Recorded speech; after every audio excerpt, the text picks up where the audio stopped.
ಪ್ರಥಮ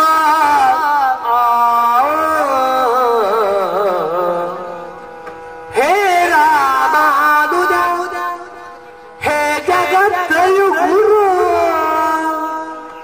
ಹೇ ಪುಂಡರೀಕಾಕ್ಷಮ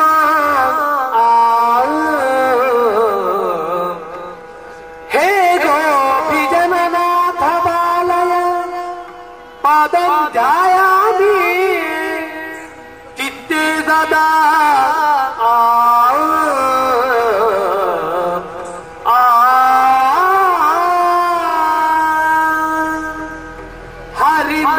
ಹರಿನಾರಾಯಣ ಗೋವಿಂದ ಅಚ್ಯುತಾನಂದ ಗೋವಿಂದ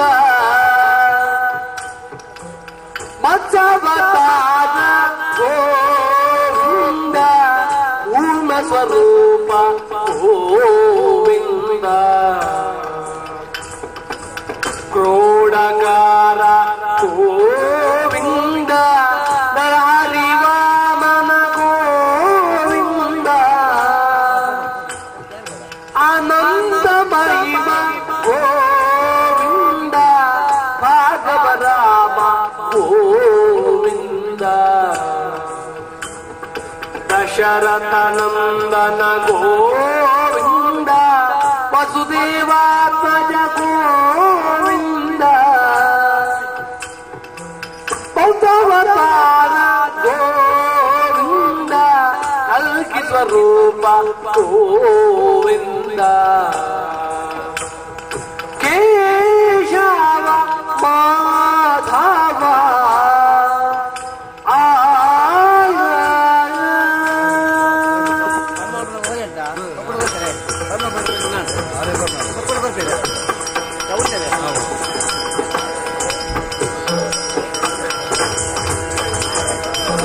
ಕೇಶವ ಮಾಧವ ಮಧುಸೂದನ ರಾಮ ದಶರಥಾನಂದನ ಧನುಜಾರಿ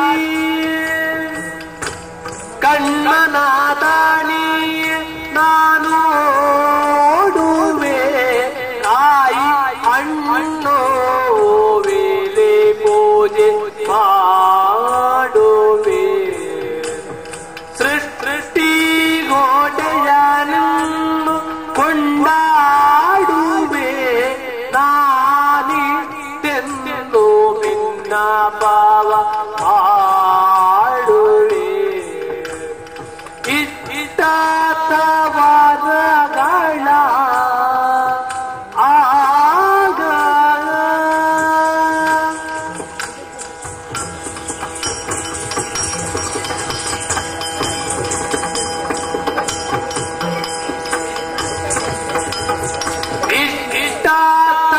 ಇಷ್ಟಾರ್ಥವರಗಳ ಬೇಡುವೆ ನಾನು ಸಾಷ್ಟಾಂಗ ವಂದನೆಯ ಮಾಡುವೆ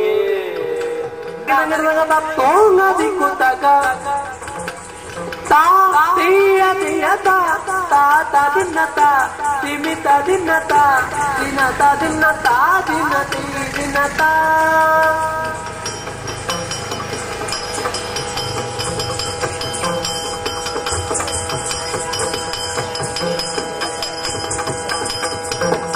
ಅನುಭರತವು ಪಾಲಿತನ್ನೋ ದೇವ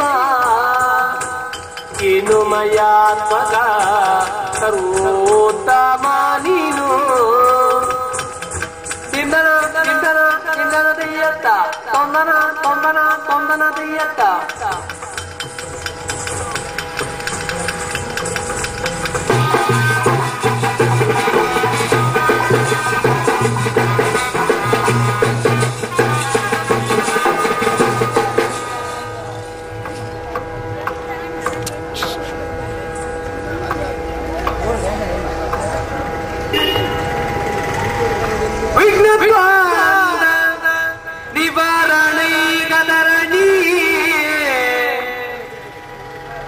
ವಿಘ್ನಾದವಿ ಹವ್ಯವಾದ ವಿಘ್ನ ವ್ಯಾಳ ಕುಲಾಭಿಮಾನಗರು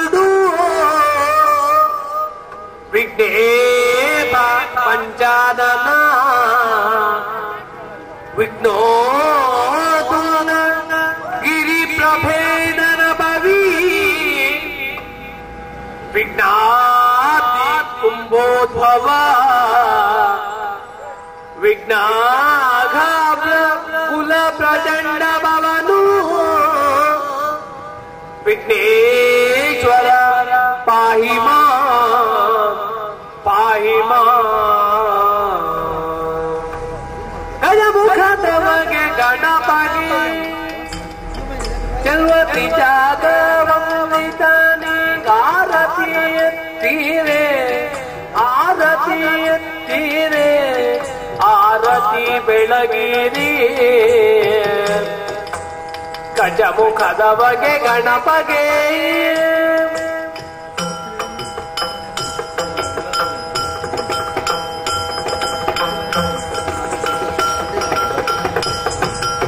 ಕರದೊಳ್ಳು ಪರಶು ಪಾಶಾಂಕುಶ ಧರನಿಗೆ ಹರುಷದಿ ಭಕ್ತರ ಪುರೇವವಾಗಿ ಉರಗ ಭೂಷಣನ ಸುಕುಮಾರ ಗಜವದನನ ಚರಣ ಕಮಲಗೆ ಆರತಿ ಎತ್ತಿದೆ ಆರತಿ ಎತ್ತಿದೆ ಆರತಿ ಬೆಳಗಿದೆ ಗಜಮುಖ ತವಗೆ ಗಣಪಗೆ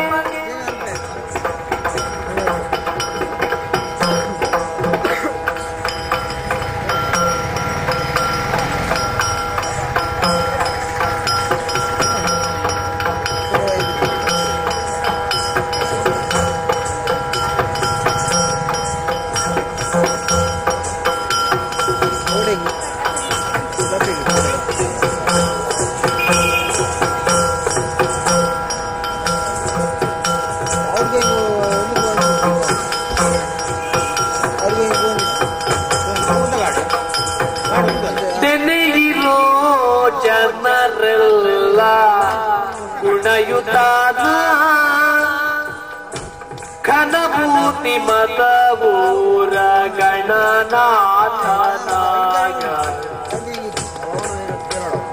ದೇವರ ದೇವ ಕೃಪಾಕರನ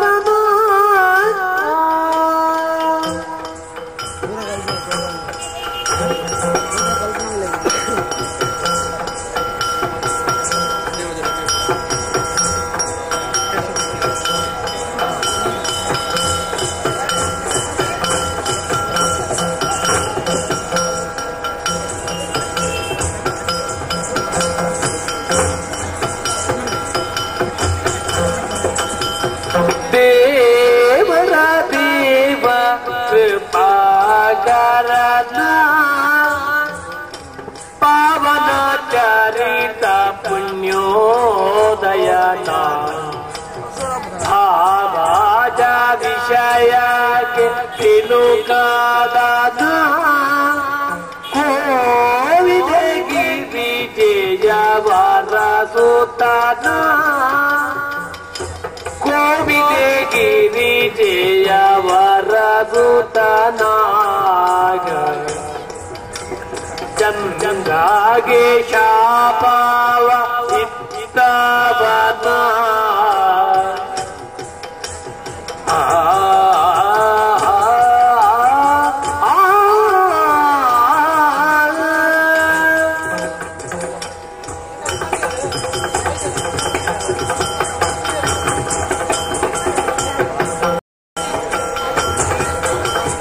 ಚಂದ್ರಗೆ ಶಾಪ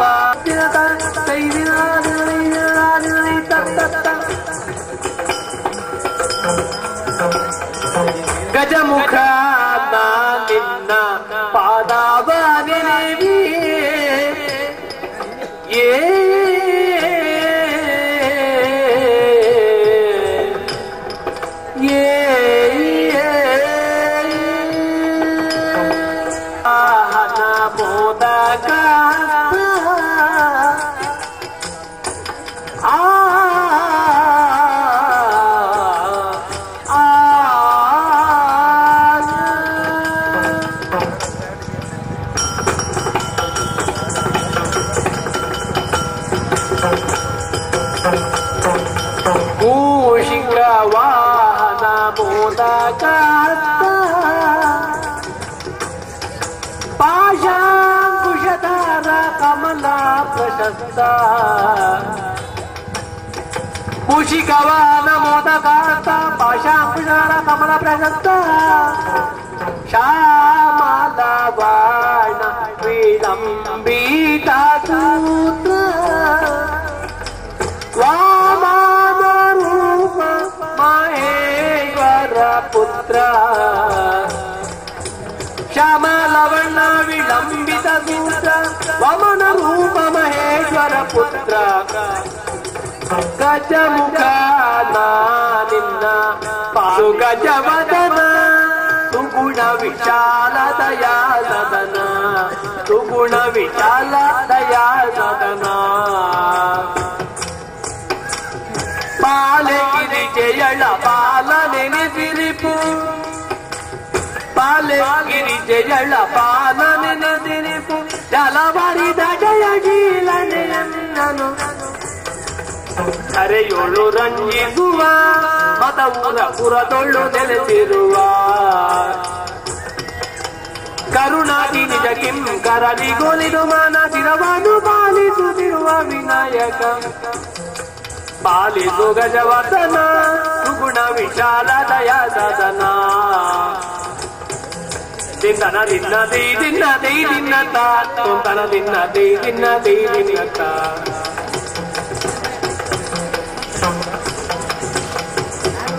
ದಿನ ದಿನ ತತ್ವೊಂದೊಂದನ ದಿನ ತೊಂದನ ದಿನ ತತ್ವೊಂದೊಂದನ ದಿನ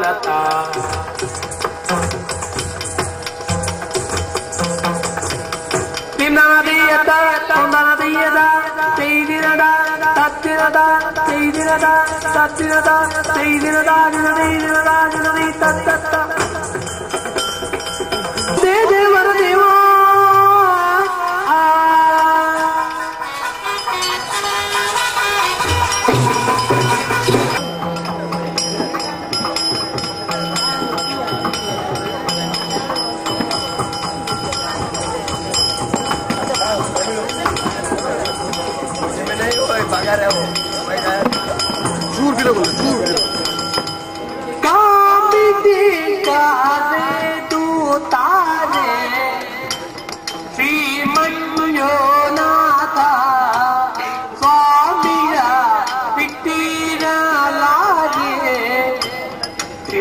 ಮಂಜುನಾಥ ಸ್ವಾಮಿಯ ಬಿಟ್ಟಿರಲಾದೆ ಈ ಮಾಯಿಯೊಳಗಿಂತ ಪುರುಷನುಳ್ಳರೆ ಕಾಂದೆ ತನನಾಂದ ದಿಡಿನ ಹರೇ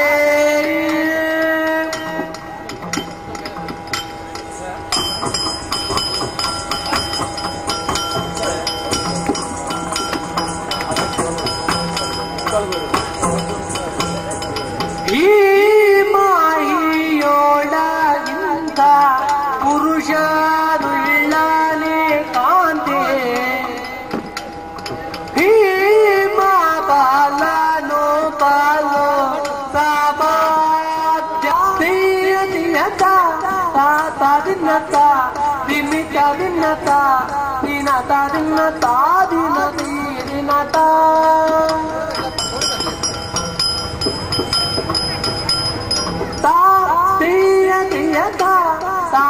dinata dinita dinata dinata dinata dinati dinata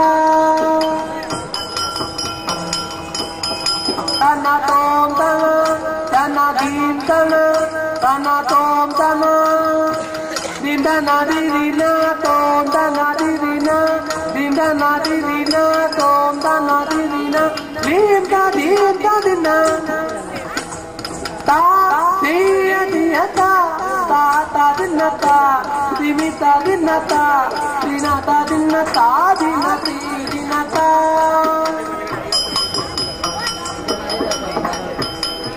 tatonga di kutagati ta ಕಾತರಿ ಗಿಡ ಗಿಡದಾಗ ತತ್ತೋಂಗದಿ ಕೂತಾಗದೆ ಕಾತರಿ ಗಿಡ ಗಿಡದಾಗ ತತ್ತೋಂಗದಿ ಕೂತಾಗದೆ ಕಾತರಿ ಗಿಡ ಗಿಡದಾಗ ತತ್ತೋಂಗದಿ ಕೂತಾಗ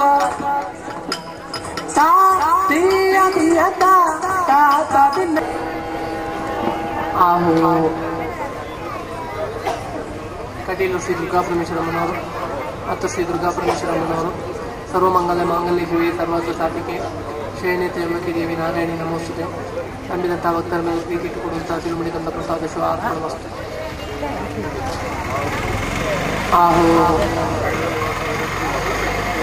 ಮೇಳದಲ್ಲಿ ವಾಸವಿರುವ ಶ್ರೀ ಮಹಾಗಣಪತಿಯವರು ಮತ್ತು ಶ್ರೀ ಮಹಾಗಣಪತಿಯವರು ಗಜಾನನ ಭೂತ ಗಣಾಧಿ ಸೇವಿತಂ ಕಪಿತ ಜಂಬೋಫಲಹಾರ ಭಕ್ಷಿತಂ ಉಮಾಸ್ತಂ ಶೋಕ ವಿನಾಶ ಕಾರಣಂ ನಮ ವಿಘ್ನೇಶ್ವರ ಪಾದ ಪಂಕಜಂ ನಂಬಿದಂತಹ ಭಕ್ತರ ಮೇಲೆ ಪ್ರೀತಿ ಇಟ್ಟುಕೊಡುವಂತಹ ಸಿರುಮಣಿಗಂಧ ಪ್ರಸಾದ ಶಿವ ಅರ್ಪಣಮಸ್ತು.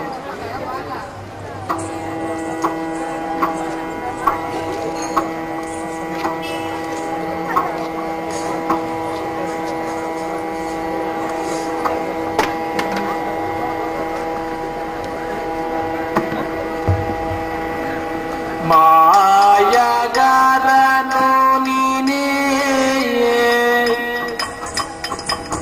ಮಹಿಮನೋ ನೀನೇ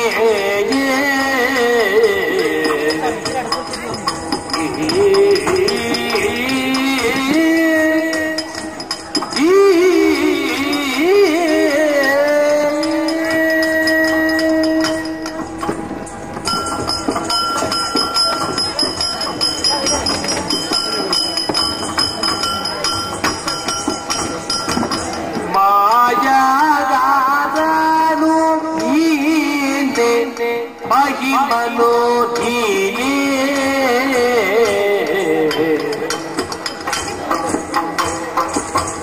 ತೋಯಾ ಜಾನಯನ ಉದಾರಿಯು ನೀನೇ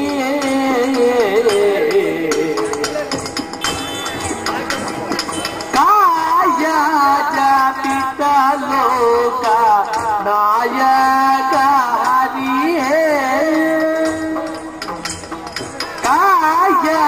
ಜಾಪಿತ ಲೋಕ ನಾಯಕ ಹರಿಯೇ ಕಾಯ ಜಾಪಿತ ಲೋಕ ನಾಯಕ ಹರಿಯೇ ಪ್ರಿಯ ರಸ ಚೆನ್ನಿಗರಾಯ ಮೂರುತಿಯೇ ಪ್ರಿಯ ರಸ ಚೆನ್ನಿಗರಾಯ ಮೂರುತಿಯೇ ಪ್ರಿಯ ರಸ ಚೆನ್ನಿಗರಾಯ ಮೂರುತಿಯೇ ಪ್ರಿಯ ರಸ ಚೆನ್ನಿಗರಾಯ ಮೂರುತಿಯೇ ಮಾಯ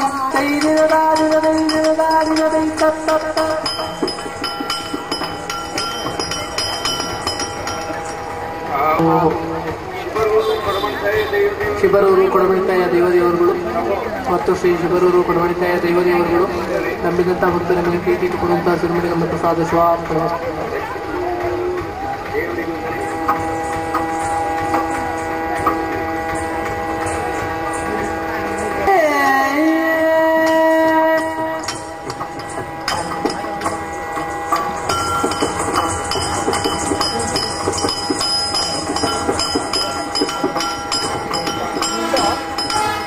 ನಿನ್ನ ನಂಬಿದೆ ಶಾರದೆ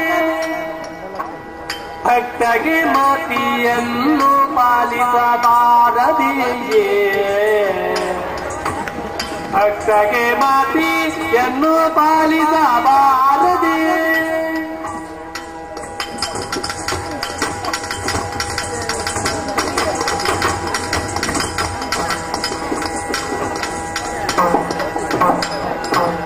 ಚೆನ್ನಾಗಿ ವಿದ್ಯೆಯ ಕಲಿದು ಮರೆಯದಂತೆ ಚೆನ್ನಾಗಿ ವಿದ್ಯೆಯ ಕಲಿದು ಮರೆಯದಂತೆ ಎಲ್ಲರೂ ಕಮಲಾದಿ ನೆಲೆದಿರುವ ಅನುದಿನ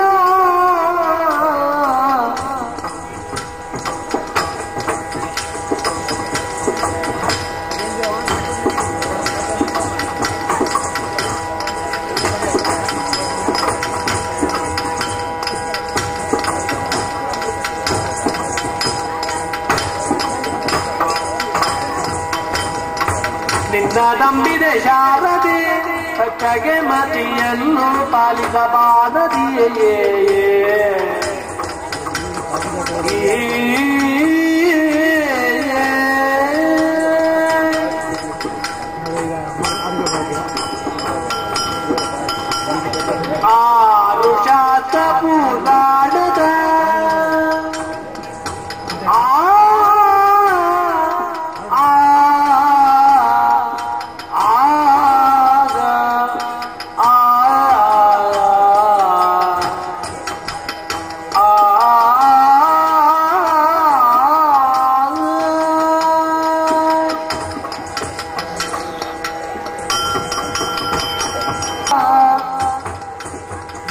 ನೀರು ನದಿಯೋಳು ಹರಿವಂತೆ ಚತುರ್ವೇದ ಆ ಆ ಆಯ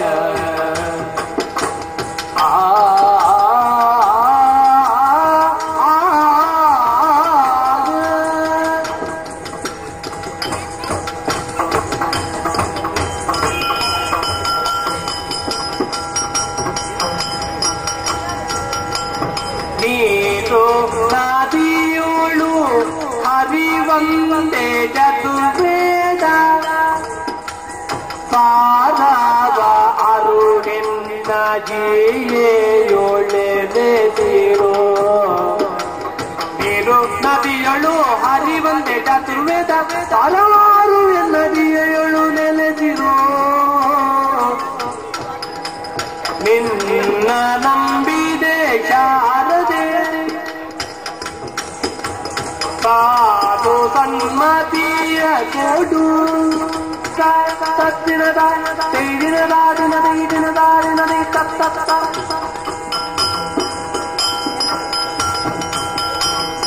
ತೋಂಗ ತೋದ ದಿನದ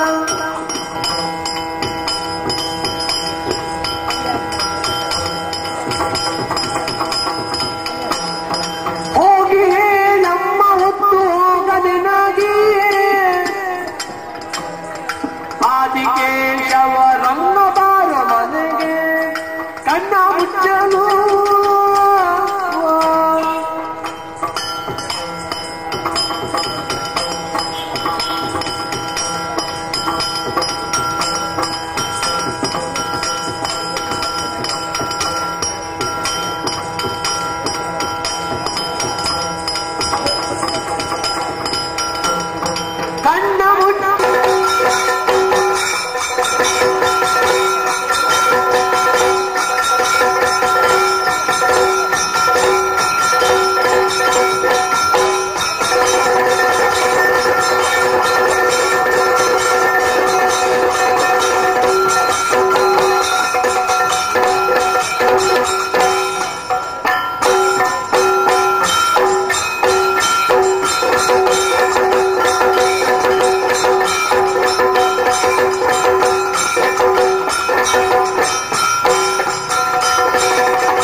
ದಶಾವತಾರ ಎಂಬ ಯಕ್ಷಗಾನ ಪ್ರಸಂಗದ ಈ ಮಧ್ಯದಲ್ಲಿ ಕಲಾವಿದರ ಸಮ್ಮಾನ ಒಂದು ಕಾರ್ಯಕ್ರಮ ಗೌರವಾರ್ಪಣೆ ಇದೀಗ ನಡೆಯಲಿಕ್ಕಿದೆ.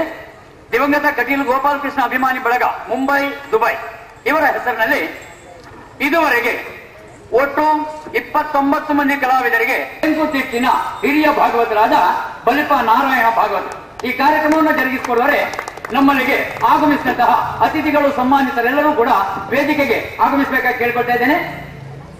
ನಮ್ಮಿಂದ ಇಂದು ಸನ್ಮಾನಗೊಳ್ಳಲಿರುವ ಬಲಿಪ ನಾರಾಯಣ ಭಾಗವತರು ಆಶೀರ್ವಚನಕಾರರಾಗಿ ಶ್ರೀ ಕ್ಷೇತ್ರದ ಅರ್ಚಕರಾದ ವೇದಮೂರ್ತಿ ಕೆ ಲಕ್ಷ್ಮೀನಾರಾಯಣ ಆಸರಣ್ಣ ಇವರು, ಇನ್ನ ಕಾರ್ಯಕ್ರಮದ ಅಧ್ಯಕ್ಷರಾದ ಶ್ರೀ ಸುರೇಶ್ ಭಂಡಾರಿ ಕಡಂದಲೆ ಮುಂಬೈ ಪ್ರಸಿದ್ಧ ಉದ್ಯಮಿ ಕಲಾಪೋಷಕ ದಿವಂಗತ ಆಸರಣ್ಣರ ಅಭಿಮಾನಿ ಇವರು, ಕುಮಾರ್ ಬಂಗೇರ ಕುಮಾರ್ ಇಂಟರ್ನ್ಯಾಷನಲ್ ಮಂಗಳೂರು ಮುಂಬೈ ಇವರು, ಅಂತೆ ಉಮೇಶ್ ರಾವ್ ಎಕ್ಕಾರು ನಿವೃತ್ತ ಉಪ ಪ್ರಾಂಶುಪಾಲರು ಶ್ರೀ ದುರ್ಗಾಪರಮೇಶ್ವರಿ ಪದವಿ ಪೂರ್ವ ಕಾಲೇಜು ಕಟೀರ್, ಅಂತೆ ಕಿನ್ನಿಗೋಳಿ ಯುಗ ಪುರುಷದ ಕೆ ಭುವನಾಭಿರಾಮ ಉಡುಪ, ಅಂತೆ ಜಯರಾಮ್ ಉಡುಪಿ ಇವರೆಲ್ಲರೂ ವೇದಿಕೆಗೆ ಆಗಮಿಸಬೇಕು.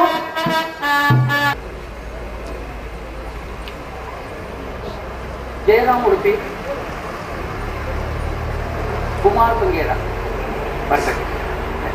ಕಾರ್ಯಕ್ರಮವನ್ನು ಮುಂದುವರಿಸ್ತಾ ಮೊಟ್ಟ ಮೊದಲಿಗೆ ನಮ್ಮ ಈ ಕಾರ್ಯಕ್ರಮದಲ್ಲಿ ಪದ್ಮನಾಭ ಗಡ್ಡೆ ಬನ್ನಿ.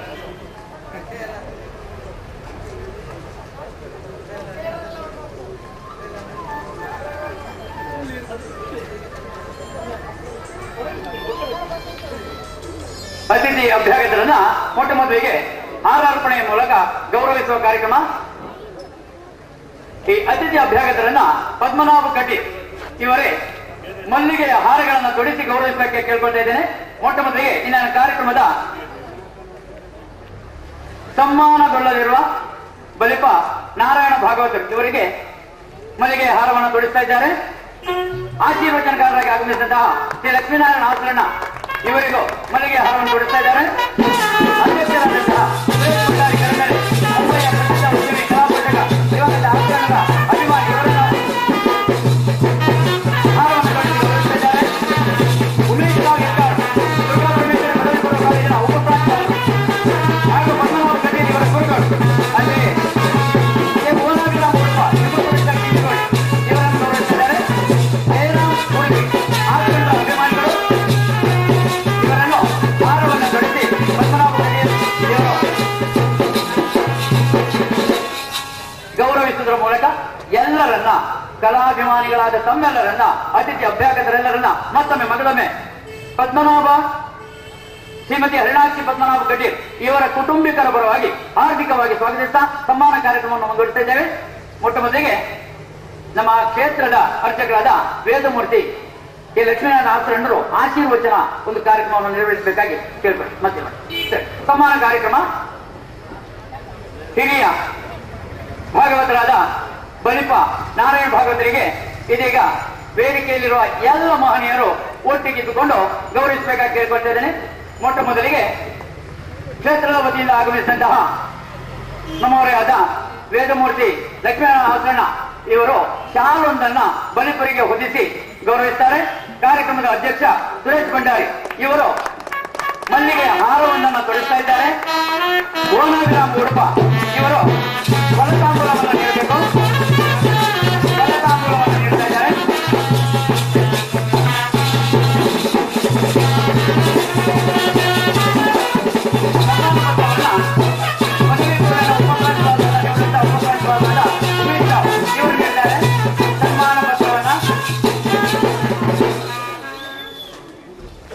ಜೊತೆಗೆ ಹರಿಣಾಕ್ಷಿ ಶ್ರೀಮತಿ ಹರಿಣಾಕ್ಷಿ ಇವರು ವೇದಿಕೆಗೆ ಬರಬೇಕು.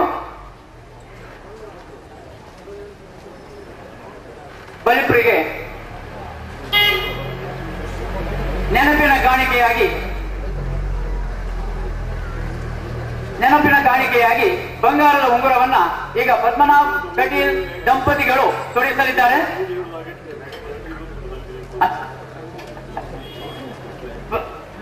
ಶ್ರೀಮತಿ ಹರಿಣಾಕ್ಷಿ ಪದ್ಮನಾಭ ಕಟೀಲ್ ಇವರು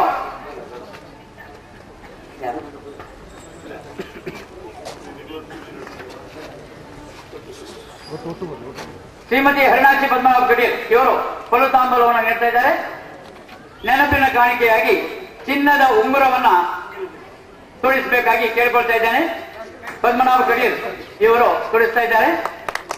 ಈ ಸಂದರ್ಭದಲ್ಲಿ ಕಾರ್ಯಕ್ರಮದ ಅಧ್ಯಕ್ಷರಾದ ಸುರೇಶ್ ಭಂಡಾರಿ ಅವರು ಅವರ ಸ್ವಂತ ಅಭಿಪ್ರಾಯದಿಂದಾಗಿ ಬಳಿಪರಿಗೆ ತಮ್ಮ ಕಾಣಿಕೆಯಾಗಿ ನಗದಾಗಿ 10,000 ರೂಪಾಯಿಗಳನ್ನ ನೀಡುತ್ತಾ ಇದ್ದಾರೆ.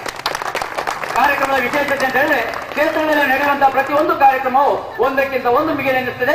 ಅದೇ ರೀತಿಯಲ್ಲಿ ಕಾರ್ಯಕ್ರಮದ ಅಧ್ಯಕ್ಷರು ನಗದು ಕಾಣಿಕೆ ನೀಡಿದ್ದಾರೆ. ಅದಕ್ಕೆ ಭುವನಾಭಿರಾಮ್ ಉಡುಪರು ಈಗ ಮಾನಪತ್ರವನ್ನ ನೀಡಿ ಬಳಿಪರನ್ನ ಗೌರವಿಸ್ತಾ ಇದ್ದಾರೆ. ಸನ್ಮಾನಿಸಿದಂತಹ ಎಲ್ಲ ಮಹನೀಯರನ್ನ ಸ್ವೀಕರಿಸಿ ಬಳಿಪ ನಾರಾಯಣ ಭಾಗವತರನ್ನ ಶ್ರೀಮತಿ ಹರಿಣಾಕ್ಷಿ ಪದ್ಮನಾಭ ಕಟೀಲ್ ಇವರ ಕುಟುಂಬಿಕರ ಪರವಾಗಿ ಆರ್ಥಿಕವಾಗಿ ಅಭಿನಂದಿಸುವುದು ಮಾತ್ರವಲ್ಲದೆ ಇದೀಗ ಮೊದಲಿಗೆ ಸಮ್ಮಾನವನ್ನ ಸ್ವೀಕರಿಸಿದ ಸರ್ವ ಗೌರವಾನ್ವಿತರಿಗೂ ಅಲ್ಲದೆ ಕಟೀಲು ಮೇಳದ ಸರ್ವ ಕಲಾವಿದರಿಗೂ ಇಲ್ಲಿ ನೆಲದ ರಸಿಕರಿಗೂ ಯಕ್ಷಗಾನ ಕಲಾಭಿಮಾನಿಗಳಿಗೂ ನನ್ನ ವಂದನೆಗಳು. ಈ ದಿನ ನಾನೇನು ಹೆಚ್ಚು ಮಾತಾಡಲಿಲ್ಲ, ಒಳ್ಳೆಯ ಮಾತು. ಈ ದಿನದ ಆಟದಲ್ಲಿ ಇದರಿಂದ ಕಟೀಲು ಪದ್ಮನಾಭರು ನನ್ನನ್ನು ಪ್ರೀತಿಪೂರ್ವಕವಾಗಿ ಒಂದು ಗೌರವಿಸಿದ್ದಾರೆ. ಈ ಗೌರವ ಸ್ವೀಕರಿಸಿದ್ದೇನೆ. ಇದು ಯಕ್ಷಗಾನಕ್ಕೆ ನಾವು ಈವರೆಗೆಲ್ಲ ಇದನ್ನು ಇಷ್ಟು ಉಳಿಸಿಕೊಂಡು ಬಂದದ್ದಕ್ಕೆ ಕೊಟ್ಟ ಗೌರವ ಅಂತ ಹೇಳಿ ಅವರಿಗೆ ಹೋದಲ್ಲಿ ಬಂದಲ್ಲಿ ದೇವರು ದೀರ್ಘಾಯುರ ಆರೋಗ್ಯವನ್ನು ಕೊಟ್ಟು ಅವರ ವೃತ್ತಿಯಲ್ಲಿ ಅವರನ್ನು ಉನ್ನತ ಮಟ್ಟಕ್ಕೆ ಏರಿಸಲಿ ಅಂತ ಹೇಳಿ ನಾನು ಪ್ರಾರ್ಥಿಸಿಕೊಡ್ತೇನೆ ಕಟೀಲು ದೇವರಲ್ಲಿ. ಅಲ್ಲದೆ ನನ್ನೊಂದಿಗೆ ಅವರು ದುಬೈಗೆ ಇಳಿಯುವಂತಾಗಿ ಹೇಳಿದ್ದಾರೆ. ಹಾಗಾಗಿ ಆ ಮಟ್ಟಿಗೆ ಒಂದು ಯಕ್ಷಗಾನವನ್ನು ಅಲ್ಲಿಗೆ ಕೊಂಡೋಗುವಂತ ಯೋಚನೆಯಲ್ಲಿದ್ದಾರೆ. ಆ ಮಟ್ಟಿಗೆ ಅದಕ್ಕೂ ನಾನೊಂದು ಅವರಿಗೆ ಯಕ್ಷಗಾನ ಪ್ರೀತಿಯ ಪೂರ್ವಕವಾಗಿ ವಂದಿಸಿಕೊಡ್ತೇನೆ. ಹಾಗೆ ನನ್ನನ್ನು ಮುಗಿಸ್ತೇನೆ. ತಮ್ಮ ಅಭಿಪ್ರಾಯವನ್ನು ಮಂಡಿಸಿದ ಹಿರಿಯ ಬಲಿಪ ನಾರಾಯಣ ಭಾಗವತರನ್ನ ನಾನು ಅಭಿನಂದಿಸ್ತಾ ಇದೀಗ ವೇದಮೂರ್ತಿ ಕೆ ಲಕ್ಷ್ಮೀನಾರಾಯಣ ಆಸರಣ ಇವರಿಂದ ಆಶೀರ್ವಾದ.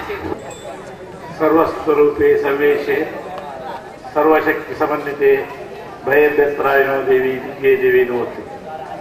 ತಾಯಿ ಮಹಾದೇವಿಯನ್ನು ಮನಸಾರೆ ಸ್ಮರಿಸ್ತಾ ಪದ್ಮನಾಭ ಕಟೀಲ್ ಹರಿಣಾಕ್ಷಿ ದಂಪತಿಗಳು ಭಕ್ತಿ ಶ್ರದ್ಧೆಯಿಂದ ಸೇವೆಯನ್ನು ಮಾಡ್ತಾ ಇರುವ ಸಂದರ್ಭದಲ್ಲಿ ಈ ಬಲಿಪರಿಗೆ ಸನ್ಮಾನ ಮಾಡುವುದರೊಂದಿಗೆ ಸನ್ಮಾನಕ್ಕಾಗಿ ಆಗಮಿಸಿದಂತಹ ಎಲ್ಲ ವೇದಿಕೆಯಲ್ಲಿರುವಂತಹ ಗಣ್ಯರೇ, ನೆರೆದಂತಹ ಕಲಾಜ್ಞಾನಿಗಳು, ಬಹುಶಃ ಇದು ಮಾದರಿಯ ವೇದಿಕೆ ಅಲ್ಲ. ಬಹುಶಃ ನಾವು ಹೆಚ್ಚು ಮಾತಾಡಿದ ಕೂಡಲೇ ಆಟಕ್ಕೆ ಬಂದ ನೀವೆಲ್ಲ ಆಟ ನೋಡ್ಲಿಕ್ಕೆ ಬಂದವರು. ಕೇವಲ ದೇವರು ಒಳ್ಳೇದು ಮಾಡಲಿ ಅಂತ ಪದ್ಮನಾಭ ಕಟೀಲು ಬಹಳಷ್ಟು ಸಾಧನೆ ಮಾಡಿ ಬಹುಶಃ ಬೊಂಬಾಯಿಯಲ್ಲಿ ಪ್ರತಿ ವರ್ಷ ಗೋಪಾಲಕೃಷ್ಣಾಸರಣ ಸಂಸ್ಮರಣ ಕಾರ್ಯಕ್ರಮ ಮಾಡಿ ಪ್ರತಿ ವರ್ಷ ನಾನು ಅದರಲ್ಲಿ ಭಾಗವಹಿಸ್ತಾ ಇದ್ದೇನೆ. ಬಹಳಷ್ಟು ಎಲ್ಲರನ್ನು ಅದಕ್ಕೆ ನನ್ನ ಆಕರ್ಷಿತರಾಗಿ ಎಲ್ರಿಗೂ ಸಂತೃಪ್ತಿ ಆಗೋ ರೀತಿಯಲ್ಲಿ ಆ ವಿಶೇಷವಾದ ಬಹುಶಃ ಬೊಂಬಾಯಿಲೆಲ್ಲ ಕೇಳ್ತಾರೆ ಯಾವಾಗ ಆಸರಣೆಯ ಸಂಸ್ಮರಣ, ಯಾವ ಆಸರಣೆಯ ಸಂಸ್ಮರಣ ಅಂತ. ಯಾವುದೇ ಯಕ್ಷಗಾನಕ್ಕೂ ಸಭೆ ಸೇರಿದ್ರೆ ಆ ಆಟಕ್ಕದು ಹಾಲು ಫುಲ್ ಆಗ್ತದೆ. ಅದು ಒಂದು ವಿಶೇಷ ಸಾಧನೆಯ ಭವಿಷ್ಯ.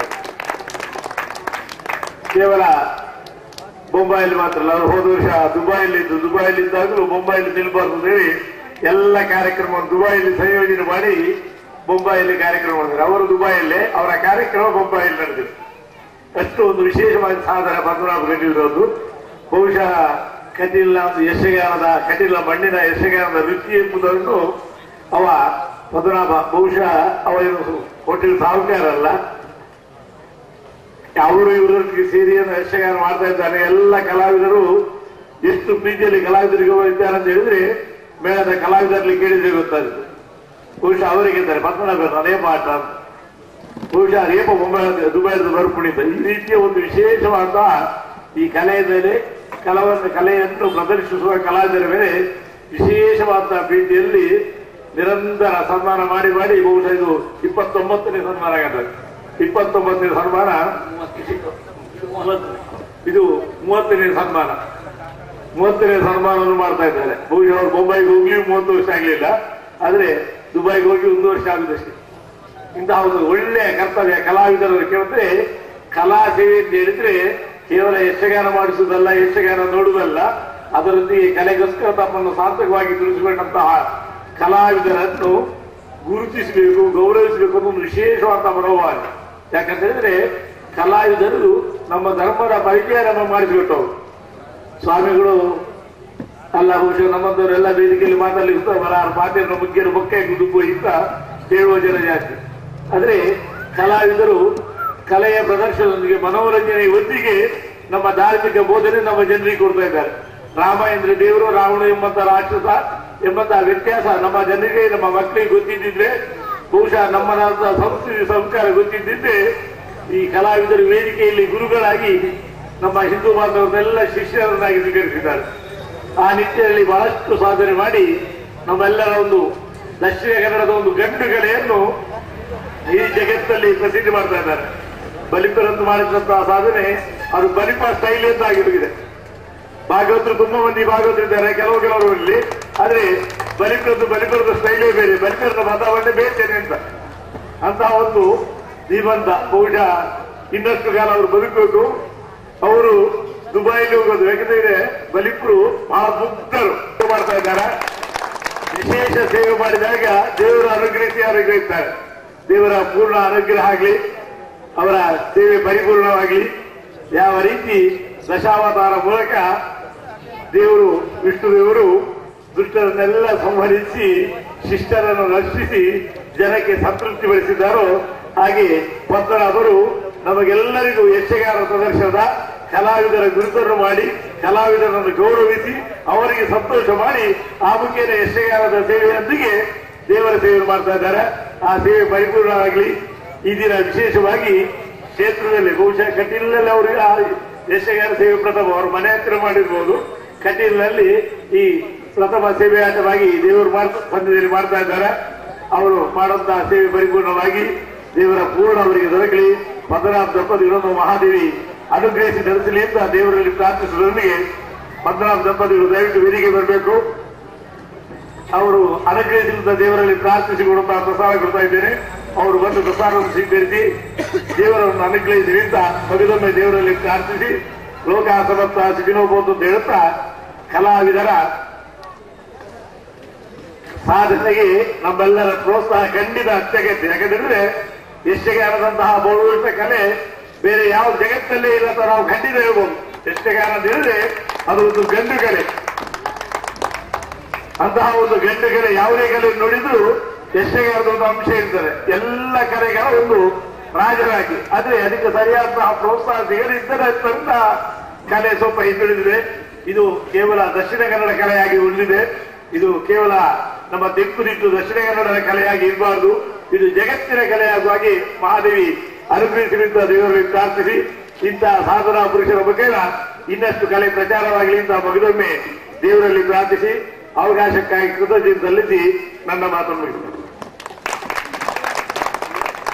ಶ್ರೀ ದೇವಿಯ ಪ್ರೀತಿಯ ಕಲೆಯಾದ ಯಕ್ಷಗಾನದ ಕಲಾವಿದರನ್ನ ಸನ್ಮಾನಿಸಿದರೆ ಅದು ದೇವಿಗೆ ಸಲ್ಲುವಂತಹ ಗೌರವ ಎಂಬುದನ್ನ ಮನಗಂಡಂತಹ ಶ್ರೀಮತಿ ಹರಿಣಾಕ್ಷಿ ಪದ್ಮನಾಭ ಕಟೀಲ್ ಇವರು ಸಲ್ಲಿಸಿದಂತಹ ಈ ಒಂದು ಸನ್ಮಾನ ಕಾರ್ಯಕ್ರಮ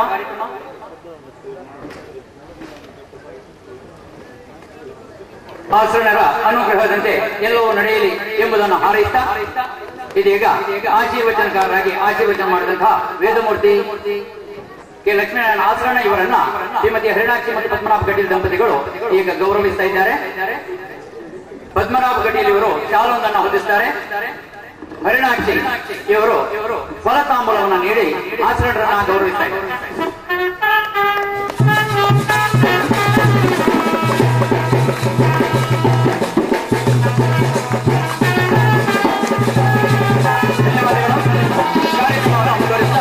ಇದೀಗ ಕಾರ್ಯಕ್ರಮದ ಅಧ್ಯಕ್ಷ ಸ್ಥಾನದಿಂದ ಶ್ರೀ ಸುರೇಶ್ ಭಂಡಾರಿ ಕಡಂದರ್ ಇವರು ಎರಡು ಮಾತುಗಳನ್ನು ಆಡಬೇಕಾಗಿ ಕೇಳ್ಕೊಳ್ತೇನೆ.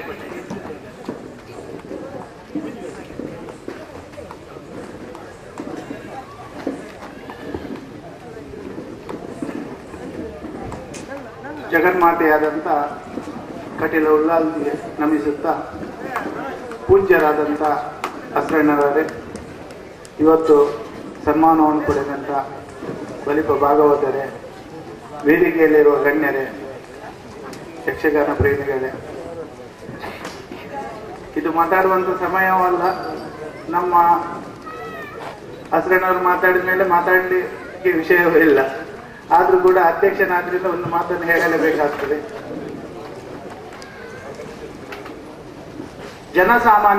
ಸಾಮಾನ್ಯ ಜನರಿಗೆಲ್ಲರಿಗೆ ಒಳ್ಳೆಯ ಆಧ್ಯಾತ್ಮಿಕತೆಯನ್ನು ಕೊಡುವಂತಹ ವಿಶಿಷ್ಟವಾದಂತಹ ಒಂದು ನಮ್ಮ ಕರ್ನಾಟಕ ಕರಾವಳಿಯ ಕಲೆಯೇ ಅದು ಯಕ್ಷಗಾನ. ನೃತ್ಯ, ಸಂಗೀತ, ಭಾವಾಭಿನಯದ ಸಂಗಮವೇ ಆಗಿದೆ ಅಂದರೆ ಖಂಡಿತವಾಗಿ ಅದು ಸುಳ್ಳಾಗದು. ಅಂಥ ಯಕ್ಷಗಾನದ ಕಲಾವಿದರನ್ನು ಗುರುತಿಸಿ ಸನ್ಮಾನಿಸುವುದು ಬಹಳವಾದಂಥ ಒಳ್ಳೆಯ ಕೆಲಸ. ಆ ಕೆಲಸವನ್ನು ಪ್ರತಿ ವರ್ಷ ಅಂದರೆ ವರ್ಷಕ್ಕೆ 2-3 ಸರ್ತಿ ಮಾಡುವಂತಹ ಪದ್ಮನಾಭ ಕಟೀಲನ್ನು ನಾನು ತುಂಬು ಹೃದಯದಿಂದ ಅಭಿನಂದಿಸುತ್ತೇನೆ. ಯಕ್ಷಗಾನದಲ್ಲಿ ಗುರುಕಾರ ಅಂದರೆ ಖಂಡಿತವಾಗಿಯೂ ಯಕ್ಷಗಾನದ ಮೊದಲ ಸ್ಥಾನವನ್ನೇ ಹೇಳುವುದಂದರೆ ಅದು ಭಾಗವತಿಗೆ ಸರಿ. ಅಂತಹ ಅರ್ಥಗರ್ಭಿತವಾದಂತಹ ಭಾಗವತರಿಗೆ ಮಾಡಿದಂಥ ಇವತ್ತಿನ ಈ ಪುರಸ್ಕಾರವು ಬಹಳ ಒಳ್ಳೆಯದಾಗಿದೆ. ಇಂತಹ ಸನ್ಮಾನಗಳು ಇನ್ನು ಮುಂದೆ ಸದಾ ನಡೆಯುತ್ತಿರಲಿ. ಯಕ್ಷಗಾನದ ಕಲಾವಿದರನ್ನು ಸನ್ಮಾನಿಸುವಂತ ಒಳ್ಳೆಯ ಕಾರ್ಯವು ನಮ್ಮೆಲ್ಲರಿಂದ ಇನ್ನು ಮುಂದೆ ಸದಾ ನಡೆಯಲಿ ಎಂದು ಹೇಳುತ್ತಾ, ಶ್ರೀ ಕಟೀಲ ಉಲ್ಲಾಸ್ಗೆ ಮತ್ತೊಮ್ಮೆ ಕೈ ಮುಗಿಯುತ್ತಾ ನನ್ನೆರಡು ಮಾತನ್ನು ಮುಗಿಯುತ್ತೆ. ಕುಮಾರ್ ಬಂಗೇರ ಇವರನ್ನ ಹಾರ್ದಿಕವಾಗಿ ಅಭಿನಂದಿಸ್ತಾ, ಇದೀಗ ಕಾರ್ಯಕ್ರಮದಲ್ಲಿ ಭಾಗವಹಿಸಿದಂತಹ ಅತಿಥಿ ಅಭ್ಯಾಗತರನ್ನ ಶಾಲು ಹೊದಿಸಿ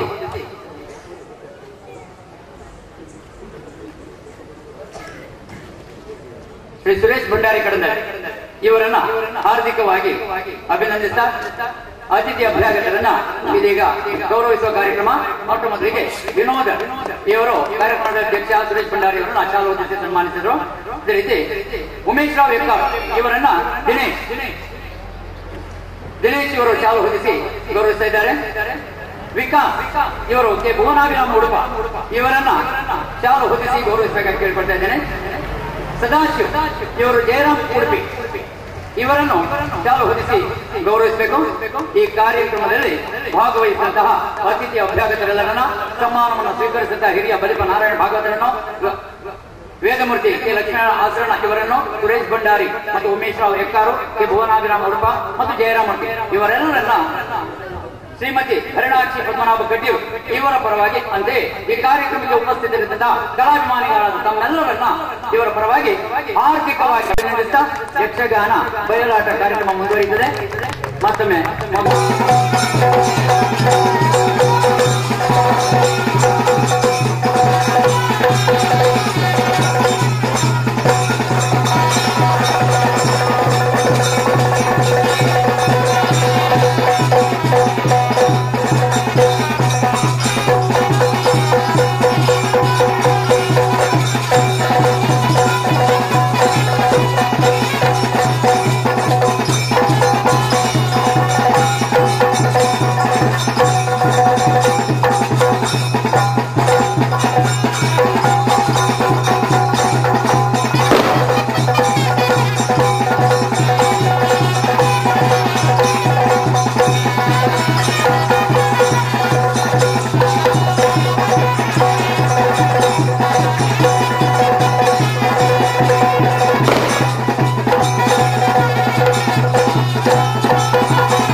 ಕೊಳ್ಳುತ್ತೀರಿ? ದೇವೇಂದ್ರ ಮಹಾಪ್ರಭು ಹಾಗೆಂದುಕೊಳ್ಳಬಹುದು. ಹೊರಟು ಮಲ್ಲ ವಿಚಾರ ಹಲವು ಇದೆ.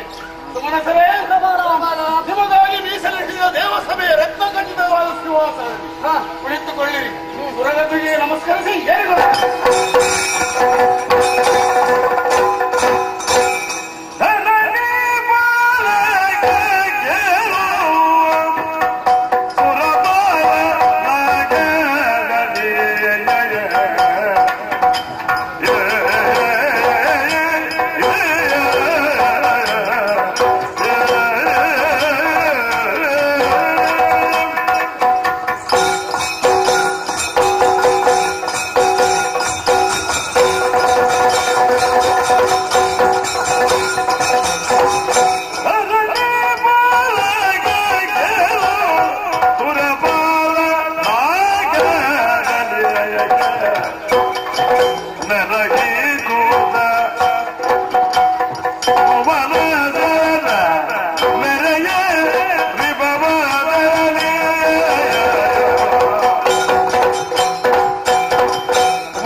ಕುಬೇರಾದಿಗಳು ಎಲ್ಲರೂ ಆಲಿಸಬೇಕು. ಮೂರು ಲೋಕಗಳಲ್ಲಿಯೂ ಗಣ್ಯವೂ ಪುಣ್ಯವೂ ಆದಂತಹ ಲೋಕವಿದು. ಭಗವಂತನಾದಂತಹ ವಿರಾಟ್ ಸ್ವರೂಪಿಯ ಶಿರೋಭಾಗವನ್ನು ದೇವಲೋಕಕ್ಕೆ ಹೋಲಿಸಿದ್ದಾರೆ ಸಜ್ಜಾನಿಗಳು. ಭೂಲೋಕವನ್ನು ಮಧ್ಯಭಾಗಕ್ಕೂ ಪಾದವನ್ನು ಪಾತಾಳಕ್ಕೂ ಹೋಲಿಸಿದ್ದಾರೆ. ಆದರೆ ಮೂರು ಲೋಕದ ಸರ್ವಾಧಿಕಾರಿಯಾಗಿ ಈ ಇಂದ್ರ ಪದವಿಯನ್ನು ಪಡೆದಂತಹ ಪುಣ್ಯವಂತರು ನನಗೆ ಸಹಕಾರಿಗಳಾಗಿ ದಿಕ್ಪತಿಗಳಾಗಿ ನೀವು ನನ್ನ ಅಭ್ಯುದಯವನ್ನೇ ಬಯಸುತ್ತಾ ಇದ್ದೀರಿ. ಕಾಣಬಾರದೆ, ನಮ್ಮ ಈ ದೇವಸಭೆ ವಿದ್ಯುಚ್ಛನ ಪರಿವೇಷ್ಟಿತವಾಗಿದೆ. ಆಶೀರ್ವಚನ ಮಾಡುವುದಕ್ಕೆ ಬೃಹಸ್ಪತಿ ಆಚಾರ್ಯರು, ಮನು ಮುನಿಗಳು, ಸಿದ್ಧರು, ಯಕ್ಷರು, ಕಿನ್ನರರು, ಕಿಂಪುರುಷರು ಎಲ್ಲರೂ ಬಂದು ಸೇರಿದ್ದಾರೆ. ಭವ್ಯವಾದಂತಹ ಸಭೆ ಇದು. ಈ ಪುಣ್ಯಲೋಕವನ್ನು ನಾವು ಪಡೆಯಬೇಕು ಅಂತಾದ್ರೆ ಇಂದು ನಿನ್ನೆಯ ಸಾಧನೆಯಲ್ಲ. ಕಥಕಾಲದಲ್ಲಿ ಶತಯಾಗವನ್ನು ಮಾಡಿ ತ್ರಯಮೂರ್ತಿಗಳನ್ನು ಮೆಚ್ಚಿಸಿ ಅವರಿಂದ ಪ್ರಸಾದ ರೂಪವಾಗಿ ಪಡೆದುಕೊಂಡಿದ್ದೇವೆ. ಆ ಪ್ರಸಾದ ಎಂದೂ ಶಾಶ್ವತವಾಗಿ ನಮ್ಮಲ್ಲೇ ಇರಬೇಕು ಎನ್ನುವ ಕಾರಣಕ್ಕಾಗಿ ಸಂತೋಷದಿಂದ ಆಡಳಿತೆಯನ್ನು ಮಾಡುತ್ತಾ ಬರುತ್ತಾ ಇದ್ದೇವೆ.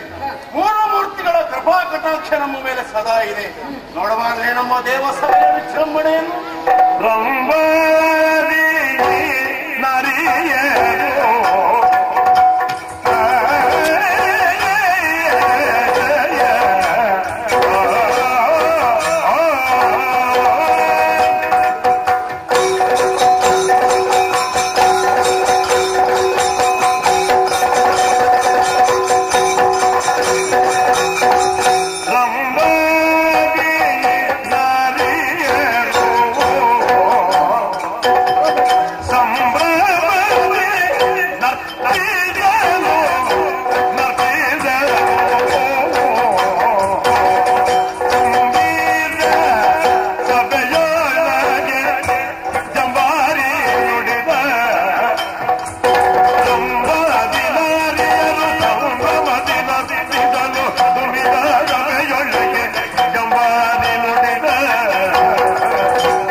ಕ್ರಮವೇ ಇಲ್ಲ, ಆಲಸ್ಯ ಎಂಬುದು ಇಲ್ಲ. ಒಂದು ವೇಳೆ ಮನಸ್ಸಿಗೆ ಕ್ಷಣದ ಜಾಟ್ಯತೆ ಉಂಟಾದಂತ ಎಂದಾದ್ರೆ ನಮ್ಮ ಸಂತೋಷಕ್ಕಾಗಿ ಭವ್ಯವಾದ ವೇದಿಕೆಯಲ್ಲಿ ನೋಡಿದ್ರ ಬೆಳಕು ಜ್ವಾಜಲ್ಯಮಾನವಾಗಿ ಕಂಗೊಳಿಸುತ್ತಾ ಇದೆ. ಆ ರಂಗ ಮಂಟಪದಲ್ಲಿ ನರ್ತನ ಮಾಡುವುದಕ್ಕೆ ನಮ್ಮಲ್ಲಿ ನಾರಿಯರಿದ್ದಾರೆ. ಅತಿ ಚೆಲುವೆಯರು, ರಂಬೆ, ಊರ್ವಶಿ, ಮೇನಕೆ, ತಿಲೋತ್ತಮೆ, ಕಥಾಚಿಯರು. ಭರತನಾಟ್ಯದಲ್ಲಿಯೂ ಶಿವತಾಂಡವದಲ್ಲಿಯೂ ಯಾವ ನಾಟ್ಯವೇ ಇರಲಿ ಕರತಲಾಮಲಕವಾಗಿದೆ ಅವರಿಗೆ. ನಮಗೆ ಯಾವ ಕಾರ್ಯಕ್ರಮವನ್ನು ಕೊಡಬೇಕು ಅಂತ ಹೇಳಿದ್ರೆ ಸಾಕು, ಆವತ್ತು ಅದೇ ಕಾರ್ಯಕ್ರಮವನ್ನು ಕೊಡುವ ಸಮರ್ಥರಿದ್ದಾರೆ. ಅಂತಹ ನರ್ತನ, ಹಾವ ಭಾವ, ಭಂಗಿ, ಹಾಡುಗಾರಿಕೆ ಎಲ್ಲವನ್ನೂ ಕೇಳುತ್ತಾ ಇದ್ದೇವೆ. ನಾರದರು, ತುಂಬುರು ಇವರೆಲ್ಲ ನಮ್ಮ ಸಂತೋಷಕ್ಕಾಗಿ ಈ ದೇವಸಭೆಯಲ್ಲಿ ಇದ್ದಾರೆ. ಆದ್ರಿಂದ ಈ ನಮ್ಮ ಲೋಕದಲ್ಲಿರುವಂತಹ ಭವ್ಯವಾದ ದಿವ್ಯವಾದ ಸಂಪತ್ತು, ಒಂದು ಕಡೆ ಕಾಮಿಸಿದ್ದನ್ನು ಕೊಡುವವಳು ಕಾಮಧೇನು, ಮತ್ತೊಂದು ನಾವು ಕಲ್ಪಿಸಿದ್ದನ್ನು ಕೊಡುವುದಕ್ಕಾಗಿ ಕಲ್ಪವೃಕ್ಷ, ಏರುವುದಕ್ಕಾಗಿ 1000 ಸೊಂಡಿಗಳ ಆನೆ, ಹುಟ್ಟ ಇಷ್ಟವಸು ನಮ್ಮ ತಿರುಗಾಟಕ್ಕೆ. ಆದ್ರಿಂದಲೇ ನಾವು ಈ ಸುರ ಪದವಿಯನ್ನು ಪಡೆದದಕ್ಕೆ ಗತಕಾಲದ ಪುಣ್ಯ ಎಂದು ಹೇಳಿದ್ವಿ. ಆದರೆ ಈ ಸಂಪತ್ತಿನ ಕುರಿತಾಗಿ ನಾವು ಜಾಗೃತ ವಹಿಸಬೇಕಲ್ಲವೇ? ಈ ಅಧಿಕಾರಕ್ಕೆ ಎಷ್ಟು ಜನ ವಹಿಸಿದ್ದಾರೆ?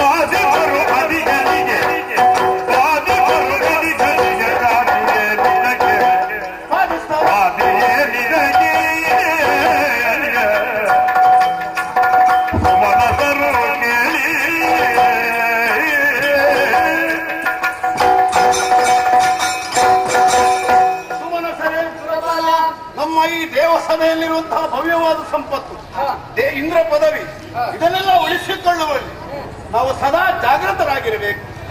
ಯಾಕಂದ್ರೆ ನಮಗೆ ಆಗದ ಒಂದು ವರ್ಗದವರು ಇರ್ತಾರೆ. ನಾವು ಧರ್ಮ ಪಕ್ಷಪಾತಿಗಳಾದ್ರೆ ಯಾವತ್ತೂ ಅಧರ್ಮವನ್ನೇ ಮಾಡುವುದಕ್ಕಾಗಿ ಹುಟ್ಟಿಕೊಳ್ಳುತ್ತಾರೆ ಅಸುರರು. ಇಷ್ಟರವರೆಗೆ ಯಾವ ರಾಕ್ಷಸರು ನಮಗೆ ಬಾಧೆಯನ್ನು ಕೊಟ್ಟದ್ದಿಲ್ಲ. ನೂತನವಾಗಿ ಹುಟ್ಟಿಕೊಂಡಂತಹ ಒಬ್ಬ ರಾಕ್ಷಸ ಬ್ರಹ್ಮನನ್ನು ಹರನನ್ನು ತಪಸ್ಸಿನ ಮೂಲಕ ಮೆಚ್ಚಿಸಿ ಆ ಬಲವಾದ ಬಲದಿಂದ ವೇಳೆ ನಾಲ್ಕಕ್ಕೆ ಬಂದ್ರೆ ಅವರಲ್ಲಿ ಹೋರಾಡುವುದಕ್ಕೆ ನಿಮ್ಮ ಶಕ್ತಿ ಏನು, ಹೇಗೆ ಅಂತ ಕೇಳಿದ್ವಿ.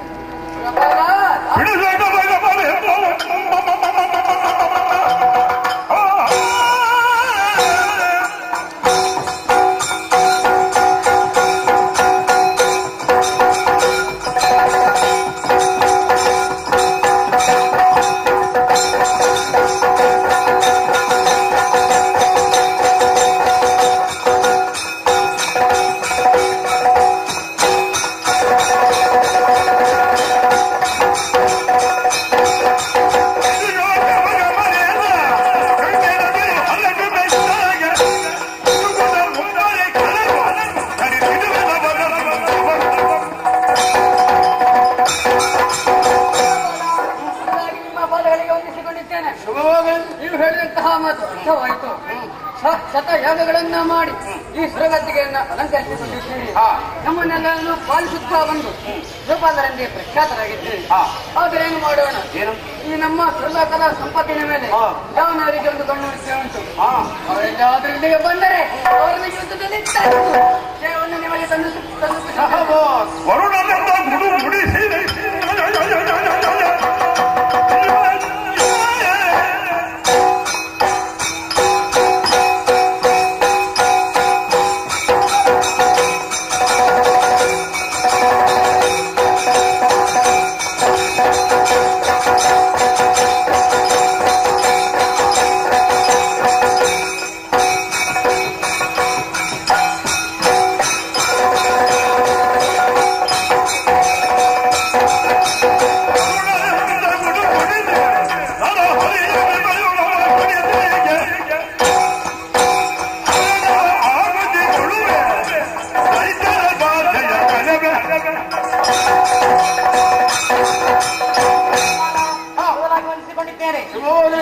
ಯಾಗಗಳ ಫಲದಿಂದ ಸಂಪಾದಿಸಿದ ಈ ದೇವಗತಿಯನ್ನು ವಶಪಡಿಸಿಕೊಳ್ಳಲು ಮುಂದಾದರೆ ರಾಕ್ಷಸರು ಬಂದಂತಾದರೆ ನಾನಿದ್ದೇನೆ. ಬಲು ದೋಷವಾದೇನ ನೀವಂತ ನುಡಿಗೆ ನೀವಂತ ನುಡಿಗೆ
ಸದಾ ಈ ದೇವ ಸಭೆಯಲ್ಲಿ ರಂಜಿಸುತ್ತಿರಲಿ.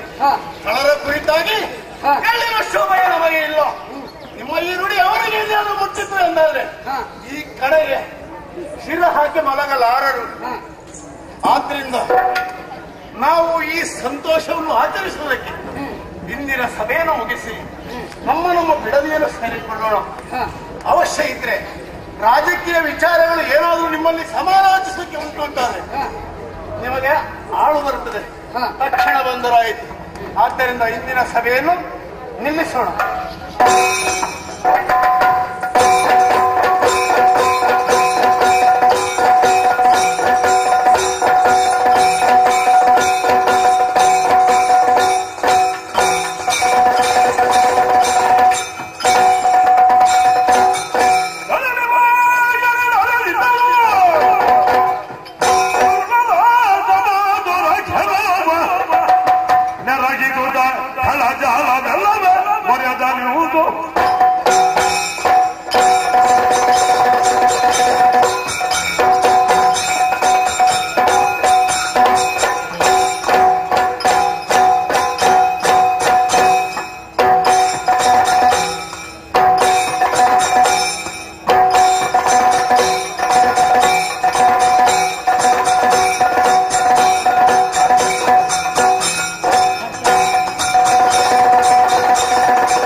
ತಮಾಸುರಾಖ್ಯವನ್ನು ನಾವೇ ಸರಿ ಹೊರಟು ಬಂದರೆ ಅನೇಕ ವಿಧಾನಿಸಬೇಕಾಗಿದೆ.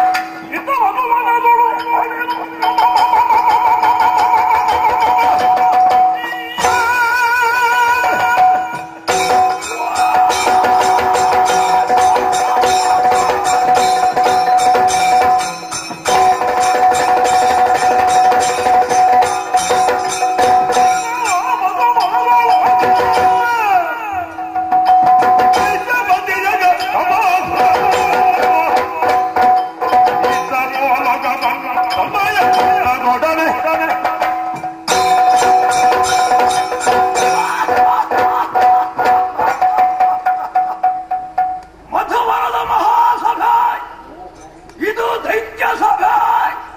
ತಮಾಸುರನ ಪಾಲಕನ ಮೇಲೆ ನಡೆಯುವಂತಹ ಮಹಾರಾಕ್ಷಸರಿವರು ಬ್ರಹ್ಮದೇವ ಸಕಲವನ್ನು ಸೃಷ್ಟಿಸಿದ ಎನ್ನುವ ಹಾಗೆ ಕೇಳಿದ್ದೇವೆ.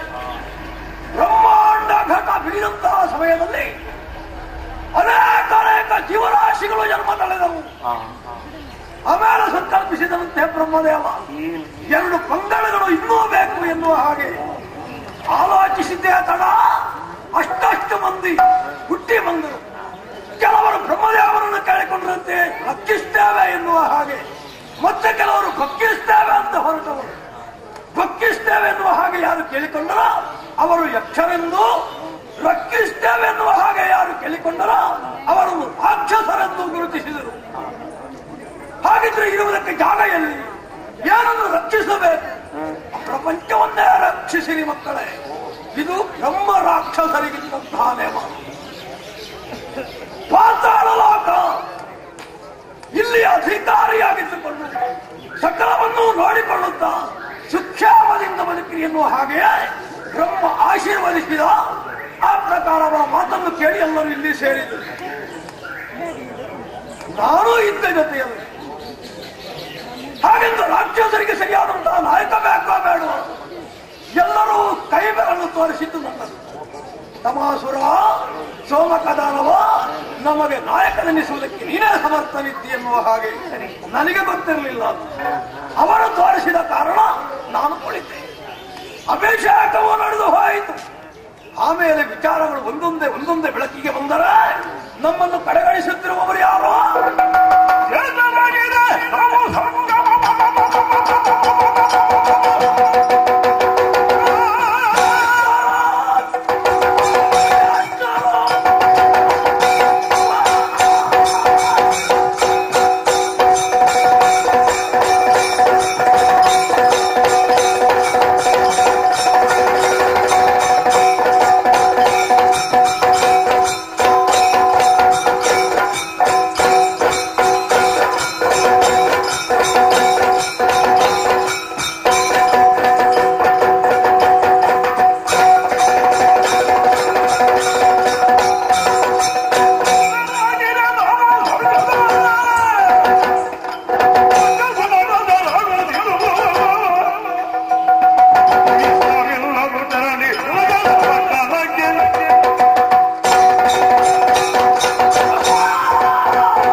ಇದರ ಮೇಲೆ ಲೋಕಗಳಿವೆ. ಈ ವಿಚಾರ ನಮ್ಮ ಗಮನಕ್ಕೆ ಬಂದು ಹೋಯಿತು. ಶ್ರೇಷ್ಠವಾದ ಸ್ವರ್ಗವೆಂದು, ಮತ್ತಿನದ್ದು ಭೂಲೋಕವೆಂದು, ಕೆಳಗಿನ ಲೋಕವಾದಂತಹ ಪಾತಾಳವಿದು. ಹಾಗಿದ್ದರೆ ಅಧಿಕಾರ ಹಂಚಿಕೆ, ಇದರಲ್ಲಿ ಬ್ರಹ್ಮನ ಸಗಿದಂತಹ ಮೋಸ. ಹೌದು, ದೇವತೆಗಳು ಏನು ಹೆಚ್ಚವರಿಗೆ, ರಾಕ್ಷಸರೇನು ಕಡಿಮೆಯವನಿಗೆ. ನಮ್ಮಲ್ಲಿ ಭುಜಬಲ ಇದೆ, ಆಲೋಚನಾ ಶಕ್ತಿ ಇದೆ, ಬೌದ್ಧಿಕ ಶಕ್ತಿ ಇದೆ. ಇದನ್ನು ಗುರುತಿಸಲಾರದೆ ಹೋದರಲ್ಲ, ಬಿಡಲಾರೆ. ಜ್ಯೇಷ್ಠರಾದಿಹನ ಅವಿರುದ್ಧ ದೇವತೆಗಳು ಸ್ವರ್ಗದಲ್ಲಿರುವುದನ್ನು ನಾವು ಸಹಿಸುವುದಿಲ್ಲ. ಅವರಿಗೆ ಪಡೆಯಬೇಕು, ಅವರಿಗೆ ಪಡೆಯಬೇಕು. ಸ್ವರ್ಗದ ಅಧಿಕಾರವನ್ನು ಕಸಿದುಕೊಳ್ಳಬೇಕು. ಎಲ್ಲಿದ್ದಾರೆ ಪಟಭಟರು?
ನಮ್ಮ ಕಾರ್ಯಕ್ಷೇತ್ರದಲ್ಲಿ ಯಾವ ಕಾರ್ಯವನ್ನು ನಾವು ನಿರ್ವಹಿಸುತ್ತಾ ಇದ್ದೇವೋ ಆ ಹೊತ್ತಿನಲ್ಲಿ ಸೇನಾಧಿಪತಿ ಮಂತ್ರಿಗಳಿಂದ ಬರಲಿ ಎನ್ನುವ ಹಾಗೆ ಕರೆ ಮಾಡಿ ಯಾಕೆಂಬುದು ನಮಗೆ ಅರ್ಥವಾಗಲಿಲ್ಲ.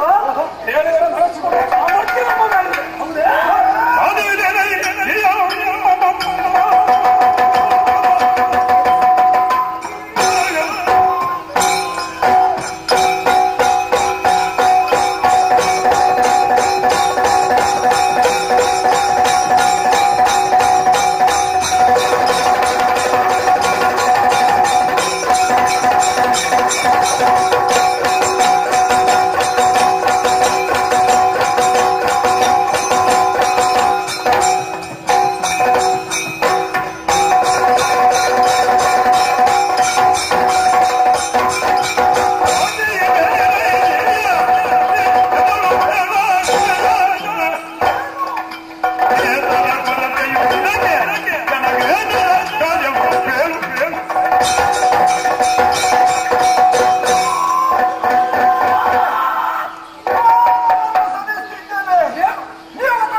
ಸಮಯ ಈ ಸಮಯದಲ್ಲಿ ಮಂತ್ರಿ ಸೇನಾಧಿಪತಿಗಳ ಸಭೆಗೆ ಬರಲಿ ಅನ್ನುತ್ತಾ ನಿಮ್ಮ ಕರೆಯನ್ನು ಕೇಳಿ ಸಭೆಯನ್ನು ಪ್ರವೇಶ ಮಾಡಿದ್ದೇವೆ.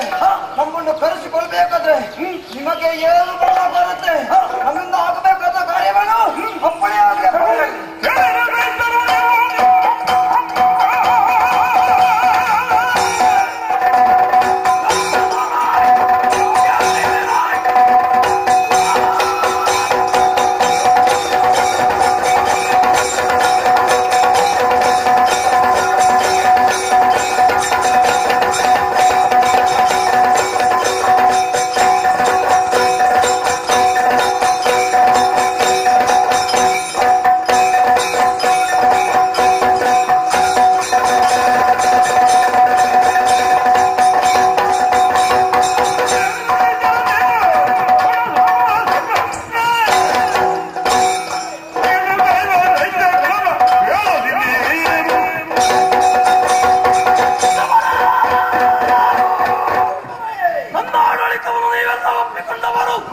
ನಾನು ಹೇಳಿದಂತೆ ನಡೆಯುವವರು ನಮ್ಮ ಹತ್ತಾರು ವರ್ಷಗಳು.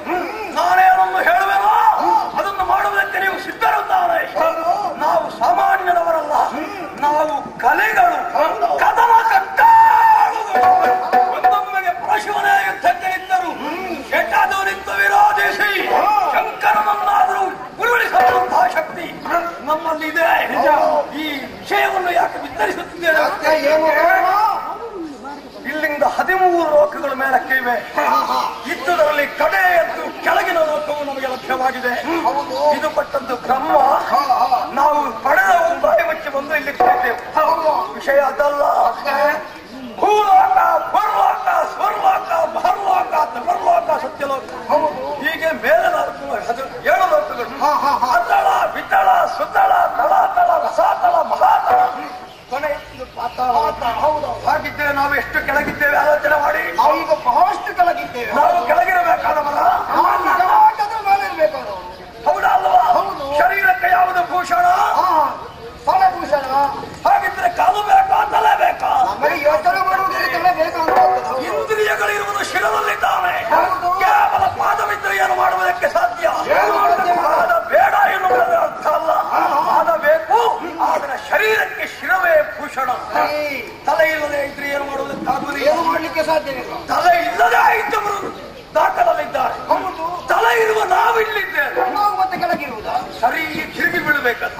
ಇಷ್ಟೆಲ್ಲ ತಿರುಗಿ ಬಿಡಬೇಕು. ನಾವು ಸ್ವರ್ಗಕ್ಕೂ ಹೋಗಬೇಕು, ಅವರನ್ನು ಇಲ್ಲಿ ಇಳಿಸಬೇಕು. ಒಂದು 10 ದಿವಸ ಅವರು ಇಲ್ಲಿ ಕುಳಿತುಕೊಳ್ಳಿ.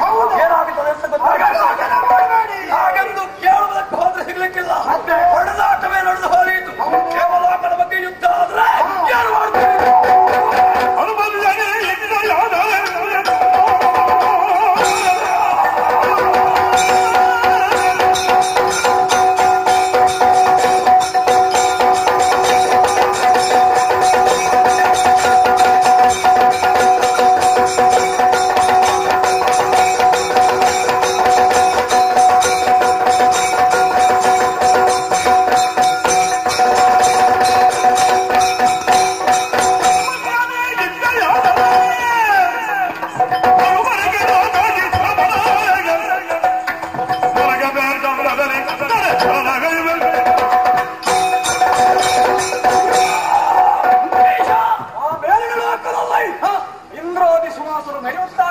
ಈಗ ಇದು ನಮಗೆ ಸಿಕ್ಕಿದಂತಹ ಹೊಸೊಂದು ಅವಕಾಶ.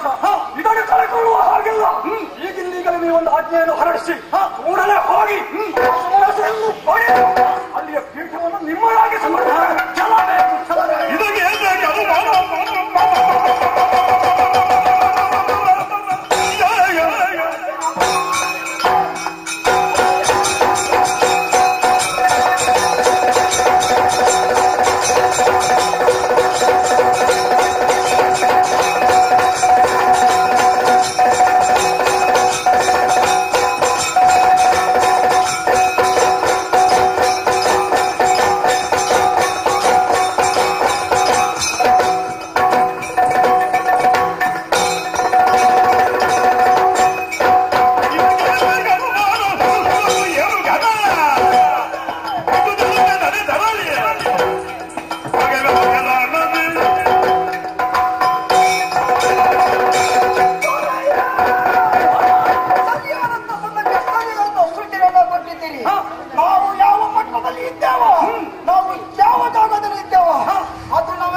ನಾವು ಮೇಲ್ಮಟ್ಟದಲ್ಲಿ ಇರುವವರು ಈ ಸಮಯದಲ್ಲಿ ಕೆಳಮಟ್ಟದಲ್ಲಿ ಇದ್ದೇವೆ. ಈ ಸಮಯದಲ್ಲಿ ಮೇಲ್ಮಟ್ಟಕ್ಕೆ ಏರ್ಬೇಕಾದ್ರೆ ಶಿವಪುರಲ್ಲಿ ಹೋಗಿ ಕೇಳಬೇಕು. ಅವ ಕೇಳಿದ್ರೆ ಕೊಡ್ಲಿಕ್ಕಿಲ್ಲ. ಸಮರಕ್ಕೆ ಸಿದ್ಧನಾಗ್ತಾನೆ. ಸಮರದಲ್ಲಿ ಅವನನ್ನು ಬಡಿದು ಓಡಿಸಿ ಅಧಿಕಾರ ನಿಮ್ಮ ಬಾಳಿಗೆ ನಾನು ಒಪ್ಪಿಸುವಂತೆ ಮಾಡ್ತೇನೆ.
ಬೆಳಕಿನ ವ್ಯವಸ್ಥೆ, ಹೂವಿನ ಅಲಂಕಾರ, ಇದು ಬಹುಶಃ ಈ ಲೋಕದ್ದೇ ಅಂತ.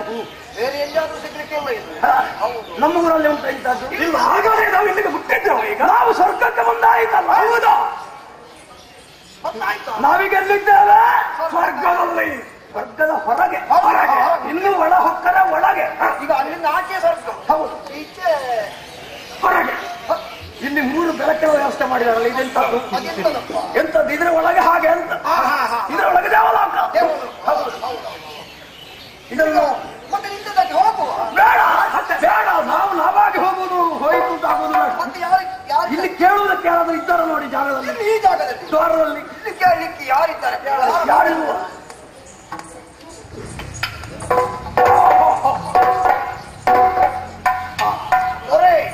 ಇಲ್ಲಿ ಏನಿಲ್ಲ.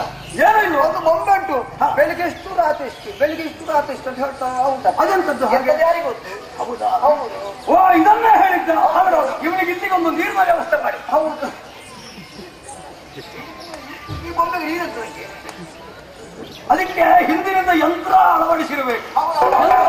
ಯಂತ್ರವನ್ನು ತೆಗೆದು ಹಾಕಿದ್ರೆ ಬಂದಿರ್ತದೆ. ಯಂತ್ರ ಉಂಟು. ಯಂತ್ರ ಅತ್ಯಂತ ಜೀವಂತ. ಎಲ್ಲಿಂದ ಯಂತ್ರ? ಏನೋ ನಿನ್ನ ಭಾವಾಭಿನಯ.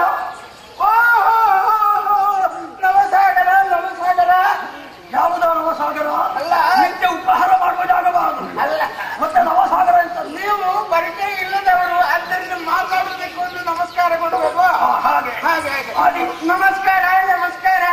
ಎಷ್ಟು ಒಂದೇ ಎಷ್ಟು ಸಲ ಹೇಳಿದಿ? ಅದು 3 ಸಲ ಹೇಳಿ. 3 ಜನ ಇದ್ದೀರಲ್ಲ. ಎಲ್ಲಿಗೋ ತಿರುಗುವುದೆಲ್ಲಿಗೋ? ಅಲ್ಲ ಬಂತು ಅಂದ್ರೆ ನಮಸ್ಕಾರ ನೀನು ಕೊಟ್ಟದ್ದು ತೆಗೆದುಕೊಂಡೆ ಅಂತ ಹೇಳಿ ಅದೊಂದು ಕ್ರಮ ಉಂಟೆ. ಒಬ್ರು ಕೊಟ್ಟರೆ ಮತ್ತೆ ಅದನ್ನು ಹಿಂದೆ ಕೊಡ್ಲಿಕ್ಕಿಲ್ಲ. ಯಾರು ಕೊಡಬೇಕು? ನಾನು ನಿನಗೆ ಕೊಟ್ಟೆ. ಹೌದು. ನನಗೆ ಪ್ರತಿಯಾಗಿ ನೀವು ಕೊಡ್ಬೇಡ.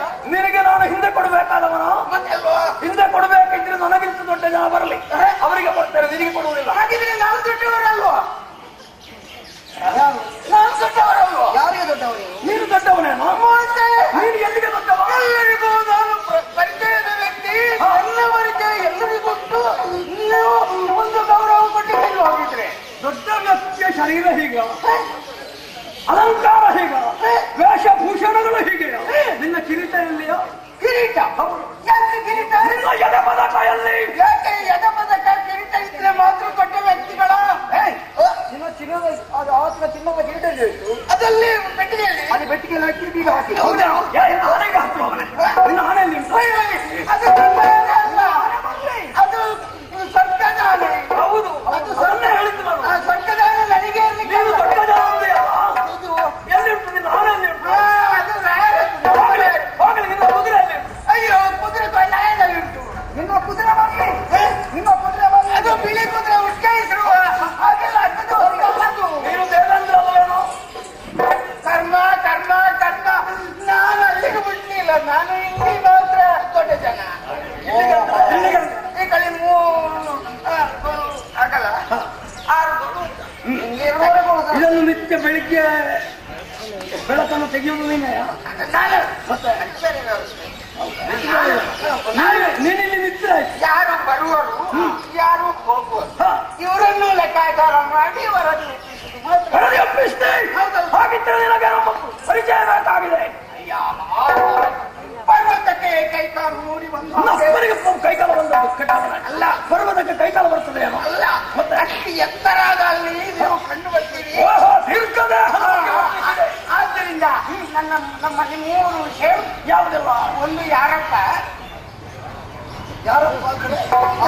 ನೀವು ಯಾರಪ್ಪ, ಎರಡನೇದು ಎಲ್ಲಿಂದ ಬಂದಿರಪ್ಪ, ಇಲ್ಲಿಗೆ ಯಾರಿಗೆ ಯಾರಪ್ಪ ಮತ್ತೆ ಬಂದಿರಪ್ಪ, ಮೂರನೇದು ಬಂದು ಬರುವುದಕ್ಕೆ ಕಾರಣ ಏನಪ್ಪ? ಕಾರಣ ಏನಪ್ಪ? ಇವರು 3 ಅಣ್ಣ ತಮ್ಮಂದಿರ ಅಪ್ಪ ಮಕ್ಕಳ ಹಾಗೆ ಒಟ್ಟಿಗೆ ಅದು ಕೇಳುದು. 3 ವಿಷಯ ಉಂಟು ಅಂತ. ಯಾರಪ್ಪ ಎಂಬೆಯಲ್ಲ, ನಾನು ಪಾತಾಳ ಲೋಕದವ. ತಮಾಸುರನೆಂಬ ಹಾಗೆ ನನ್ನ ಹೆಸರು. ಹೌದಾ? ತಮಾಸುರ. ಈ ಕಡೆ ನೋಡುವಾಗ ಇಬ್ಬರು ಮಹಾಬಲಿಷ್ಠರು. ಏನು ಬರಗಾಲ ಬಂತ ನಿಮ್ಮಲ್ಲಿ? ಬಾಯಿ ತಡೆದ್ರೆ ಜಾಗ್ರತೆ, ಬರಗಾಲದ್ದು ಕಂಡ ಬಂದ ಉಗ್ರಗಾಮಿಗಳು ಎಲ್ಲಾದ್ರೂ ಕಿರ್ಕೊಳ್ಳ ನಿಮಗೆ? ಈ ಲೋಕಕ್ಕಿಂತ ದೊಡ್ಡ ಉಗ್ರಗಾಮಿಗಳು ನಮಗೆ ಬೇರೆ ಇಲ್ಲ, ಬೇರೆ ಇಲ್ಲ. ಇದ್ದಷ್ಟು ಉಗ್ರಗಾಮಿಗಳಿದ್ದೇ ಇರು. ಹೌದಾ? ಮತ್ತೆ ದೇವಲೋಕದಲ್ಲಿ ಹೌದು, ದೇವಲೋಕದಲ್ಲಿ ಅಂಥದ್ದು ವಿಷಯವೇ ಇಲ್ಲ. ನಾವೆಲ್ಲ ಪರಿಹಾರ ಮಾಡ್ತೇವೆ. ಯಾವುದು ಪರಿಹಾರ ಮಾಡ್ತೀವಿ? ಅಲ್ಲಿಂದ ಅಲ್ಲಿಗೆ ನಿನ್ನ ಪರಿಹಾರ ಕೇಳುವುದಕ್ಕಾಗಿ ಬಂದವರಲ್ಲ. ನಿನ್ನ ಒಡೆಯನಲ್ಲಿ ಹೋಗಿ ಹೇಳುವೆ, ಏನು ಹೇಳಬೇಕು? 4 ಅಧಿಕಾರವನ್ನು ಬಯಸಿ ತಮಾಸೆ ಬಂದಿದ್ದಾವೆ. ನೀನಾಗಿ ಬಿಟ್ಟು ಕೊಟ್ಟರೆ ಲೇಸು. ಇದ್ರ ಅಧಿಕಾರದಿಂದ ಕೆಳಗಿಳಿಸಿ ರಸಾತಳಕ್ಕೆ ಮೆಟ್ಟಿ ಅಧಿಕಾರವನ್ನು ಕಸಿದುಕೊಳ್ಳುತ್ತಾವಂತೆಂದು ಹೋಗಿ ಹೇಳಬೇಕು. ನೀನು ನಮ್ಮ ಪಕ್ಷಕ್ಕೆ ಬರ್ತೀಯ. ಏನು ದೊಡ್ಡವರಾದ ನೀವು ಕೆಳಗಿರುವುದು, ಸಣ್ಣವರಾದ ನಾವು ಮೇಲೆ ನ್ಯಾಯ ಅಲ್ಲ. ಈವರೆಗೆ ಯಾರು ಕೇಳಲಿಲ್ಲ, ನೀವು ಕೇಳಿದ್ರಲ್ಲ. ಶಾಬಾಸಿ ಇರಬೇಕು. ಹೀಗೆ ನ್ಯಾಯವೇ ಹಾಗೆ. ದೊಡ್ಡವರಿಗೊಂದು ಗೌರವ ಕೊಡುವುದನ್ನು ಕಲಿಬೇಕು. ಹಾಗಿದ್ರೆ ಈಗ ಒಳಗೆ ಕಳಿಸುವುದಕ್ಕೆ ಬೇರೆ ವ್ಯಕ್ತಿಯನ್ನು ಹೇಳಬೇಕಾಗ್ತದೆ. ಬೇಡ ಬೇಡ, ನೀನು ಬಾ, ನೀನು ನಮ್ಮ ಪಕ್ಷಕ್ಕೆ ಬಾ. ನಿನಗೇನು ಬೇಕು? ನಿನಗೆ ಎಷ್ಟು ಬೇಕು? ಯಾವ ಕೆಲಸ ಮಾಡ್ತೀನಿ ನಾನು ಕೊಡ್ತೇನೆ. ಅದು ಮತ್ತೆ ಆಲೋಚನೆ ಮಾಡುವ, ಮತ್ತೆ ಆಲೋಚನೆ ಮಾಡುವ. ಅಲ್ಲಿ ಕಿರಿಯವ ಅಲ್ಲಿ ಮೇಲೆ ಕೂತಿದ್ದಾನೆ. ಹೌದು, ಅವನಿಗೊಂದು ವಿಷಯ. ನಿನಗಿಂತಲೂ ಕಿರಿಯ ನಾವು ಮತ್ತೆ ನಿನ್ನಿಂದ ನನ್ನಿಂದ ಕಿರಿಯ. ನನ್ಗೆ ಹಾಗಲ್ಲ, ನನಗೆ ಹೇಳುವ ಕೇಳುವ. ಅವರ ಮಾತನ್ನು ಮೀರಿದಂತಾಗುದು ಬೇಡ. ಮತ್ತೆ ನಾಳೆ ನಾವು ಆಲೋಚನೆ ಮಾಡಲಾಗ್ತದೆ. ಆದೀತು, ಆದಷ್ಟು ಬೇಗ ಹೋಗಿ ಹೇಳ.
ಎಲ್ಲಿ? ದ್ವಾರದಲ್ಲಿ. ಯಾವುದು? ನಮ್ಮ ಹೆಬ್ಬಾಗಿಲು. ನಮ್ಮ ಮಹಾದ್ವಾರ. ಮಹಾದ್ವಾರದಲ್ಲಿ. ಏನು ಏನಾಯ್ತು? ನೀವು ಅಪ್ಪಣೆ ಮಾಡಿದ್ರಲ್ಲ, ನನಗೆ ಅಲ್ಲಿ ಕಾಯ್ತಾ ಇರ್ಬೇಕು. ಒಬ್ಬೊಬ್ರು ಅನ್ನದಂಡದ ಹಾಗೆ ಇರಬಾರ್ದು.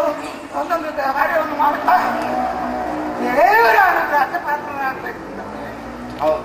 ಆದ್ರಿಂದ ನಾವು ಚಾಚು ತಪ್ಪದೇ ನಾವು ಅಲ್ಲಿಗೆ ಕಾರ್ಯ ಮಾಡ್ತಾ ಇದ್ದೀವಿ. ಹೌದು.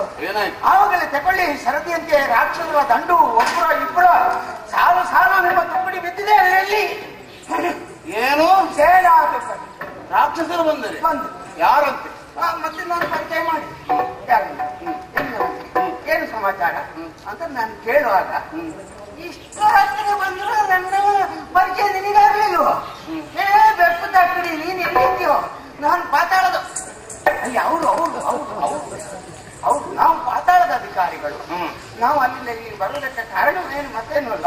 ಏನಂತೆ? ಅದ್ರ ಬಗ್ಗೆ ಅಧಿಕಾರ ಬೇಕಂತೆ. ಎಲ್ಲಿದ್ದು? ಅವ ಪಾತಾಳದಲ್ಲಿ ತಮಾಸುರ ಅಂತ ಅವನ ಹೆಸರು. ಅವನಿಗೆ ಈ ಸ್ವರ್ಗಲೋಕದ ಅಧಿಕಾರ ಬಿಟ್ಟು ಬರ್ಬೇಕಂತ. ವರ್ಗದ ಅಧಿಕಾರಕ್ಕೆ ಬಂದಿದ್ದಾನೆ. ಬಿಟ್ಟು ಬಡದಿದ್ರೆ ಆಯುಧ ಹಿಡಿಬೇಕಂತ, ಯುದ್ಧಕ್ಕೆ ಬರ್ಬೇಕಂತ ಏನೆಲ್ಲ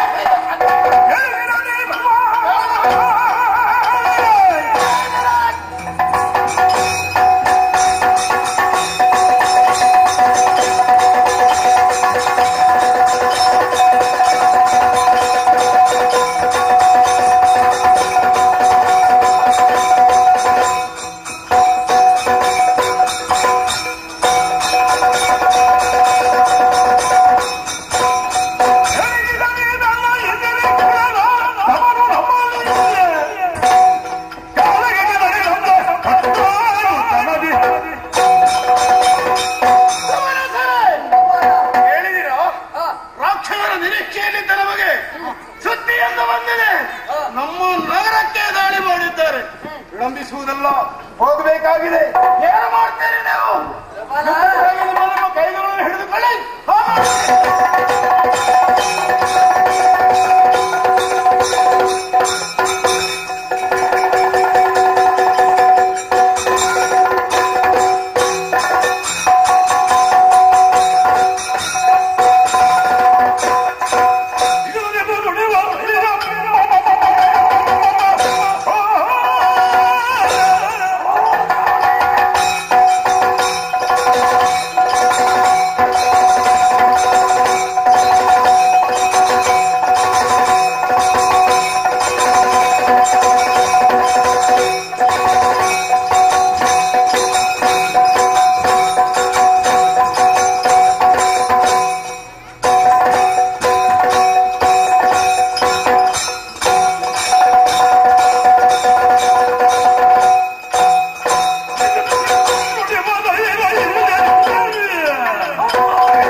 ಮಾತಿಯಿಂದ ಹೇಳುತ್ತೇನೆ, ಒಂದು ಬಾರಿಗೆ ಶುಂಕವಲ್ಲ ಎಂದು ಓಟದಲ್ಲಿ ಹೆಸರಾಯಿತು.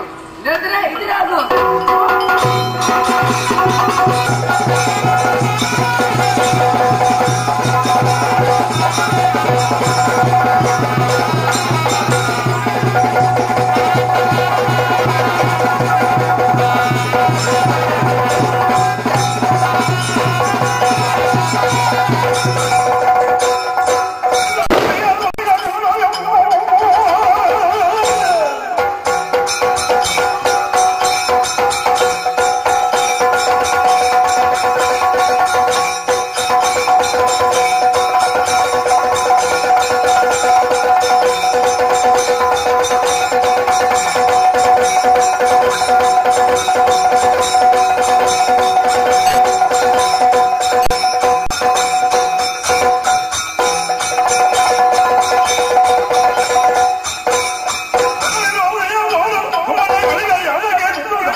ಹಿರಿದಾಯ ಮಕ್ಕಳು ನಮಗೆ ಯಾವುದು ಸಿಗಬೇಕಿತ್ತ ಅದು ನಮ್ಮ ಪಾಲಿಗೆ ದೊರಕಲಿಲ್ಲ.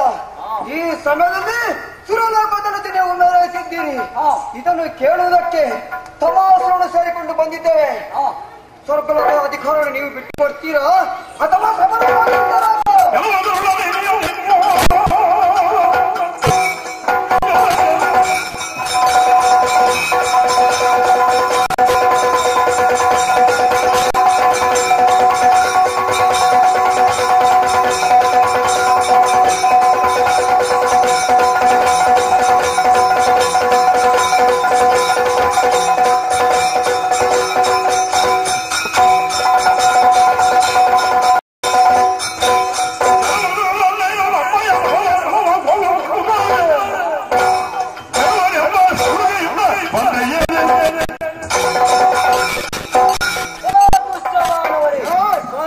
ಬಯಸಿ ಬಂದಿದ್ದೀರಾ? ಹೌದು. ದಾರಿಯಿಂದ ಕೇಳ್ತೀರಾ ಪೇಟೆಗೆ ಸಾಯ್ತೀರಾ?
ಸರಿ ಗಜವನ್ನರೇ ಯುದ್ಧಕ್ಕ ಮುಂದೆಯಲ್ಲ ದೇವತೆಗಳನ್ನು ಪ್ರೋತ್ಸಾಹಿಸುತ್ತಾ ರಣಕಣದಲ್ಲಿ ಮುನ್ನುಗ್ಗಿ ಬರುತ್ತಿರುವಂತಹ ನಿಮ್ಮ ದೃಶ್ಯವನ್ನು ಕಂಡರೆ ಯಾರಾದ್ರೂ ಹೆದರಲೇಬೇಕು.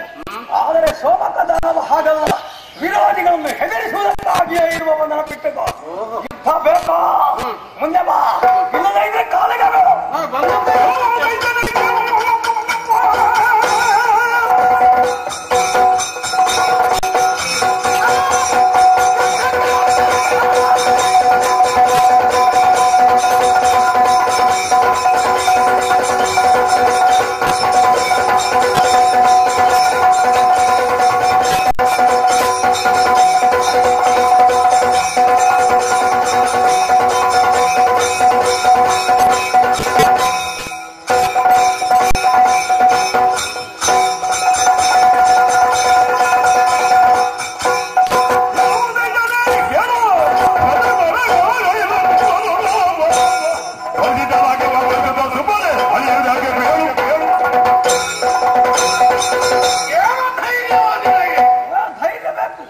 ಒಬ್ಬ ದುಡಿದ ಸಂಭಾವನೆಯಿಂದ ಅರ್ಧ ಭಾಗವನ್ನು ಕೇಳುವುದಕ್ಕೆ ಇದು ದೇವೇಂದ್ರನ ಪುಣ್ಯ ಸಂಪಾದನೆ.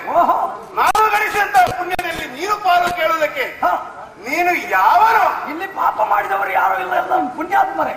ನೀನು ಬಂದುದು ಇನ್ನು ಅಧರ್ಮ ಮಾಡುವುದಕ್ಕಾಗಿ ನೇರವಾಗಿ ಸ್ವರ್ಗವನ್ನು ಏರಿದ್ದೀಯ. ನಾವು ಹಾಗಲ್ಲ, ಇದನ್ನು ಶತಯಾಗವನ್ನು ಮಾಡಿ 3 ಮೂರ್ತಿಗಳನ್ನ ಪ್ರಸಾದ ರೂಪವಾಗಿ ಪಡೆದುಕೊಂಡಿದ್ದೇವೆ. ಆದ್ದರಿಂದ ನಿನಗೆ ಸ್ವರ್ಗದಲ್ಲಿ ಸ್ಥಾನ ಇಲ್ಲ. ನಿನಗೆ ಮೇಲೆ ಇರಬೇಕು ಅಂತಾದ್ರೆ ಯಮನ ಮನೆಯಲ್ಲಿ ಒಂದು ಸ್ಥಾನ ಬರೆಯಲಾಗಿದೆ, ಅಲ್ಲಿಗೆ ಬಿಡುವುದು.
ಇನ್ನು ಅವನ ಭಯ ನಮಗೆ ಬೇಕಾಗಿಲ್ಲ.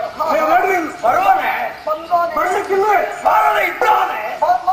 ಮತ್ತೆ ಹಾಗೆಂದು ನಾವು ಬದುಕಬೇಕೆನ್ನುವಂತಹ ದಶೆಯಿಂದಲಾಗಿ ಎಷ್ಟು ಕಡೆ ತಿರುಗಾಡಿದೆ. ಚರಿಸಿಗಿರಿ ಕಾನನಗಳಲ್ಲಿ, ಎಷ್ಟು ಕಾಡಿಗೆ ಹೋದೆವು, ಗಿರಿಗೊತ್ತರಗಳಲ್ಲಿ, ಪರ್ವತದ ಒಳಾಂಚಿನಲ್ಲಿ ಸೇರಿದರೂ ಬೆನ್ನತ್ತಿ ಬಂದು ಹೊಡೆಯುತ್ತಿರುವಂತಹ ದೇವತೆಗಳು ಜೀವಂತವಾಗಿ ಉಳಿಯಬಡಲಾರರು ಎನ್ನುವಂತಹ ನಿರ್ಧಾರಕ್ಕೆ ಬಂದಿದ್ದೇನೆ. ಈ 7 ಲೋಕಗಳಲ್ಲಿ ನಮ್ಮನ್ನು ಕಾಯುವವರು ಯಾರು ಇಲ್ಲವೇ? ನಾವು ಜೀವವನ್ನು ಕಳೆದುಕೊಳ್ಳಬೇಕೆ? ಮತ್ತೆ ಇನ್ನೇನು ಗತಿ ನಮಗೆ ಇಲ್ಲ ಇಲ್ಲ. ಕಾಣುತ್ತಿದ್ದೀರಲ್ಲ ಇದರಲ್ಲಿರುವಂತಹ ಶ್ರಮ ಯಾರದ್ದಂತ ಭಾವಿಸಿದಿರಿ? ಯಾರದ್ದು ಬಿಡಿ ಬಿಡಿ ಆಶ್ರಮ? ನಮ್ಮ ಗುರುಗಳಿದ್ದಾರಲ್ಲ ಶುಕ್ರಾಚಾರ್ಯರು, ಹೌದು, ಅವರ ತಂದೆಯಾದಂತಹ ಭೃಗು ಮಹರ್ಷಿಗಳ ಶ್ರಮ.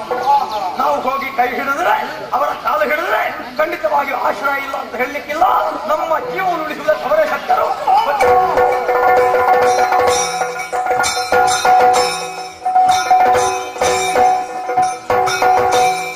ಸುಂದರಾಗಿಯ ಬಳಿಗೆ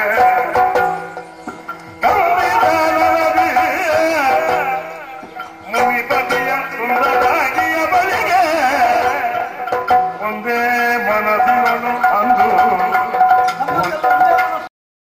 ಅಂದು ಜಯ ಜಯ ಜಯ ಜಯ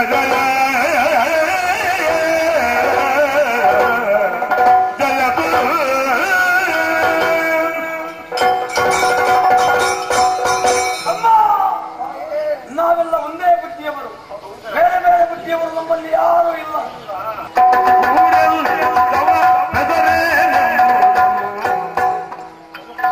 ವೀರನೇ ಹೇಳು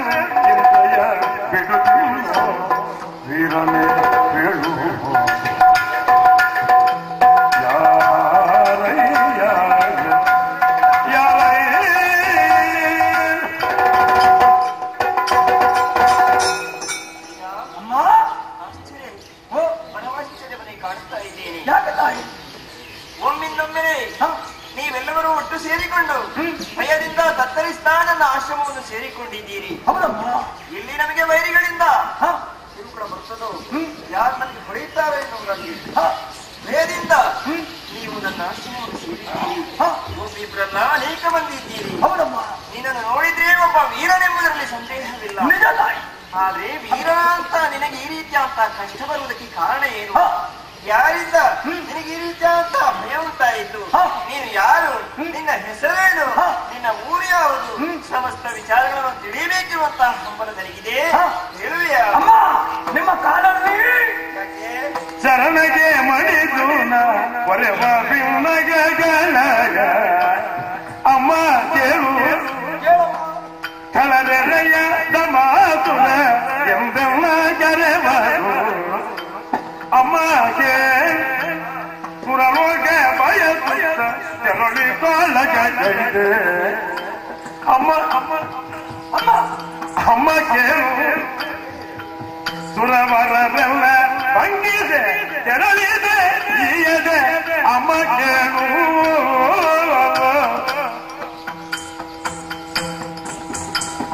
ಶರಣಕ್ಕೆ ಮಣಿದು ಹೊರೆ ಬಾಬಿಲ್ಲಗ ಅಮ್ಮ ಕೇಳು ಅಮ್ಮ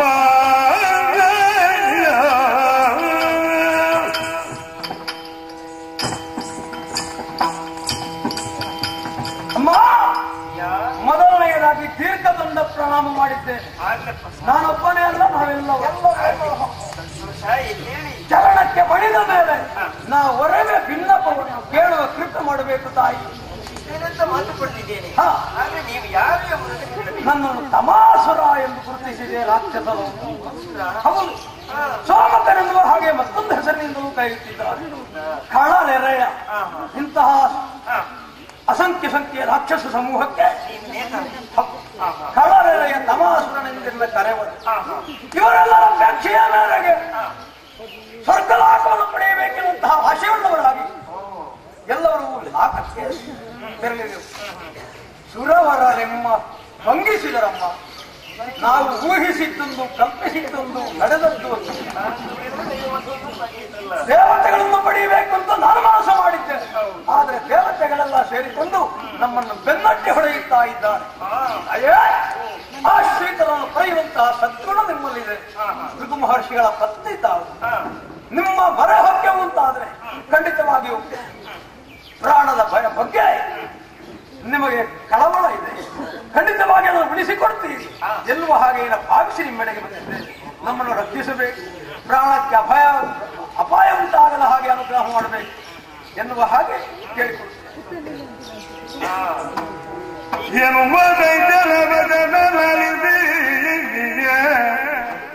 ಮನದಿ ಯೋಜಿಸುತ್ತಂದನು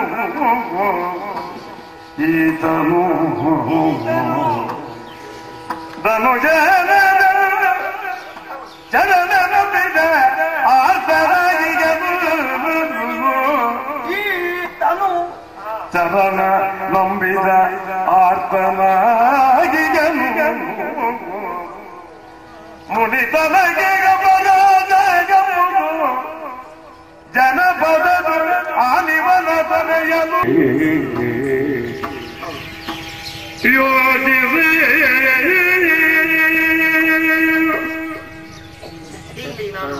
ಯೋಜಿಸಿ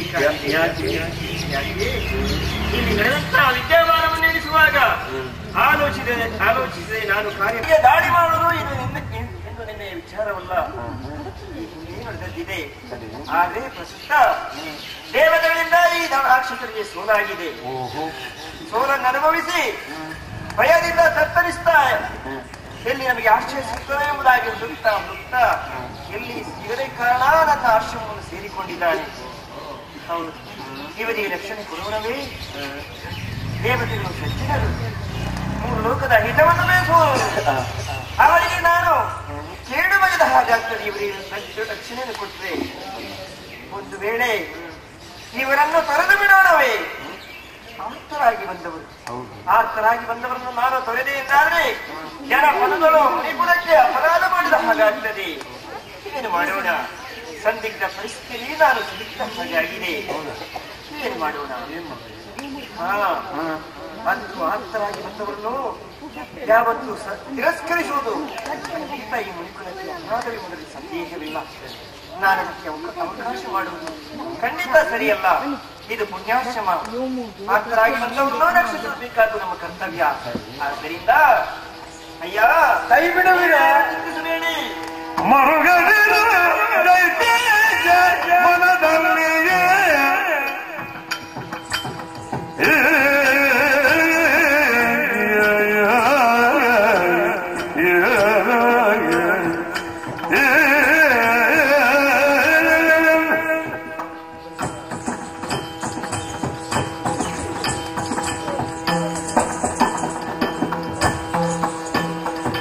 ಮರುಗದಿರು ದೈಶೇಷ ಮನದಲ್ಲಿಯೇ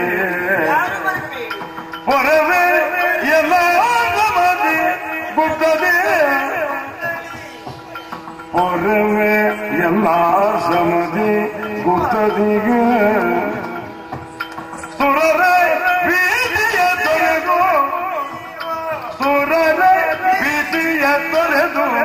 ಇರುವುದು ನಿರತ ನೀವು ಸುರರ ಬೀದಿಯ ತೊರೆದು ಇರುವುದು ನಿರತ ನೀವು ದೈತೇಶಯ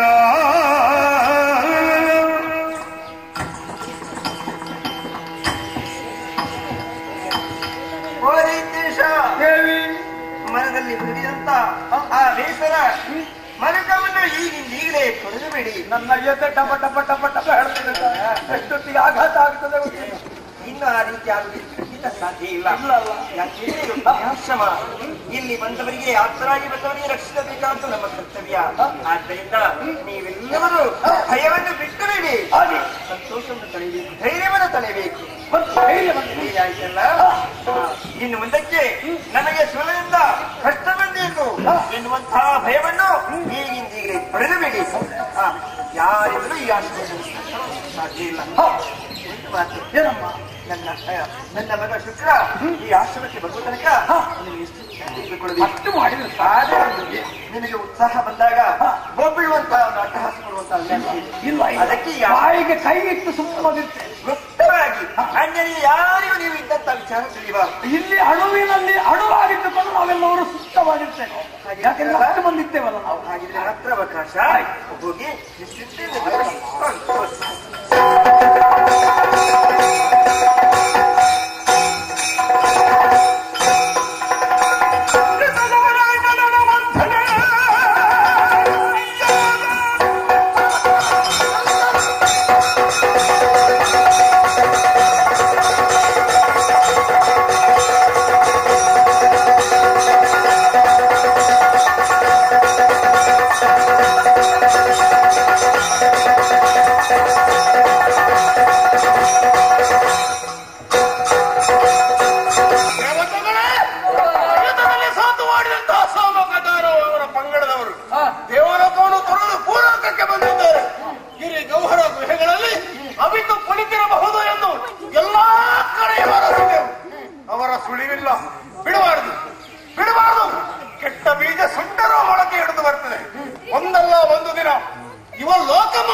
ಯಾಕೆಂದ್ರೆ ಸ್ವರ್ಗಲೋಕದಲ್ಲಿ ಸುಖದ ಸುಖದಲ್ಲಿ ಕಾಲವನ್ನು ಕಳೆಯುತ್ತಾ ಇದ್ದು ಯಾವಾಗಲೂ ನಮಗೆ ಸುಖವೇ. ಅದನ್ನೆಲ್ಲ ತುಳಿದು ಈ ದಿಕ್ಪಾಲಕರನ್ನೆಲ್ಲ ಸೇರಿಸಿಕೊಂಡವರು ನನ್ನ ಆಶ್ರಮವನ್ನು ಸೇರಿದ್ದಿ. ನಿನ್ನ ಅಪರೂಪದ ಭೇಟಿ ಇದು. ಬಂದಂತವನ್ನು ಸತ್ಕರಿಸಬೇಕಾದ್ರೆ ನನ್ನ ಕರ್ತವ್ಯ. ನೀನು ದೇವಲೋಕದಲ್ಲಿ ರತ್ನಖಚಿತವಾದ ಪೀಠದಲ್ಲಿ ಆಸೀನನಾಗುವ. ಹೌದು, ಸಾಮಾನ್ಯ ದರ್ಭಾಸನ. ನಿಮ್ಮ ದರ್ಭಾಸನವೇ ಸಾಕು. ಓಹ್, ಅದೇ ಸಿಂಹವಿಷ್ಟರ ಅಂತ ಕೂಡಿದಷ್ಟು ಸತ್ಕಾರವನ್ನು ಮಾಡಿದ್ದೇನೆ. ನೀವು ಕೂಡಿದಷ್ಟು ಮಾಡಿದ್ರೆ ಸಾಕು. ಆದ್ರೆ ನಿನ್ನ ಅಪರೂಪದ ಭೇಟಿ ಇದು. ಯಾಕೆ ಆಶ್ರಮದಲ್ಲಿ ಸೇರಿದ್ದಿ? ಮುನಿಸಕ್ಕಿಂದ ಏನಾಗಬೇಕು ಏನು ಅಂತ ವಿಚಾರ ಹೇಳಿ. ಓ ಸಾಧು ಶಿರೋಮಣಿ, ಲಾಲಿಸು ಮುನಿ ಸದಿಯೇ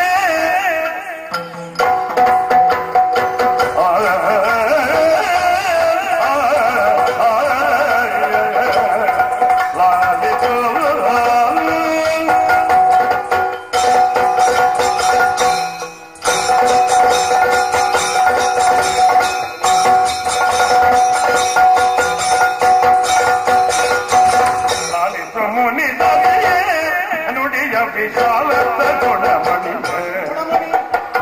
ಕುಳತಮನು ತಮ್ಮಾಲಯದೊಳು ಕುಳತಮನು ತಮ್ಮಾಲಯದೊಳು ತಲ್ಲಿಲೆಯುವುದು ಕೇಳುದ ಬಂದಿದೆ ಮುನಿದದಿಯೇ ಗುಣ ಸಾಲದ ಗುಣ ಮಣಿಗೆ ಮುನಿದದಿಯೇ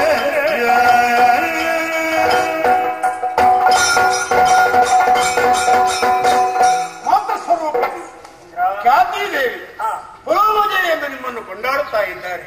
ರಘು ಮಹರ್ಷಿಗಳ ಧರ್ಮಪತ್ನಿ, ಮಹಾಪತಿವ್ರತೆ. ಅಮ್ಮ, ನಿಮ್ಮ ಮುಖದರ್ಶನದಿಂದಲೇ ತಿಳಿದೇ ಮಾಡಿದಂತಹ ಪಾಪಗಳಿದ್ರೆ ಖಂಡಿತ ದೂರ ಆಗ್ತದೆ. ನಮ್ಮನ್ನೆಲ್ಲ ಹರಸಬೇಕು ತಾಯಿ.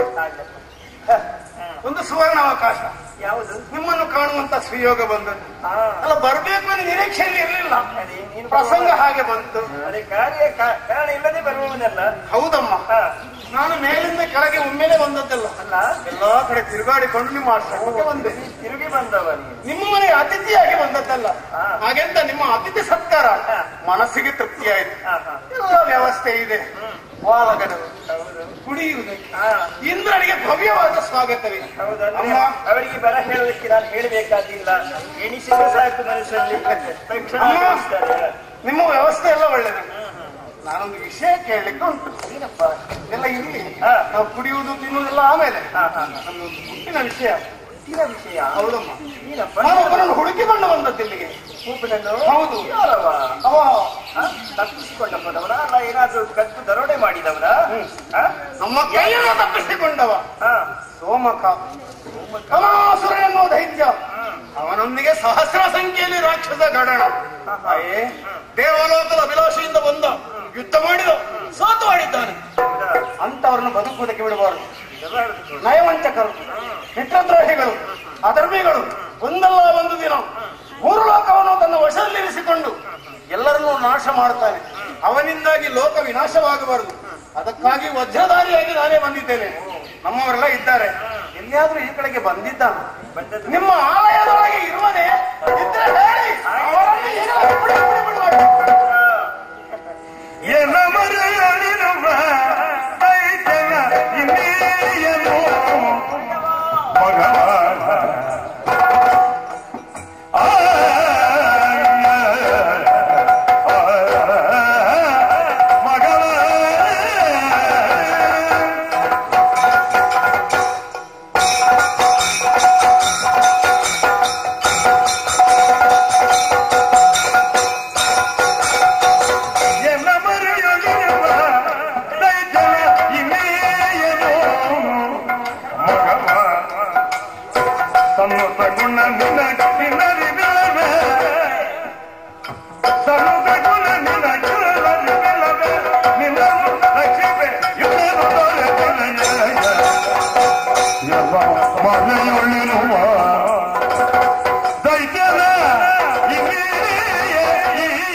ಏನಮ್ಮ, ನನ್ನ ಆಶ್ರಮವನ್ನು ಆ ದೈತ್ಯರು ಸೇರಿಕೊಂಡಿದ್ದಾರೆ ಎನ್ನುವಂತ ವರ್ತಮಾನವನ್ನು ತಿಳಿದೇ ಬಂದೀಯಾ? ವಾರ್ತೆ ಬಂತು. ಹೌದಾ?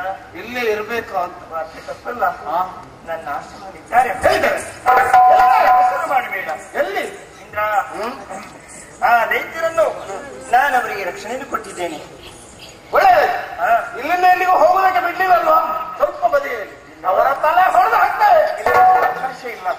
ಯಾಕೆಂದ್ರೆ ಅರ್ಥರಾಗಿ ಬಂದವರಲ್ಲಿ ಹೇಳಿಕೊಂಡ್ರು ನಮಗೆ ರಕ್ಷಣೆ ಕೊಡಬೇಕು. ನಮಗೆ ಆ ಸುರನಿಂದ ಭಯ ಉಂಟಾಗಿದೆ.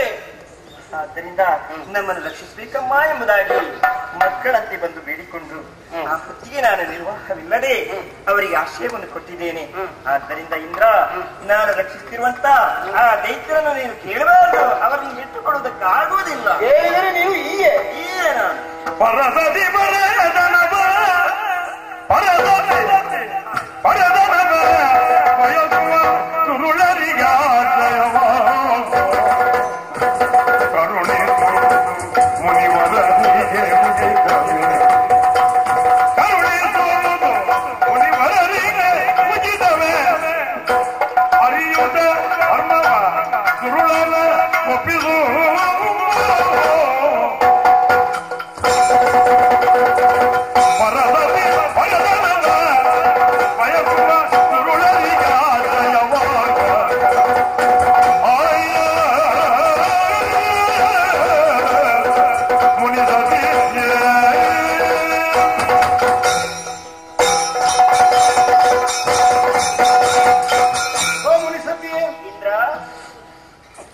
ರಾಕ್ಷಸರ ವಿಷಯವಾಗಿ ನೀವು ತುಂಬಾ ಅಧ್ಯಯನ ಮಾಡಬೇಕಾಗಿದೆ.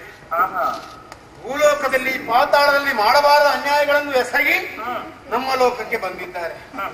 ಅಂತವರನ್ನು ಮುಗಿಸಲೇಬೇಕು ಎನ್ನುವ ನಿರ್ಧಾರವನ್ನು ನಾನು ಬಂದ್ರೆ ನೀವು ಹೇಳುವುದೇ ಬೇರೆ. ಹೆತ್ತ ಮಕ್ಕಳಾದ್ರೂ ಕ್ರೂರಿಗಳು ಅಧರ್ಮಿಗಳಾದ್ರೆ ಒಂದು ಗಿಡಬೇಕು. ಅಂತಲ್ಲಿ ಯಾವ ತಾಯಿಯ ಹೆತ್ತ ಮಕ್ಕಳು ಲೋಕದಲ್ಲಿ ದುಷ್ಪ್ರವೃತ್ತಿಯಿಂದ ವರ್ತಿಸ್ತಾರೆ ಎಂದಾದ್ರೆ ಅಂತವರಿಗೆ ಆಶ್ರಯ ಕೊಡುವುದೇ. ನೀನೊಬ್ಬಳು ಸಾಧ್ವಿ, ನಿನ್ನ ವಿಚಾರ ಬಿಡೋಣ. ರಕ್ಷಿಸುವುದಕ್ಕೆ ಭೃಗು ಮಹರ್ಷಿಗಳು, ಮಗ ಶುಕ್ರಾಚಾರ್ಯ. ಆದ್ರೆ ಲೋಕದಲ್ಲಿ ಎಷ್ಟು ಅಬಲೆಯರಿದ್ದಾರೆ, ಎಷ್ಟು ಹೆಣ್ಣು ಮಕ್ಕಳು ಕಣ್ಣೀರು ಹರಿಸ್ತಾ ಇದ್ದಾರೆ. ಹೆಣ್ಣು ಮಕ್ಕಳನ್ನು ಕಂಡರೆ ಆ ದುಷ್ಟ ದಾನವರೆಲ್ಲ ಹೋಗಿ ಅವಳ ದೈಹಿಕ ಸುಖವನ್ನು ಪಡೆದು ಅವಳನ್ನು ಕಾಲ ಕೆಸರಂತೆ ಬಿಸಾಡಿ ಬರ್ತಾರೆ. ಕಾಮುಕರಂತೆ ಅವರಲ್ಲಿ ದ್ರವ್ಯಗಳಿದ್ರೆ, ಸಂಪತ್ತಿದ್ರೆ ದೋಚುತ್ತಾರೆ, ಕೊಲೆ ಮಾಡ್ತಾರೆ, ಸುಲಿಯುತ್ತಾರೆ. ಅಂತವರಿಗೆ ಈ ಪುಣ್ಯಾಶ್ರಮದಲ್ಲಿ ಆಶ್ರಯ ಕೊಟ್ಟಿದ್ದೀಯಲ್ಲ ತಾಯಿ, ಬಿಡು, ಅವರನ್ನೆಲ್ಲ ಕೊಂದು ಬರ್ತೇನೆ. ಕೊಂದು ನೀನು ಕೊಂದು ಕೊಡೋದಾ? ಆದ್ರೆ ಬಿಟ್ಟು ಕೊಡೋದಕ್ಕೆ ದುರುಳನೆ ಮಾರಿಯ ಕರಗಿ ಮನೆ ಸೂರ ದುರುಳನೆ ಮಾರಿಯ ಕರಗಿ ಮನೆ ಸೂರ ಚರಣವ ತರಲ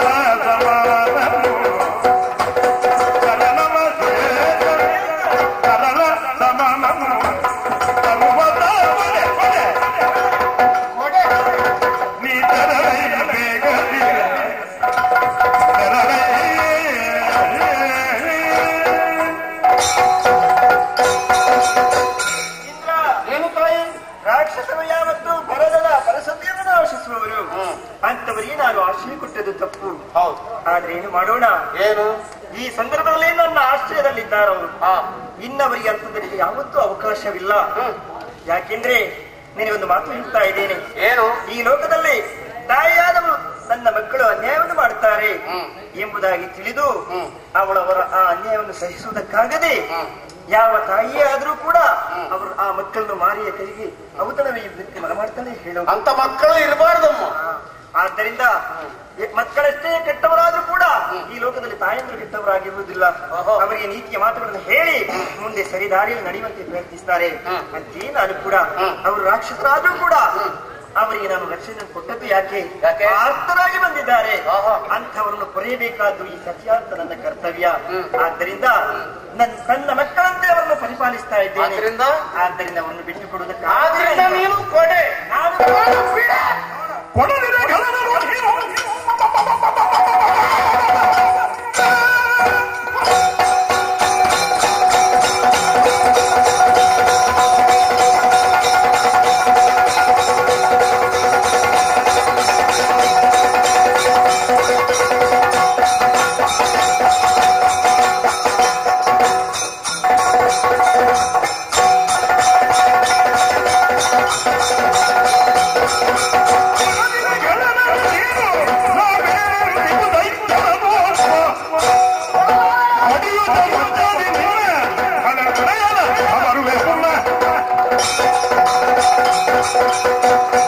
ಹೆಂಗಸರಿಗೆ ಯಾವತ್ತೂ ದೇವತೆಗಳು ರಕ್ಷಣೆಯನ್ನು ಕೊಡ್ತಾರೆ.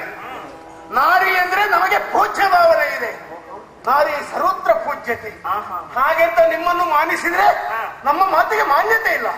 ಏನು ಕೊಡೆ? ಏನು ಕೊಡೆ? ದೈತ್ಯರನ್ನು ಕೊಡಿ, ಬಿಟ್ಟು ಕೊಡೆ, ಸರ್ವತಾ ಕೊಡಿ. ನೀನು ಬಿಡದಿದ್ರೆ ಏನೇ? ನಮಗೆ ಹೇಗೆ ಅವರನ್ನು ಪಡೆದುಕೊಳ್ಬೇಕು ಅಂತ ಗೊತ್ತಿದೆ. ನಾವು ಮೂರು ಲೋಕವನ್ನು ರಕ್ಷಿಸುವವರು, ನೀನು ರಾಜ್ಯವನ್ನು ರಕ್ಷಿಸುವುದಲ್ವ? ನಿನ್ನನ್ನು ಕೆಣಕಿಯೋ ಕೊಂದು ಆಮೇಲೆ ಅವರನ್ನು ಪಡೆಯುತ್ತೇನೆ. ಒಳ್ಳೆಯ ಮಾತಿನಲ್ಲಿ ದೇವೇಂದ್ರನಿಗೆ ಬೆಲೆ ಕೊಟ್ಟು ಮಾತಿಗೆ ಸರಿ, ಇಲ್ಲದಿದ್ರೆ ನಿನ್ನ ತಲೆ ಹೊಡೆದನು. ಏನು ಇಂದ್ರ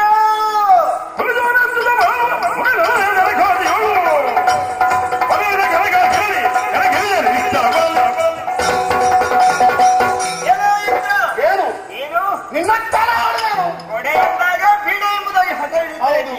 ನನ್ನ ತಲೆಗೆ ಬಡಿದಕ್ಕೆ ಮನ ಮಾಡಿದೆಯಾ? ನಿನ್ನಂತವರು ಜೀವಿಸಬೇಕಿದ್ರೆ ನಮ್ಮತ್ತ ಋಷಿಮನೆಗಳು ಯಜ್ಞ ಯಾಗಾದಿಗಳನ್ನು ಮಾಡಿ ಹವಿಸನ್ನು ಅರ್ಪಿಸಬೇಕು. ಅದನ್ನು ತಿಂದು ಕೊಪ್ಪಿ ಹೋದೆಯಾ? ನಾವು ಮಳೆ ಸುರಿಸಿದ್ರೆ ಮಾತ್ರ ನಿಮ್ಮ ಬದುಕು. ಏನು ಪಾಪಿಯಂತೆ ವರ್ತಿಸ್ತಾ ಇದೆಯಾ?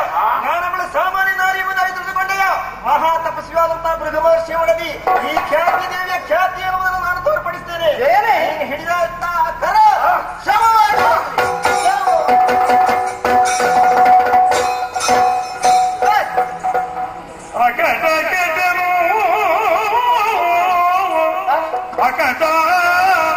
ಕೆಟ್ಟನು ಎನ್ನುತ್ತ ಸುರನಿಕರ ನೆರೆಯ ಮರುಗುತ್ತೋ ದೇವತೆಗಳು ಸುರನಿಕರ ನೆರೆಯ ಮರುಗೆಯ ಮುಕುತಿದಾಯಕ ಹರಿಯೇ ಗತಿ ಹರಿ ಮುಕುತಿದಾಯಕ ಹರಿಯೇ ಗತಿಯನ್ನು ಹರಿಯೇ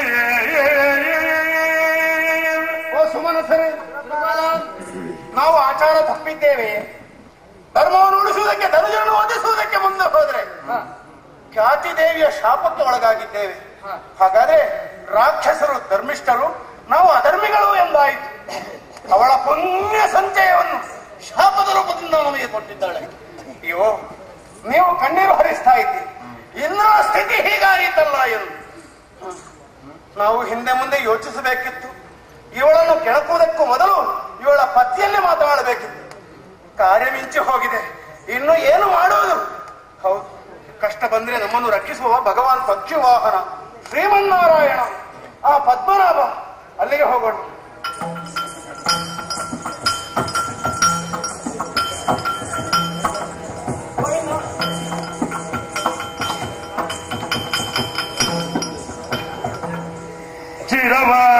ಚಿರವಾರಿದಿಯೊಳಗೆ ಶಾಂತಗರ ಸುಜನೋದರ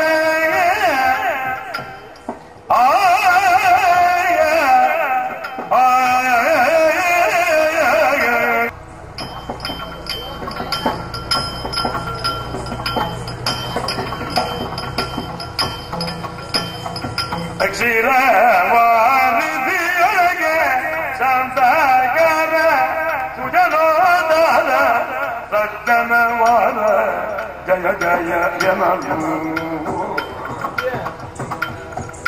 ಮೆರೆದ ಅಪಾರ ಕರುಣೀಯ ಮೆರೆದ ಅಪಾರ ಕರುಣೀಯ ಹರಿ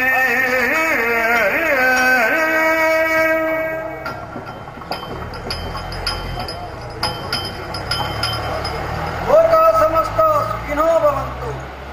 ಋಷಿಮುನಿಗಳು ಅನಾದಿ ಕಾಲದಿಂದಲೂ ಆಶಿಸುತ್ತಿರುವಂತಹ ಶುಭವಾಗ್ತದೆ. ಹೀಗಾಗಿ ಲೋಕದ ಕ್ಷೇಮವೇ ನಮ್ಮ ಕರ್ತವ್ಯ ಎಂಬುದಾಗಿ ಮಹಾಮಾತೆಯಿಂದ ನಿರ್ದೇಶಿಸಲ್ಪಟ್ಟಂತಹ ನಾನು ಅದರಲ್ಲಿ ನನ್ನನ್ನು ತನ್ಮಯವಾಗಿ ತೊಡಗಿಸಿಕೊಂಡಿದ್ದೇನೆ. ಸಾಕಷ್ಟು ಯಶಸ್ಸನ್ನೂ ಕಂಡವನಿದ್ದೇನೆ. ಹೀಗಾಗಿ ಲೋಕಪಾಲನ ಕರ್ತೃವಾದಂತಹ ಶ್ರೀಹರಿಯನ್ನು ಲೋಕ ಜೀವರೆಲ್ಲರೂ ಸಹ ತಂದೆಯ ಸಮಾನ, ತಾಯಿಯ ಸಮಾನವಾಗಿ ಗೌರವಿಸುತ್ತಾರೆ, ಮನ್ನಿಸುತ್ತಾರೆ, ಮಾನಿಸುತ್ತಾರೆ. ಈ ದೆಸೆಯಲ್ಲಿ ನಾವು ಮಾಡಿದಂತಹ ಎಲ್ಲ ಕಾರ್ಯಗಳು ಸಹ ಧರ್ಮಲಾಭವನ್ನು ಮಾಡಿಕೊಟ್ಟಿವೆ. ಲೋಕ ಜೀವನವನ್ನು ಏಕಸೂತ್ರದಿಂದ ಬಂಧಿಸಿ ಅದನ್ನು ಮುನ್ನಡೆಸುವರೆ ನಮಗಷ್ಟು ಸಂತೋಷವೇ ಆಗುತ್ತೆ. ಆದರೆ ಕಾಲಕ್ಕೆ ಕಾಲಕರ್ಮದ ದೋಷದಿಂದಾಗಿ ಲೋಕದ ಘಟನಾವಳಿಗಳಲ್ಲಿ ವೈವಿಧ್ಯ ಉಂಟಾದಾಗ ಅವುಗಳನ್ನು ನಿಯಂತ್ರಿಸಬೇಕಾದ್ದು ಅನಿವಾರ್ಯವೂ ಆಗುತ್ತದೆ. ಹೀಗೆ ಯೋಚಿಸುತ್ತಾ ಇದ್ದೇನೆ, ಯಾಕೋ ಒಮ್ಮಿಂದೊಮ್ಮೆಲೆ ನನ್ನದಾದಂತಹ ಆಸನದಲ್ಲಿ ತೀವ್ರವಾದಂತಹ ಕಂಪನಗಳು ಮೂಡಿ ಬರುತ್ತಾ ಇದ್ದವು. ಯಾಕೆ ಹೀಗೆ? ಅರ್ಥವಾಯ್ತು. ಸಂಕಷ್ಟಕ್ಕೊಳಗಾದಂತಹ ನನ್ನ ಆತ್ಮೀಯ ಭಕ್ತರು ಭಗವಂತ ನೀನಲ್ಲದೆ ನಮಗೆ ಗತಿ ಇಲ್ಲ, ನೀನೇ ನಮಗೆ ಶಾರಣ್ಯನು, ಇದೋ ನಿನಗೆ ಶರಣು ಬರುತ್ತಿದ್ದೇವೆ ಎಂಬುದಾಗಿ ಆರ್ಥವಾಗಿ ಕರೆಯುತ್ತಿದ್ದಾರೆ. ಭಕ್ತಿ ಪುರಸ್ಸರವಾದಂತಹ ಈ ಪ್ರಾರ್ಥನೆಯನ್ನು ಮನ್ನಿಸಬೇಕಾಗಿದೆ. ಪ್ರಾರ್ಥನೆ ಬಹು ದೂರದಿಂದಲ್ಲ, ಸನಿಹರಿಂದಲೇ ಕೇಳಿ ಬರ್ತಾ ಇದೆ. ಒಳಗೆ ಬಿಡಿ. ಜಯತು ಜಯ ಶ್ರೀ ವರನ ಜಯ ಜಯ ಜಯ ಜಯತು ಅಗಗರನ ಜಯ ಜಯ ಜಯ ಜಯತು ಜಯ ಲಕ್ಷ್ಮೀ ಮನೋಗರ ಜಯತು ಜಯತು ಲಕ್ಷ್ಮೀ ಮನೋಹರ ನಾರಾಯಣ ಅಚ್ಯುತಾನಂದ ಕೇಶವ ಗೋವಿಂದ. ನೋಡಿದೆಯ ದೇವ, ಏನು ಮದಯ ನಿರ್ಜರ ಬಾಲಗ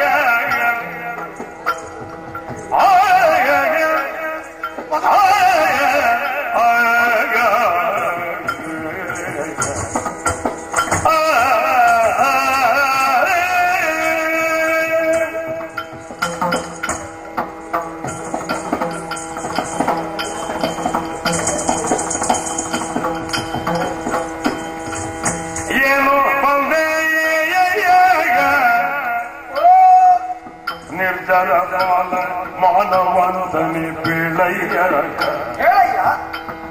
ಆನಂದ ತಗಿದೆನು ಕಾರಣ ಎನ್ನುವೋ ನಿನ್ನ ಆನಂದ ತಗಿದೆನು ಕಾರಣ ಎನ್ನುವೋ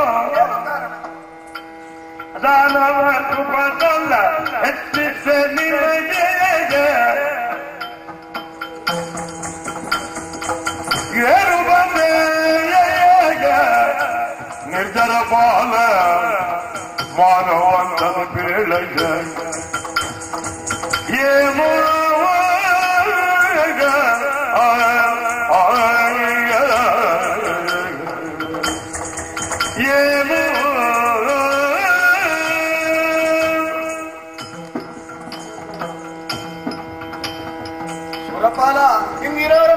ಸದಾಕಾಲದಲ್ಲಿಯೂ ನನ್ನ ನಾಮಾವಳಿಯನ್ನು ಸ್ಮರಿಸುವುದು, ಸ್ತುತಿಸುವುದು, ಸಾಷ್ಟಾಂಗ ವಂದನೆಯನ್ನು ಮಾಡುವುದು, ಸುವಸ್ತುಗಳಿಂದ ನನ್ನನ್ನು ವರ್ತಿಸುವುದು ನೀನು ರೂಢಿಸಿಕೊಂಡು ಬಂದಂತಹ ಪದ್ಧತಿ. ಸಮಯ ಸಿಕ್ಕಿದವಾಗ ನಾರಾಯಣನ ಭಜನೆ ಹಾಗೆಂದುಕೊಂಡು ಇಂದು ಹಾಗಲ್ಲ.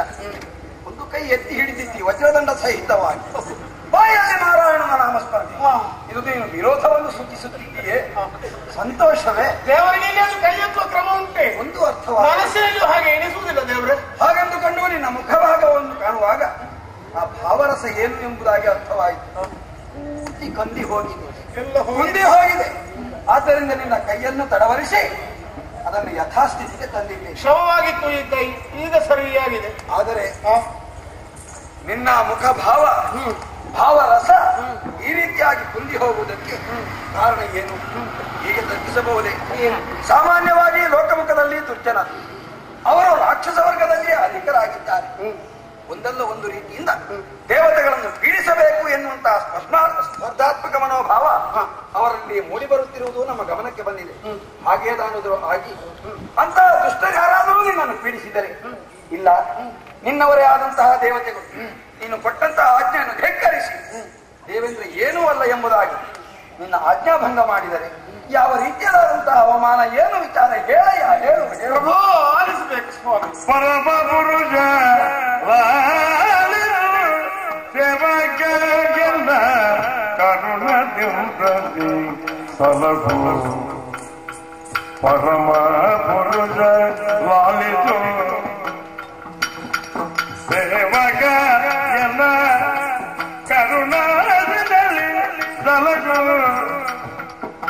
ಏನು ದುರುಳ ಸಮಾಜದ ಬರುತ್ತಲೇ ಸ್ವರ್ಗಕ್ಕೆ. ಯಾರಂದ್ರೆ ದುರುಳ ಸಮಾಸುರ ಬರುತ್ತಲೇ ಸ್ವರ್ಗಕ್ಕೆ.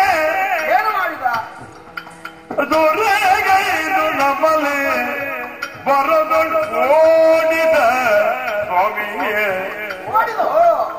ಪರಮ ಪುರುಷ ಲಾಲಿಸು ಸೇವಕ ಎನ್ನ ಕರುಣದಿಂದ ನಡೆಸುವ ಸ್ವಾಮಿ.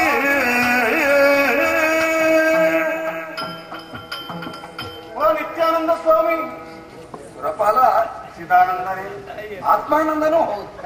ಹಾಗಾಗಿ ಎಲ್ಲರೂ ನಿತ್ಯಾನಂದರು ಹೌದು. ಈಗ ಭಕ್ತರ ಕಷ್ಟ ಏನು, ಅವರಿಗೆ ಏನು ದುಃಖ ಬಂದಿದೆ ಎಂಬುದನ್ನು ತಿಳಿಯುವಲ್ಲಿ ಶ್ರೀಹರಿ ಸಮರ್ಥನೆ ಹೌದು. ವಿಷ್ಣುವೇ, ಈ ಜಿಷ್ಣುವನ್ನು ಪರೀಕ್ಷಿಸುವುದಕ್ಕೆ ಹೊರಟಿದ್ದಿ. ಇಲ್ಲೋಪ್ಪ, ನೀನು ಬಂದಂತಹ ಉದ್ದೇಶವೇ ಹಾಗಲ್ಲ. ನನ್ನ ಕಷ್ಟ ಗೊತ್ತ, ಯಾವುದೋ ಒಂದು ಸಂಕಷ್ಟ ಪ್ರಾಪ್ತವಾಯಿತು, ತನ್ನಿಂದ ಪರಿಹರಿಸಿಕೊಳ್ಳುವುದಕ್ಕೆ ಸಾಧ್ಯವಿಲ್ಲ. ಹಾಗೆಂದುಕೊಂಡು ಕಷ್ಟ ಪರಿಹಾರವಾಗದೆಯೂ ನಿವೃತ್ತಿ ಇಲ್ಲ. ಆದ್ದರಿಂದ ಪರಿಪೂರ್ಣನಾದಂತಹ ಪುರುಷೋತ್ತಮನಿಗೆ ಇದನ್ನು ಸಲ್ಲಿಸಿದರೆ ಏನಾದರೂ ಪರಿಹಾರವಾದೀತು ಎಂಬುದಾಗಿ ಗೋವಿಂದ ಕರೆಯುತ್ತಾ ಬಂದ. ಗೋವಿಂದನಿಗೆ ಸಮರ್ಪಣೆ ಅಂದ ಮೇಲೆ ಹೇಳುವುದಕ್ಕಾಗಿ ಬಂದ ನಿನ್ನನ್ನು ನಾನು ಆ ರೀತಿಯಲ್ಲೇ ಮಾನಿಸಬೇಕು. ಏನು ನಿನ್ನ ಕಷ್ಟ, ಇದು ನಿನಗೆ ಕೊಡುವ ಗೌರವ. ಗೋವಿಂದ, ನಾವು ಸ್ವರ್ಗದಲ್ಲಿ ನಿಶ್ಚಿಂತೆಯಿಂದ ಇದ್ದೆವು. ಆ ಕಾಲಕ್ಕೆ ಪಾತಾಳದಲ್ಲಿ ಹುಟ್ಟಿಕೊಂಡವರಂತೆ, ಹೊಸತಾಗಿ ಒಂದು ದೇಶವನ್ನು ಆಳುವವರಂತೆ ಸೋಮಕ ದೈತ್ಯನೆನ್ನುವ. ಸೋಮಕ? ಹೌದು ಸ್ವಾಮಿ. ರಾಕ್ಷಸರೆಲ್ಲ ಕೂಡಿಕೊಂಡು ಸ್ವರ್ಗಕ್ಕೆ ದಾಳಿ ಮಾಡಿದ. ಅದು ಅರ್ಥ ಸರಿಯಾಯ್ತು. ಪರಿಣಾಮ ಯುದ್ಧದಲ್ಲಿ ಸ್ವಾಮಿ ಹೇಳುವುದೇನು, ಏನು? ನಾವು ಗೆದ್ದಿದ್ದೇವೆ. ಹಾಗಿದ್ದರೆ ದುಃಖಿಸುವುದು ಯಾಕಯ್ಯ? ಸಂತೋಷ ಪಡಬೇಕು, ಉತ್ಸಾಹವನ್ನು ತೋರಬೇಕು. ಹೌದು, ನಮಗೆ ಅಧಿಕಾರ ಏನು ಹೋಗಲಿಲ್ಲ, ಆದ್ರೆ ಯಾವತ್ತಾದ್ರೂ ಒಂದು ದಿನ ಈ ಅಧಿಕಾರ ಕಳೆದುಕೊಳ್ಳುವ ಪ್ರಸಂಗ ಬರ್ತದೆ ಎನ್ನುವುದಕ್ಕಾಗಿ ಯುದ್ಧದಲ್ಲಿ ಓಡಿ ಹೋದ ದೈತ್ಯರನ್ನು ಅದು ಮಾಡಬೇಕಾದಂತಹ ಕರ್ತವ್ಯ. ಯಾಕಂದ್ರೆ ಅಧಿಕಾರಕ್ಕೆ ಅಧಿದೇವತೆ ಎನಿಸಲ್ಪಟ್ಟಿವೆ. ಸೃಷ್ಟಿ ಸ್ಥಿತಿ ಲಯಗಳನ್ನು ತಕ್ಕಂತಹ ಆದ್ಯ ಕರ್ತವ್ಯಗಳಿಂದ ಅತ್ಯುಚ್ಚವಾದಂತಹ ಅಧಿಕಾರ ಯಾವುದಾದರೂ ಇದ್ದರೆ ಅದು ಇಂದ್ರ ಪದವಿ. ಹೀಗಾಗಿ ಶತ್ರುಶೇಷ, ಋಣಶೇಷ, ವಿಷಶೇಷ, ಅಗ್ನಿಶೇಷಗಳನ್ನು ಉಳಿಸಿಕೊಳ್ಳಬಾರದು ಎಂಬುದಾಗಿ ಪ್ರಾಜ್ಞರು ಹೇಳ್ತಾರೆ. ಹೌದು, ಅದರಂತೆಯೇ ಆ ಶತ್ರುಗಳನ್ನು ಆದಿಯಲ್ಲಿ ಚಿವುಟಿ ಹೊರಸಿ ತೆಗೆಯಬೇಕು. ನಿನ್ನ ಪ್ರಯತ್ನ ಫಲೇಶಃ ವಾಸ್ಮಕ್ಕಿದೆ. ಬಂದಾಗಲೇ ಚಿವುಟು ಅಂತ ನೋಡಿದೆ, ಅವರು ಸಿಗ್ಲಿಲ್ಲ, ತಪ್ಪಿಸಿಕೊಂಡು ಓಡಿ ಹೋಗಿದ್ದಾರೆ. ಬಿಡುವುದಿಲ್ಲ ಎಂದು ಭೂಲೋಕಕ್ಕೆ ಹೋದೆ. ಭೂಲೋಕದಲ್ಲಿ ಋಷಿ ಆಶ್ರಮವನ್ನು ನುಸುಳಿ ಖ್ಯಾತಿ ದೇವಿ ಆಶ್ರಯದಲ್ಲಿ ಭೃಗು ಮಹರ್ಷಿಗಳ ಆಶ್ರಮ, ಅಲ್ಲಿ ಕೇಳಬೇಕಿತ್ತು. ಅವರು ಭೃಗು ಮಹರ್ಷಿಗಳು ಯಾವುದೋ ಕಾರ್ಯನಿಮಿತ್ತವಾಗಿ ಹೊರವಲಯಕ್ಕೆ ಹೋಗಿದ್ದಾರೆ. ಋಷಿ ಪತ್ನಿ ಇದ್ರು, ನಮ್ಮನ್ನು ಸ್ವಾಗತಿಸಿದರು. ವಿಷಯವೆಲ್ಲ ಹೇಳಿಕೊಂಡೆ. ಅವರನ್ನು ಬಿಟ್ಟುಕೊಡುವಂತೆ ಆಗುದಿಲ್ಲ. ಇಲ್ಲ ರಾಕ್ಷಸರ ವಿಷಯ ಬಿಡು, ಬೇರೆ ಏನಾದ್ರು ಹೇಳು. ನಾನು ಹೋದಂತೆ ಅದಕ್ಕೆ ನಾನು ಹೇಳಿದೆ, ಅಮ್ಮ ನಾನು ಕೊಡೋ ಗೌರವವನ್ನು ನೀವು ಉಳಿಸಿಕೊಳ್ಬೇಕು. ಇದಕ್ಕೆ ವಿರುದ್ಧವಾಗಿ ನಡೆಯುವುದಕ್ಕೆ ಬೇರೆ ದಾರಿ ಇಲ್ಲ. ರಾಜಕೀಯಾತ್ಮಕವಾಗಿ ನೋಡಿಕೊಳ್ಬೇಕಾಗ್ತದೆ. ನನ್ನ ಕೈಯಲ್ಲಿ ನೀನು ಎತ್ತಬೇಕಾಗ್ತದೆ ಅಂತ ಹೇಳಿ.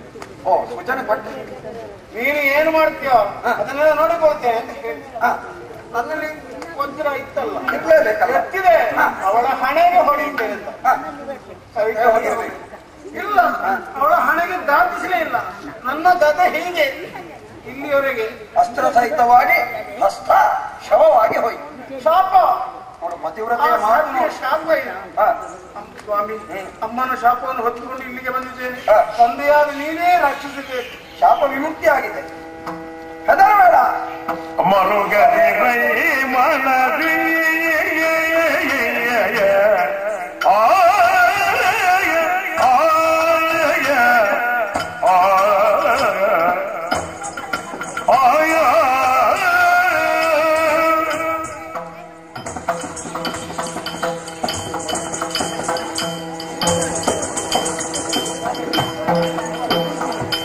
ಮರುಗದೆ ರೈ ಮನದಿ ನೀನು ನಾಗಾಧಿಕ ತೆರಳಿನಾಗಿ ದಿನದೇ ಮರುಗದೆ ರೈ ಮನದಿ ತೆರಳಿನಾಗಿ ದಿನದೇ ಕರುಳಿ ಖ್ಯಾತಿಯ ಕಂಡು ದುರುಳನ ಕೇಳುತ್ತ ನಿನಗೆ ಕರುಣಿ ಖ್ಯಾತಿಯ ಕಂಡು ದುರುಳನ ಕೇಳುತ್ತ ಕರೆ ತಂದು ನಿಮಗೆಲ್ಲ ಪರುಷವಾಗುವೆ. ಕರೆ ತಂದು ನಿಮಗೆಲ್ಲ ಪರುಷವಾಗುವೆ. ಮರುಗದೀರು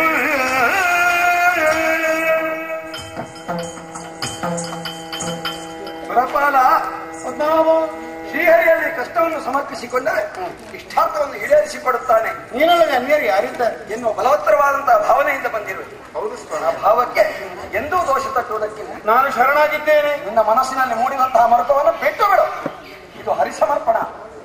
ನಿನ್ನ ಸುಖ, ನಿನ್ನ ಕಷ್ಟ ಹರಿಸಮರ್ಪಣವಾಗಿದೆ ಎನ್ನುವಂತಹ ಭಾವವನ್ನು ನೀನು ತಡೆದೆ ಎಂದಾದರೆ ನಿನ್ನಷ್ಟು ಸುಖಿಗಳು ಲೋಕದಲ್ಲಿ ಯಾರಿದ್ದಾರೆ ಹೇಳು. ಸ್ವಾಮಿ, ನಿನ್ನನ್ನು ಶರಣು ಬಂದವರಿಗೆ ಯಾವತ್ತೂ ನೀನು ಜ್ಯೋತಿಯಂತೆ ಪ್ರಕಾಶಮಾನವಾಗಿ ಕಂಗೊಳಿಸುವ. ನಿನ್ನನ್ನು ನಂಬಿ ಬಂದಿದ್ದೇನೆ, ನನ್ನನ್ನು ಕೈ ಬಿಡಬೇಡ ಮಗನೇ.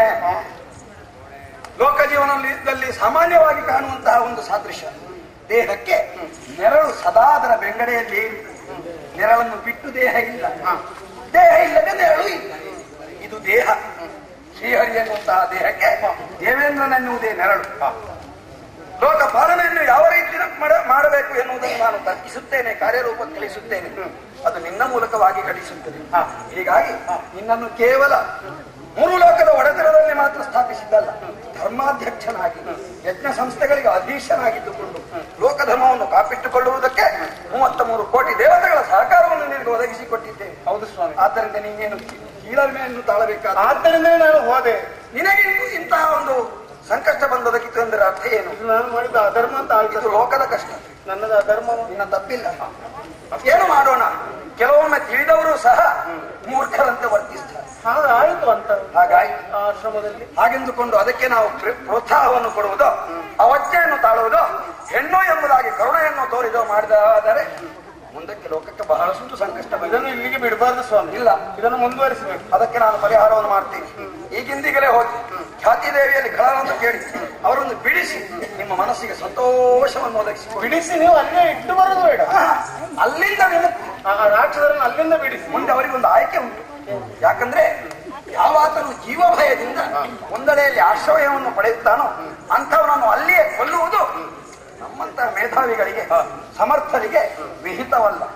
ಎಲ್ಲಿಯಾದರೂ ಪಾಪಿಗಳು ಮುಂದಿನ ಜೀವನದಲ್ಲಿ ಸರಿಯಾಗಿ ಬದುಕುವುದಿದ್ದರೆ ಒಂದು ಅವಕಾಶ ಉಂಟವರಿಗೆ. ಅದೇ ಹಿಂದಿನ ಚರ್ಯೆಯಲ್ಲಿಯೇ ಮುಂದುವರಿಯುತ್ತದೆ ಎಂದಾದ್ರೆ ನಿನ್ನ ವಜ್ರಾದಂಡದಿಂದ ಅವರ ತಲೆಯನ್ನು ಕೋಡೆದು ರಣಭೂತಗಳಿಗೆ ಔತಣವನ್ನು ಕೊಡಿಸಿಬಿಡು ಸಂತೋಷವಾಗಿ. ನೀನು ಬಿಡಿಸಿ ನನಗೆ ಕೊಡಿಸು, ಓಡಿಸಿಕೊಟ್ಟು. ಹಾಗಿದ್ದರೆ ಹೆದರಬೇಡ. ಅದು ಗರುಡ ಬಂದಾಗ ನಾನು ಬರ್ತೇನೆ. ಪ್ರಯಾಣ ಸಿದ್ಧವಾಗಬೇಕು. ನೀವು ಮುಂದುವರಿಯಿರಿ. ಹೋಗಲಿ ಹೋಗಲಿ.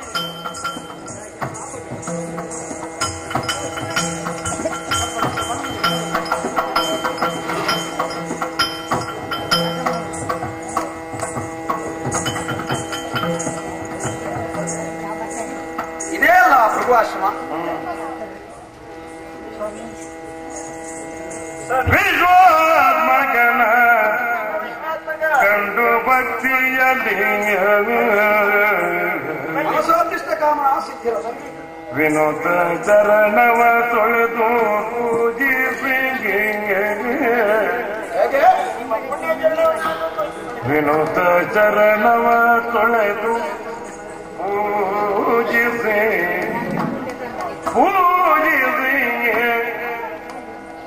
ಆರತಿ ಬೆಳಗಿಗೆ ಮನದೆ ಸಂಸದ ಸೆಳೆದು ಕರುಣಾವನದಿ ರಕ್ಷಿಸು ಕರುಣಾವನದಿಗೆ ರಕ್ಷಿಸು ರಕ್ಷಿಸ ನಲ್ಗೆ ಹರಿ ನುಡಿದ ಹರಿ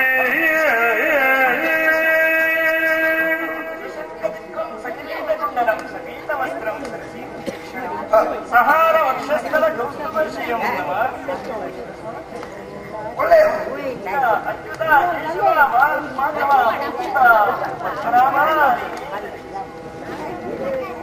ಈಗ ಸಂತೋಷವಾಯಿತು ಓ ಋಷಿ ಪತ್ನಿಯೇ, ಸಾಂಗವಾಗಿ ನನ್ನನ್ನು ಅರ್ಪಿಸಿದ್ದಿ. ಹೀಗಾಗಿ ನಿನ್ನ ಕುರಿತಾಗಿಯೂ ನಾನು ಸ್ವಲ್ಪ ವಿಚಾರಿಸುವುದು ಬೇಡ. ಮುನಿ ಮದುವೆ ಮುನಿಲ ರಾಮನ ಭಕ್ತಿ ಗುಣಶೀಲೇ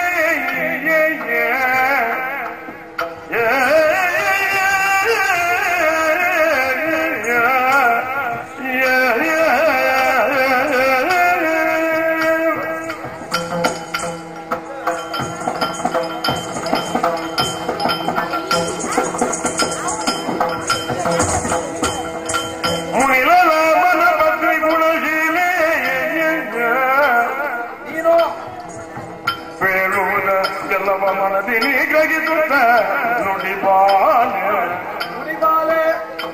ಜನಪದದಿ ಧರ್ಮ ನೆಲಸಲು ದಂಶರಂ ಸಂಘರ್ಷಿತ ಜಗದೇ ಮುನಿಜ ಲಂಗರ ಯಾಗ ವಿನುದ ಸಗಗಳ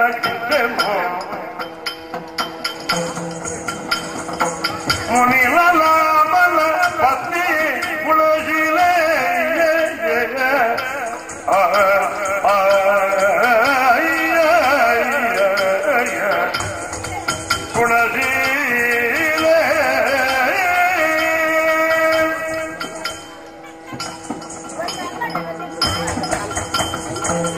ಓ ಮುನಿಪತ್ತಿಯೇ, ಶ್ರೀಹರಿಯಾದಂತಹ ನನ್ನನ್ನು ಸಾಂಗವಾಗಿ ಅರ್ಪಿಸಿದೆ.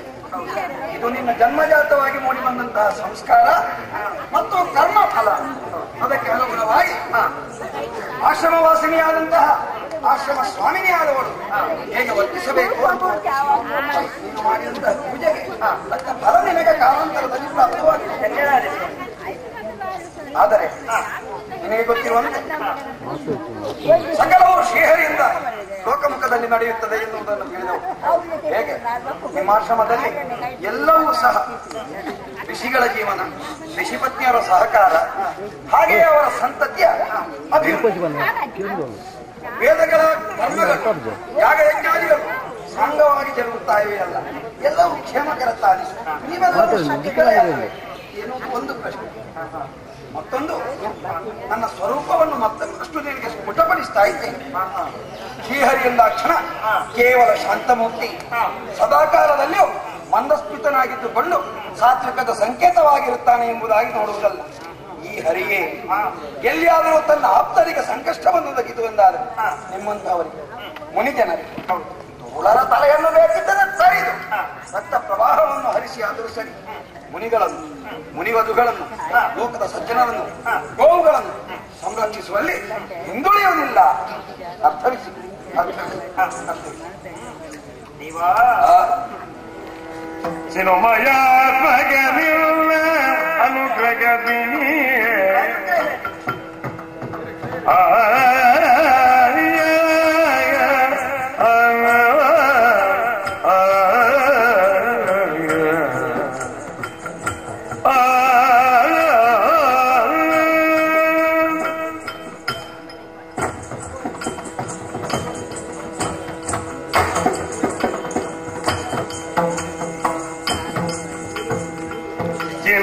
ಸಿನುಮಯಾತ್ಮಗನಿಲ್ಲ ಅನುಗ್ರಹದಿನಿ ಈವರೆಗೆ ಕರೆಯಲ್ಲಿ ಮುನಿ ಜನವು ಬಾಳುವುದು ನೆನೆದು ಗದಿಯೇ ಅಲ್ಲವೇ ಮತ್ತೆ ಏನು ಮೊದಲು ಜಗವೆಲ್ಲ ಬಲ್ಲದು ಮನುಮದ ಸಗಲೇ ಎನ್ನದೆ ಇನಿಸು ನೀ ದಯಗಳು ಬಂದಿಗೆ ಗಣಗರದ ಕಾರ್ಯಗ ಯಾವು ಹಿಮಮಯ ನಿನ್ನ ಅನುಗ್ರಹ ದೇವ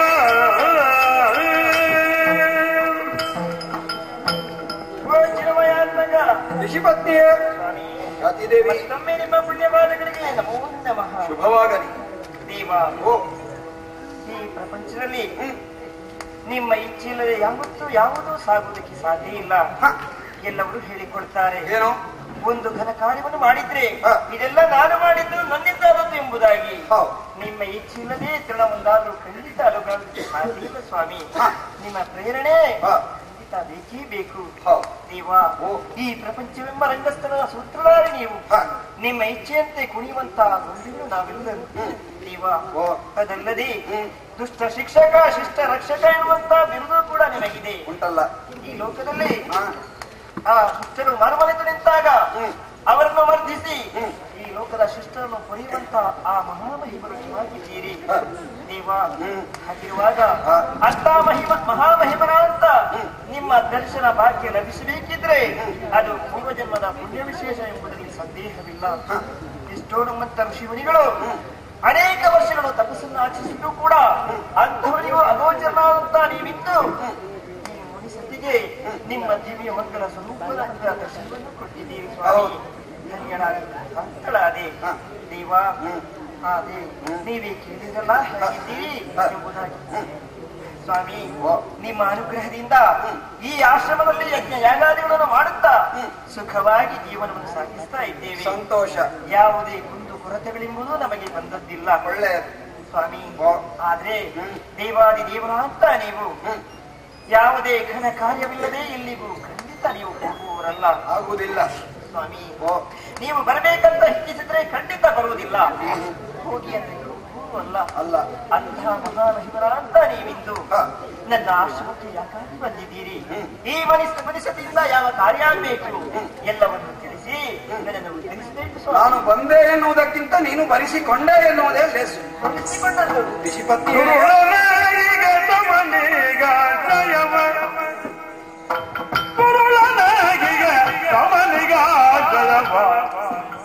ಇಟ್ಟಿರುವೆ ಎಂಬುದ ಅರಿತು ಬಂದಿಗೆ ಕೇಳು ಮುನಿಜನವ ನೆರೆಯೊಳಗೆ ಬಾಧಿಪುರ ಧರ್ಮವ ಬರಿದು ದುಷ್ಟಾಚಾರದಿಲ್ಲಿಗ ಮರುಳು ದೈತ್ಯನ ಇರಿಸಿಕೊಂಡರೆ ಬರುವುದು ಅತಿ ಕಷ್ಟಗಳು ಮುಂದಕ್ಕೆ ದುರುಳನಾಗಿಗ ಸಮನಿಗ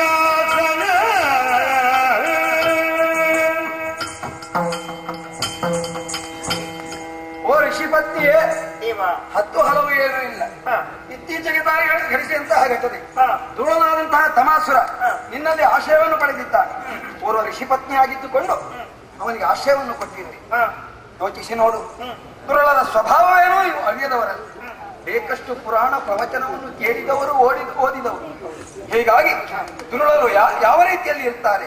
ಋಷಿಗಳ ಕುರಿತಾಗಿ, ಸಜ್ಜನರ ಕುರಿತಾಗಿ, ಲೋಕದ ಕುರಿತಾಗಿ, ದೈವದ ಕುರಿತಾಗಿ ಅವರಿಗೆ ಏನು ಭಾವನೆ, ಅವರ ಕರ್ತವ್ಯವೇನು ಎನ್ನುವುದನ್ನು ತಿಳಿದಿರು.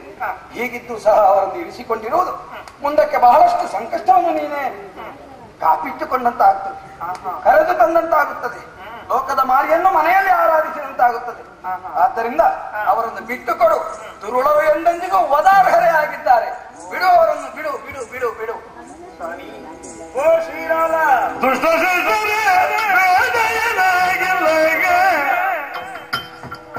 ಶರಣವನು ಸೇರ್ದರ ಇಷ್ಟ ಹೊರಗುವುದು ಶಿವೋರ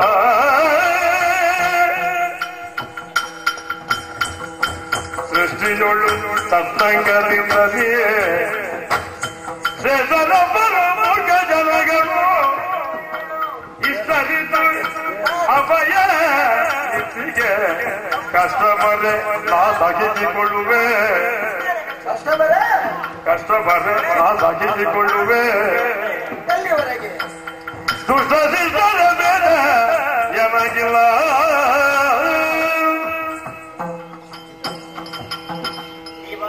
ಖ್ಯಾತಿದೇವಿ ತಮಾಸನ ಹಾಗೂ ಆತನ ಅನುಚರರು ನನ್ನ ಆಶ್ರಮಕ್ಕೆ ಬಂದಿದ್ದಾರೆ. ಅವರ ಆಪ್ತರಾಗಿದ್ದರಲ್ಲಿ ಬರ ಇಟ್ಟು ನಮಗೆ ಕಷ್ಟ ಬಂದಿದ್ದ ದೇವತೆಗಳಿಂದಾಗಿ ನಮ್ಮನ್ನು ಕಾಪಾಡಬೇಕೆಂಬುದಾಗಿ ಕಾರಣ ಅವರಿಗೆ ನಿರ್ವಾಹವಿಲ್ಲದೆ ನಾನು ಮಾತು ಕೊಟ್ಟೆ ಮೊದಲು ನಿಮ್ಮನ್ನು ರಕ್ಷಿಸ್ತೇನೆ ಎಂಬುದಾಗಿ. ಹೌದೇ ಕೊನೆಗೆ ಅವರು ಸಮಸ್ತ ವಿಚಾರವನ್ನು ತಿಳಿಸಿದ್ರು. ಆದ್ರೆ ಈ ಸಂದರ್ಭದಲ್ಲಿ ಅವರಿಗೆ ಆಶ್ರಯವನ್ನು ಕೊಟ್ಟಾಗಿದೆ. ನಿಮ್ಮನ್ನು ನಾನು ಮಕ್ಕಳಂತೆ ಪರಿಪಾಲಿಸ್ತೇನೆ ಎಂಬುದಾಗಿ. ಆದ್ದರಿಂದ ಅವರನ್ನು ರಕ್ಷಿಸ್ತಾ ಇದ್ದೇನೆ. ದೇವ, ಅವರು ದುಷ್ಟರಾಗಿರ್ಬೋದು, ಆದ್ರೆ ಇದು ಪುಣ್ಯಾಶ್ರಮ. ದುಷ್ಟರು ಶಿಷ್ಟರು ಎನ್ನುವಂತಹ ಭೇದವನ್ನು ನಾನು ಇರಿಸಿಕೊಂಡದ್ದಿಲ್ಲ. ಯಾಕೆಂದ್ರೆ ಯಾವತ್ತೂ ಸತ್ಸಂಗದಿಂದ ಒಳ್ಳೆಯವರ ಸಹವಾಸದಿಂದ ದುಷ್ಟರಾದ್ರೂ ಮುಂದೆ ಆ ಮೂರ್ಖ ಜನಗಳಾದ್ರೂ ಮುಂದೆ ಶ್ರೇಷ್ಠರಾಗಲಿಕ್ಕೆ ಸಾಧ್ಯ ಇಲ್ವೇ? ಹಾಗಾಗಿ ಅವರು ಆ ರಾಕ್ಷಸರು ದುಷ್ಟರಾದ್ರೂ ಕೂಡ ನನ್ನ ಆಶ್ರಮ ಸೇರಿದ ಮೇಲೆ ಮತ್ತೆ ಒಳ್ಳೆಯವರಾಗುವುದಕ್ಕೆ ಯಾಕೆ ಸಾಧ್ಯ ಇಲ್ಲ ಎಂಬುದನ್ನು ಅರ್ಥೈಸಿಕೊಂಡು ಆ ರಾಕ್ಷಸರಿಗೆ ನಾನು ಅವರಿಗೆ ಆಶ್ರಯವನ್ನಿಟ್ಟಿದ್ದೇನೆ. ಆದ್ದರಿಂದ ಸ್ವಾಮಿ, ನಿಮ್ಮಿಂದ ಇವರಿಗೆ ಏನು ಕಷ್ಟ ಬಂದ್ರು ನಾನು ಖಂಡಿತ ಸಹಿಸಿಕೊಡ್ತೇನೆ. ಆದರೆ ಆ ರಾಕ್ಷಸನ್ನು ಮಾತ್ರ ಬಿಟ್ಟುಕೊಡುವ ಹಾಗಿಲ್ಲ. ಕಷ್ಟಕ್ಕೆ ಸ್ವಾಗತವಿದೆ, ಬಿಟ್ಟುಕೊಡುವ ಮಾತಿಲ್ಲ.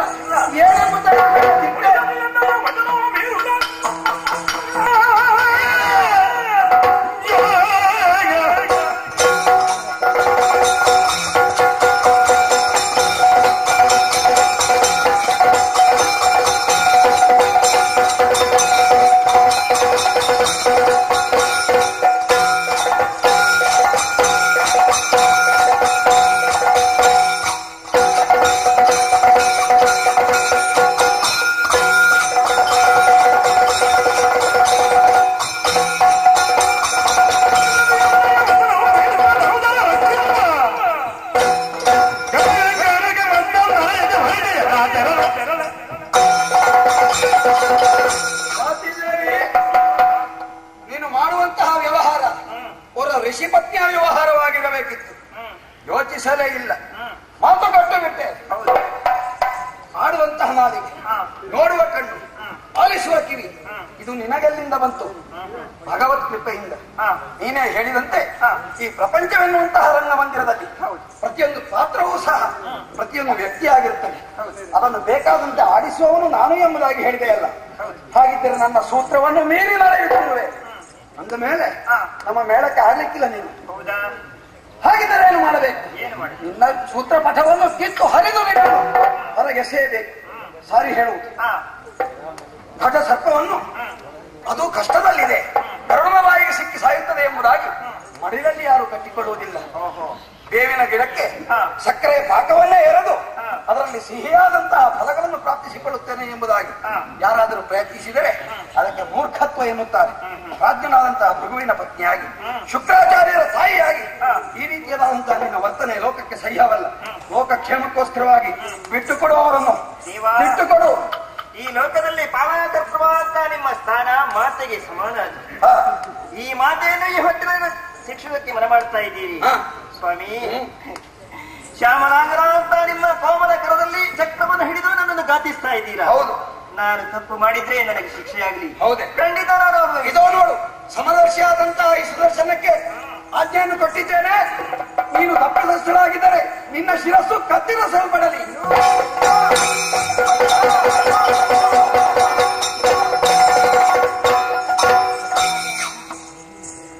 ಅನಿತರುಲ ಸಮಗೆ ಮುನಿಪತಿಗೈತರನು ಆ ಸವಗೈತರನು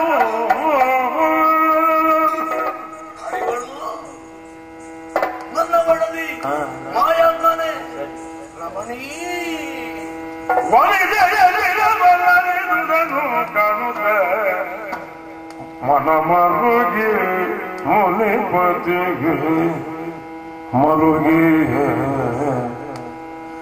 ಮರುಗಿ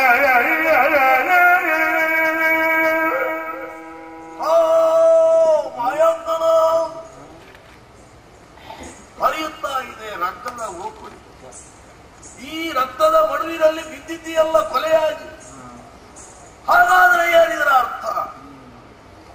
ಜೀವನದಲ್ಲಿ ಸಾರ್ಥಕ್ಯವನ್ನು ಕಾಣಬೇಕೆನ್ನುವಂತಹ ಸಂಕಲ್ಪದಿಂದ ಯಾವಾಗ ಈ ಭೃಗು ಮಹರ್ಷಿಯ ಕೈಯನ್ನು ಹಿಡಿದೆಯೋ ಅಂದಿನಿಂದ ಈ ಕ್ಷಣದವರೆಗೂ ಎಳ್ಳಿನ 7 ಭಾಗದಷ್ಟು ಕೊರತೆ ಇಲ್ಲದಂತೆ ವ್ಯವಹರಿಸಿಕೊಂಡು ಪತಿವ್ರತೆಯಾಗಿ ಬಾಳಿದವಳು ನೀನು.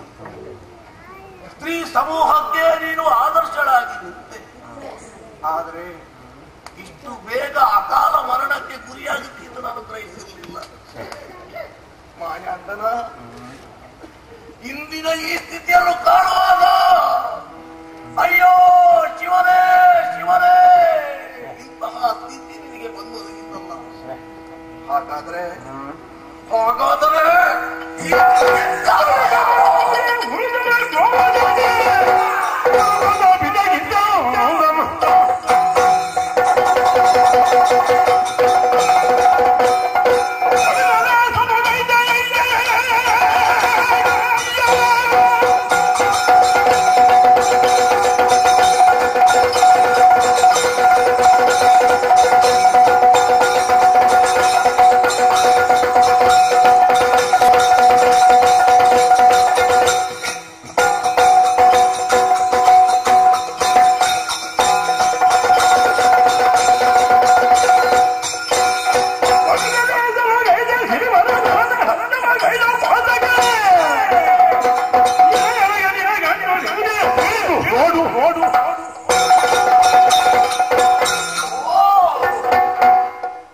ಮಾಯಾಂಗನೆಯ ಕೊಲೆಗೆ ಕಾರಣವು ಯಾರು ಎಂಬುದಾಗಿ ನೋಡಿದರೆ ಮನೆಯಲ್ಲಿದ್ದ ಈತ ಇದ್ದ ಕಡೆಗೆ ಬಂದ.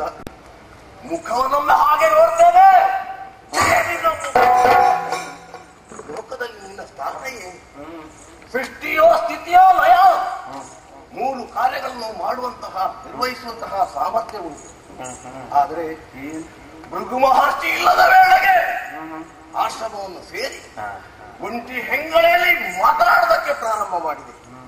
ನಾನು ಬರುವವರೆಗೆ ಇವನಿಗೆ ಕಾಯ್ದುವುದಿತ್ತಲ್ಲ, ಇವನಿಗೆ ಅದು ಯಾವುದೋ ಹೆಂಗ ಸೊಪ್ಪಲ್ಲಿ ಮಾತಾಡಿ ಅವಳ ಕೊಲೆಯಲ್ಲಿ ಮಾಡ್ತಾರಂತ ಹೇಳಿದ್ರೆ ಇವ ಎತ್ತರವಾದ ಪೀಠದಲ್ಲಿ ಕೂತುಬಿಡುದು ಯಾವ ಕರ್ಮ. ಈಗ ತಲೆ ಕೆಳಗಾಗಬೇಕಾಗಿತ್ತು. ನೀನು ಕೊಲೆಗೈದ ಕೃತ್ಯಕ್ಕೆ ನಿನಗೆ ನೋವು ಬಾರಿಸುವುದು ಅಲ್ಲದೆ ಯಾರಿಗೆ ನೀನು ಶ್ರದ್ಧಾಂಜಲಿ ಹಾಕುವುದಿಲ್ಲ. ನಿನ್ನಂತವರಿಗೆ ಸರಿಯಾದ ಶಾಂತಿ ಆಗಬೇಕು.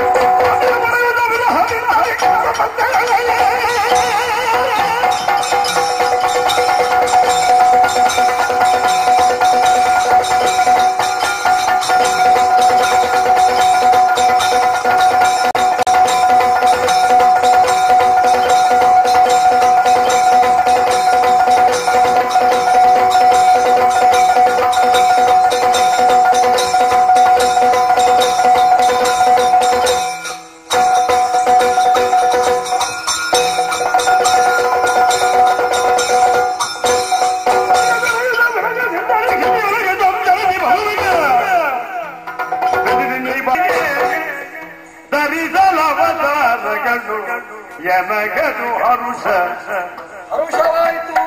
ಎನಗದು ಹರುಷ ಇರುತ್ತದೆ ಸಿರಿವರ. ಅಹಂಕಾರಕ್ಕೆ ಉದಾಸೀನವೇ ಮತ್ತು ಇಂಥವರಿಗೆ ಪ್ರತ್ಯುತ್ತರ ಕೊಡುವುದಲ್ಲ. ಯಾಕೆ? ನಾನು ಎನ್ನುವುದೊಂದಿದೆ ಅಷ್ಟೇ. ಆದರೆ ನಾನು ಏನು ಮತ್ತು ಏಕೆ ಹೇಗೆ ವಿವೇಚನೆಯೇ ಇಲ್ಲ. ವಿವೇಚನಾ ಶೂನ್ಯನಾಗಿ ಲೋಕಪಾಲಕನಾದಂತಹ ನನ್ನನ್ನು ಶಪಿಸಿಬಿಟ್ಟ. ನಾನು ಕಳೆದುಕೊಳ್ಳುವುದು ಏನೂ ಇಲ್ಲ, ಆದರೆ ನನಗೆ ಲಾಭವೇ ಆಯಿತು. ಲೋಕ ಜೀವನದಲ್ಲಿ ಧರ್ಮ ರಕ್ಷೆಗೋಸ್ಕರವಾಗಿ, ಧರ್ಮೋತ್ಥಾನಕ್ಕೋಸ್ಕರವಾಗಿ ಒಂದಲ್ಲ ಒಂದು ರೀತಿಯಿಂದ ನಾನು ಶ್ರಮಿಸಬೇಕಾದ್ದು ನನ್ನ ಆದ್ಯ ಕರ್ತವ್ಯ. ಆ ರೀತಿ ಶ್ರಮಿಸುವುದಕ್ಕೆ ಈತ ಕೊಟ್ಟಂತಹ ಶಾಪ ಒಂದು ದಾರಿ ಆಯಿತು. ಹೀಗಾಗಿ ಅವನಿಚ್ಛಿಸಿದಂತೆ ಅವತಾರಗಳನ್ನು ತಾಳುವುದರ ಮೂಲಕವಾಗಿ ಲೋಕಧರ್ಮವನ್ನು ಉದ್ಧರಿಸುತ್ತೇನೆ. ಆದರೆ ಈತ ಕಳಕೊಳ್ಳುವುದೇ ಅಧಿಕವಾಯಿತು. ಸಹಸ್ರಾರು ವರ್ಷಗಳವರೆಗೆ ಮಾಡಿದಂತಹ ತಪಸ್ಸು ಈ ಕಾಲದಲ್ಲಿ ಶಾಪ ರೂಪದಲ್ಲಿ ಇವನಿಂದ ದೂರವಾಗಿ ಹೋಯಿತು. ಮತ್ತೆ ಪುನಃ ಸಂಗ್ರಹ ಮಾಡಬೇಕಿದ್ದರೆ ಆಗ ಗೊತ್ತಾದೀತು ಹರಿಮಹಿಮೆ ಏನು ಎಂಬುದಾಗಿ. ಏನೇ ಇರಲಿ, ಕಾಲವನ್ನು ಕಾದಿತ್ತು. ಕಾಲಕ್ಕೆ ದುಷ್ಟ ದಮನಕ್ಕೋಸ್ಕರವಾಗಿ ಅವತಾರೋನ್ಮುಖನಾಗ್ತೇನೆ.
ಗುಣದಿಂದ ತೋರಿಸಿಕೊಟ್ಟಿದ್ದಾರಲ್ಲ, ಹಾಗಿದ್ದರೆ ಅವನು ಧರ್ಮಿಯೇ?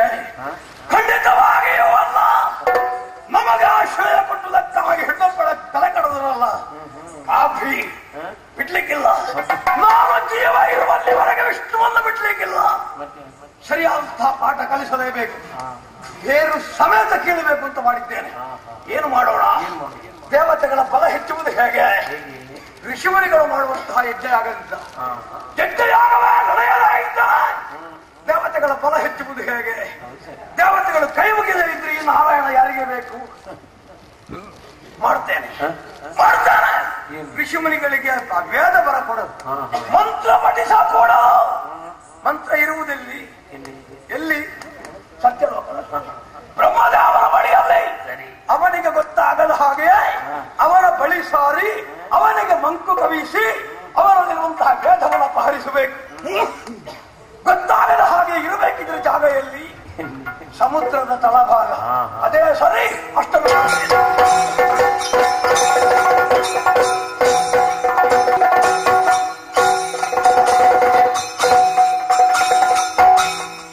ಸತ್ಯ ಧರ್ಮ ಸಮಸ್ತ ಸದ್ಗುಣದಿಂದ ಮೆರೆಯುವಾಗ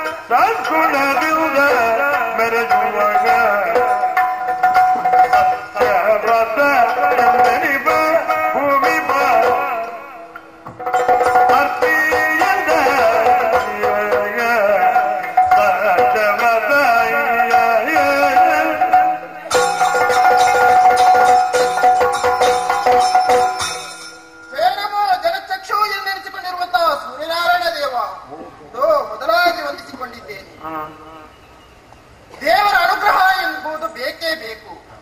ಕರ್ಮ ಪ್ರಪಂಚ, ಈ ಕರ್ಮ ಪ್ರಪಂಚದಲ್ಲಿ ಬುದ್ಧಿಜೀವಿಗಳಾದಂತಹ ಮಾನವರು ಅದು ಒಂದು ಜನ್ಮವೇ. ಅಂತವರು ದಿನಪ್ರತಿ ದೇವರನ್ನು ಆರಾಧಿಸುತ್ತಾ ಇದ್ದಾರೆ ಎಂದಿದ್ರೆ ಅವರು ಯಾವುದೇ ಕೈಂಕರ್ಯಕ್ಕೆ ತೊಡಗಿದ್ರೂ ಸಹ ಅವರಿಗೆ ಯಾವತ್ತೂ ವಿಘ್ನ ಬರುವುದಿಲ್ಲ. ಖಂಡಿತ. ತಿಳಿದವರನ್ನು ಒಂದು ಮಾತು ಹೇಳಿಲ್ವೇ, ದೇವ ನುಡಿದರೆ ಕೊರಡು ಪದರುವುದು ಅನ್ನುವ ಹಾಗೆ ದೇವರ ಅನುಗ್ರಹ ಉಂಟು ಎಂದಿದ್ರೆ ಸತ್ತಂತಹ ಮನವು ಪುನಃ ಸಿಗುವುದಕ್ಕೆ ಸಾಧ್ಯ ಉಂಟು. ಹಾಗೆಂದೇ ಪ್ರಪಂಚದಲ್ಲಿ ಒಂದು ಹುಲ್ಲು ಗಟ್ಟಿಯಾದ್ರೂ ಅಂದಾಡಬೇಕು ಎಂದಿದ್ರೆ ಆ ಭಗವಂತನ ಕರುಣಾಕಟಾಕ್ಷ ಎಂಬುದು ನಮ್ಮ ಪಾಲಿಗೆ ಬೇಕೇ ಬೇಕಾಗುತ್ತದೆ. ಈ ಹೊತ್ತಿನಲ್ಲಿ ನಾನು ಯಾರು? ಸೂರ್ಯ ದೇವರ ಮಗನಾಗಿದ್ದುಕೊಂಡಿದ್ದೇನೆ. ಮನೋ ಅನ್ನುವಂತಹ ಹೆಸರು ನನ್ನದು.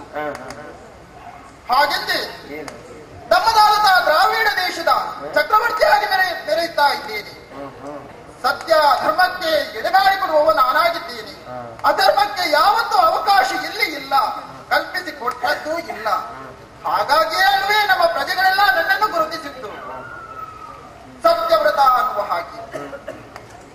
ನಮ್ಮದಾದಂತಹ ಈ ದೇಶದಲ್ಲಿ ಪ್ರಜೆಗಳಿಗೆ ಬಂದಂತಹ ಸಂಕಷ್ಟಗಳನ್ನು ಪರಿಹಾರ ಮಾಡಿಕೊಂಡು ಎಲ್ಲರೂ ಎಲ್ಲಾ ವಿಚಾರದಲ್ಲೂ ಸಂತುಷ್ಟರಾಗಿದ್ದಾರೆ. ಹಾಗಿದ್ರೆ ಸಂಪತ್ತು ಸೌಭಾಗ್ಯ ತುಂಬಿ ತುಳುಕಾಡುತ್ತಾ ಉಂಟು. ಇದೆಲ್ಲ ಯಾರ ಅನುಗ್ರಹ? ದೇವರ ಅನುಗ್ರಹ. ಭಗವಂತನ ಅನುಗ್ರಹ ಇಲ್ಲದಿದ್ದರೆ ಯಾವುದೂ ನಡೆಯುವುದಕ್ಕೆ ಸಾಧ್ಯವೇ ಇಲ್ಲ. ಪ್ರಜೆಗಳೆಲ್ಲ ಕೊಂಡಾಡುತ್ತಿರುವಂತಹ ಮಾತನ್ನು ಕೇಳಿದಾಗ ಮತ್ತಷ್ಟು ಸಂತೋಷವಾಗ್ತಾ ಉಂಟು. ರಾಜನ ಪ್ರತ್ಯಕ್ಷ ದೇವತಾ, ಪ್ರಜೆಗಳಿಗೆಲ್ಲ ದೇವರ ಸ್ಥಾನದಲ್ಲಿ ನಾನಿದ್ದೇನೆ. ಹಾಗಿದ್ರೆ ನಾನು ದೇವನಲ್ಲ, ಪ್ರಜೆಗಳು ನನ್ನನ್ನು ಕಂಡುಕೊಂಡಂತಹ ರೀತಿ ಆ ರೀತಿ. ಹಾಗೆಂದೇ ಸಂತೋಷದಿಂದ ಜೀವನವನ್ನು ಮಾಡುತ್ತಾ ಇದ್ದೇನೆ. ಅಲ್ಲದೆ ಧರ್ಮವು ಉಳಿಬೇಕನ್ನುವಂತಹ ಉದ್ದೇಶದಿಂದ ಯಾಗ ಯಜನ ಹವನಾದಿಗಳನ್ನೆಲ್ಲ ಮಾಡ್ತಾ ಇರುವವ ನಾನಾಗಿದ್ದೇನೆ. ಯಾಗ ಮಾಡುವುದರ ಮುಖೇನವಾಗಿ ಅದರ ಹವಸನ್ನು ಉಂಡಂತಹ ದೇವತೆಗಳು ಕಾಲ ಕಾಲಕ್ಕೆ ಸರಿಯಾಗಿ ಮಳೆಯನ್ನು ಸುರಿಸುತ್ತಾರೆ, ಬೆಳೆಯಾಗ್ತದೆ. ಎಲ್ಲರ ಜೀವನವು ಸಂತೋಷದಿಂದ ನಡೆಯುತ್ತದೆ. ಹಾಗಿದ್ರೆ ಸರ್ವಜನ ಸುಖಿನೋ ಭವಂತು ಅನ್ನುವ ಹಾಗೆ ನಾನೊಬ್ಬ ಕ್ಷೇಮಿಯಾಗಿರಬಾರದು. ಇನ್ನೊಬ್ಬ ಕೆಟ್ಟವನಾದರೂ ಪರವಾಗಿಲ್ಲ, ಪರವಾಗಿಲ್ಲ, ನಾನು ಒಳ್ಳೆಯವನಾಗಬೇಕು ಅನ್ನುವಂತ ದುರುದ್ದೇಶವನ್ನು ಇರಿಸಿಕೊಂಡವ ಈ ಸತ್ಯವ್ರತನಲ್ಲ. ಎಲ್ಲರೂ ಒಳ್ಳೆಯದಾಗಬೇಕು. ಈಗ ಒಬ್ಬ ಚಪ್ಪಲಿ ತಟ್ಟಿದ್ರೆ ಕೇಳುವುದಿಲ್ಲ, 10 ಜನ ಇದ್ದುಕೊಂಡು ಚಪ್ಪಾಳಿ ತಟ್ಟಿದ್ರೆ ಎಲ್ಲರಿಗೂ ಕೇಳ್ತದೆ. ಹಾಗಿದ್ರೆ ಧರ್ಮ ಅನ್ನುವುದು ನೆಲೆಯೂರಬೇಕು ಎಂದಿದ್ರೆ ಎಲ್ಲರೂ ಒಂದೇ ರೀತಿಯಲ್ಲಿ ನಡೆದರೆ ಮಾತ್ರ ಸಾಧ್ಯ. ಕೇವಲ ನಾನೊಬ್ಬ ಧರ್ಮಿಷ್ಠ, ನಾನು ಸತ್ಯವಂತನಾಗಿರ್ಬೇಕು, ಬಾಕಿದ್ದವರು ಯಾವ ರೀತಿ ಬೇಕಿದ್ರೂ ಇರಲಿ ಅನ್ನುವಂತ ದುರುದ್ದೇಶವನ್ನು ಇರಿಸಿಕೊಂಡವನಲ್ಲ. ಹಾಗೆಂದೇ ಎಲ್ಲರೂ ಎಲ್ಲಾ ದೇಶದವರು ಗುರುತಿಸಿದ್ದು ಹೇಗೆ ನಮ್ಮದಾದಂತಹ ಈ ದ್ರಾವಿಡ ದೇಶವನ್ನು ಇವತ್ತಿಗೂ ಒಳ್ಳೆಯ ಮಾತಿನಿಂದ ಹೊಗಳ್ತಾ ಇದ್ದಾರೆ. ಯಾವತ್ತೂ ಕೂಡ ಅಲ್ಲಸಲ್ಲದ ಮಾತುಗಳನ್ನು ಈ ದೇಶದ ಮೇಲೆ ಹೇಳಿದವರು ಯಾರೂ ಇಲ್ಲ. ಆ ವಿಚಾರದಲ್ಲೆಲ್ಲ ಸಂತೋಷವೇ ಸರಿ. ಹಾಗೆ ಇನ್ನೂ ಕೆಲವರು ನನ್ನನ್ನು ಗುರುತಿಸಿದ್ದು ಹೇಗೆ ರಾಜ ಋಷಿ ಎನ್ನುವ ಹಾಗೆ. ಹೌದಪ್ಪ, ಋಷಿಗಳ ಸ್ಥಾನದಲ್ಲಿ ಕೂಡ ನನ್ನನ್ನು ನೋಡ್ತಾರೆ. ಹಾಗಿದ್ರೆ ಋಷಿಗಳು ಎಂದಿದ್ರೆ ಯಾರು? ದೇವತ್ವದ ನೆಲೆಯಲ್ಲಿದ್ದವರು. ಎಲ್ಲರೂ ಆ ರೀತಿ ಕೊಂಡಾಡುತ್ತಾ ಇದ್ದಾರೆ. ಅಲ್ಲದೆ ಕಾಲಕ್ಕೆ ಸರಿಯಾಗಿ ಬೇಕಾದ ರೀತಿಯಲ್ಲಿ ಕಪ್ಪ ಕಾಣಿಕೆ ಕೂಡ ಇಲ್ಲಿಗೆ ಬರ್ತಾ ಉಂಟು. ಎಲ್ಲ ವಿಚಾರದಲ್ಲಿ ಸಂತೋಷ. ಆದ್ರೆ ಒಂದು ಮಾತು, ಮೊನ್ನೆ ನಡೆದ ವಿಚಾರ, ಒಂದು ದಿನ ಭೂಮಿ ಬಲು ನದಿಯೊಳು ಅನ್ನು ಭಾಸ್ಕರ ಗರಿಗೆ ಕೊಡುತ್ತಿರಗೆ ಬಂದು ಸದಿಗಿರಿರಾಜ ಮಚ್ಚರುಗಂದು ಕರಗೆ. ಹೌದು, ಈ ಹಿಂದೆ ನಡೆದಂತಹ ಒಂದು ಘಟನೆಯನ್ನು ಯೋಚನೆ ಮಾಡುವಾಗ ಆಶ್ಚರ್ಯವಾಗುತ್ತಾ ಉಂಟು. ಈ ಹಿಂದೆ ಋತುಮಾಲಾ ನದಿಗೆ ನಾನು ನಿತ್ಯ ಕರ್ಮವನ್ನು ಪೂರೈಸುವುದಕ್ಕಾಗಿ ಹೋಗುತ್ತಾ ಇರುವವ. ಹಾಗೆ ಹೋಗಿ ನನ್ನ ಬಗಸೆಯಲ್ಲಿ ಅರ್ಗೆ ಜಲವನ್ನು ಭಗವಾನ್ ಭಾಸ್ಕರ ದೇವರಿಗೆ ಅರ್ಪಣೆ ಮಾಡಬೇಕೆನ್ನುವಂತಹ ಉದ್ದೇಶದಿಂದ ಎತ್ತಿ ಹಿಡಿದದ್ದೇ ತಡ. ಒಂದು ಕೂಗು ಕೇಳಿಸಲ್ವಾ, ಮಹಾರಾಜ ನನ್ನನ್ನು ಉಳಿಸು, ಬಿಡಬೇಡ, ನನಗಿಂತಲೂ ಹಿರಿದಾದಂತಹ ಮೀನುಗಳು ನನ್ನ ನುಂಗೋದಕ್ಕೆ ಸಾಧ್ಯ ಉಂಟು, ಕಷ್ಟದಿಂದ ಪಾರು ಮಾಡು ಅನ್ನುವ ಹಾಗೆ. ಇದು ಎಲ್ಲಿಂದ ಈ ಕೂಗು ಕೇಳಿಸಿತ್ತು? ಅತ್ತ ಇತ್ತ ನೋಡುತ್ತೇನೆ, ಯಾರೂ ಇಲ್ಲ. ಹಾಗಿದ್ರೆ ನನ್ನ ಬಗಸೆಯಲ್ಲಿ ತುಂಬಿಸಿರುವಂತಹ ಅರ್ಗೆ ಜಲದಿಂದ ಒಂದು ಮೀನೊಂದು ಆ ರೀತಿ ಕೂಗುತ್ತಾ ಉಂಟು. ಹಾಗಿದ್ರೆ ವಿಶೇಷ. ಅದರ ವರ್ಣ ಯಾವ ರೀತಿ ಇತ್ತು? ಚಿನ್ನದಂತೆ ಇರುವಂತಹ ವರ್ಣದಿಂದ ಕೂಡಿದಂತಹ ಮೀನು. ಇದರಲ್ಲಿ ಏನಾದರೂ ಒಂದು ಮಹತ್ವ ಇದ್ದಿರಲೇಬೇಕು. ಹಾಗೆ ನಾನು ಸುಮ್ಮನೆ ಬಿಟ್ಟಿಲ್ಲ. ತಂಬಿಗೆಯಲ್ಲಿ ತುಂಬಿಸಿ ನಮ್ಮದಾದಂತಹ ಈ ಪುರಕ್ಕೆ ತೆಗೆದುಕೊಂಡು ಬಂದೆ. ಹಾಗೆ ಮರುದಿವಸ ನೋಡುತ್ತೇನೆ, ಆ ಮೀನು ಹೇಳ್ತಾ ಉಂಟು, ನನಗೆ ಜಾಗ ಸಾಕಾಗುವುದಿಲ್ಲ. ತುಂಬ ವಿಶಾಲವಾದಂತಹ ಜಾಗದಲ್ಲಿ ಬಿಟ್ಟರೆ ನಾನು ಅತ್ತ ಇತ್ತ ಚಲಿಸುತ್ತಾ ಇರಬಹುದಲ್ವಾ ಅನ್ನೋ ಹಾಗೆ. ಇನ್ನೇನು ಮಾಡೋಣ ಅಂತ ಯೋಚನೆ ಮಾಡಿ ನಮ್ಮದಾದಂತಹ ಬಾವಿಗೆ ಹಾಕಿದೆ. ಒಂದೆರಡು ಮಾತುಗಳನ್ನು ಕೂಡ ಆಡಬೇಕು. ನೋಡೋಣ, ಆ ಕಡೆಗೆ ಹೋಗ್ತೀನಿ.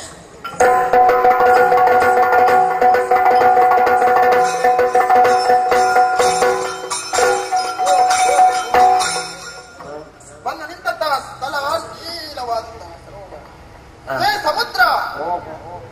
ಹಾಗಿದ್ರೆ ಈ ಹೊತ್ತಿನಲ್ಲಿ ಆ ಮೀನನ್ನು ಕರೆಯಬೇಕಾಗಿದೆ. ಎಲ್ಲಿದ್ದಾನೆ? ಓ ಮತ್ತನೇ ಮಹಾರಾಜ ಕರೀತಾ ಇದ್ದಾನೆ.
ಈಗಲೇ ಅಲ್ಲಿಗೆ ತೆರಳಿ ಅವರನ್ನು ಹೊರಗೆಳೆದು ಗಮನಿಸಬೇಕಾಗಿದೆ. ಹೋಗುತ್ತೇನೆ.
ಸ್ವಚ್ಛಿದ ದೈತ್ಯನೇ, ಏನು ನಿನ್ನ ಪರಿಚಯ ನನಗೆ ಇಲ್ಲಂತ ಭಾವಿಸಿಕೊಂಡೆಯೋ? ಏನು ಗೊತ್ತು ನಿನಗೆ ನನ್ನ ಬಗ್ಗೆ? ಸೋಮದ ದೈತ್ಯ. ಹೌದು. ತಮಾಸುರ ನಾನೇ ಅಂದ್ರೆ ನೀನೇನು? ಹೌದು. ಹಿರಣ್ಯಕವಟದಲ್ಲಿ ಇದ್ದುಕೊಂಡು ಅಲ್ಲಿ ನಿನ್ನ ಆಡಳಿತವನ್ನು ನಡೆಸಬೇಕಾಗಿತ್ತು.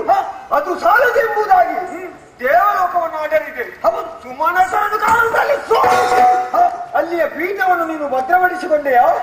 ಇದು ನೀನು ಇಲ್ಲಿಂದ ಅಡಗಿ ಯಾವ ಲೋಕವನ್ನು ಸೇರಿದ್ರು ಕೂಡ ಬಿಡುವವನು ನಾನಲ್ಲ.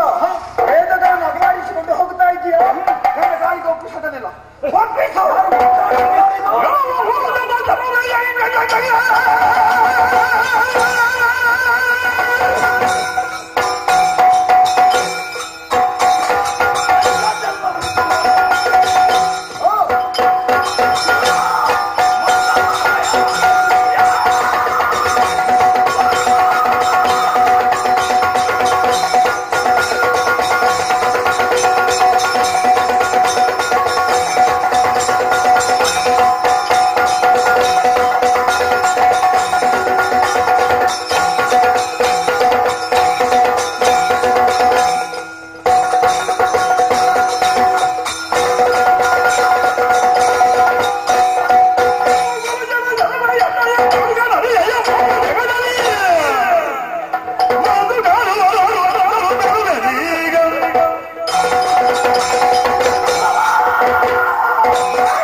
ಕುರಿತಾಗಿ ಇಷ್ಟು ಮಾತನಾಡುವುದು ಎನ್ನುವ ಹಾಗೆ ನೋಡಿದರೆ ಮತ್ಸ್ಯ. ಹೌದು.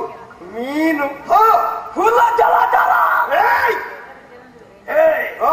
ಏನು ಅಂತ ಭಾವಿಸಿದೆ ತಮಾಸುರನನ್ನು? ನೀನು ರಾಕ್ಷಸನ ವಯಸ್ಸನ್ನು ಕೊಲ್ಲುವುದು ಬಿಡು.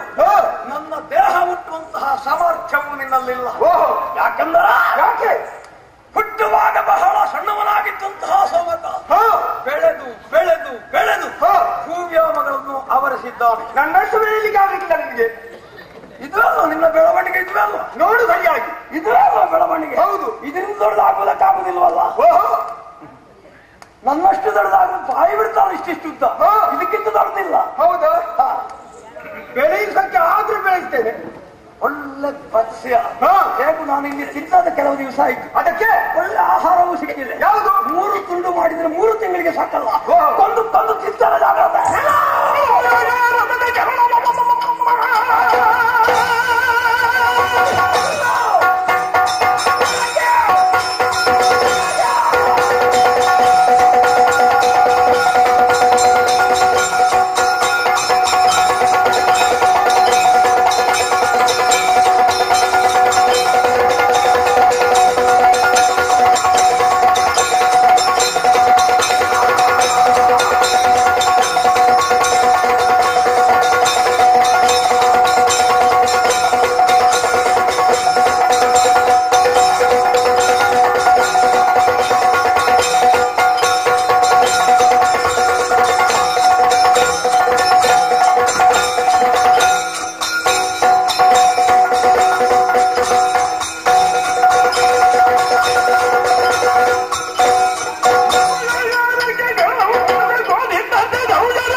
ಸಾಧ್ಯ ಉಂಟು ಅನ್ನುವುದನ್ನು ತೋರಿಸಿಕೊಡುವುದಕ್ಕೆ ಇದು ಕಾಲ. ಮೀನು ಮಾತಾಡ್ತದಲ್ಲ, ಇದು ಕಾಲ. ಹೌದು, ಇದು ನಿನಗೆ ಕಾಲ, ನನಗಲ್ಲ. ನಿನಗೆ ಕಾಲ ಬಂದದ್ದು ಈಗ.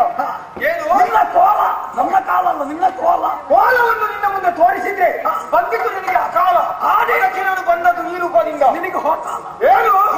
ನನಗೂ ನಿನಗೂ ಹೋಗುವ ಕಾಲ ಅಲ್ಲ ನಿನಗೆ. ಹೌದೇ? ನೋಡುವ, ನಾನು ಯಾರೆಂಬುದನ್ನು ನೀನು ಸರಿಯಾಗಿ ಅರಿಯದೆ ಯಾರೋ ನೀನು ನಿನಗೆ ತಿನ್ನುವ ಆಹಾರ ಎಂದು ಭಾವಿಸಿಕೊಂಡೆ.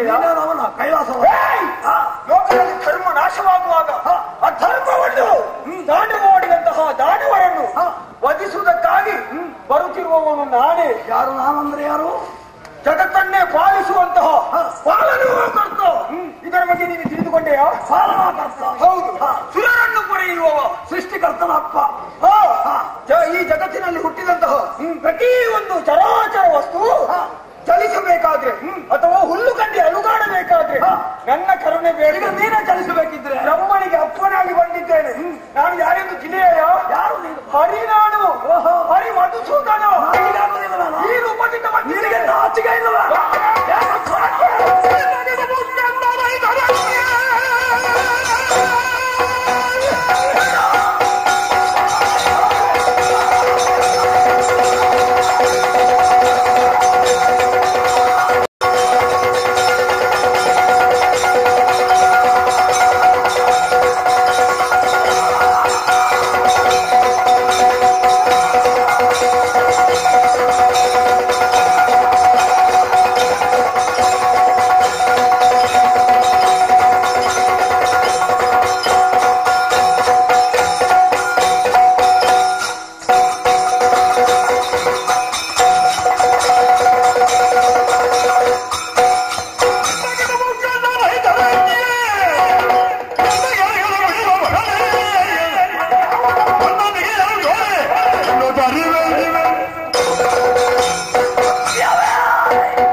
ಯಾರು ದೊಡ್ಡವರು? ದೊಡ್ಡವರ ಹೆಸರು ಹೇಳಿದೆಯಲ್ಲ. ದೊಡ್ಡವನಾಗಿ ನಾನು ಬಂದದ್ದು ದೊಡ್ಡವರ ಹೆಸರು ಹೇಳುವುದಕ್ಕಲ್ಲ. ಅಲ್ಲ, ಹೆಸರು ಕಳೆಯುವುದಕ್ಕಲ್ಲ, ಮತ್ತೆ ಏನೆಂಬುದನ್ನು ತೋರಿಸಿಕೊಡುವುದಕ್ಕೆ. ನಿನಗೆ ಕುಡಿತೇನ ಊಡುವುದರಿಂದ ಬಂದದ್ದು. ನಿನ್ನ ಬಿಡುವು ಕಣ್ಣನೈತಾರೆ ಕಾಲದಲ್ಲಿ ಕಣದ ಗದೆಕೊಳ್ಳುವವನು ನಾನು. ಅವನನ್ನ ಮಿತ್ರ. ಯಾರು? ಮುಕ್ಕಣ್ಣ. ಹೌದಾ? ಎಂತಹ ಮಿತ್ರ? ಸಕ್ಕನಾಗಿದ್ದ. ನಿನ್ನನ್ನು ನಿನ್ನ ಮಿತ್ರನನ್ನು ಅಂಜಾನಗಳು ಒಂದೇ ಕಾಣಿಸುವುದಕ್ಕೆ ಪ್ರಾರಂಭ ಆಗಿದೆ. ನನ್ನಲ್ಲಿ ಯುದ್ಧ ಮಾಡಿದ್ರೆ ಇಲ್ಲಿ ಸರಿಯ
ಕೂಡಿದಷ್ಟು ಹೋರಾಡಿದ.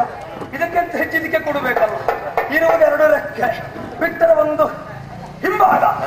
ಕೂಡಿದಷ್ಟು ಹೊಡೆದ, ನನಗೆ ತಾಗಬೇಕಲ್ಲ. ಕೈಯಲ್ಲಿ ಕತ್ತಿ ಉಂಟು, ಅದು ಅವನಿಗೆ ತಾಗಿತ್ತು.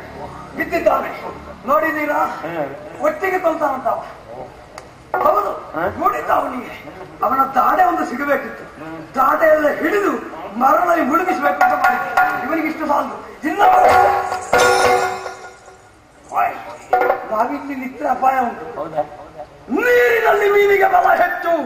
ಎಲ್ಲಿಯಾದ್ರೂ ಬಲವಾಗಿ ಒಂದು ಅಪ್ಪಳಿಸಿದ್ರು ಸಾಕು. ಸೋಮವಾರ ಊರಿಗೆ ಹೋಗೋ ಜಾತ್ರೆಗೆ ಹೋಗಬೇಕಾದಿತ್ತು. ಅದ ಕಾರಣ ಎಲ್ಲಿ ಬದುಕೋಣ? ನೀರನ್ನು ಬಿಟ್ಟ ಮೇಲೆ ಹೋದ್ರೆ ಹೇಗೆ? ಅನುಸರಿಕೊಂಡೆ.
ನೀರಿನಲ್ಲಿ ಅರೆಗಳಿಗೆ ಬಿದ್ದುಕೊಂಡೆ ಮೂರ್ಛೆ ಹೋದದಷ್ಟೇ. ನೀರಿನಲ್ಲಿದ್ದಂತಹ ಮೀನುಗಳಿಗೆ ನೀರಲ್ಲಿ ಸತ್ರು ಕೂಡ ಮತ್ತೊಮ್ಮೆ ಜೀವ ಆಗುವುದಕ್ಕೆ ಸಾಧ್ಯ ಉಂಟು. ಆದ್ರೆ ನಾನು ಸತ್ತೋದಲ್ಲ, ಸ್ವಲ್ಪ ಅಲ್ಲೇ ಬಿದ್ದುಕೊಂಡದ್ದು. ಎದ್ದು ನೋಡ್ತೇನೆ, ಎಲ್ಲಿದ್ದಾನೆ ಅವ? ಸೋಮ ಇಲ್ಲ, ಇಲ್ಲಿ ಓಡಿದ್ದಾನೆ. ಎಲ್ಲಿಗೆ ಓಡಿದ್ದಾನೆ ನಾನು ತಿಳಿದುಕೊಂಡೆ. ನೀರಲ್ಲಿದ್ರೆ ಇನ್ನು ಈ ಮೀನು ಬಿಡುವುದಿಲ್ಲ, ಭೂವಲಯವನ್ನು ಸೇರಿಕೊಳ್ಳುತ್ತೇನೆ. ಭೂವಲಯಕ್ಕೆ ನನಗೆ ಹೋಗುವುದಕ್ಕೆ ಆಗುವುದಿಲ್ಲ ಅಂತ ಇವ ಭಾವಿಸಿದ್ದು. ಹಿಂದಿನ ಒಂದು ಕಥೆ ಹೇಳಿದ್ದೀರಾ? ಶ್ರೀಹರಿಯಾದಂತಹ ನಾನು ಇದಕ್ಕಿಂತ ಮೊದಲು ಆದಿಯಲ್ಲಿ ಎಲ್ಲವೂ ಪ್ರಳಯವಾಯಿತಂತೆ. ಆ ಸಮಯದಲ್ಲಿ ಆಲ ಜಲೆಯಲ್ಲಿ ಮಲಗಿಕೊಂಡಿರುವಾಗ ನನ್ನ ಕಿವಿಯಿಂದ ಕಿಲ್ಪಿಸವನ್ನು ಹೊರಗೆ ಬಿಸಾಡಿದ್ದೆ ತಾಡ. ಇಬ್ಬರು ದಾನವರು ಹುಟ್ಟಿಕೊಂಡದ್ದು. ಅವರಿಗೆ ಮಧುಕೈಕ್ಯವರು ಎಂಬ ಹೆಸರನ್ನು ಇಟ್ಟಿದೆ. ಮತ್ತೆ 5,000 ವರ್ಷ ಅವರಲ್ಲಿ ಯುದ್ಧವನ್ನು ಮಾಡಿ ಕೊನೆಗೆ ಅವರನ್ನು ಕೊಂದದ್ದು ನಾನು.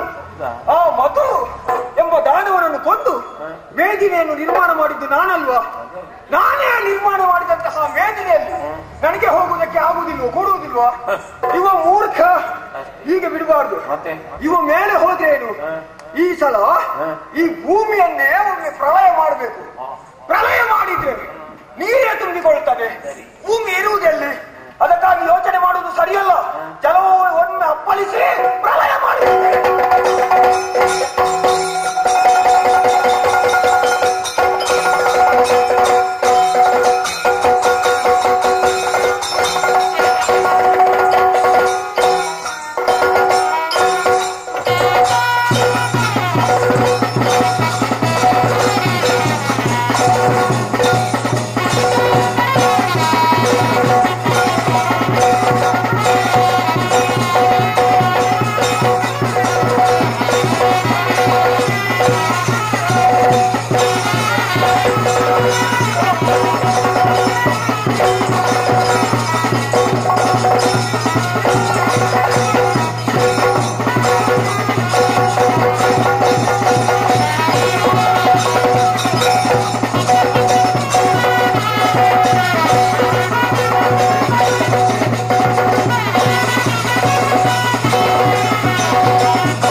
ನಮಗೆ ಭಾರತಿ ವೇದೋದಾರನಿಗೆ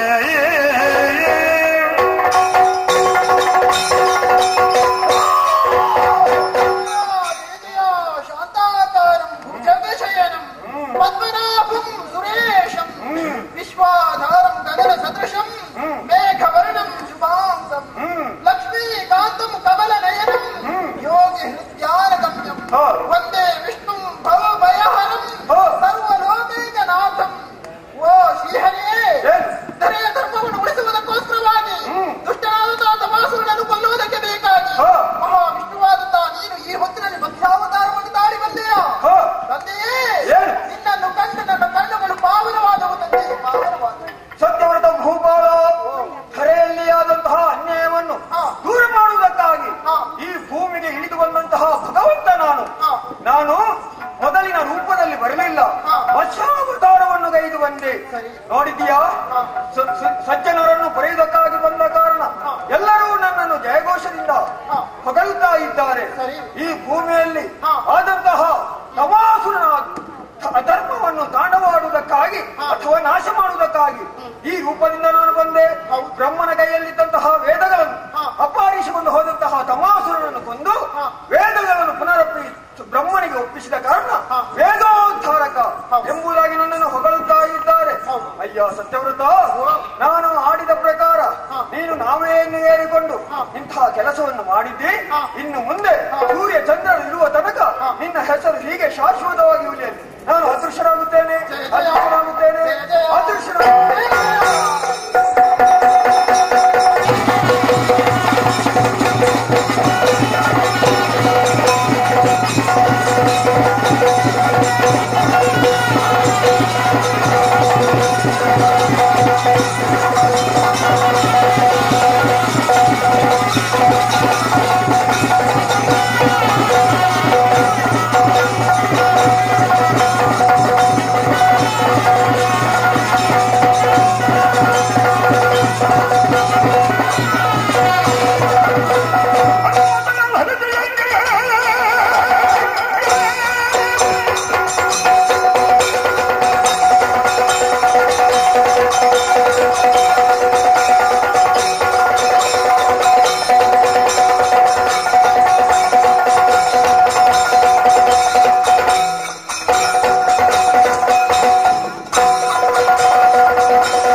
ನೀನು ಮಾಡಬೇಕಂತ ಕಾರ್ಯವೇ ಬೇರೆ ಇದೆ. ಯಾರೆಂಬ ಹೇಳಿದಾಗ ಗಿರಿಯ ಮಕ್ಕಳು ಸ್ವರ್ಗವನ್ನು ಆಗುತ್ತಾ ಇದ್ದಾರೆ. ಅಂತಹ ಪದವಿಯನ್ನು ನೀನು ಪಡೆಯಬೇಕು ಎಂಬುದಾಗಿ ಹೇಳಿದಾಗ ಸುಮಾರು ತೋರಿಸಿ ಆ ಪೀಠವನ್ನು ನಾನು ಏರ್ತೀನಿ ಎಂಬುದಾಗಿ ಅವನಿಗೆ ಹೇಳಿದೆ. ಅವಳ ಹೆಣ್ಣು ಮಾತೇನು ಶಕ್ತಿ ಮುಖ್ಯ ಅಲ್ಲ, ನಿನ್ನಿಂದ ಆ ಪದವಿಯನ್ನು ಶಾಶ್ವತವಾಗಿ ಉಳಿಸುವುದಕ್ಕೆ ಸಾಧ್ಯ. ಹಾಗಾದ್ರೆ ಏನು ಮಾಡಲಿ? ದೇವರ ಅನುಗ್ರಹವನ್ನು ಪಡೆಯಬಲ್ಲೇ ಎಂಬುದಾಗಿ ಅಮ್ಮ ಹೇಳಿದ್ದಾನೆ. ನಮ್ಮ ಸರಾಚರಿಸು ಬ್ರಹ್ಮದೇವರಿಂದ ಬೇಕಾದಂತ ವರಗಳನ್ನು ಪಡೆದುಕೊಂಡು ಆಮೇಲೆ ನನ್ನ ಮರಣಾಸೆ ಈಡೇರಿಸು ಎಂಬುದಾಗಿ ಜನರಿಗೆ ಹೇಳಿದಾಗ ತಾಯಿಯವರಿಂದ ಅಪ್ಪಣೆ ಮಾಡಿಕೊಂಡು ಹೊರಟು ಬಂದವರು. ಆದ್ದರಿಂದ ಈ ಕ್ಷಣ ಬೇಕು.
ಹಸಿವೆ ನೀಗಿಸುವುದರೊಂದಿಗೆ ಮುಂದಿನ ಕಾರ್ಯದಂತ ಗಮನ ಹರಿಸಿದೆ.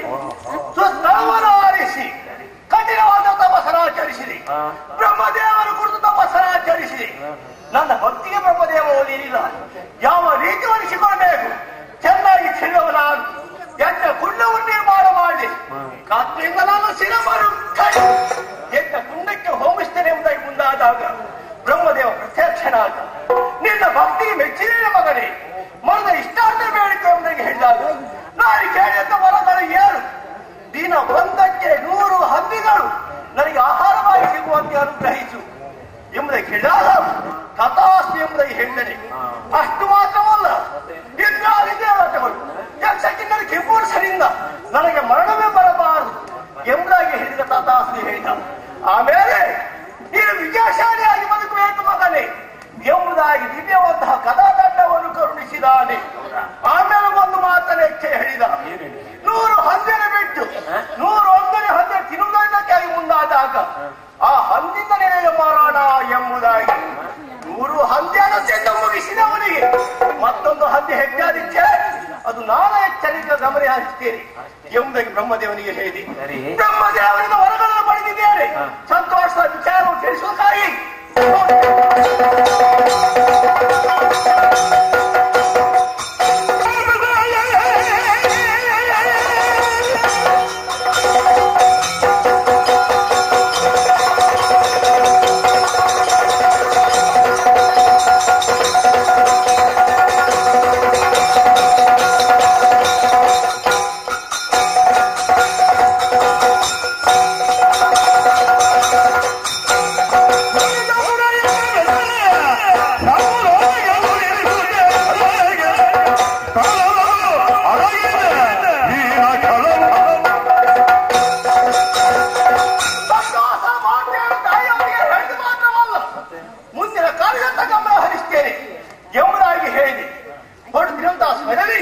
ಒಂದು ವಿಚಾರ ಆಲೋಚನೆವಾಯಿತು.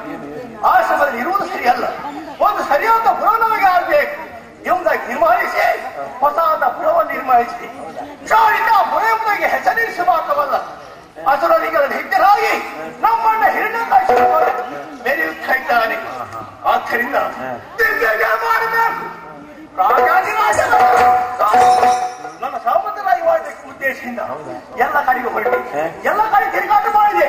ಎಲ್ಲಿಗೆ ಹೋಗಿ ಗೊತ್ತಾ,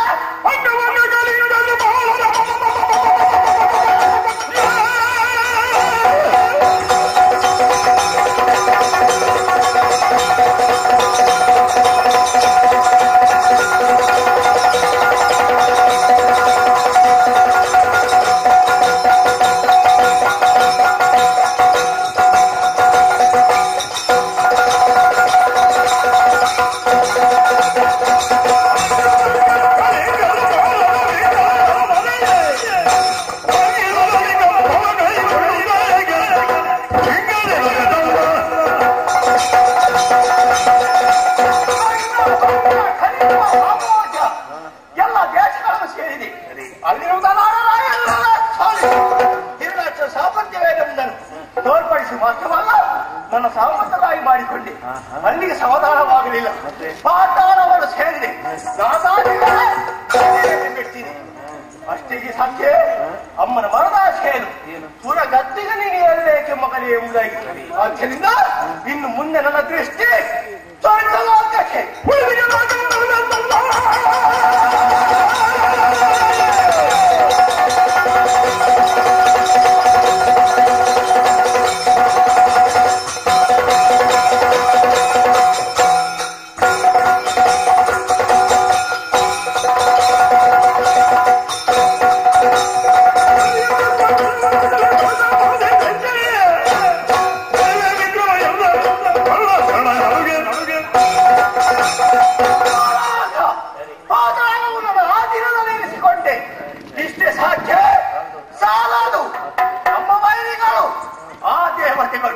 ಆ ಸುರಗಂಧಗಳು ಅವರು ಇರಬಾರದು.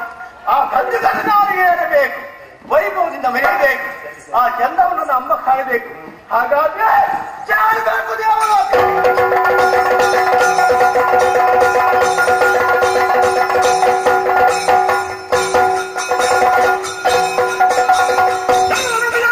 ¡Vamos!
ಇಂದ್ರನೇ ದೇವೇಂದ್ರ ಹೌದು ಸೂರಪಾನೆ ವೈಭವದಿಂದ ದೇವಲೋಕದಲ್ಲಿ ಬೆರೆಯುತ್ತಾ ಇದೆ. ಸುಖ ಸಂತೋಷದಿಂದ ಸದಾಕಾಲ ಜೀವನವನ್ನು ಸಾಗಿಸ್ತೇ ಇರಿ ಎಂಬ ವಿಚಾರವನ್ನು ಅರಿತವನ್ನ ಆದರೆ ಏನು ನಿನ್ನ ಕ್ಷೇಮ ಸಮಾಚಾರವನ್ನು ತಿಳಿದಕ್ಕಾಗಿ ಬಂದವನಾದಲ್ಲ. ಯೋಗಕ್ಷೇಮ ತಿಳಿದ ಮತ್ತೆ ಬಂದೆ ಬಂದವರು ಹಿರಣ್ಯಾಕ್ಷ ಎಂಬ ಉದ್ದೇಶದಿಂದ ಬಂದಿದ್ದೇನೆ. ನೀನಾಗಿ ಪಾದಚಾರವನ್ನು ಬಿಟ್ಟುಕೊಟ್ಟರೆ ನಿನಗೆ ಮಾಡಿ ಅಷ್ಟು ಸುಲಭದಲ್ಲಿ ಮನೆಗೆ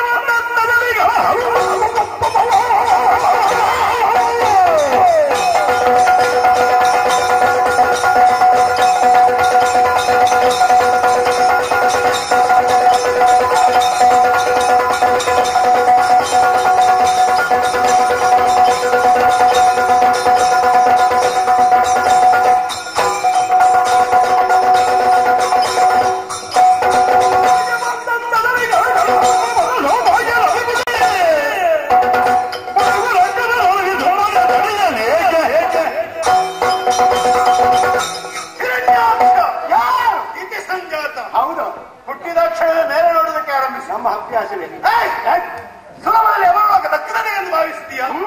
ಇದು ನಮ್ಮ ಶಕ್ತಿಯಿಂದ ಪಡೆದುಕೊಂಡು ಹೌದೇ ಭಕ್ತಿಯಿಂದ ಸಿಕ್ಕಿದಂತಹ ಈ ಸ್ವರ್ಗ ನಿನ್ನಂತಹ ಧರ್ಮಿಗಳಿಗೆ ಸಿಕ್ಕಿದ್ರೆ ಇದು ಸರ್ವನಾಶ ಆಗ್ತದೆ. ಆದ್ದರಿಂದ ಈ ಕ್ಷಣದಿಂದ ನನ್ನ ಪೂರಾಟಕ್ಕೆ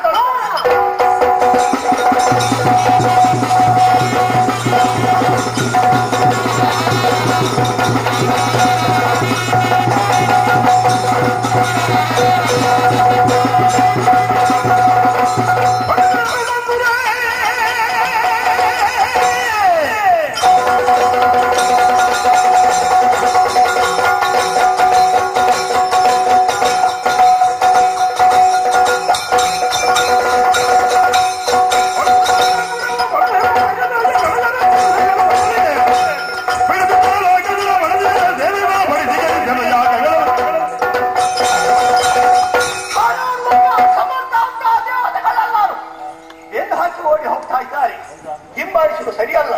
ನಮ್ಮ ಉದ್ದೇಶವೇನು? ಸೂರ್ಯಕಾಂತಿಗೆ ಬರಿದಾಗಿದೆ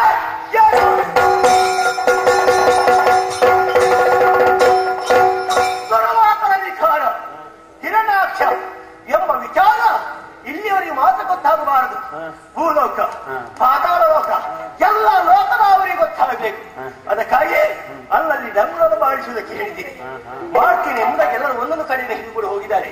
ನೋಡೋಣ ಏನದು. ಚಂದ್ರಚೂಡ ಶಿವ ಶಂಕರ ಪಾರ್ವತಿ ರಮಣ ನಿನಗೆ ಸುಂದರ ಮೃಗಧರ ಪಿನಾಕರ ಗಂಗಾಧರತೆ ನಮೋ ನಮೋ. ಚಂದ್ರಚೂಡ ಶಿವ ಶಂಕರ ಪಾರ್ವತಿ ರಮಣ ನಮೋ.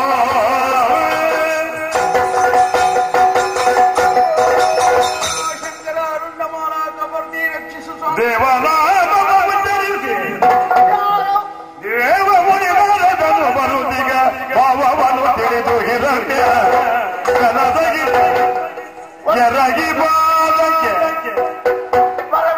ಕರೆ ತಂದು ಭಕ್ತಿಯಲ್ಲಿ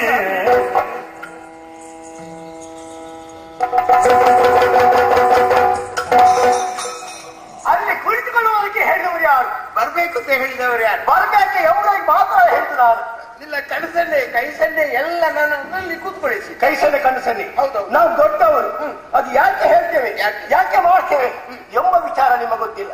ನಮ್ಮ ಅಭ್ಯಾಸವೇ ಮಾತಾಡಿ ಉತ್ತರ ಮಾತಾಡುವಂತ ಅವಶ್ಯಕತೆ ನಮಗಿಲ್ಲ. ಆದರೂ ಕೈಸನ್ನೆ ನೋಡಿದಾಕ್ಷರಿ ಕುಳಿತುಕೊಂಡಿದ್ದೀರಾ? ನೀವಾಗಿ ಕುಳಿತುಕೊಂಡಿದ್ದೀರಾ? ಸರಿ ಅಲ್ಲ ನಾನು ಉಪಚರಿಸಬೇಕು. ಬರಬೇಕು ಬರಬೇಕು ಬರಬೇಕು.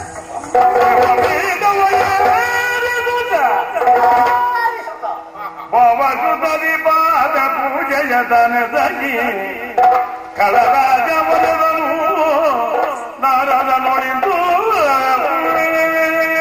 ಮಹರ್ಷಿಗಳೇ ಗೌರವಯುತವಾಗಿ ನಿಮ್ಮನ್ನು ಬರಮಾಡಿಕೊಂಡು ಮಾತ್ರವಲ್ಲ ಕುಳಿತುಕೊಳ್ಳುವುದಕ್ಕೆ ಉಚಿತವಾದಂತ ಆಸನವನ್ನು ಇರಿಸಿದ್ದೇನೆ. ಬಂದವರು ಸತ್ಕರಿಸಬೇಕಾದ್ದು ನಮ್ಮ ಕರ್ತವ್ಯ ಎಂಬುದಾಗಿ ಭಾವಿಸಿ ನಿಮ್ಮ ಪಾದಗಳನ್ನು ತೊಳೆದಿದ್ದೇನೆ. ಪಾದ ಪೂಜೆ ತೀರ್ಥವೆಂಬುದಾಗಿ ಸ್ವೀಕಾರ ಮಾಡಿದ್ದೀನಿ. ಒಳ್ಳೆ ಅಲ್ಲಿಂದಲೇ ಸ್ವಾಹ ಮಾಡಿದ ನಮ್ಮ ಕ್ರಮವೇ ಹಾಗೆ. ಅಲ್ಲಿಗೆ ಮುಗಿಲಿಲ್ಲ ನಿಮ್ಮ ಮಂಗಳಕರವಾದ ಈ ಮುಖಕ್ಕೆ ಒಂದು ಮಂಗಳಾರತಿಯನ್ನು ಬೆಳಗಬೇಕೆಂಬುದೇ ಆಸೆ. ಅದು ಬೇರೆ ಇದೆ.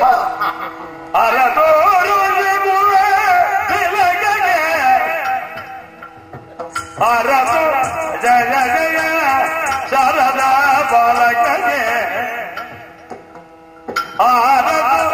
ಜಯ ಜಯ ನಾರದ ಮುನಿ ಪಗೆ ಜಯ ಜಯ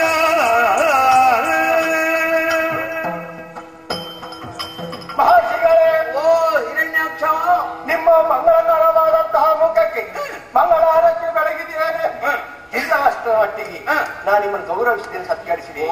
ಮಾಡಿದಂತಹ ಉಪಚಾರಗಳಲ್ಲಿ ಏನಾದ್ರೂ ಕೊರತೆಗಳು ಕಂಡು ಬಂದಂತಾದ್ರೆ ಅದು ಕ್ಷಮಿಸಬೇಕು ಎಂಬುದನ್ನು ಕೇಳ್ಕೊಳ್ತಾ ಇದ್ದೆ. ದೊಡ್ಡದಲ್ಲಪ್ಪ ಅಂತದೆಲ್ಲ ಹೋಗ್ತಾರೆ ಬಂದಿರಿ, ಹೌದು, ಸಂತೋಷ ಬಂದೆ.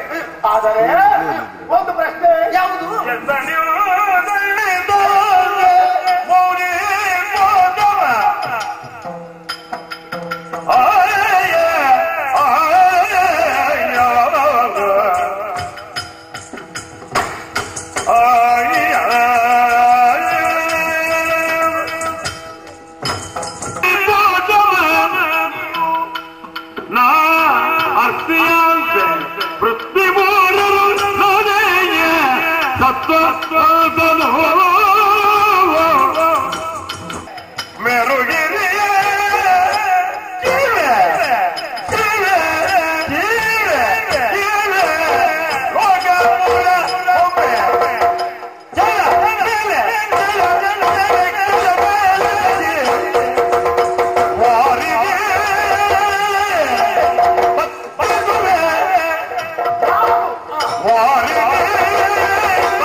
ವೈಭವದಿಂದ ಮೆರೆದಿರುವಂತಹ ವಿಚಾರದಿಂದ ನೀವು ನನ್ನನ್ನು ಕಾಣಬೇಕಾಗಿ ಬಂದಿರಿ.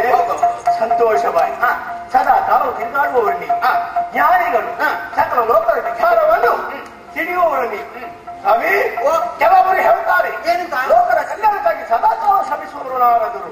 ಆ ವಿಚಾರ ನಡೆದರೂ ಕೂಡ ಇನ್ನು ನೀವು ನನ್ನ ಸನ್ಮ ಬಳಿಗೆ ಬಂದಿದ್ದೀರಿ, ಆದ್ದರಿಂದ ನಿಮ್ಮನ್ನು ಉಪಚರಿಸಬೇಕೆಂಬುದು ಆಸೆ ಆಯಿತು.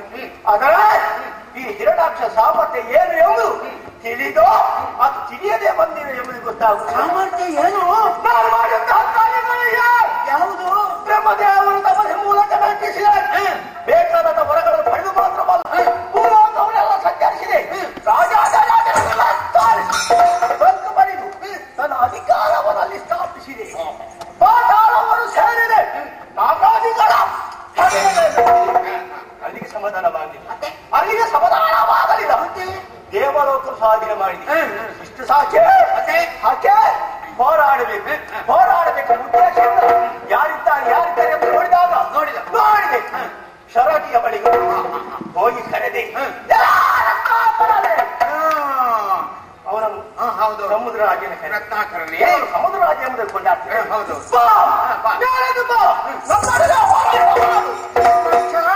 ನಾನೆಲ್ಲಿ ಆದ್ರೂ ಯುದ್ಧ ಮಾಡಿದ ಕಥೆ ನೀನು ಕೇಳಿದ್ಯಾ? ನಾನು ಯುದ್ಧ ಮಾಡುವುದಿಲ್ಲಪ್ಪ. ನಿನ್ನ ಅಲ್ಲಿ ಸಮುದ್ರ ರಾಜ ಹೇಳಿದ ನಿನ್ನ ಎದುರು ನಿಲ್ಲುವಂತಹ ಯೋಗ್ಯತೆ ನನಗಿಲ್ಲ, ನನ್ನಿಂದ ಅಸಾಧ್ಯ ಶರಣು ಎಂಬುದಾಗಿ ಹೇಳಿದ. ಹಾಗಾದ್ರೆ ಯಾರಿದ್ದಾರೆ ತೋರಿಸಿ ಎಂಬುದಾಗಿ ಹೇಳಿದಾಗ ನೇರವಾಗಿ ಗಿರಿಯ ಕಡೆಗೆ ತೋರಿಸಿದ. ಪರ್ವತರಾಜರ ಬಳಿಗೆ ಹೋಗು, ನಿನ್ನಡೆ ಹೋರಾಟ ಮಾಡುವುದಿದ್ದಂತಾದ್ರೆ ಅವನೇ ಎಂಬುದಾಗಿ ಹೇಳಿದಾಗ ಸುಮ್ಮನಾಗಲಿಲ್ಲ. ಹೋದೆ ಪರ್ವತ ಬಾ ಬಾ ಹೋರಾಡು.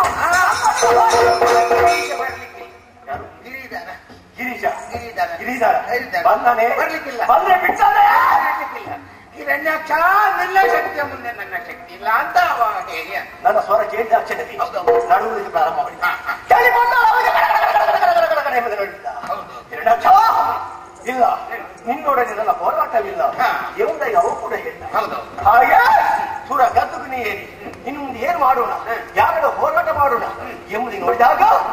ಸಮಾಗಮನವಾಗಿ. ಹೌದೌದು. ಯಾಕೆ ಮತ್ತೆ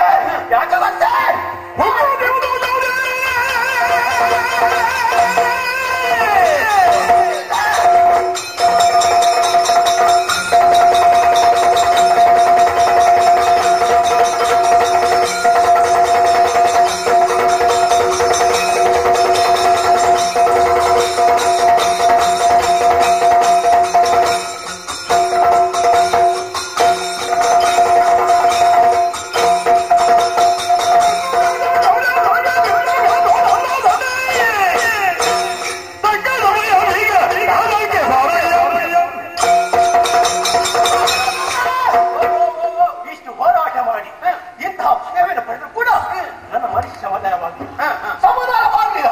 ಕಾರಣ ನೋಡಿ, ಒಕ್ಕುತ್ತಿದೆ ಭುಜದಲ್ಲಿ ಶೌರ್ಯವು. ಹೌದು, ಹಸಿವು ಹಿಗ್ಗಲಿಲ್ಲ. ಹೋರಾಡಬೇಕು ಎಂಬುದಾಗಿ ನನ್ನ ಮನಸ್ಸು ತವಕಷ್ಟೈತಿ. ಯಾರೊಡನೆ ಹೋರಾಟ ಮಾಡಲಿ ಎಂಬುದಾಗಿ ಆಲೋಚನೆ.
ಹೋರಾಟಕ್ಕೆ ಹೋಗಿದ್ದಾನೆ ಅಂತ ಇಷ್ಟ ಅವರಿಗೆ ಕೇಳಲಿಲ್ಲ. ಇನ್ನು ಪ್ರಾರಂಭವಾಗಬೇಕು, ಎಲ್ಲರಿಗೆ ಗೊತ್ತಾಗಬೇಕು. ನಿನ್ನೆತ್ತಿತ್ತು ಏನು, ನೀನೇನು ನಾನೇನು ನೀವೇ. ಹೌದೌದು. ಮತ್ತು ಒಂದು ಏನು ಊರಲ್ಲಿ ಎಲ್ಲ ಹೇಳಿದ್ರು, ಏನು ಹುಟ್ಟಿದ್ರೆ ಹುಟ್ಟಬೇಕು ಹಿರಣ್ಯಾಕ್ಷನಂತವ. ಆದ್ದರಿಂದ ರಾಕ್ಷಸೋತ್ತಮ ದೀರ್ಘೇ ಶಾಬಾಸ್ ಬಲರೇ ಬಾಪರೇ. ಇನ್ನು ಹೊಗಳಿಕೆ ನನಗೆ ನಾಳೆಗೆ ಬಲ ಸಾಲದೆ. ಆದ್ರಿಂದ 3 ಲೋಕದಲ್ಲಿ ನಿನಗೇನೆ ನಾ ಕಾಣೆ. ಎಷ್ಟು? 3 ಲೋಕದಲ್ಲಿ ನನಗೆ ಸರಿಯಾದ ವ್ಯಕ್ತಿಯನ್ನು ನಾನು ನೋಡಲಿಲ್ಲ. ಯಾರು ಇಲ್ಲ. ಆದ್ರಿಂದ ಎಲ್ಲರೂ ಹೇಳುವ ಮಾತು ಏನು? ಹುರಣ್ಯಾಕ್ಷ ಮಹಾಧೀರ, ಮಹಾಶಕ್ತಿವಂತ, ಮಹಾಬಲಯುತ, ಪಾತಾಳವನ್ನು ಗೆದ್ದ, ಭೂಲೋಕವನ್ನು ಗೆದ್ದ, ಸುರಲೋಕಕ್ಕೆ ಮೇಲೆ ಏರಿದ, ದೇವತೆಗಳನ್ನು ಕೂಡ ಗೆದ್ದ. ಹಾಗಿದ್ರೆ ಒಮ್ಮೆ ಅವನನ್ನು ನೋಡಿ ಬಿಡೋಣ. ನೋಡ್ತೀರಾ? ಅದಲ್ಲ. ಅವನ ವ್ಯಕ್ತಿತ್ವ ಏನು, ಅವರು ಹೇಳಿದಷ್ಟಕ್ಕೆ ಇದೆಯೋ ಇಲ್ಲವೋ ಎಂಬುದು ಹೇಳಿದಷ್ಟಕ್ಕೆ ತಿಳ್ಕೊಳ್ಳೋದು ಆಗ್ತದೆಗಳು ಆಗುವುದಿಲ್ಲ. ಆದ್ರಿಂದ ಒಮ್ಮೆ ನೋಡಿ ಬಿಡೋಣ. ಕೇಳಿದ್ರು ಸುಳ್ಳಾಗಬಹುದು, ನೋಡಿದ್ರು ಸುಳ್ಳಾಗಬಹುದು. ಆದರೆ ಕಣ್ಣಾರೆ ಕಂಡರು ಪರಂಪರಿಸಿ ನೋಡಬೇಕು. ನೋಡಿಕೆ ಬಂದ್ರೆ ಭಾಷಣ ಬಂದಿರ ಬಂದಾಗಲೇ ಯುದ್ಧಕ್ಕೆ ಕರ್ತಿಯಲ್ಲ. ಯುದ್ಧಕ್ಕೆ ನಮ್ಮಂತವರು ಬರುವುದು ಬರಬಾರ್ದೆ. ಹಾಗಿದ್ರೆ ನಿನ್ನಲ್ಲಿ ಹೋರಾಟ ಮಾಡುವವರು ಇಲ್ಲವೇ?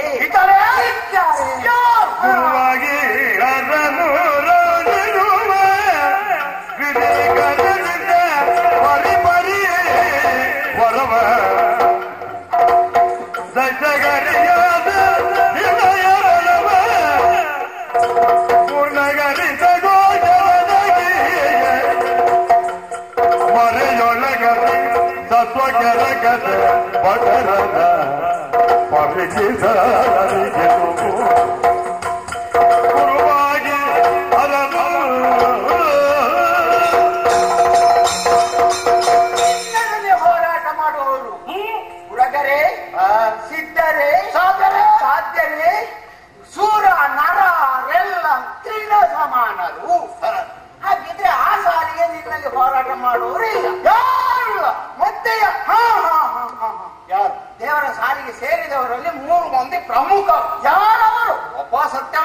ಶಾರದಾ ರಮಣ ಅಂತ ಹೇಳಿಕೊಳ್ತಾರಲ್ಲ, ಆ ಬ್ರಹ್ಮದೇವ ಒಂದು ವೇಳೆ ಮನಸ್ಸು ಮಾಡಿದ್ರೆ ಹೋರಾಟಕ್ಕೆ ಬಂದಾನೆ ಅಂತ ಗ್ರಹಿಸಿದ್ರೆ ಅವನಿಗೆ ವರ ಕೊಟ್ಟವ, ನಿನ್ನ ದೇವರು ತೆಗೆಸಿಕೊಂಡವ. ಆದ್ರಿಂದ ವರ ಕೊಟ್ಟವನ ಮೇಲೆ ಒಂದು ಕೈ ನೋಡೋಣ ಅಂತ ಅವ ಬರ್ಲಿಕ್ಕಿಲ್ಲ, ಬ್ರಹ್ಮ ಬರ್ಲಿಕ್ಕಿಲ್ಲ. ಮತ್ತೊಬ್ಬ ಅದೇ ಸಾಲಿನಲ್ಲಿ ಇದ್ದಾರೆ, ಯಾರು? ಅವರೇ ಕೈಲಾಸವಾಸಿ ಶಂಕರ. ಶಂಕರ ಎಲ್ಲಿಯಾದರೂ ಮನಸ್ಸು ಮಾಡಿದ್ರೆ ಹೋರಾಟಕ್ಕೆ ಬಂದಾನೆ ಅಂತ ಗ್ರಹಿಸಿದ್ರೆ ಬಂದಾನೆ ಬರ್ಲಿಕ್ಕಿಲ್ಲ.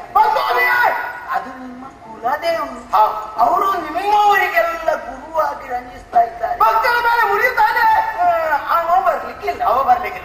ಮತ್ತೆ ಅದೇ ಸಾಲಿನಲ್ಲಿ ಮತ್ತೊಬ್ಬ ಇದ್ದಾರೆ, ಯಾರೋ ಅವ ಇರುವುದಕ್ಕೆ ವೈಕುಂಠದಲ್ಲಿ ಇರುವುದು, ಆದ್ರೆ ಅವನಿಗೆ ಒಂದು ಬೀರುವುದು ಯಾರು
ಹಾಗಿದ್ರೆ ಇಂತಲ್ಲೇ ಇದ್ದಾನೆ ಅಂತ ನಾವು ಗುರುತಿಸಿದ್ರೆ ವೈಕುಂಠಕ್ಕೆ ಹೋದ್ರೆ ಅಲ್ಲಿ ವೈಕುಂಠದಲ್ಲಿ ನಾರಾಯಣ ಇಲ್ಲ. ಈಗ ವೈಕುಂಠದಲ್ಲಿ ನಾರಾಯಣ ಇಲ್ಲ, ವೈಕುಂಠ ಇಲ್ಲ. ಹಾಗಿದ್ರೆ ನಾರಾಯಣ ಇಲ್ವೋ? ಎಲ್ಲೆಲ್ಲೂ ಇದ್ದಾನೆ.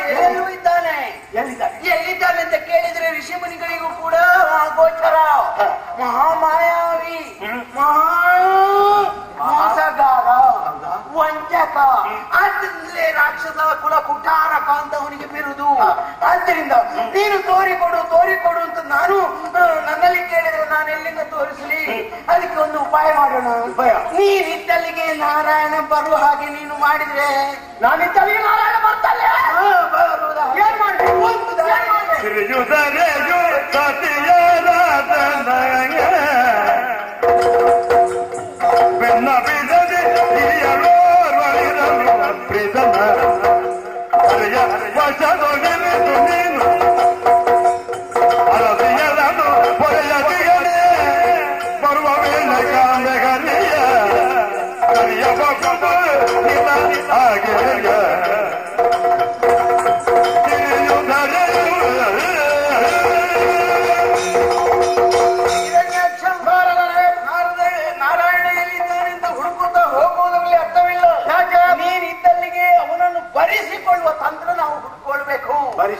ಬರಿಸಿಕೊಳ್ಳುವುದು ಹೇಗೆ? ಅದಕ್ಕೆ ದಾರಿ ಇರುವುದು ಒಂದೇ. ಈ ಸ್ವರ್ಗಲೋಕದಲ್ಲಿ ಇದ್ರೆ ಅವನು ಬರ್ಲಿಕ್ಕೆ ಇಲ್ಲ. ಸ್ವರ್ಗದಲ್ಲಿದ್ರೆ ಬರುವುದಿಲ್ವೇ? ನಿನ್ನ ಸತ್ವವನ್ನು ಅರಿತು ಹೆದರಿ ಅವ ಭೂಲೋಕಕ್ಕೆ ಇಳಿದಿದ್ದಾನೆ. ಭೂಲೋಕದಲ್ಲಿ ಇದ್ದಾನೆ ಅಂತ ಎಲ್ಲಿದ್ದಾನೆ ಅಂತ ಹುಡುಕುವುದು. ಅದಕ್ಕೆ ಇನ್ನು ಉಳಿದದ್ದು ಒಂದೇ ಒಂದು ದಾರಿ. ಈಗ ನಿನ್ನ ಅಪ್ಪನಿಗೆ 13 ಮಂದಿ ಹೆಂಡತಿರಲ್ಲ, ಅವನಿಗೆ 2 ಹೆಂಡತಿ. ಇಬ್ಬರು ಯಾರವರು? ಸಿರಿ ಮತ್ತೆ ದೇವಿ. ಸಿರಿದೇವಿ ಅಂತ ಆಮೇಲೆ ದರಾದೇವಿ ಅಂತ ಅವ್ರು ಹೇಳಿದ್ದಾರೆ. ಸಿರಿದೇವಿ ಯಾವಾಗ್ಲೂ ಆ ನಾರಾಯಣನ ಹೃದಯದಲ್ಲಿ ಇರುವುದು. ಸ್ಥಳದಲ್ಲಿ ಯಾಕೆ ಕುಳಿತುಕೊಂಡಿದ್ದಾರೆ? ಸುಮ್ಮನೆ ಅಲ್ಲ, ಅವಳಿಗೊಂದು ಹೆದರಿಕೆ. ನಾನು ಚಂದ ಇದ್ದೇನೆ, ನಿನ್ನಂತವ್ರು ಎಲ್ಲಿಯಾದ್ರೂ ಕಣ್ಣು ಹಾಕ್ಯಾರು ನನ್ನ ಮಾಡಕ್ಕೆ. ನಾನಂತವನು ಅಲ್ಲ, ನಾವು ಎಲ್ಲಿಯಾದ್ರೂ ನನ್ನನ್ನು ನೋಡಿದ್ರೆ ನನ್ನ ಧರ್ಮ ಕೆಟ್ಟು ಹೋಗ್ತದೆ. ಆದ್ದರಿಂದ ನಾರಾಯಣ ದೇವರೇ ನಿಮ್ಮ ಎದೆಯಲ್ಲೇ ನನಗೆ ಸ್ಥಳ ಕೊಡ್ಬೇಕು ಅಂತ ಬೇಡಿಕೊಂಡು ಹೆದರಿಕೆ. ಹೌದು ಕೊಟ್ಟನೆ ಮತ್ತೆ ಕೊಡದೆ ಬಿಡ್ತಾನೋ. ಹೆಣ್ಮಕ್ಕಳಂತ ಹೇಳಿದ್ರೆ ನಾರಾಯಣಿಗೆ ಬಹಳ ಹತ್ತಿರ ಅಲ್ವೋ. ಆದ್ದರಿಂದ ಹೆದರಬೇಡ, ನೀನು ನನ್ನ ಎದೆಯಲ್ಲೇ ನೀನು ಕುಳಿತುಕೋ. ಮತ್ತೊಬ್ಬಳಿದ್ದಾಳೆ, ಅವಳು ಭೂಮಿ ದೇವಿ. ಭೂಮಿ ಅವಳಿಗೆ ಗಂಡ ಹೆಸರಿಗೆ ಮಾತ್ರ ಇದ್ರೆ ಸಾಕು. ಹೆಸರಿಗೆ ಗಂಡನ ಹೆಸರಿಗೆ ಮಾತ್ರ. ಯಾಕೆ ಸುಮ್ಮನೆ ಹೇಳಿದ್ರೆ ಈ ಗಂಡ ಅಂತ ಸೇವೆ ಮಾಡಿ ಯಾರು ಕಷ್ಟಪಡುದು. ಆದ್ದರಿಂದ ನೀವಲ್ಲೇ ಇರಿ, ಹೆಸರಿಗೆ ಕುಂಕುಮ ಮಾತ್ರ ನನಗಿದ್ರೆ ಸಾಕು ಅಂತ ಈ ಭೂಮಿಯಲ್ಲೇ ಇದ್ದಾಳೆ. ಆ ಭೂಮಿ ದೇವಿಯನ್ನು ನೀನು ಎಲ್ಲಿಯಾದ್ರೂ ಪೀಡಿಸಿದ್ರೆ, ಪೀಡಿಸಲೇಬೇಕು, ಪೀಡಿಸಿದ್ರೆ ಆವಾಗ ಓ ನನ್ನ ಹೆಂಡತಿ ಮೇಲೆ ಯಾರೋ ಕೈ ಹಾಕಿದ್ರು, ಅವನನ್ನು ಬಿಟ್ಟೇನೋ ಅಂತ ಹೇಳಿ ಗಂಡ ಮರ್ಯಾದೆ ಇದ್ರೆ, ಅಂದ್ರೆ ಹೆಂಡತಿಯನ್ನು ರಕ್ಷಿಸುವ ಹೊಣೆಗಾರಿಕೆ ಇದ್ರೆ ಆ ಹೆಂಡತಿಯ ಮಾನ ರಕ್ಷಣೆಗೆ ಬರ್ಲೇಬೇಕಲ್ಲ. ಆಗ ಒಂದು ಕೈ ನಿನಗೆ ನೋಡ್ಬಹುದಲ್ಲ.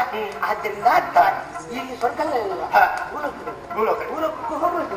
ಆದ್ರೆ ಅಲ್ಲಿ ಧರಣಿಗೆ ಪೀಡಿಯ ಕೊಡ್ಬೇಕು. ಕೊಟ್ಟಾಗ ಒಂದರಿಂದ ಒಂದು ಇತ್ಯರ್ಥ ಆಗ್ತದೆ. ಅವ ಬಂದೇ ಬರ್ತಾನೆ.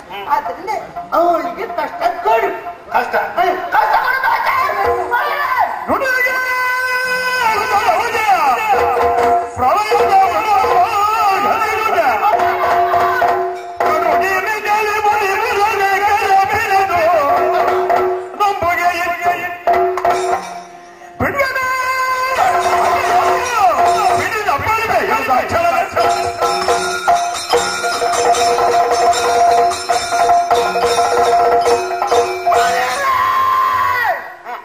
ನಿಮ್ಮ ನುಡಿಗಳ ಕೇಳಿದಾಗ ಸಂತೋಷವಾಯಿತು. ಹೌದಲ್ಲ?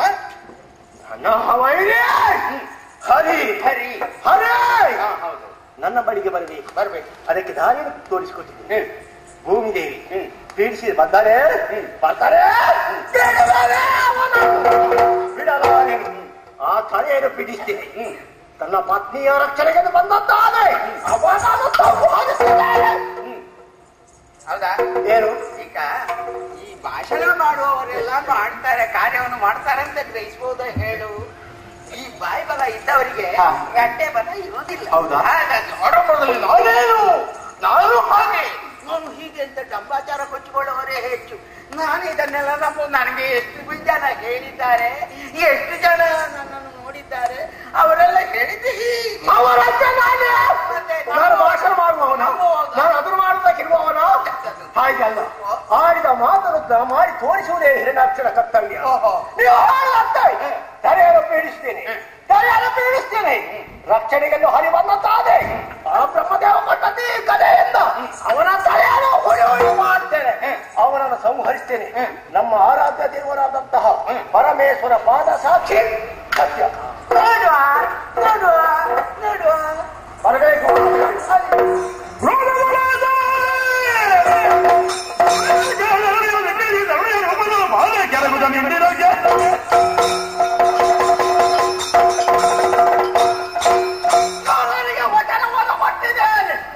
ಆಡಿದ ಮಾತಿನಂತೆ ನಡೆಯಬೇಕಾದು ಹಿರಣ್ಯಾಕ್ಷರ ಕರ್ತವ್ಯ.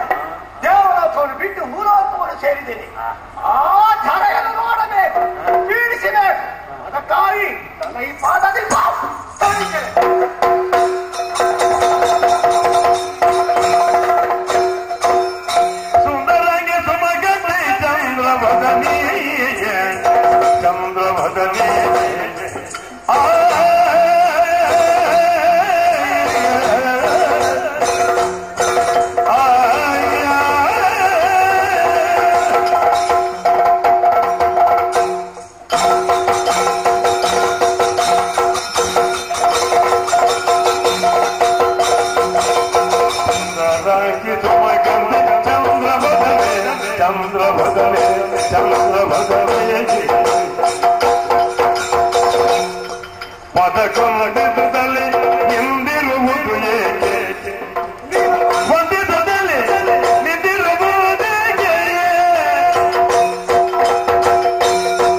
ಕಂಬಿಗೆ ಮುಖ ಯಾಕೆ ಕಂಬಿಗೆ ಮುಖ ಯಾಕೆ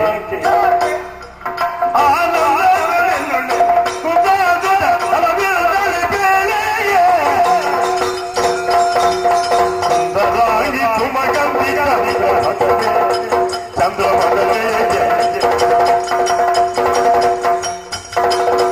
ಪದಕೊಂಡೆಂದು ನಿಂದಿರುವುದೇ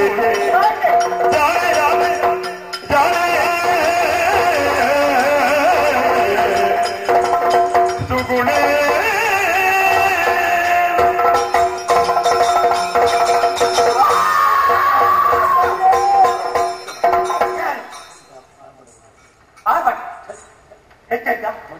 ಯಾಕೆ ಹೆದರಿಕೆ ನಮ್ಮ ಅಭ್ಯಾಸವೇ ಹೌದು ಸ್ವಲ್ಪ ಹೆಚ್ಚೆ ಯಾರಲ್ಲಿ ಹೇಗೆ ಮಾತಾಡಬೇಕು ಅದನ್ನು ಹುಡುಗಿಯರಲ್ಲಿ ಯಾವ ರೀತಿ ಮಾತಾಡಬೇಕು ಎಂಬ ವಿಚಾರ ನನಗೆ ಗೊತ್ತಿಲ್ಲ. ಹಾಗಾದ್ರೆ ಸ್ವಲ್ಪ ಇಳಿಸೋಣ, ಏನು ಬೇಡ ಇಳಿಸೋದ್ರಲ್ಲಿ ಮಾತಾಡ. ಸುಂದರಾಗಿ ಸುಮಗಂಧಿ ಚಂದ್ರವದನೆ ಕೋಮಲಾಗಿ ಭುವನವಾಹಿನಿ ಬಯ್ಯಾರೆ ನಾನು ಇಷ್ಟು ಕರಿತಾರೆ ಅವಳು ಆ ಕಡೆ ಈ ಕಡೆ ನೋಡ್ತಾನೆ ನೋಡೋಣ.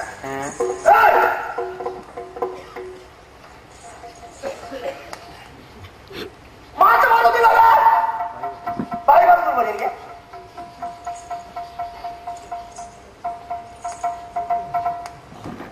ನಿನಗೆ ಮಾತು ಬರುವುದಿಲ್ಲವೇ?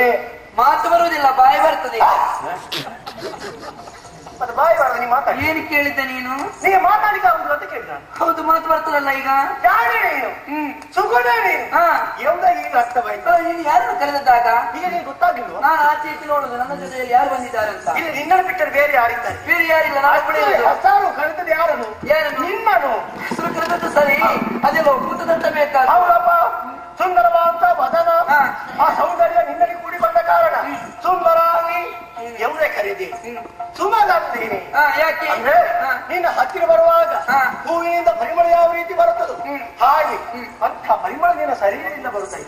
ನನ್ನ ನಾಸಿಕಕ್ಕೆ ಆರೋಗ್ಯ ಸುಮಗಂಧಿ ಎಂಬುದು ಕರೆದು ಮಾತ್ರವಲ್ಲ, ನೀನು ನಡೆದಿರುವಂತಹ ಕ್ರಮವನ್ನು ನೋಡಿದಾಗ ವೈಯಾರೆ ಎಂಬುದಾಗಿ ಹೇಳಿ ಆ ಸುಂದರವಾದಂತಹ ಮುಖ ಚಂದ್ರನನ್ನು ಹೋಗ್ತಿರುವಂತ ಇರುವುದರ ಕಾರಣ ಚಂದ್ರವದನೆ ಎಂಬುದೇ ಕರೆದು ನಾನು. ಅಂಥ ಎಲ್ಲ ಹೆಸರುಗಳು ಕೂಡ ನೀನಿಗೆ ಹೋಲುತ್ತದೆ. ನಿನ್ನ ಮಾತಿನಿಂದ ಅರ್ಥವಾಯಿತು ನಿನಗೆ ಎಷ್ಟು ಜ್ಞಾನ ಇದೆ ಅನ್ನೋ ಹಾಗೆ. ಜ್ಞಾನ ಇಲ್ಲ, ಪ್ರಪಂಚ ಜ್ಞಾನವೇ ನಿನಗಿಲ್ಲ. ಈಗ ಪ್ರಪಂಚ ಮನೆಯಲ್ಲಿದ್ದ ವೈಗೆ ಎತ್ತುಕೊಂಡು ಬಂದದ್ದು ನೀನು. ನನಗಿಂತ ಚಂದದವರು ಇಲ್ವೇನಾ?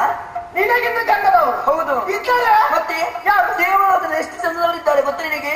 ಈಗ ದೇವಲೋಕದವರು ಅಪ್ಸರೆಯರು ಅಪ್ಸರೆಯರು ನೋಡ್ಬೇಕು ಅವರು. ಅವರೇ ಅಲ್ವಾ? ಹೌದು. ರಮ್ಯ ಊರ್ವಶಿ ಮೇಲಕ್ಕೆ ತಿರುವತ್ತಮ ಮಂಜುಕೋಶೆ ಅವರು ಚಂದದವರು. ಚಂದಲ್ವಾ? ಚಂದದವರು. ಮತ್ತೆ ನೋಡಿದಂತ ಚಂದ. ಹೌದು. ಯಾವಾಗ ಯಾವಾಗ ಅಂದು ಯಾವ ಮನ್ವಂತರ ಕಡೆಗೂ ಕೂಡ ಅವರೇ ಅಪ್ಸರೆಯರು ಬದಲಾಗುವುದಿಲ್ಲ. ನಮ್ಮ ಮಾತಿನ ಪ್ರಕಾರ ಅವರು ಮುದುಕಿಯರು. ಪಾತಾಳಕ್ಕೆ ಹೋಗ್ಲಿಲ್ಲ ನೀನು? ಪಾತಾಳಕ್ಕೆ ಪಾತಾಳ ಈಗ ನೀ ಪಾತಾಳದವರು ನೋಡಿ. ಹೌದು, ನೋಡ್ಲಿಲ್ಲ, ಕೇಳಿದ್ದೀನಿ. ಈಗ ಪಾತಾಳವ್ರ ವಿಚಾರ ಗೊತ್ತು. ಚಂದವಂತೆ ಅವರು. ಈಗ ಪಾತಾಳವ್ರು ಚಂದವ ಚಂದ. ಹೌದು. ಏನು ಚಂದವು? ಎಲ್ಲಿ ಎಲ್ಲಿ ಹೇಗೆ? ಹೇಗೆ? ಸೊಂಟದಿಂದ ಮೇಲೆ ಚಂದ ನೋಡಬಹುದು, ಸೊಂಟದಿಂದ ಕೆಳಗೆ ನೋಡುವುದಕ್ಕೆ ಆಗುದಿಲ್ಲ. ಬಾಲ ಮಾತ್ರ ಹೀಗೆ ಸಂಪೂರ್ಣ ಅದೊಂದು ಚಂದ. ಮತ್ತೆ ಚಂದ ಯಾರ? ಯಾರು ಚಂದ ಅಂದ್ರೆ ಚಂದ ನಮ್ಮವರು. ನಿಮ್ಮವರ? ನಿನ್ನ ಜಾತಿಯವರು? ನನ್ನ ಜಾತಿ. ಚಂದ ಕಪ್ಪು ಕಪ್ಪ ಬಣ್ಣ ಮಾತ್ರ ಕಪ್ಪು, ಆದ್ರೆ ನೋಡುವುದಕ್ಕೆ ಲಕ್ಷಣ ಅಷ್ಟು ಮಾತ್ರವಲ್ಲ. ಮತ್ತೆ ಅವರನ್ನು ಯಾವಾಗ ನೋಡ್ಬೇಕು ಗೊತ್ತೇ? ಯಾವಾಗ? ಬೆಳಗ್ಗೆ ಹೊತ್ತಲ್ಲ, ಮತ್ತೆ ಮಧ್ಯಾಹ್ನದ ನಂತರ ನೋಡ್ಬೇಕು. ತಲೆ ಕೂದಲೆಲ್ಲ ಕೆದರೆ ಹಾಕಿಕೊಂಡು ಇಷ್ಟಿಷ್ಟು ಕಪ್ಪು ಹಾರಿಗಳನ್ನು ಬಿಟ್ಟಿಕೊಂಡು ಅಷ್ಟೇ. ಮತ್ತೆ ಅವರ ನಡೆಯುವಂತ ಕ್ರಮ, ಅವರು ಉಡುವಂತಹ ಬಟ್ಟೆಯನ್ನು ನೋಡಿದಾಗ ಏನು ಚಂದ, ಏನು ಚಂದ. ಅವರು ಚಂದವೇನಾ? ವಿಕಾರ ಸ್ವರೂಪ ಅವರದ್ದು. ಮತ್ತೆ ಅವರ ವಿಚಾರ ಗೊತ್ತಿದ್ದೀನಿ, ಅವರ ಚಂದ ಅಂತ ಹೇಳ್ತೀಯಲ್ಲ. ಮತ್ತೆ ಏನು ಚಂದ? ಅವರು ಯಾರು ಚಂದ ಅಲ್ಲ.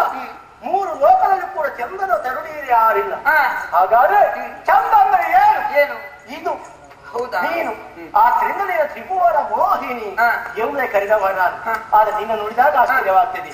ಪಾಪ ಕಡ ಕಡ ಕಡ ಕಡ ನಡುತ್ತಾ ಹೆದರಿಕೆ ಆಗ್ತದೆ ನನಗೆ. ಹೆದರಿಕೆ? ಏನು ರೂಪವೇ ಇದು? ಇದು ರೂಪ? ಹೌದು, ಅಪರೂಪ. ಇಷ್ಟವರೆಗೆ ನೋಡ್ಲಿಲ್ಲ ನಾನು. ಹೌದು. ಆದ್ರಿಂದ ಹೆದರಿಕೆ ಐತೆ. ಹೆದರಬೇಡ, ಧೈರ್ಯ ಸ್ಥಳ ಆದಿತ್ತು. ಆದ್ರೆ ನಿನ್ನನ್ನು ಸರಿಯಾಗಿ ಮೇಲಿಂದ ಕೆಳಗೆ ನೋಡಿದಾಗ ಏನು ಪಾಪ ಅಂತ ಕಾಣ್ತದೆ. ಪಾಪನ ಕನಿಕರ ಹುಟ್ಟಿಕೊಳ್ತಾ ಇದೆ. ನಿನ್ನ ಮುಖವು ಸಂತೋಷದ ನಗು ಎಂಬುದಿನ ಆ ತುಟಿಗಳಲ್ಲಿ ಇರಬೇಕಿತ್ತು. ಆ ನಗು ಮಾಸಿ ಹೋಗಿದೆ. ಮುಖದ ಸೌಂದರ್ಯದಲ್ಲಿ ಕಳೆಕೊಂಡಿದೆ. ಚಿಂತಾಕ್ರಾಂತರಾಗಿದೆ. ಯಾಕೆ ಹೆದರಿಕೆ, ಏನು ಚಿಂತೆ, ನೆಲ ನಾಟಕಗಳಾಗುವುದಕ್ಕೆ ಕಾರಣವೇ ಅಷ್ಟು ಮಾತ್ರವಲ್ಲ. ನೀನು ಯಾರು, ನಿನ್ನ ಹೆಸರೇನು, ಅಪ್ಪಮ್ಮ ಯಾರು, ಊರಲ್ಲಿ ಉಳಿದ್ರೆ ಮನೆಯನ್ನು ಬಿಟ್ಟು ಇಲ್ಲಿ ಬರುವುದಕ್ಕೆ ಕಾರಣವೇ ಇಷ್ಟು ಉತ್ತರ ಕೊಡ್ಬೇಕು. ಇಲ್ಲಿ ಬಾ, ನನ್ನನ್ನು ವಿಚಾರಿಸ್ತಿಯಲ್ಲ, ಅಷ್ಟು ದೊಡ್ಡ ಜನ ನೀನ್ ಯಾರ? ಈಗ ನಾನು ಯಾರು ಗೊತ್ತಾಗಿಲ್ಲ. ಗೊತ್ತಾಗಿಲ್ಲ. ವೀರ, ಓ ವೀರ, ನಿಮ್ಮ ಯಾರ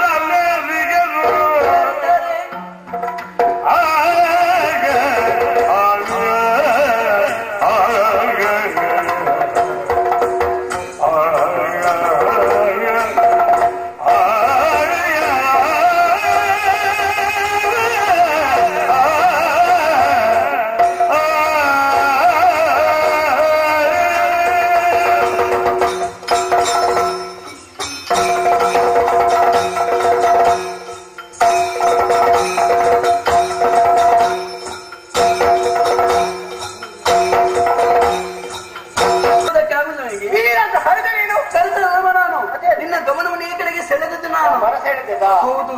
ಲೋಕೋತ್ತರ ವೀರ ನೀನು ಅನ್ನೋದ್ರಲ್ಲಿ ಅನುಮಾನವಿಲ್ಲ. ಹಿರಣ್ಯಾಕ್ಷಂದ ನೀನೇ ಸತ್ತು ಹೋಗ್ಲಿ. ಯಾಕೆ ಸತ್ತು ಹೋಗ್ಲಿ, ಚಂದ ಕಾಣಲಿಕ್ಕೆ ಶಾಪ ಹಾಕಿದ್ದಲ್ವಾ? ಮತ್ತಿಗೆ ನಾನು ಬೈದುಕೊಂಡದ್ದು. ಲೋಕೋತ್ತರ ವೀರನಾಗಿರುವ ಹಿರಣ್ಯಾಕ್ಷನ ಕಣ್ಣು ಮುಂದೆ ನಿಂತಿದ್ರು ಕೂಡ ನಿನ್ನನ್ನು ಗುರುತಿಸುವ ಮತ್ತಿಲ್ವಲ್ಲ. ಹಾಗೆಯೋ? ಎಲ್ಲರ ಆಡೋ ಮಾತುಕತೆ ಹೀಗೆ ನಿನಗೆ ಸರಿ ಇಲ್ಲಂತೆ. ಅವತ್ತು ನಾನು ಒಪ್ಪಲಿಲ್ಲ, ಈಗ ಪ್ರತ್ಯಕ್ಷ ಕಾಣುವಾಗ ಗೊತ್ತಾಗ್ತದೆ. ನಿನಗೆ ಸರಿ ಉಂಟೇನಾ? ನಾನು ಹುಟ್ಟದೆ ಹಾಗಲ್ಲ. ಸಮಾನರು ಯಾರಿದ್ದಾರೆ?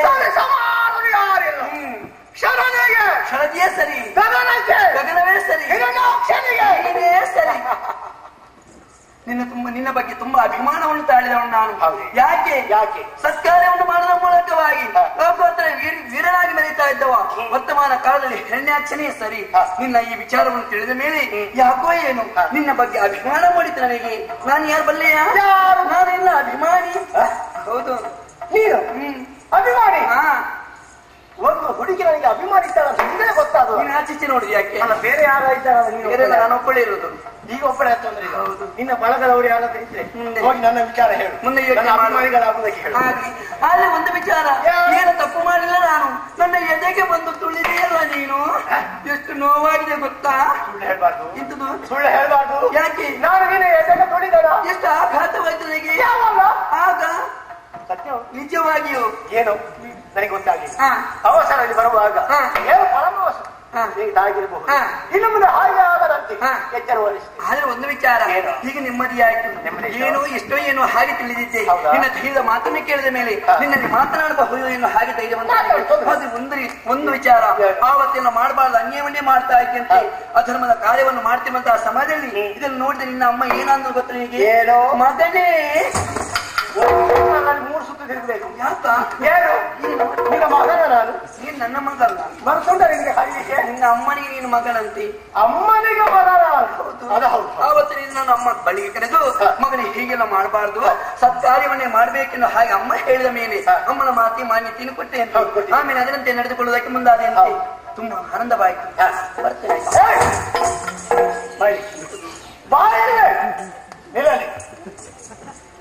ಬಾರಿ ಮಾತಾಡ್ತೀನಿ.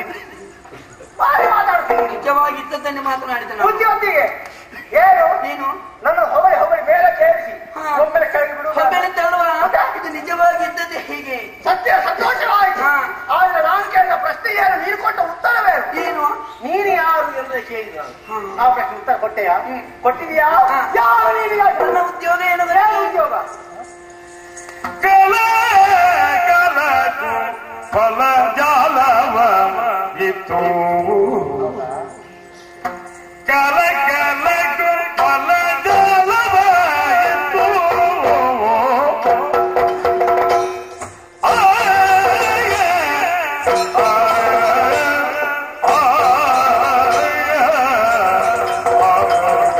ಇತ್ತು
ಗಂಧಗುಣ ಎನ್ನುವುದು. ಗಂಧಗುಣ ಇದ್ರೆ ಸಾಕಾಗ್ತದ? ಧರ್ಮಕ್ಕೆ ಸರಿಯಾಗಿ ಆಹಾರ ಬೇಕು. ಆಹಾರವನ್ನು ಒದಗಿಸಿಕೊಡುವುದು ಯಾರೇನೋ ಹಾಗೆ ನಿನ್ನ ಮನಸ್ಸಿನಲ್ಲಿ ಪ್ರಶ್ನೆ ಹೇಳಬಹುದು. ಆ ಉದ್ಯೋಗವನ್ನೇ ಮಾಡ್ತಾ ಇರುವಳು ನಾನು. ಯಾರು ಎಲ್ಲರಿಗೆ ಆಹಾರ ಬೇಕು ಕಾಲ ಕಾಲಕ್ಕೂ ಆಹಾರವನ್ನು ಕೊಡ್ತೀನಿ. ಇವರೆಲ್ಲರಿಗೆ ಯಾರು ಗೊತ್ತಾ? ಎಲ್ಲ ನನ್ನ ಮಕ್ಕಳೇ. ನನ್ನ ಕಡೆಗೆ ಬೆರಳು ತೋರಿಸಿದ್ರೆ ಜಾಗ್ರತೆ. ಯಾಕೆ? ನಿನ್ನ ಕೈ ಕತ್ತರಿಸಿ. ಯಾಕೆ? ನಾನು ನಿನ್ನ ಮಗನ? ನೀನಲ್ಲ. ಇವರೆಲ್ಲರೂ ನನ್ನ ತಾಯಿಯನ್ನು ಹಾಗೆ ಒಪ್ಪಿಕೊಂಡಿದ್ದಾರೆ. ಅವರೆಲ್ಲರೂ ಒಪ್ಪಿಕೊಂಡಿರಬಹುದು. ತಾಯಿ ಯಾರಂತ ಕರೀತಾರೆ, ಅವರೆಲ್ಲ ನನ್ನ ಮಕ್ಕಳೇ. ನನ್ನನ್ನು ಬಿಟ್ಟು ಗೊತ್ತಾಯ್ತಲ್ಲ, ಅವರಿಗೆಲ್ಲ ತಾಯಿ ತಿನ್ನುವುದಕ್ಕೆ ಆಹಾರ ಕೊಡ್ತೇನೆ. ನೀನು ತಾಯಿ ಸ್ಥಾನ ಇದ್ದುಕೊಂಡು ಆಹಾರ ಕೊಡ್ತಿ. ಸತ್ಯ, ಅದು ಕರ್ತವ್ಯ. ತಾಯಿ ಕೊಟ್ಟದ ಆಹಾರವನ್ನು ಹೆಚ್ಚಾಗಿ ಸೇವಿಸಿದಾಗ ಎಲ್ಲಿಯಾದ್ರೂ ಅಜೀರ್ಣ ಆದ್ರೆ ಅವರಿಗೆ, ಅಜೀರ್ಣ ಆದ್ರೆ ಮದ್ದು ಕೂಡ ಕೊಡ್ತೀರಿ. ಔಷಧಿಯನ್ನು ಕೂಡ ಸೃಷ್ಟಿ ಮಾಡ್ತೇನೆ ನೀನು. ಅಂತವ್ರು ಯಾರೇ? ನನ್ನ ಯೋಗ್ಯತೆ ಗೊತ್ತಾಗ್ಲಿಲ್ಲ ನಿಮಗೆ ಯಾರಂತ? ಪ್ರಪಂಚ ಪ್ರತಿಯೊಂದು ಜೀವಿಯನ್ನು ಪಾಲನೆ ಮಾಡುವ ಶ್ರೀಹರಿ ಅಂತಿ. ಅವನ ಮಡದಿಯಾಗಿರೋ ಭೂದೇವಿಯನ್ನ ನಾನೇ.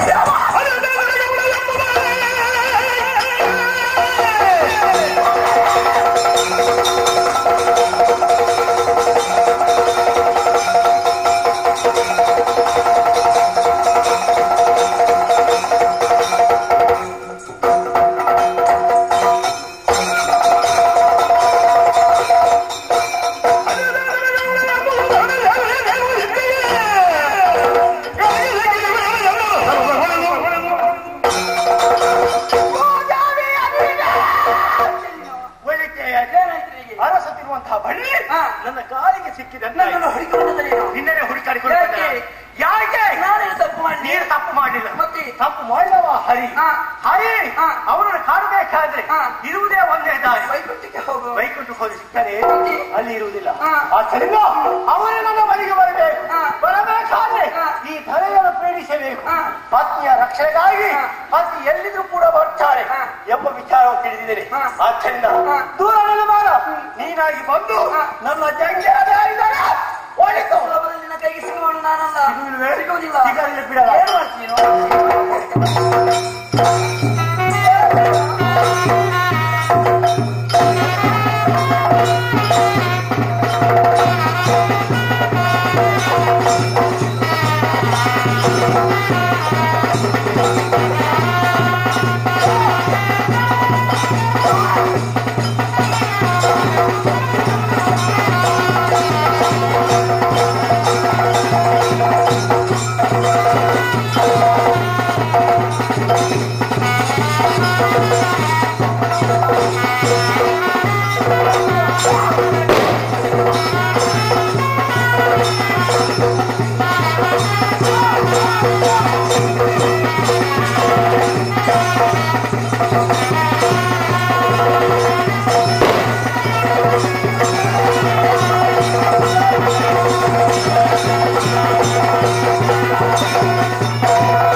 ಈ ಬಲೆಗೆ ಬಿದ್ದು ವಿಲವಿಲವೇ ಒದ್ದಾಡ್ತಾ ಇದ್ದೀನಿ ನಾನು.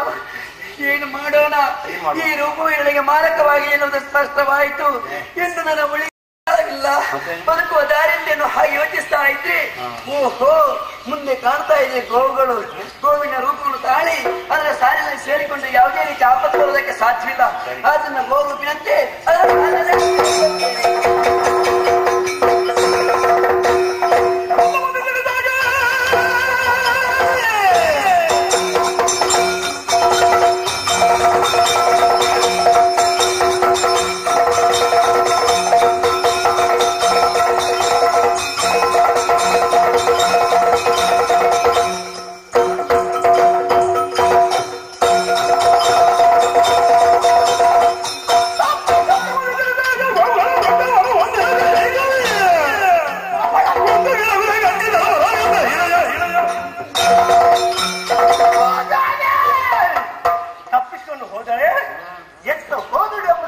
ಮಾಡಿಕೊಂಡು ಬಂದಾಗ ಕಾಣುವುದಿಲ್ಲ, ಎಲ್ಲಿ ದೃಷ್ಟಿ ಹರಿಸಿ ಕೂಡ ಕಾಣುವುದಿಲ್ಲ.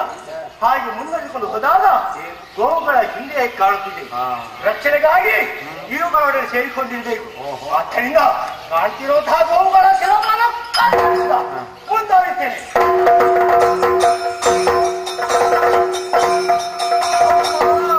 ಹರಿಯೇನೇನು ಸುರುವೆ ಮರೆದೆಯನ್ನ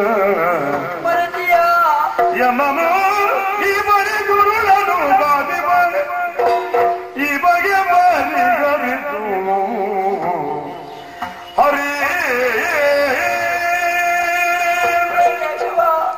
ಸ್ವಾಮಿ, ನಿನ್ನ ಕೃತಾಗಿದಷ್ಟು ಕಾರಣದ ಸ್ಥಿತಿಯನ್ನು ಮಾಡ್ತಾ ಇದ್ದೀನಿ. ನನ್ನ ಕಷ್ಟವನ್ನು ದೂರ ಮಾಡುವುದಕ್ಕೆ ನೀನು ಬರ್ತೀಯನ್ನು ಹಾಗೆ ಯೋಚಿಸ್ತಾ ಇದ್ರಿ. ನೀನು ಬರುವ ಆಲೋಚನೆ ಇಲ್ಲ. ಈ ದುಷ್ಟನನ್ನು ಬೆನ್ನಡ್ತಾ ಇದ್ದಾನೆ. ಸ್ವರೂಪವನ್ನು ತಾಳಿ ಲೋಕವನ್ನು ಸುತ್ತಾಡಿದ್ರು ಕೂಡ ಗೋವುಗಳನ್ನೇ ತರೀತಾ ಮುಂದುವರಿತಾ ಇದ್ದಾನಲ್ಲ. ಈ ರೂಪವು ಕೂಡ ನನಗೆ ಮಾರಕವಾಯಿತು ಎನ್ನುವುದು ಸ್ಪಷ್ಟವಾಗಿದೆ. ಇನ್ನು ಉಳಿಯುವ ಯೋಚನೆ ಅಂತೂ ಓಹೋ, ಮುಂದೆ ಕಾಣ್ತಾ ಇದ್ದಾರೆ ಪರಮ ಪತಿವ್ರತೆಯಾಗಿರುವ ಮುನಿಪತ್ನಿಯರು. ಸರಿ, ಗೋ ರೂಪವನ್ನು ಮರೆಗೊಳಿಸಿ ಮುನಿಪತ್ನಿಯಂತೆ ಅವರ ಸ್ಪಂದನೆ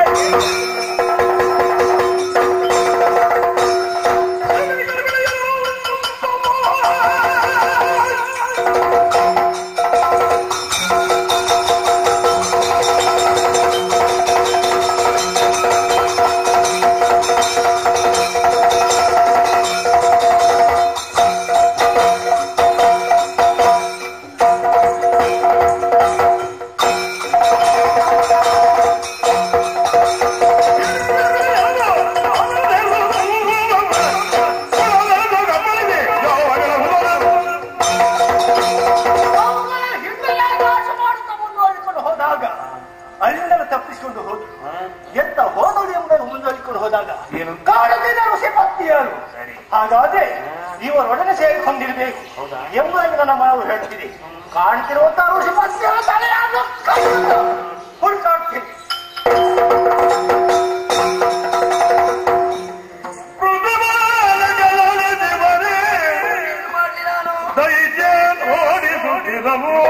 ಓಡಿಸಿಕೊಂಡು ಬರ್ತಾ ಇದ್ದೇನಲ್ಲ.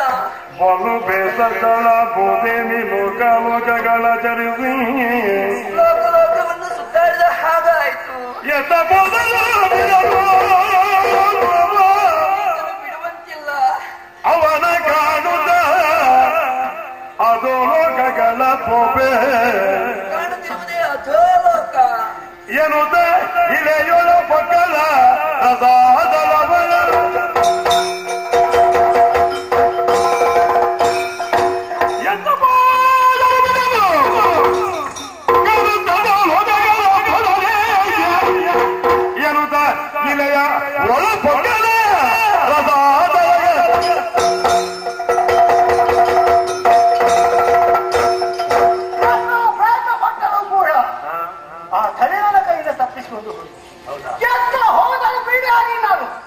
ಎಂಬುದಾಗಿ ಹಿಂಬಾಲಿಸಿಕೊಂಡು ಬಂದಾಗ ಕಾಣುವುದಿಲ್ಲ. ಎಲ್ಲಿಗೆ ಹೋದರು, ಎಲ್ಲಿಗೆ ಹೋದರು ಎಂಬ ಕಿಸಿ ಹರಿಸಿದಾಗ ಪ್ರಸಾದ ಅವರು ಸೇರಿದ್ದಾರೆ. ಬಿಡಬಾರಿ ಅವಳನ್ನೇ ಹಿಡಿದಕ್ಕಾಗಿ ಸಾಧನವನ್ನು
ನನ್ನ ಹಸಿವೆ ಹೆಚ್ಚಾಗ್ತಿದೆ. ನಿನ್ನ ಅಲ್ಲ ಅವಳ ರಕ್ಷಣೆಗಾಗಿ ಬಂದಿಯಲ್ಲ, ಯಾರು ನಿನಗೆ ಅವಳಿಗೆ ಸಂಬಂಧ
ಕರ್ಮಭೂಮಿಯಲ್ಲಿ ಹುಟ್ಟಿದಂತಹ ನೀನು ನಿನ್ನ ಕರ್ಮಗಳಿಗೆ ಅನುಸಾರವಾಗಿ ಅಧಿಕಾರದಲ್ಲಿದ್ದುಕೊಂಡು ಯೋಗ್ಯತಾವಂತರಾಗಿ ಲೋಕದಲ್ಲಿ ಹೆಸರನ್ನು ಗಳಿಸಬೇಕು.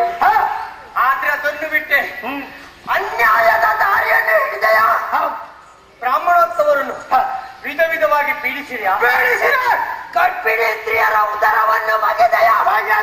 ಅಷ್ಟೇ ಅಲ್ಲ, ಬಡವರು ಎನ್ನುವುದನ್ನು ಆಲೋಚನೆ ಮಾಡಿದೆ ಎಲ್ಲವರನ್ನು ಕೊಂದು ತಿಂದು ಮುಗಿಸಿದೆಯಾ?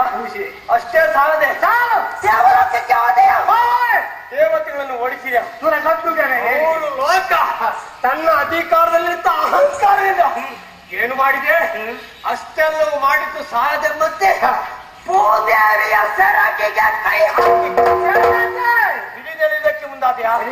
ಯಲ ಯಲ ಅವಳನ್ನೇ ಕಾಪಾಡಿಕೊಳ್ಳಬೇಕು, ಲೋಕದ ರಕ್ಷಣೆಯನ್ನು ಮಾಡಬೇಕು ಎನ್ನುವಂತ ಉದ್ದೇಶವನ್ನೇ ತಾಳಿ ಶ್ರೀಮನ್ನಾರಾಯಣದತ್ತ ನಾನೇ ಶ್ವೇತ ವರಾಹನಾಗಿ ಬಂದಿದ್ದಾರೆ.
ಇದನ್ನು ಕೇಳಿದಾಗ ಹೆದರ್ತೇನೆ ಎಂಬುದಾಗಿ ಭಾವಿಸಿದೆಯಾ? ಹರಿಯ ಹೆಸರು ಹೇಳಿ ದೊಡ್ಡವರಾಗಬೇಕು ಭಾಷೆ. ನೀನು ಯಾರೇ ಆಗಿದೆ ನನಗೆ ಹೆದರಿಕಿಲ್ಲ. ಯಾಕೆಂದ್ರೆ ಕಾನೂನು ಸಂಚರಿಸುವ ಹರಿಯ ಕೆಟ್ಟ ಕೆಲಸಗಳನ್ನು ತಿಂದು ನಿನ್ನ ಹಸಿವು ನೀಗಿಸುವ ಹರಿಯ ಅನ್ಯ ನಿನ್ನನ್ನು ನೀನು ಯಾರು? ನಿನ್ನಂತಿರುವ 100 ಹಂದಿಗಳನ್ನು ತಿಂದು ಜೀರ್ಣಿಸಿಕೊಂಡವ ನಾನು. ನೀನನ್ನು ವಿಚಾರಿತೆ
ಮಾಡ್ತೇನೆ ನಿನಗೆ. ಯಾಕೆ ಯಾಕೆ ನಿನ್ನಲ್ಲಿ ಅಹಂಕಾರ ಪಿತ್ತದ ಪಾಟಿಯಲ್ಲಿ ತಲೆಗೆ ಆಡಲಿದೆ. ಅದು ಎಷ್ಟು ಹೇಳಿದ್ರು ಏನು ಹೇಳಿದ್ರು ಕೇಳುದಿಲ್ಲ. ಹೌದಾ? ಏನು ಹೇಳಿದೆ? ಅಧರ್ಮವನ್ನು ಮಾಡುತ್ತಾ ಮಾಡುತ್ತಾ ಅಂಜೆ ನೆನಪು ಸರಿಯಾಗಿ ನೆನಪಿಟ್ಟುಕೊಂಡಿದ್ದೆ. 100 ಹಂದಿಗಳನ್ನು ತಿಂದ ಮಾತ್ರಕ್ಕೆ ನೀನೊಂದು ಹೆಚ್ಚಾದಿತ್ತು. 100ನೇ ಒಂದು ನೆನಪಿಟ್ಟಿದ್ದ. 100ನೇ ಒಂದು ವೇಳೆ ನಿನ್ನನ್ನು ಈ ಕೂಡಲೇ ಕೊಲ್ಲುವಂತಹ ಸಾಮರ್ಥ್ಯ ಕೊಲ್ತೇನೆ. ಹೌದು, ಒಂದು ವೇಳೆ ನುಂಗುವುದಕ್ಕಾಗಿ ಪ್ರಯತ್ನ ಪಟ್ಟೆ, ಗಂಟಲಲ್ಲಿ ಮುಳ್ಳಾಗಿ ಸಿಕ್ಕಿಸಿಕೊಂಡೆ. ಮುಳ್ಳನ್ನು ನುಂಗುವುದಲ್ಲ, ನಿನ್ನ ಹೊಟ್ಟೆಯಲ್ಲಿ ವಿಷವಾಗಿ ಪರಿಣಮಿಸಿ ವಿಷವಾದರೆ ಕಲಗಿಸಿ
ರೂಪವನ್ನು ತಾಳಿ ಬಂದವರು ನೀವು. ದುಷ್ಟ ನಿಗ್ರಹವನ್ನು ಮಾಡಿ ಸಮಸ್ತ ಲೋಕಕ್ಕೆ ಸನ್ಮಂಗಳವನ್ನು ಉಂಟು ಮಾಡಿದ್ದೀರಿ. ಆದ್ರೆ ಈ ಹೊತ್ತೆ ನನ್ನ ಮನಸ್ಸಲ್ಲಿ ಒಂದು ಇಚ್ಛೆ ಮೂಡ್ತಾ ಉಂಟು. ಏನದು? ಅದನ್ನು ಈಡೇರಿಸಿಕೊಡ್ಬೇಕು. ಏನದು? ಈ ರೂಪದಿಂದಲೇ ನಿಮ್ಮನ್ನು ಸೇರಿ ಪುತ್ರ ಸಂತಾನವನ್ನು ಪಡೆಯಬೇಕೆನ್ನೋ ಅಪೇಕ್ಷೆ ಈಡೇರಿಸಿಕೊಡ್ತೀರಾ ಪ್ರಭು? ಭೂದೇವಿ ಲೋಕ ಕಂಟಕನಾಗಿ ಲೋಕವನ್ನೇ ತಲ್ಲಗೊಳಿಸುತ್ತಂತಹ ದುರುಳನಾದಂತಹ ಹಿರಣ್ಯಾಕ್ಷರನ್ನು ಕೊಂದವನು ನಾನಿದ್ದೇನೆ. ವರಹ ರೂಪ ಹಂದಿಯ ರೂಪವನ್ನು ತಾಳಿ ರಸಾತಳವನ್ನು ಸೇರಿ ಮೇಲತ್ತು ಬರುತ್ತಿರುವಂತಹ ಸಮಯ ನೋಡು, ನನ್ನ ಕೋರೆ ದಾಡೆ ಮುರಿದು ಹೋಗಿರ್ತದೆ. ಆದ್ರೆ ಇದು ವ್ಯರ್ಥವಾಗಿ ಹೋಗಬಾರ್ದು. ಮತ್ತೆ ಇದನ್ನು ನಿನ್ನ ಪಾಲಿಗೆ ಒಪ್ಪಿಸ್ತಾ ಇದ್ದೇನೆ. ಯಾಕೆ? ನಮ್ಮಿಬ್ಬರ ದಾಂಪತ್ಯದ ಪ್ರತೀಕವಾಗಿ ಮುಂದೆ ಹುಟ್ಟುವಂತ ಮಗನಿಗೆ ಇದನ್ನು ಕೊಡು, ಆತ ಆಯುಧವಾಗಿ ಉಪಯೋಗಿಸಲಿ. ಶುಭವಾಗಲಿ ಲೋಕಕ್ಕೆ.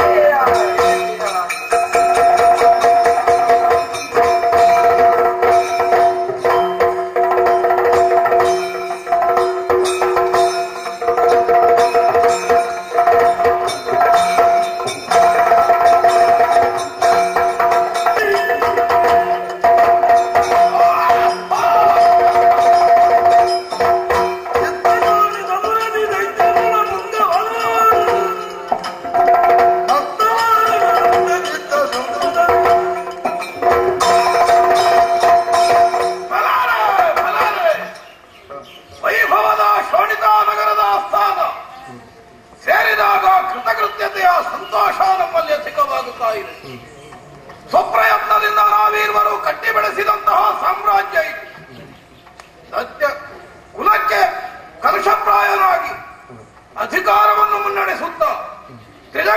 ತಂಗಿತ್ವವನ್ನು ಹೊಂದಿದವ ವರ್ತಮಾನ ಕಾಲಕ್ಕೆ ನಾನು ತಮ್ಮನಾದಂತಹ ಕನಕಾಕ್ಷ ಹರಿಯ ಮೋಸದ ಜಾಲದಲ್ಲಿ ಸಿಲುಕಿ ನಾಶವಾಗಿ ಹೋದ.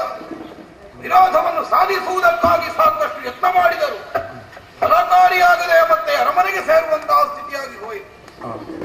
ದುಃಖ ಒಮ್ಮೊಮ್ಮೆ ಒತ್ತರಿಸಿ ಬರ್ತಾ ಇದೆ.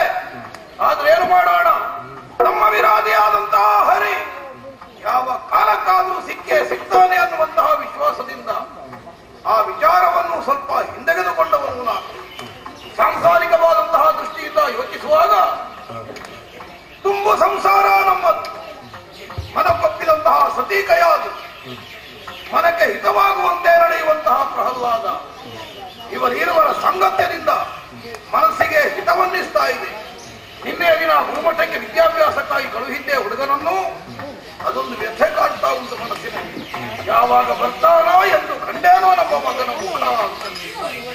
ಯಾರದು? ಓ ಕಂದ, ಕಂದ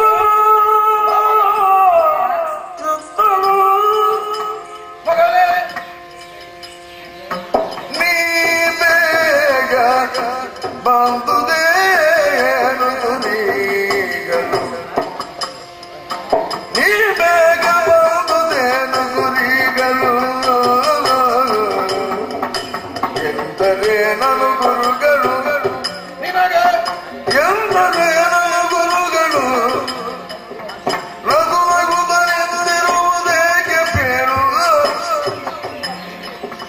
ಕಂದ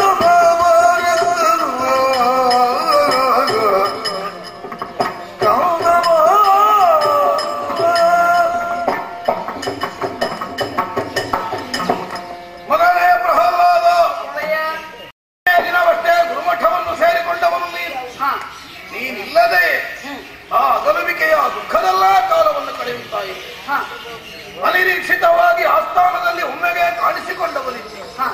ಆದರೆ ನನಗೆ ವಿಚಿತ್ರ ಅನ್ನಿಸುವುದಲ್ಲ ಮಗನೇ, ದಿನನಿತ್ಯವೂ ನಾನು ಸಿಂಹಾಸನಾರೋಹಣ ಮಾಡಿದ ಸಂದರ್ಭದಲ್ಲಿ ಬಂದು ನನ್ನ ಮಡಿಲನ್ನೇರುತ್ತಿದ್ದವನು ನೀನು. ಇಂದು ಬಂದವನಾದರೂ ದೂರವೇ ನಿಂದೆಯಲ್ಲ ಮಗ. ಯಾಕೆ ಒಂದೇ ದಿನಕ್ಕೆ ತಂದೆ ಮಗ ಅನ್ನುವ ಸಂಬಂಧ ಎಲ್ಲ ಬಿಟ್ಟು ಹೋಯಿತು. ಸತ್ಸಂಗ ಸಹಿತವಾದಂತಹ ಎಲ್ಲ ಈ ಸಿಂಹಾಸನದಲ್ಲಿ ನೀವು ಚರ್ಚಿಸುವುದು ರಾಜಕೀಯದ ಬಗ್ಗೆ ಚರ್ಚಿಸುತ್ತಿರುವಾಗ ನಿಮ್ಮ ಮಗನಾಗಿ ನಾನು ಬರುವುದು ಸರಿಯಲ್ಲ, ಅಸಭ್ಯ ವರ್ತನೆ ಎಂದು ತಿಳಿದು ದೂರವೇ ನಿಂತಿದ್ದೇನೆ ಅಪ್ಪಯ್ಯ. ರಾಜಕಾರಣವನ್ನೆಲ್ಲ ಎಳೆ ಹರೆಯದಲ್ಲೇ ಕರಗತ ಮಾಡಿಕೊಂಡವನು ನೀನು, ಲೋಕಜ್ಞಾನವನ್ನು ಹೊಂದಿದವನು. ತಂದೆ ಮಗ ಅನ್ನುವಂತಹ ಸಂಬಂಧವೆಲ್ಲ ಆಸ್ಥಾನದಲ್ಲಿ ಅಲ್ಲ, ರಾಜಕಾರ್ಯದಲ್ಲಿ ನಿಮಗ್ನನಾಗಿರುವಂತಹ ತಂದೆಗೆ ತೊಡಕುಂಟ ಮಾಡಕೂಡದು ಅನ್ನುವ ನಿರ್ಣಯದಿಂದ ದೂರವೇ ಉಳಿದಿತ್ತು. ಒಳ್ಳೆಯದು ಮಗು, ಗುರುಮಠವನ್ನು ಸೇರಿದವ ನೀನು. ಗುರುಗಳೇನು ಕಲಿಸಿದ್ರು ನೀನೇನನ್ನು ಕಲಿತೆ? ಹೇಳಬೇಕಪ್ಪಯ್ಯ. ಹರದು ಬರೆ ಎನ್ನುತ್ತದೀಗೆ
ಎಲ್ಲರ ಸಾಲಿನಲ್ಲಿಯೂ ಕುಳ್ಳಿರಿಸದೆ ಅವರ ತೊಡೆಯಲ್ಲಿ ಕುಳ್ಳಿಸಿದರಪ್ಪಯ್ಯ. ಆಮೇಲೆ ಮೊದಲಾಗಿ ಗಣಪತಿ ಸ್ತುತಿಯೊಂದಿಗೆ ಪಾಠವನ್ನು ಪ್ರಾರಂಭಿಸಿದರಪ್ಪಯ್ಯ. ವಿಘ್ನ ನಿವಾರಕನನ್ನು ಸ್ತುತಿ ಮಾಡದೆ ಯಾವ ಕಾರ್ಯವನ್ನು ಮಾಡಕೂಡದು. ಹೌದಪ್ಪಯ್ಯ. ನಿಲುಮೆಯಿಂದ ತೆರನಾಗಿ ತೊಡಗಿ. ಆಮೇಲೆ ನನಗೆ ಸುಲಭವಾಗಲಿ ಎಂದು ಎರಡಕ್ಷರವನ್ನು ಮೇಲ್ಪಂಕ್ತಿಯಲ್ಲಿ ಬರೆದರಪ್ಪಯ್ಯ. ಮೇಲ್ಪಂಕ್ತಿಯಲ್ಲಿ ಎರಡಕ್ಷರವನ್ನೇ ಬರೆದು ತೋರಿಸಿದ್ರೆ. ಹೌದಪ್ಪಯ್ಯ. ಏನೆಂದು? ಹ ಮತ್ತು ರ ಎಂದು ಬರೆದರಪ್ಪಯ್ಯ. ಮತ್ತು ರ.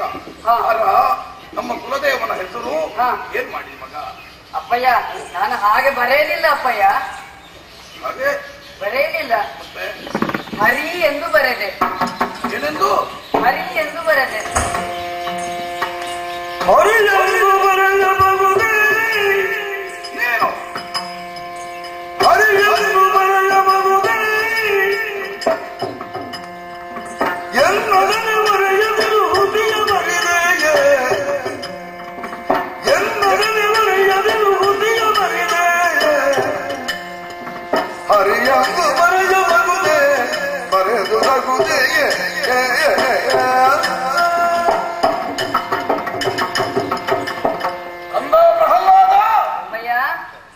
ಕುಲದೇವನಾದಂತಹ ಶಂಕರನ ಶುಭನಾಮವನ್ನು ಗುರುಗಳು ಮೇಲ್ಪಂಕ್ತಿಯಲ್ಲಿ ಕ್ರಮದಂತೆಯೇ ಬರೆದು ತೋರಿಸಿದರು. ಆದರೆ ನೀನು ಅದನ್ನು ಅನುಸರಿಸಿ ಬರೆಯಬೇಕಾದವ. ಅದಕ್ಕೆ ಬದಲಾಗಿ ಏನೆಂದು ಬರೆದೆ? ಹರಿ ಎಂದು ಬರೆದೆ. ಏನೆಂದು? ಹರಿ ಎಂದು. ಹೌದಪ್ಪಯ್ಯ. ನೀನು ಹಾಗೆ ಬರೆದೆಯ? ಹೌದು. ಹಾಗೆ ಬರೆಯಬೇಕಾದವನೇ ನೀನು. ಯಾಕಪ್ಪಯ್ಯ? ಅರ್ಥವಾಯಿತು. ಆ ಹೆಸರನ್ನು ಕೇಳಿದರೆ ನನಗಾಗುವುದಿಲ್ಲ. ನನ್ನ ಬಾಯಿಂದ ಬಂದ್ರೆ ಅಪ್ಪಯ್ಯ ಏನು ಮಾಡ್ತಾರೆ ನೋಡೋಣ ಅನ್ನುವುದಕ್ಕಾಗಿ ನನ್ನನ್ನು ಪರೀಕ್ಷಿಸುವುದಕ್ಕೆ ನನ್ನ ಮುಂದೆ ಸುಳ್ಳು ಹೇಳುವೆ ಆ ಮಗ? ಇಲ್ಲ ಅಪ್ಪಯ್ಯ. ಸರ್ವನಾಡೇನು ಸುಳ್ಳನು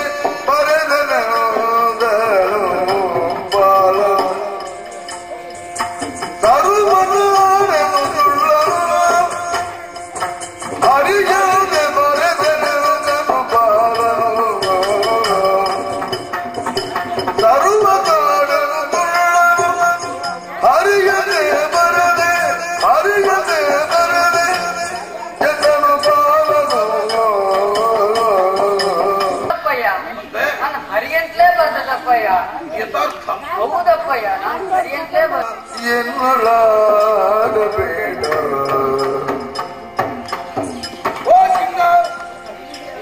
ಚಿನ್ನ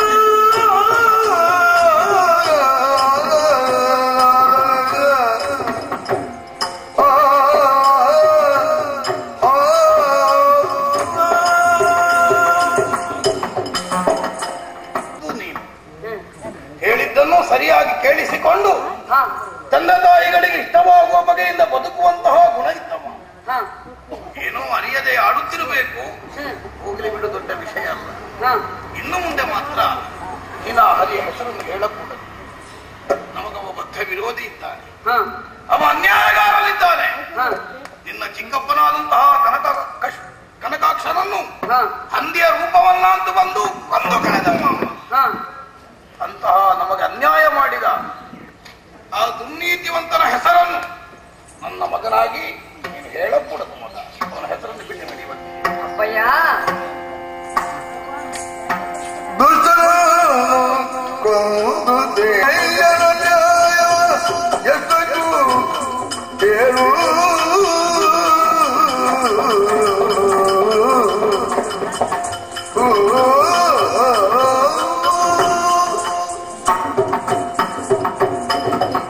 ಅಪ್ಪಯ್ಯ, ಈ ಪ್ರಪಂಚದಲ್ಲಿ ಇಷ್ಟರು ಹಾಗೂ ಇಷ್ಟರು ಎಂದು ಎರಡು ರೀತಿಯಲ್ಲಿ ಇದ್ದಾರೆ.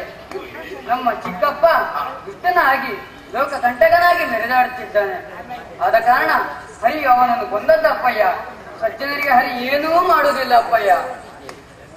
ಮಾತಿಗೆ ಮಾತು ಉತ್ತರ ಕೊಡ್ತೀಯಾನೋ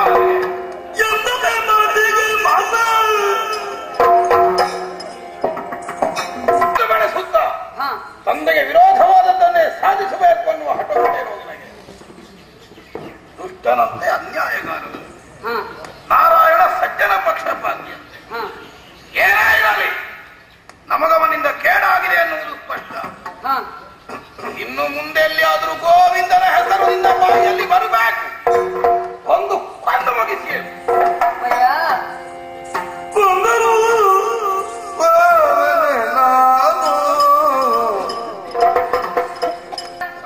ಕೊಲ್ಲುವುದಕ್ಕೂ ಕಾಯುವುದಕ್ಕೂ ಆ ಶ್ರೀಹರಿಯೇ ಸಮರ್ಥ. ಆದ ಕಾರಣ ನೀವು ಕೊಂದರೂ ನಾನು ಸಾಯುವಂತಿಲ್ಲ. ಏಕೆಂದರೆ ಶ್ರೀಹರಿಯ ದಯವೇ ನನ್ನ ಮೇಲಿದೆ.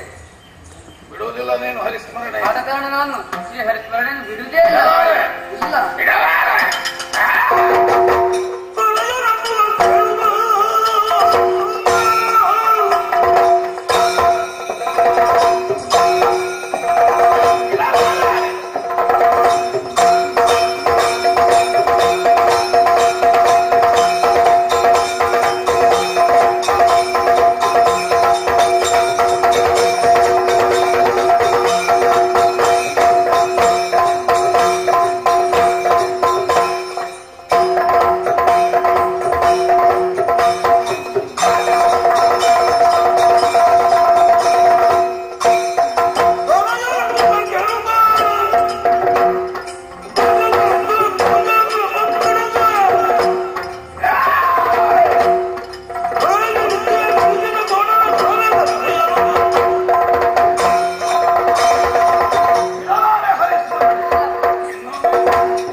ನಿನ್ನೆ ತನಕ ಸರಿಯಿದ್ದ ಹುಡುಗ ಇಂದೀಗ ಹಾಳಾಗಿದ್ದಾನೆ ಅಂತ ಅದರ ಅರ್ಥ ಏನು?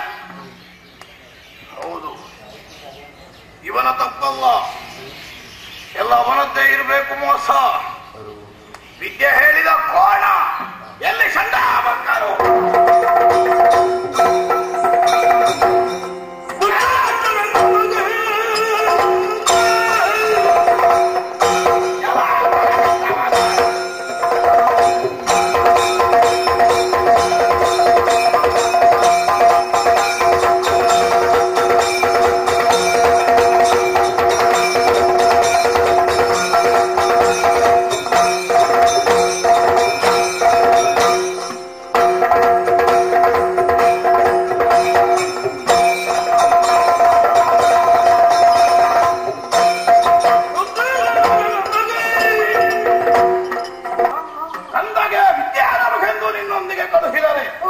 ಅಲ್ಲ ಸಲ್ಲದೆ ಇದ್ದದನ್ನು ಹೇಳಿ ಅವನ ತಲೆ ಹಾಳು ಮಾಡಿದೆಯಪ್ಪ ಅಪ್ಪಿ. ನಿನ್ನ ತಲೆ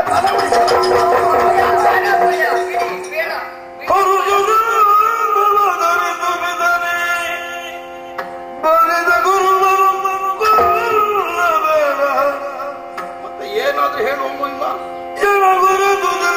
ಸರ್ವದ ಹರಿಯ ಬರೆಯುವರೆಗೆ ದೊರಕಿದನಗೆ ಮುಂದೆ ಪೂರ್ವದಿ ವಿರಚಿಸಿದ ಪುಣ್ಯಗಳ ಪರದಿಂಗೋ ಅರುಗಳು ನಿಜಗತಿ ಕವನೆ ಕಡನದ ರೋಷದ ನೀಗಿ ಗುರುವನ ಕೊಲ್ಲಬೇಡ ಪಿತನೇ. ಗುರುವಿನ ಮೇಲೆ ಅಸ್ತ್ರವನ್ನು ಪ್ರಯೋಗಿಸಿ ಬೇಡ ಅಪ್ಪಯ್ಯ, ಗುರುಗಳದ್ದೇನು ತಪ್ಪಿಲ್ಲ ಅಪ್ಪಯ್ಯ. ಮತ್ತೆ ನಿನಗೆ ಹೇಳಿಕೊಟ್ಟವ ಹರಿನಾಮ ಸ್ಮರಣೆಯನ್ನು ಯಾವ ಗುರುಗಳು ಹೇಳಿಕೊಟ್ಟಿಲ್ಲ ಅಪ್ಪಯ್ಯ. ಎಲ್ಲ ಪೂರ್ವ ಜನ್ಮದ ಸುಕೃತ ಫಲ ಅಪ್ಪಯ್ಯ. ಇದ್ರ ಗುರುಗಳ ನಿರ್ದೋಷಿ, ಗುರುಗಳ ನಿರ್ದೋಷಿಗಳಪ್ಪಯ್ಯ. ಮಾಡಲಿಲ್ಲ ಇಲ್ಲ ಅಪ್ಪಯ್ಯ.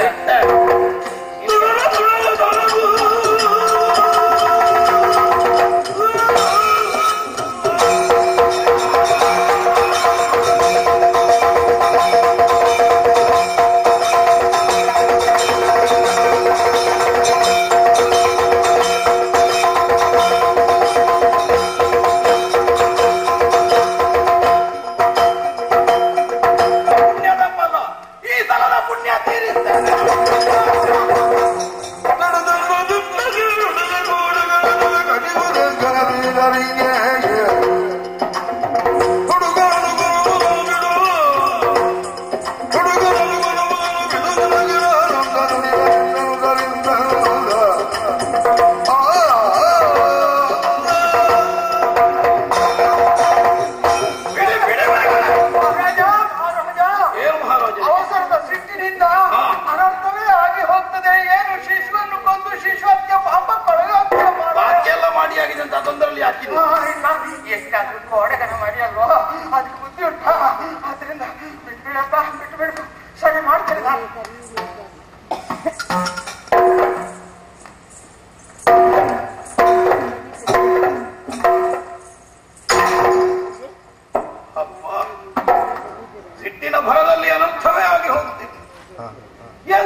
ಬೆಳೆಸಿದವ ನಾನು. ಈ 5 ವರ್ಷ ಪೂರ್ತಿ ಆಗದವನು ತಲೆ ಬೆಳೆಸಿದ ಅಪವಾದವನ್ನು ಇಲ್ಲಿಡು. ಓ ಏನು ಅರಿಯದ ಇದ್ದ ಶಿಶುವನ್ನು ಕೊಲೆಗೈದನಂತೆ ಕನಕ ಕಶ್ಯಪ ಅಂತ ಅಪವಾದ ಗೊತ್ತಿತ್ತು. ಅದಕ್ಕೆ ಹೇಳೋದು ತಿಳಿದಿದ್ದವರು ವೃತ್ತಿಗೆ ಬೇಕು ಯಾವಾಗಲೂ. ಎಂತ ಬಂಗಾರದಾಗಿದ್ದ ಮಾತು ಹೇಳಿದ್ರು ಸಂದರ್ಭಕ್ಕೆ ಸರಿಯಾಗಿ. ಬಂಗಾರದಲ್ಲಿ ಮುತ್ತು ಇಲ್ಲ ಏನು ಯಾರು ಹಾಗಾಗಿಲ್ಲ.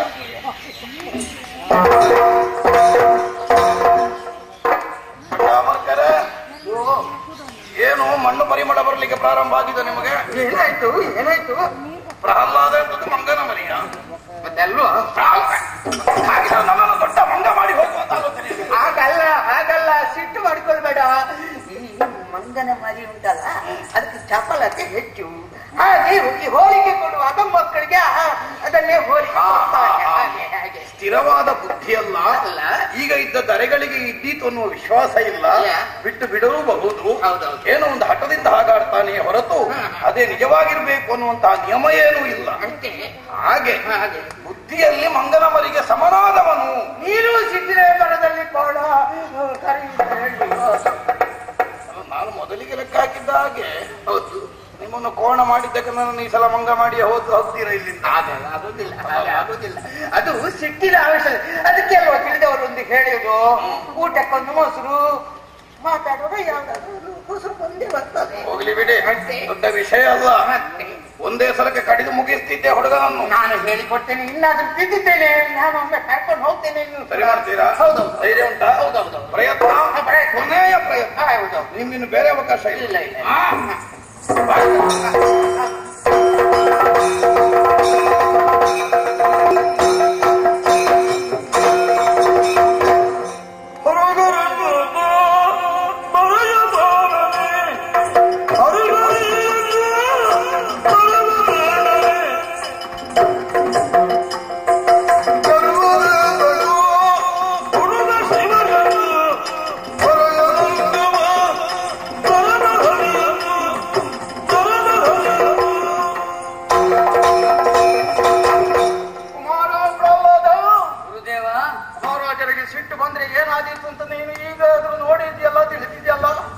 ಆದ್ರೆ ಯಾಕ ಮಗ ಈ ಹಠ ಚಟ ಈ ಛಲ? ಬಿಡಪ್ಪ, ಇನ್ನಾದ್ರೂ ಬಿಡು. ಈಗ ನೀನು ಗುರುಮಠಕ್ಕೆ ಬಂದದ್ದೇ ತಡ. ನಿನ್ನ ಜೊತೆಯಲ್ಲಿದ್ದ ವಿದ್ಯಾರ್ಥಿಗಳೆಲ್ಲ ನಿನ್ನ ಜೊತೆಯನ್ನು ಸೇರಿ ಅವರು ಕೂಡ ಹರಿನಾಮವನ್ನೇ ಮಾಡ್ತಾ ಇದ್ದಾರೆ. ಎಲ್ಲಿಯಾದ್ರೂ ಮಹಾರಾಜರಿಗೆ ಈ ವಿಷಯ ಗೊತ್ತಾದ್ರೆ ನಮ್ಮ ಸರ್ವನಾಶ ಮಾಡ್ಯಾರ. ಈಗ ನಿನ್ನ ಕಾಬೇಕಾದ್ರೆ ಹಿಡಿತೇನೆ. ಒಮ್ಮೆ ನನ್ನ ಮಾತನ್ನು ಉಳಿಸಿಕೊಡು. ಒಮ್ಮೆ ಆದ್ರೂ ಆ ಪರಮೇಶ್ವರನ್ನು ಸ್ತುತಿ ಮಾಡಿ ಮಗ. ಶಿವ ಅಂತ ಹೇಳು. ಹೇಳ ಹೇಳ ಹರಿ ಶಿವ ಅಂತ ಹೇಳ, ಹರ ಅಂತ ಹೇಳ, ನಾಗಭೂಷಣ ಅಂತ ಹೇಳ. ಹೇಳಿದ್ರೆ ನಿನ್ನ ಹಠವನ್ನೇ ಸಾಧಿಸ್ತೀಯ.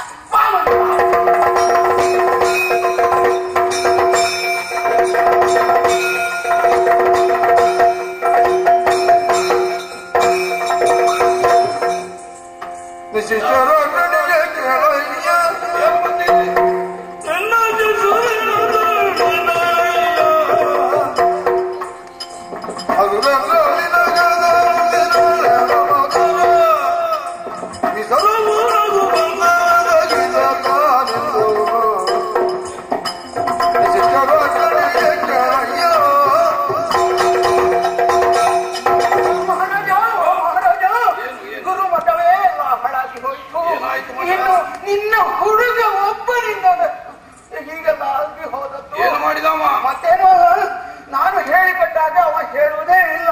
ಅವನ ಛಲವನ್ನೇ ಅವನು ಸಾಧಿಸ್ತಾ ಇದ್ದಾನೆ. ಆದ್ದರಿಂದ ಇದ್ದ ಮಕ್ಕಳು ಎಲ್ಲ ಅವನ ಹಾಗೆ ಅವನ ಪಕ್ಷ ಸೇರಿ ಭಜನೆ ಮಾಡುವುದಕ್ಕೆ ತೊಡಗಿದ್ದಾರೆ. ಈಗ ಒಂದು ಅಪ್ಪಣೆ ಮಾಡಿಕೊಡ್ಬೇಕು. ನಿನ್ನೆ ಶಿಶುವಿನ ತಾಯಿ ನನಗೆ ಬೇಡ. ನಾನು ಎಲ್ಲಾದ್ರೂ ಊರು ಬಿಟ್ಟು ಹೋಗ್ತೇನೆ.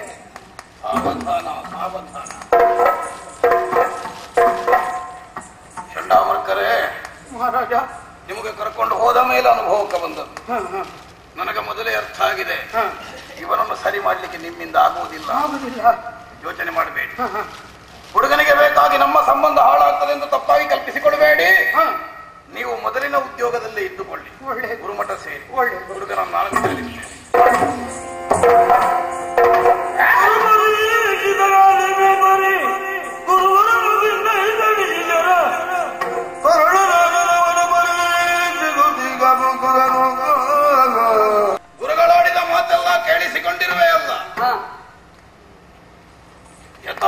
ಅರ್ಥ ಹೇಳು. ಗುರುಗಳು ಹೇಳಿದ್ದು ಸತ್ಯವೋ ಸುಳ್ಳ? ಹೌದಪ್ಪಯ್ಯ, ಗುರುಗಳು ಹೇಳಿದ್ದೆಲ್ಲವೂ ಸತ್ಯ. ಗುರುಗಳು ಹೇಳಿದ್ದು ಎಲ್ಲವೂ ಸತ್ಯ. ಬ್ರಾಹ್ಮಣರು ಯಾವತ್ತೂ ಸುಳ್ಳು ಹೇಳುವುದಿಲ್ಲ, ಮಾಡಿದ್ದನ್ನೇ ಹೇಳುವುದಪ್ಪಯ್ಯ.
ನಿಮ್ಮ ಮಗ ನಿನ್ನತ್ರ ಸಂಬಂಧ ಕೇಳಿದ್ರು ನಾನು. ಅಲ್ಲ, ನೀನು ಹೇಳಿ ಅವ ನನಗೆ ಮಗ ಅಂತ ಗೊತ್ತಾಗುವುದು.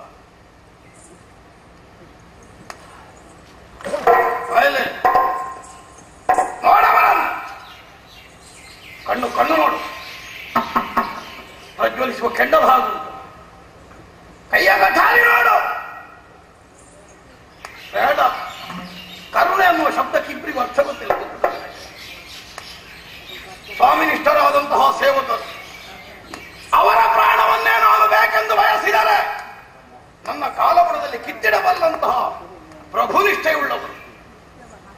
ಇಷ್ಟನ್ನು ಅರ್ಥ ಮಾಡಿಕೊಂಡು ವ್ಯವಹರಿಸು. ಹರ ಹರ ಹರ ಕಾಡಿಗೆ ಕೊಂಡೊಯ್ದು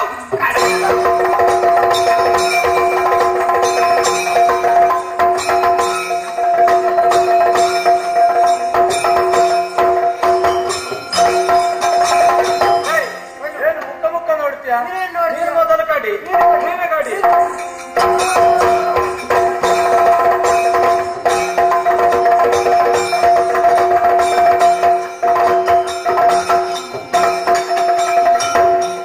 ನಾವೇ ದುಡುಕಿದ್ರು ಅಂತ ಅನ್ನಿಸ್ತದೆ. ನಾಲ್ಕು ದಿನ ಸಾವಕಾಶದಿಂದ ತಿಳಿಯ ಹೇಳುತ್ತಿದ್ದರೆ ತಿದ್ದಿಕೊಳ್ಳುತ್ತಿದ್ದನೋ ಏನು ಪ್ರಹ್ಲಾದ. ಹರಿಯ ನಾಮಸ್ಮರಣೆಯ ದುರ್ಗುಣವೊಂದನ್ನು ಹೊರತುಪಡಿಸಿದರೆ ಸಾವಿರ ಸಾವಿರ ವರ್ಷಗಳ ತಪಸ್ಸು ಮಾಡಿದರೂ ಸಿಗಲಾರದಂತಹ ಗುಣ ಪ್ರಹ್ಲಾದನದ್ದು. ಅಂತಹ ಮಗನನ್ನು ನಾನೇ ಅವಿವೇಕದಿಂದ ಕಳಕೊಂಡು ಬಿಟ್ಟನಲ್ಲ ಪ್ರಹ್ಲಾದ. ಅಪ್ಪಯ್ಯ ಅಪ್ಪಯ್ಯ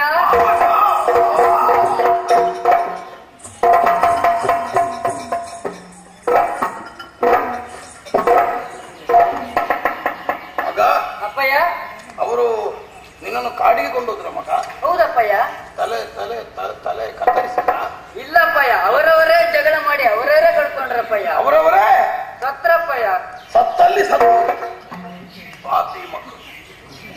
ಅಲ್ಲ, ಎಳೆಯ ಶಿಶುವಿನ ತಲೆ ಕಡಿಲಿಕ್ಕೆ ಕಷ್ಟ ಎತ್ತುವುದು ಅಂದ್ರೆ ಸಿಟ್ಟಿನ ಆವೇಶದಲ್ಲಿ ನನಗೊಂದು ಮಾತು ಬರ್ತದೆ ಹೋಗ್ತದೆ. ಅವರಿಗೆ ವಿವೇಚನೆ ಬೇಕೋ ಬೇಡವೋ? ಅಂತೂ ಪರಮೇಶ್ವರ ಅನುಗ್ರಹ ದೊಡ್ಡದು. ಈ ಸಲ ಮಗ ಬದುಕಿದ.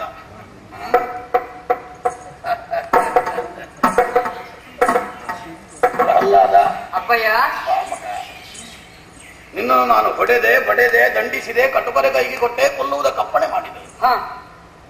ಯಾಕೆಂತ ಯೋಚನೆ ಮಾಡಿದೆವು ಮಗ. ನಿನ್ನನ್ನು ನನಗೆ ನೋಡಿದ್ರೆ ಆಗುವುದಿಲ್ಲ, ನೀನು ನನ್ನ ಮುಂದೆ ಬದುಕಕೂಡದು ಅನ್ನುವ ಉದ್ದೇಶದಿಂದಲ್ಲ. ಯಾವ ತಂದೆ ತಾಯಿಗಳಿಗಾದ್ರೂ ಇರ್ತದೆ ಮಗನೇ ಪ್ರಪಂಚದಲ್ಲಿ ಅಪೇಕ್ಷೆ. ನಮ್ಮ ಮಕ್ಕಳು ನಮ್ಮ ನಿಲುಮೆಯನ್ನು ಉದ್ಧರಿಸಿಕೊಂಡು ಹೋಗಬಲ್ಲಂತಹ ಸುತ್ತನೇ ಆಗಿ ಮುಂದುವರಿಯಬೇಕು. ಹಾಗೊಂದು ವೇಳೆ ನಮ್ಮ ಅಪೇಕ್ಷೆ ಪಡೆದ್ರೆ ನಮ್ಮ ಅಪ್ಪ ಅಲ್ಲ ಅಂತ ಅರ್ಥ. ಯಾಕೆ ಮಗನೇ ನಿನಗೆ ಇಷ್ಟು ಹಠ? ಆಲೋಚನೆ ಮಾಡು. ಒಂದು ಸಿದ್ಧಾಂತವನ್ನು ಈ ಪ್ರಪಂಚದಲ್ಲಿ ಸ್ಥಾಪಿಸಿದವನು ನಾನು. ಆ ಹರಿಯ ಹೆಸರನ್ನು ಯಾರು ಹೇಳಕೂಡದು ಅನ್ನುವಂತಹ ಕಟ್ಟಪ್ಪಣೆಯನ್ನು ವಿಧಿಸಿದವ. ನನ್ನ ಮಗನಾಗಿ ನೀನೇ ಅದೇ ಹೆಸರನ್ನು ಹೇಳ್ತಾ ಬಂದ್ರೆ ನನ್ನ ಮಾತಿಗೆ ಬೆಲೆಯಲ್ಲಿ ಬಂತು. ಹೇಳು, ಒಂದು ಕೆಲಸ ಮಾಡುವ. ನನ್ನೊಟ್ಟಿಗಿದ್ರೆ ನೀನು ಸರಿ ಇರ್ತೀಯ. ಮೊನ್ನೆಯವರೆಗೆ ಸರಿ ಇದ್ದೀನಿ, ಈಗ ಗುರುಮಠಕ್ಕೆ ಹೋದ ಮೇಲೆ ಹಾಳ. ನಿನಗೆ ನಾನೇ ಹೇಳಿಕೊಡ್ತೀನಿ. ಸರಿಯಾಗಿ ಹೇಳು. ನಾಚಿಕೆಲ್ಲ ಪಟ್ಟುಕೊಳ್ಳಿಕ್ಕಿಲ್ಲ. ಹಾ ಹಾ ಹಾ ರಾ ರಾ ಬರ್ತದೆ. ಆ ಗುರುಗಳೆಲ್ಲ 7 ತಿಂಗಳಿನಲ್ಲಿ ಹುಟ್ಟಿದವರು ಏನೋ ಬೆಳಗ್ಗೆ ಯಾರಿಗೆ ಹುಡುಗನಿಗೆಲ್ಲ ಒಂದೇ ದಿವಸ ಬರಲಿ ಎಂದು ಒಟ್ಟಿಗೆ ಹೇಳಿಕೊಟ್ಟಿರ್ಬೇಕು. ಅಷ್ಟು ಹೇಳಿಕೊಟ್ಟರೆ ಮಕ್ಕಳಿಗೆ ಎಲ್ಲಿ ಬರ್ತದೆ ಏನು ಮಗ ನನಗೆ ದಿನಕ್ಕೆ 2 ಆದ್ರೂ ತಿಂಗಳಿಗೆ ಆಗುವುದಿಲ್ಲ. ಯೋಚನೆ ಮಾಡಬೇಡ. ಹಾ ಹಾ ಹಾ ರಾ ರಾ ಹಾ ಹಾ ರಾ ರಾ ಹಾ ರಾ ಹರಿ. ನಿನಗೆ ಎಲ್ಲಿಗೆ ಹೋಗ್ಲಿಕ್ಕೆ ಉಂಟು ಈಗ? ಅವಸರ ಏನಾಗ್ತು? ಮತ್ತೆ ಕೆಟ್ಟ ಸಿಟ್ಟು ಬರ್ತದೆ ನನಗೆ. ಹಾನು ಹಾ ರಾ ರಾ ಹರ ಹರಿ ಹರ ಹರಿ ಹರಿ. ಇವನಿಗೆ ಬಾಲ ಇದ್ದದ್ದಲ್ಲ ಇದು. ಇವ ನನಗೆ ಕಲಿಸಲಿಕ್ಕೆ ಹೊರಟದ್ದು. ಇವ ಬದುಕು. ಇವ ಪುತ್ರ ಅಲ್ಲ. ಪುತ್ರ ರೂಪದ ಶತ್ರು. ಏನು ಯೋಚನೆ ಮಾಡ್ತೀರಿ? ಆ ಸೊಕ್ಕಿದ ಆನೆಯ ಕಾಲಡಿಗೆ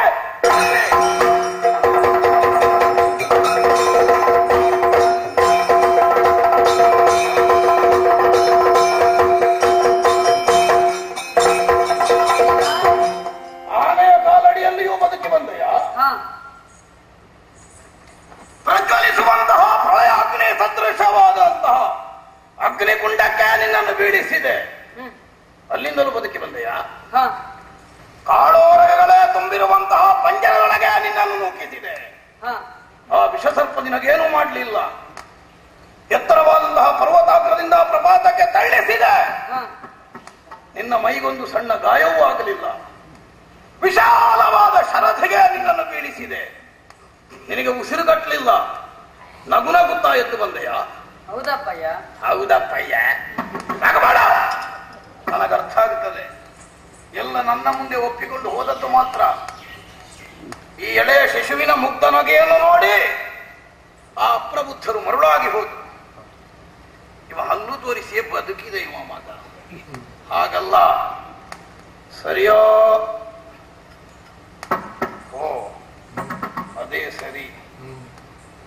ಯಾರ ಕೈಯಾದು? ತಗಡವ ಅಮ್ಮ.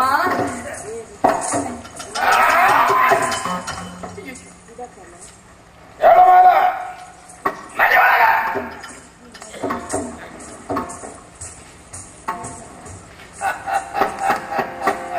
ಯಾವುದು ಸ್ವಾಮಿ? ಸಾರದನ ಮುಖಿಗೆ ಕೇಳಲು ಮಾರಿರುವ ನಗೆಯೇ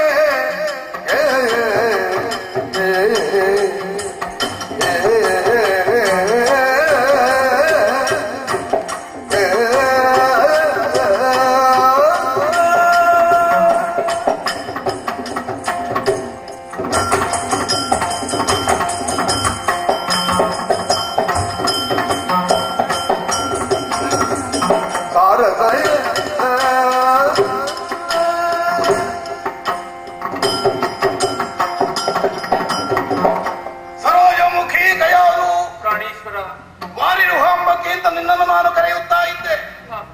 ಕೇವಲ ಬಾಹ್ಯ ಸೌಂದರ್ಯಕ್ಕಷ್ಟೇ ಸೀಮಿತವಾಗಿ ನಿನ್ನ ನಾತರನಾಗಿ ಸಂಬೋಧಿಸಿದ್ದಲ್ಲ. ನಿನ್ನ ದೃಷ್ಟಿಯ ಗುಣವನ್ನು ಅವಲೋಕಿಸಿ ಆಡಿದಂತಹ ಮಾತುಗಳು. ದೂರದರ್ಶಿತ್ವವನ್ನು ಹೊಂದಿದವಳು ಅಂತರ್ಥ. ಯಾವ ಸಂಸಾರದಲ್ಲಿ ಹೆಣ್ಣಿಗೆ ದೂರದರ್ಶಿತ್ವ ಇಲ್ವೋ ಆ ಸಂಸಾರಕ್ಕೆ ಶಾಶ್ವತವಾದಂತಹ ನೆಮ್ಮದಿಯೂ ಇಲ್ಲ. ಆದರೆ ಆ ನಿಟ್ಟಿನಿಂದ ನಾನು ಸೌಭಾಗ್ಯವಂತ ಅಂತ ನನಗೆ ಸಮಾಧಾನ ಉಂಟು. ನನ್ನ ಇಚ್ಛೆಯನ್ನು ಅರ್ಥ ಮಾಡಿಕೊಂಡು ವ್ಯವಹರಿಸಬಲ್ಲಂತಹ ಚಾಣಾಕ್ಷತನವನ್ನು ಹೊಂದಿದವಳು ನೀನು. ಕಯಾದು ಸ್ವಾಮಿ, ನಗುನಗುತ್ತಿದ್ದಂತಹ ನಮ್ಮ ಸಂಸಾರಕ್ಕೆ ಏನು ಶಾಪ ತಟ್ಟಿತೋ, ಯಾವ ಪಾಪ ಬಂತೋ ನನಗೆ ಗೊತ್ತಿಲ್ಲ. ನಾವೇ ಕಸಿವಿಸಿಕೊಳ್ಳಬೇಕಾದಂತಹ ಸ್ಥಿತಿ ಸಿದ್ಧವಾಯಿತಲ್ವೇನೆ. ಲೋಕಗಳನ್ನು ನನ್ನ ಶಾಸನದಲ್ಲಿ ಅಡಗಿಸಿದಂತಹ ನನ್ನ ಮಾತಿಗೆ ಇಂದು ಚಿಕ್ಕಾಸಿನ ಮೌಲ್ಯ ಇಲ್ಲ ಅಂತಾಗಿ ಹೋಯಿತು. ಬೇರೆ ಯಾರೋ ಅಲ್ಲ ಬಿಡು, ಇನ್ನೊಬ್ಬರಾಗುತ್ತಿದ್ರೆ ಅವರ ದವಡೆ ಹುಡಿ ಮಾಡುತ್ತಿದ್ದೆ. ಏನು ಮಾಡೋಣ? ನಾವು ಕೈ ಹಿಸುಕಿಕೊಳ್ಳುವುದನ್ನು ಬಿಟ್ಟರೆ ಬೇರೆ ದಾರಿ ಇಲ್ಲ. ಈಗ ನಮ್ಮ ಕರುಳೊಳಗಿನ ಹುಣ್ಣಿದು, ನಮ್ಮ ಪಕ್ಕೆಗೆ ನಾಂಟಿದ ಮುಳ್ಳು ಇದು, ಬೇರಾರು ಅಲ್ಲ. ನಮ್ಮ ಮಗನಾದಂತಹ ಪ್ರಹ್ಲಾದ ಉದ್ಧಟನಾಗಿ ಹೋದ.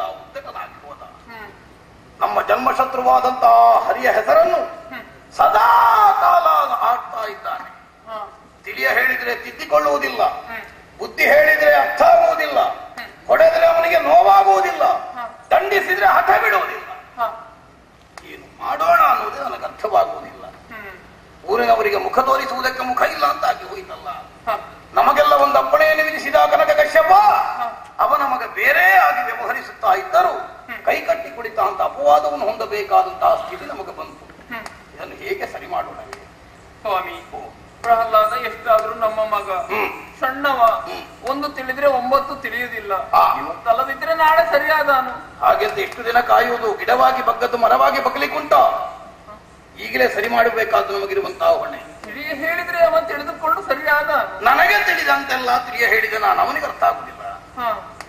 ಏನು ಮಾಡೋಣ? ನೀವು ಹೇಳಿದ್ದನ್ನವ ಕೇಳುವುದಿಲ್ಲ. ನೀವು ಹೇಳಿದ್ದು ಕೇಳುವುದಿಲ್ಲ ಅಂತ ಆದ್ರೆ ಮತ್ತೆ ನಾನೇ ಹೇಳ್ಬೇಕಷ್ಟೇ. ಸರಿಯಾಗಿಯೇ ತರ್ಕಿಸಿದೆ. ಹೆಣ್ಣಾದವಳಿಗೆ ಆ ಹೊಣೆಯೂ ಉಂಟು. ಕೇವಲ ಹೆತ್ತಲ್ಲಿಗೆ ಮುಗಿಯುವುದಿಲ್ಲ. ಮಕ್ಕಳು ಸನ್ನಡತೆಯಲ್ಲಿ ಮುಂದುವರಿಯುವುದಕ್ಕೆ ತಾಯಿಯಾದವಳ ಉತ್ಸಾಹ ಪ್ರೋತ್ಸಾಹ ಅಧಿಕವಾಗಿರಬೇಕು. ಯಾಕಂದ್ರೆ ತಂದೆಯ ಬಳಿಯಲ್ಲಿ ಮಕ್ಕಳಿಗೆ ಸಹಜವಾಗಿ ಭೀತಿ ಇರ್ತದೆ, ತಾಯಿಯಲ್ಲಿ ಹಾಗಲ್ಲ, ಪ್ರೀತಿ ಇರ್ತದೆ. ಆ ವಾತ್ಸಲ್ಯದ ವಾತಾವರಣದಲ್ಲಿ ಮಗನನ್ನು ಸಲುಗೆಯಿಂದ ತಿದ್ದಿಕೊಳ್ಳುವುದಕ್ಕೆ ನಿನಗೆ ಚೆನ್ನಾದಂತಹ ಅವಕಾಶ ಉಂಟು. ಆದ್ದರಿಂದ ಕೇಳಿ ನೋಡು, ಹೇಗಾದ್ರೂ ಸರಿಯಾಗ್ತಾನೋ ನೋಡೋಣ. ಸರಿಯಾದ್ರೆ ಆಯ್ತಲ್ಲ. ಈಗ ನೀವೇ ಹೇಳಿದ್ರು ಸರಿಯಾಗದಿದ್ರೆ ನಾನು ಹೇಳಿದ್ರೆ ಖಂಡಿತ ಸರಿಯಾಗ್ತಾನವ. ವಿಶ್ವಾಸ ಒಳ್ಳೆಯದು, ಆದ್ರೆ ಆಯ್ತಲ್ಲ. ಆಗದೆ ಹೋದ್ರೆ ಏನು ಆಗ್ತಾನಪ್ಪ? ಅಲ್ಲ, ಮುಂದೊಂದು ದಾರಿ ಬೇಕಲ್ಲ. ನನಗೆ ಇಷ್ಟರವರೆಗೆ ನಮ್ಮನ್ನ ಚರ್ಯ ನೋಡಿದ್ರೆ ಅವನು ಸರಿಯಾಗುವ ಲಕ್ಷಣ ಕಾಣುವುದಿಲ್ಲ. ನನ್ನ ಮನಸ್ಸಿನಲ್ಲಿ ಸರಿಯಾಗ್ತಾನೆ ಅಂತಲೇ ಇದೆ. ಆಗದೆ ಹೋದ್ರೆ ಆಗ್ತಾನಪ್ಪ. ಆಗುವುದಿಲ್ಲ ಅಂತ ತಿಳ್ಕೊಳ್ಳೋದೇ ಬೇಡ, ಆಗ್ತಾನೆ ಅಂತ ತಿಳ್ಕೊಂಡು ಬಿಡುವ. ಅಲ್ಲ, ಆಗ್ತಾನೆ ಅಂತ ತಿಳಿಯುವುದಕ್ಕಾಗುವುದಿಲ್ವಲ್ಲ. ಒಂದು ವೇಳೆ ಆಗದೇ ಇದ್ರೆ ಏನು ಪರಿಹಾರ?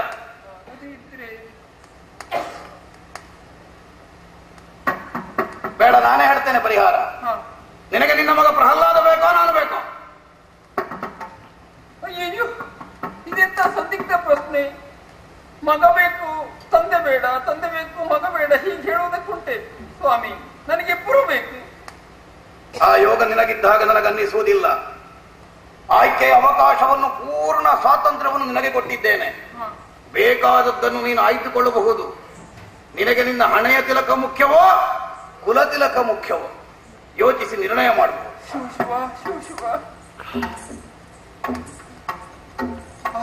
ಏನು ಮಾಡ್ಲಿ, ಹೇಗೆ ಉತ್ತರ ಕೊಡ್ಲಿ? ಸರಿ, ಅದೇ ಪ್ರಾಣೇಶ್ವರ, ನನಗೆ ಹಣೆಯ ತಿಲಕವೇ ಬೇಕು. ಹಣೆಯ ತಿಲಕ ಉಂಟು ಅಂತಾದ್ರೆ ಪ್ರಪಂಚದಲ್ಲಿ ಏನನ್ನಾದ್ರೂ ಪಡೆಯಬಹುದು. ಅದಿಲ್ಲ ಅಂತಾದ್ರೆ ಹೆಣ್ಣಾದವಳು ಇದ್ದು ಪ್ರಯೋಜನ ಇಲ್ಲ. ಆದ ಕಾರಣ ನನಗೆ ತಿಲಕವೇ ಬೇಕು, ಮಾಂಗಲ್ಯ ಭಾಗ್ಯವೇ ಬೇಕು. ಕಯಾದು ಸ್ವಾಮಿ, ಸರಿಯಾದಂತಹ ಆಯ್ಕೆಯನ್ನೇ ಮಾಡಿದ್ದಿ. ಹೆಣ್ಣಾದವಳಿಗೆ ಜೀವನದಲ್ಲಿ ಆ ನಿಲುಮೆ ಬೇಕು. ತನ್ನ ಕೊರಳಿನ ಮಾಂಗಲ್ಯಕ್ಕಿಂತ ಅಧಿಕವಾದದ್ದು ಕರುಳಿನ ಕುಡಿಯೂ ಅಲ್ಲ. ಇದನ್ನು ಚೆನ್ನಾಗಿ ಅರ್ಥ ಮಾಡಿಕೊಂಡು ಆಯ್ಕೆ ಮಾಡಿದ್ದಿ. ಸಮಾಧಾನ ಆಗಿದೆ, ಕಣ್ಣೀರು ಹಾಕಬೇಡ. ಅಷ್ಟೆಲ್ಲ ಆಗುತ್ತದೆ ಅಂತದ್ದಲ್ಲ.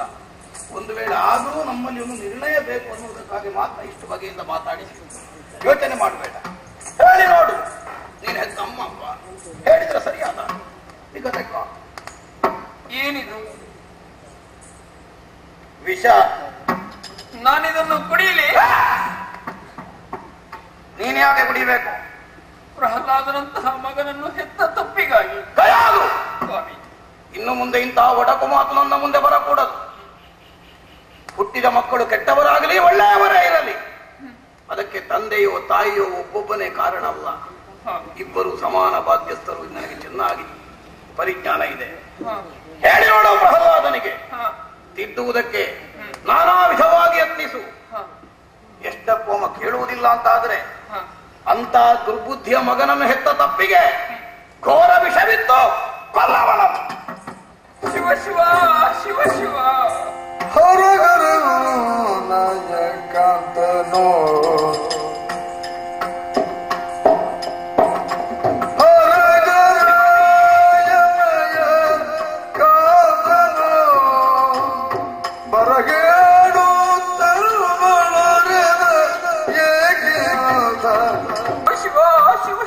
ನನ್ನವರಿಂದ ಎಂತಹ ಮಾತುಗಳನ್ನು ಕೇಳಿದೆ. ಇಂತಹ ಕಠೋರವಾದಂತಹ ಮಾತುಗಳನ್ನು ಕೇಳುವ ನನ್ನ ಕಿವಿಗಳು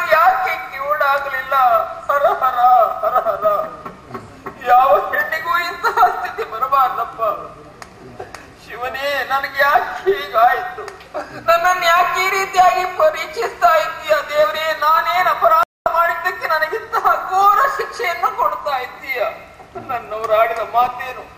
ಮಗ ಹೇಳಿದ ಮಾತು ಕೇಳಲಿಲ್ಲ ಅಂತಾದ್ರೆ ಘೋರ ವಿಷವನ್ನು ಕೊಟ್ಟು ಕೊಂದು ಬಿಡು ಅಂತ. ಅಯ್ಯೋ, ಪಡೆದ ತಂದೆ ಮಗನನ್ನು ಕೊಲ್ಲುವುದ ಕಾಣತೆ ನೀಡುವುದು, ಹೆತ್ತ ತಾಯಿ ಮಗನನ್ನು ಕೊಲ್ಲುವುದಕ್ಕೆ ಮುಂದೆ ಹೋಗಬೇಕಂತಹ ಸ್ಥಿತಿ. ಅಯ್ಯೋ ದೇವರೇ ದೇವರೇ, ಹೀಗಾಗಬಾರ್ದಪ್ಪ, ಹೀಗಾಗಬಾರ್ದು. ಹೆತ್ತು ಸಾಕಿ ಕಳಿಸಿದಂತಹ ಮಗನನ್ನು ಕರೆದು ಮಗನೇ ಈಗೋ ವಿಷ ಕೊಡಿ ಅಂತ ಹೇಗೆ ಕೊಡ್ಲಿ ನಾನು? ಅಯ್ಯೋ ಶಿವನೇ ಶಿವನೇ, ಒಂದು ವೇಳೆ ನಾನು ಕೊಟ್ಟೆ ಅಂತಾದ್ರೆ ಆಲೋಚನೆ ಮಾಡ್ತಾನೆ. ವಿಷವನಿದ್ದರೆ ಪಾಲನು ಯೋಚಿಪನೆ, ಬಿಸಿ ಹಾಲೆಂದೆನ್ನುತ್ತ ತಾನು ಶಿಶುವು ಕುಡಿಯುವುದನು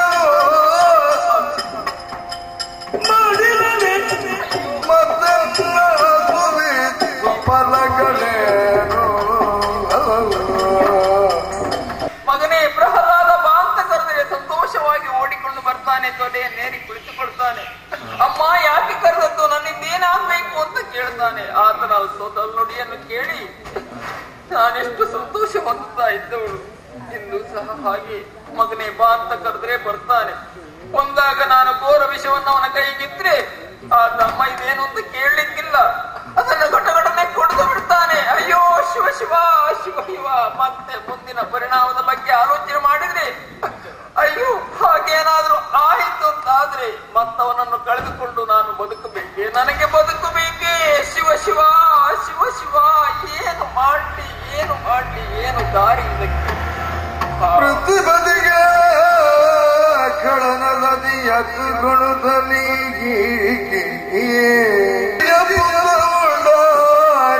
ಎತ್ತಿ ಗುಣದವನನ್ನು ವಿನಯದಿ ನೆತಿಯನು ಬಿಡದುರೆ ಮುತ್ತನೇ ಮುತ್ತನೇ ಮುತ್ತೊಡನೆ ಕಾರನೊಳೆಂದಳಿಂದನು ಮಗನೇ ಬಿಡು ಜನ ಸರಿಯೇ ನಿನಗೆ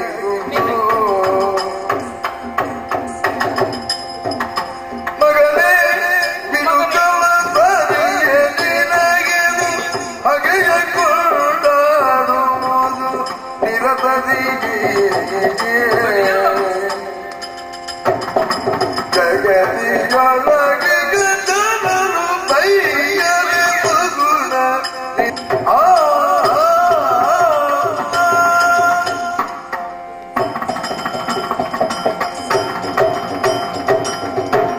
ಮಗನೇ ಪ್ರಹ್ಲಾದ, ಅಮ್ಮ ನಿನ್ನ ತೊದಲುಡಿಯನ್ನು ಕೇಳಿ ನಾನು ಸಂತೋಷ ಹೊಂದುತ್ತಾ ಇರುವಳು. ನಿನ್ನನ್ನು ಕಂಡ್ರೆ ಎಲ್ಲರಿಗೂ ಪ್ರೀತಿ. ಹಾಗೆ ನಿನ್ನನ್ನು ಹತ್ತಿರ ಕರೆದೆ ನಾನು, ಓಡಿಕೊಂಡು ಬಂದಿದ್ದೀಯ. ಹೌದಮ್ಮ ಮಗನೇ, ಯಾಕೆ ಕರೆದೆ ಅಂತ ಗೊತ್ತಾಯಿತೆ. ಮಕ್ಕಳು ಹುಟ್ಟಿಕೊಳ್ಳುವುದು ತಂದೆ ತಾಯಿಯರ ಯೌವನವನ್ನು ಕುಗ್ಗಿಸುವುದಕ್ಕಾಗಿ ಅಲ್ಲ. ತಂದೆ ತಾಯಿಗಳು ಹೇಗೆ ಹೇಳ್ತಾರೋ ಹಾಗೆ ನಡೆದುಕೊಂಡು ಅವರ ಮನಸ್ಸಿಗೆ ಸಂತೋಷವನ್ನು ಉಂಟು ಮಾಡುವುದಕ್ಕಾಗಿ ಮಕ್ಕಳು ಹುಟ್ಟಿಕೊಳ್ಳುವುದು. ನೀನು ಅದೇ ರೀತಿ ನಡೆದುಕೊಳ್ಬೇಕು, ಬೇಡೋ ಹೇಳು. ಗುರುಮಠಕ್ಕೆ ವಿದ್ಯಾವಂತನಾಗಬೇಕೆನ್ನುವ ಉದ್ದೇಶದಿಂದ ನಿನ್ನನ್ನು ಕಳಿಸಿಕೊಟ್ಟೆವು. ಗುರುಮಠಕ್ಕೆ ಹೋದಂತಹ ನೀನು ಗುರುಗಳು ಹೇಳಿಕೊಟ್ಟದ್ದನ್ನು ಕಲಿಯುವುದಕ್ಕೆ ಬದಲಾಗಿ ಬೇರೆಯೇ ಕಲಿತಿದ್ದಿ ಅಂತ ನಿನ್ನಯ್ಯ ಹೇಳಿದ್ರು. ನಿನ್ನಯ್ಯನಿಗೆ ಯಾವುದಾಗದ ಅದನ್ನೇ ನೀನು ಮಾಡ್ತಾ ಇದ್ದೀಯಂತೆ. ನಿನ್ನಯ್ಯನಿಗೆ ಹರನಾಮ ಸ್ಮರಣೆಯನ್ನೇ ಮಾಡಬೇಕು. ಹರಿನಾಮ ಸ್ಮರಣೆ ಅಂದ್ರೆ ಆಗದು, ಹರಿ ಹೆಸರನ್ನು ಕೇಳಿದ್ರೆ ಅವರಿಗೆ ಆಗುವುದಿಲ್ಲ. ಅಂತಹ ಹರಿನಾಮ ಸ್ಮರಣೆಯನ್ನೇ ನೀನು ಮಾಡ್ತಾ ಇದ್ದೀಯಂತೆ. ಆ ಹರಿ ಹೆಸರನ್ನು ಕೇಳಬಾರದು ಮಗನೇ, ಹರನನ್ನೇ ನೀನು ಧ್ಯಾನಿಸಬೇಕು. ಆಗ ನಿನಗೂ ಒಳಿತಾಗ್ತದೆ, ನಿಮ್ಮಯ್ಯನಿಗೂ ಸಂತೋಷವಾಗ್ತದೆ, ನಮಗೆಲ್ಲರಿಗೂ ಆನಂದವಾಗ್ತದೆ. ಒಂದು ವೇಳೆ ನೀನು ಹರಿಯನ್ನೇ ಸ್ಮರಿಸಿದೆ ಅಂತಾದ್ರೆ ಏನಾಗ್ತದೆ ಗೊತ್ತೇ? ನಮ್ಮೂರಿನ ಜನರೆಲ್ಲ ಕೈತಟ್ಟಿ ನಗಾಡುವುದಕ್ಕೆ ಪ್ರಾರಂಭಿಸ್ತಾರೆ, ನಿನ್ನನ್ನು ಬೈಯುವುದಕ್ಕೆ ಮುಂದಾಗ್ತಾರೆ. ಯಾಕೆ ಗೊತ್ತೇ? ಅರಸ ಅಪ್ಪಣೆಯನ್ನು ಹೊರಡಿಸಿದ್ದಾನೆ, ಯಾರು ಹರಿನಾಮ ಸ್ಮರಣೆಯನ್ನು ಮಾಡಬಾರದು ಅಂತ. ಆದ್ರೆ ಅವನ ಮಗ ಮಾತ್ರ ಹರಿನಾಮ ಸ್ಮರಣೆಯನ್ನೇ ಮಾಡ್ತಾ ಇದ್ದಾನೆ. ಆದ ಕಾರಣ ಈ ರೀತಿಯಾಗಿ ಅವ ಮಾಡಬಾರ್ದಿತ್ತು, ಮಾಡ್ತಾನೆ ಅನ್ನೋ ಹಾಗೆ ಹೇಳಿ ಅವರೆಲ್ಲ ನಿನ್ನನ್ನು ಬೈತಾರೆ. ಅದಕ್ಕೆಲ್ಲ ಎಡೆಯಾಗಬಾರದು ಮಗನೇ. ನೀನು ಹರಿಯನ್ನು ಧ್ಯಾನಿಸಬಾರದು, ಹರನಾಮ ಸ್ಮರಣೆಯನ್ನು ಹೇಳಬೇಕು. ಮಗನೇ, ನಿನ್ನಲ್ಲೊಂದು ಪ್ರಶ್ನೆ ಕೇಳ್ತೇನೆ. ಏನಮ್ಮ? ನೀನು ಹರನನ್ನು ಧ್ಯಾನಿಸಲಿಕ್ಕೆ ಬದಲಾಗಿ ಹರಿಯನ್ನೇ ಧ್ಯಾನಿಸ್ತಾ ಇದೆಯಲ್ಲ, ಹರಿಯನ್ನು ಧ್ಯಾನಿಸಿದ್ರೆ ನಿನಗೆ ಅದರಿಂದ ಉಪಯೋಗ ಏನು ಮಗನೇ? ಯಾಕೆ ಹೀಗೆ ಮಾಡ್ತಿ ಮಗ? ಹೇಳ್ಬೇಕಮ್ಮ. ಹಿಂದಕ್ಕೆನೆಯ ಬಗು ಪರಿಚಿತ ಆ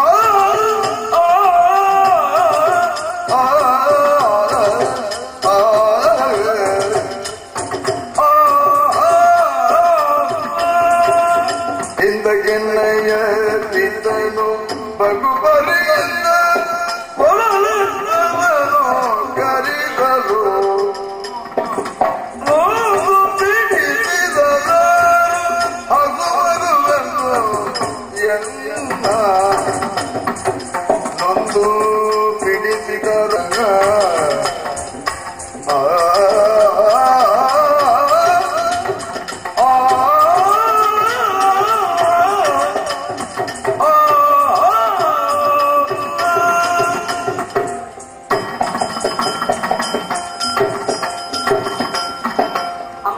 ಮಗನೇ, ಈ ಹಿಂದೆ ತಂದೆಯವರು ಅನೇಕ ಬಾರಿ ನನ್ನನ್ನು ಕೊಲ್ಲಲು ಯತ್ನಿಸಿದ್ದಾರಮ್ಮ. ಹೌದಮ್ಮ. ಮೊದಲನೇದಾಗಿ ಕಟುಕರ ಕೈಗೆ ಇಟ್ಟರಮ್ಮ. ಎರಡನೇದಾಗಿ ಮದ ಗಜಗಳನ್ನು ತುಡಿಸಲು ಯತ್ನಿಸಿದರಮ್ಮ. ಹೌದಮ್ಮ. ಆಮೇಲೆ ದೊಡ್ಡದಾದಂತಹ ಗುಡ್ಡಗಳಿಂದ ನೂಕಲು ಯತ್ನಿಸಿದರಮ್ಮ. ಎತ್ತರದಿಂದ ಪ್ರಭಾತಕ್ಕೆ ಹಾಕಿಸಿದ್ರಿ. ಹೌದಮ್ಮ. ಕೊನೆಯದಾಗಿ ವಿಶಾಲವಾದಂತಹ ಸಮುದ್ರಕ್ಕೆ ಎಸೆದರಮ್ಮ. ಹೌದಮ್ಮ. ಯಾರು ರಕ್ಷಿಸಿದ್ರು ಮಗನೇ? ಆಗ ಶಂಖ ಚಕ್ರ ಗದಾಧಾರಿಯಾಗಿ ಶ್ರೀಹರಿಯು ತನ್ನ 4 ಭುಜಗಳಿಂದ ನನ್ನನ್ನ ಮೇಲಕ್ಕೆತ್ತಿ ಆತನ ಪುಷ್ಪಮಾಲೆಯನ್ನು ನನ್ನ ಕೊರಳಿಗೆ ಹಾಕಿ ಕಳುಹಿಸಿಕೊಟ್ಟನಮ್ಮ. ಮಗನೇ, ಆದ ಕಾರಣ ಹರಿಯ ಧ್ಯಾನವನ್ನು ಎಂದಿಗೂ ಬಿಡುವುದಿಲ್ಲಮ್ಮ. ನಾನು ನಿನ್ನನ್ನು ರಕ್ಷಿಸಿದ್ದು ಹರಿಯೇ. ಆದ ಕಾರಣ ಹರಿನಾಮ ಸ್ಮರಣೆಯಿಂದ ನೀನು ಬಿಡುವುದಿಲ್ಲ ಮಗನೇ.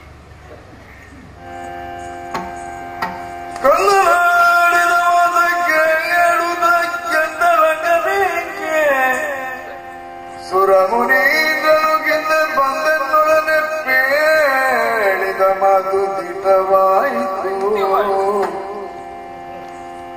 ನೊಂದು ಕೊಡಲಿಕ್ಕೆ ದೊರಕುತ್ತಿರಲಿಲ್ಲ. ಈಗ ಮಗನಾಡಿದಂತಹ ಎಲ್ಲಾ ಮಾತುಗಳನ್ನು ಕೇಳಿದಾಗ ಯಾಕೆ ಹೀಗಾಯ್ತು ಎನ್ನುವುದು ನನಗೆ ಸ್ಪಷ್ಟವಾಗ್ತಾ ಇದೆ. ಒಂದು ದಿನ ನನ್ನವರು ಅರಮನೆಯಲ್ಲಿ ಇಲ್ಲದಂತಹ ಸಂದರ್ಭದಲ್ಲಿ ದೇವ ಋಷಿಗಳಾದಂತಹ ನಾರದರ ಆಗಮನವಾಯಿತು. ಬಂದವರನ್ನು ಯಥಾ ಸಾಧ್ಯವಾಗಿ ಉಪಚರಿಸಿ ಬಂದ ಕಾರಣ ಏನು ಅಂತ ಕೇಳಿದಾಗ ಅವರೊಂದು ಮಾತು ಹೇಳಿದರು. ನಾನಾಗಿ ಬಂದದ್ದಲ್ಲ, ಶ್ರೀಹರಿಯೇ ನನ್ನನ್ನು ಕಳಿಸಿಕೊಟ್ಟದ್ದು. ನೀನು ನಿನ್ನ ಪತಿಯನ್ನು ಒಡಗೂಡುವಂತಹ ಸಂದರ್ಭದಲ್ಲಿ ಹರಿನಾಮ ಸ್ಮರಣೆಯನ್ನು ಮಾಡುತ್ತಾ ಒಡಗೂಡಬೇಕಂತೆ. ಆ ಬಳಿಕ ನಿನ್ನ ಉದರದಲ್ಲಿ ಹರಿ ಸೇವಕನೊಬ್ಬ ಹುಟ್ಟಿಕೊಳ್ತಾನಂತೆ. ಆದ್ರಿಂದ ನಿನ್ನ ಪಾಲಿಗೆ ಕೀರ್ತಿ ಬರುತ್ತಂತೆ, ಲೋಕಕ್ಕೆ ಒಳ್ಳೆಯದಾಗ್ತದಂತೆ ಎನ್ನುವ ಹಾಗೆ ಆಡಿದರು. ನಾರದರ ಮಾತಿನಂತೆಯೇ ನಾನು ನಡೆದುಕೊಂಡವಳು. ಆದ್ರಿಂದಲೇ ಇಂತಹ ಮಗನನ್ನು ಮಾಡಿದ್ದೇನೆ. ಈತ ಶ್ರೀಹರಿಯ ಚರಣ ಸೇವಕ ಎನ್ನುವುದರಲ್ಲಿ ಸಂದೇಹವೇ ಇಲ್ಲ. ಹಾಗಾದ್ರೆ ಎಂತಹ ಆಪತ್ತು ಬಂದಾಗಲೂ ರಕ್ಷಿಸಿದವ ಶ್ರೀಹರಿ ನನ್ನ ಮಗನನ್ನು. ಈಗಲೂ ರಕ್ಷಿಸುವಂತಹ ಹೊಣೆಗಾರಿಕೆ ಅವನಲ್ಲಿಯೇ ಇದೆ. ಅವನೇ ರಕ್ಷಿಸಬೇಕಲ್ಲದೆ ಮತ್ತೆ ನಮ್ಮಿಂದ ಏನು ಸಾಧ್ಯ? ಆದ ಕಾರಣ ಇವನಿಗೆ ಏನು ಮಾಡುವುದಕ್ಕೂ ಏನನ್ನು ಕೊಡುವುದಕ್ಕೂ ನಾನೇ ಯಾಕೆ ಹಿಂದೆಡೆಯಬೇಕು? ವಿಷವನ್ನು ಕೊಡ್ತೇನೆ, ಶ್ರೀಹರಿ ರಕ್ಷಿಸ್ತಾನೆ. ಮಗನೇ. ಅಮ್ಮ. ಬಾ ಮಗನೇ. ಏನಮ್ಮ? ತೆಗೆದುಕೋ ಮಗ. ಏನಮ್ಮ? ಇದು ಹಾಲಲ್ಲ ಮಗ, ಹಾಲಾಹಲ. ಸಾಕು ಸಾಕು ಮಗನೇ, ಸಾಕು. ಮಗನೇ, ಏನು ಆಗ್ಲಿಲ್ಲ ಮಗನೇ? ಇಲ್ಲಮ್ಮ, ಏನು ಆಗ್ಲಿಲ್ಲ. ಶ್ರೀಹರಿ ಖಂಡಿತ ರಕ್ಷಿಸ್ತಾನೆ. ಬಾ ಮಗನೇ.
ನಿನಗೆ ಸದರಾಜರಿಗೆ ತ್ರೈ ಜಗಕ್ಕೆ ಅಣು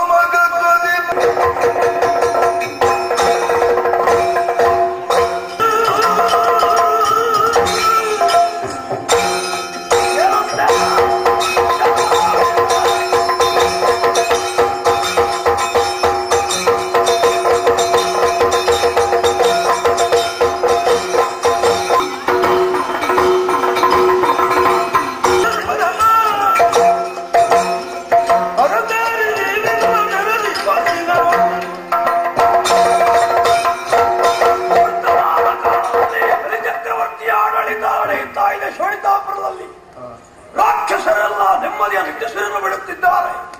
ದೇವಲೋಕವನ್ನು ಸೇರಿ ದೇವತೆಗಳನ್ನು ಹೊಡೆದಟ್ಟಿ ದೇವಲೋಕವನ್ನು ಅಂಕೆಯಲ್ಲಿರಿಸಿಕೊಂಡಿದ್ದೇವೆ.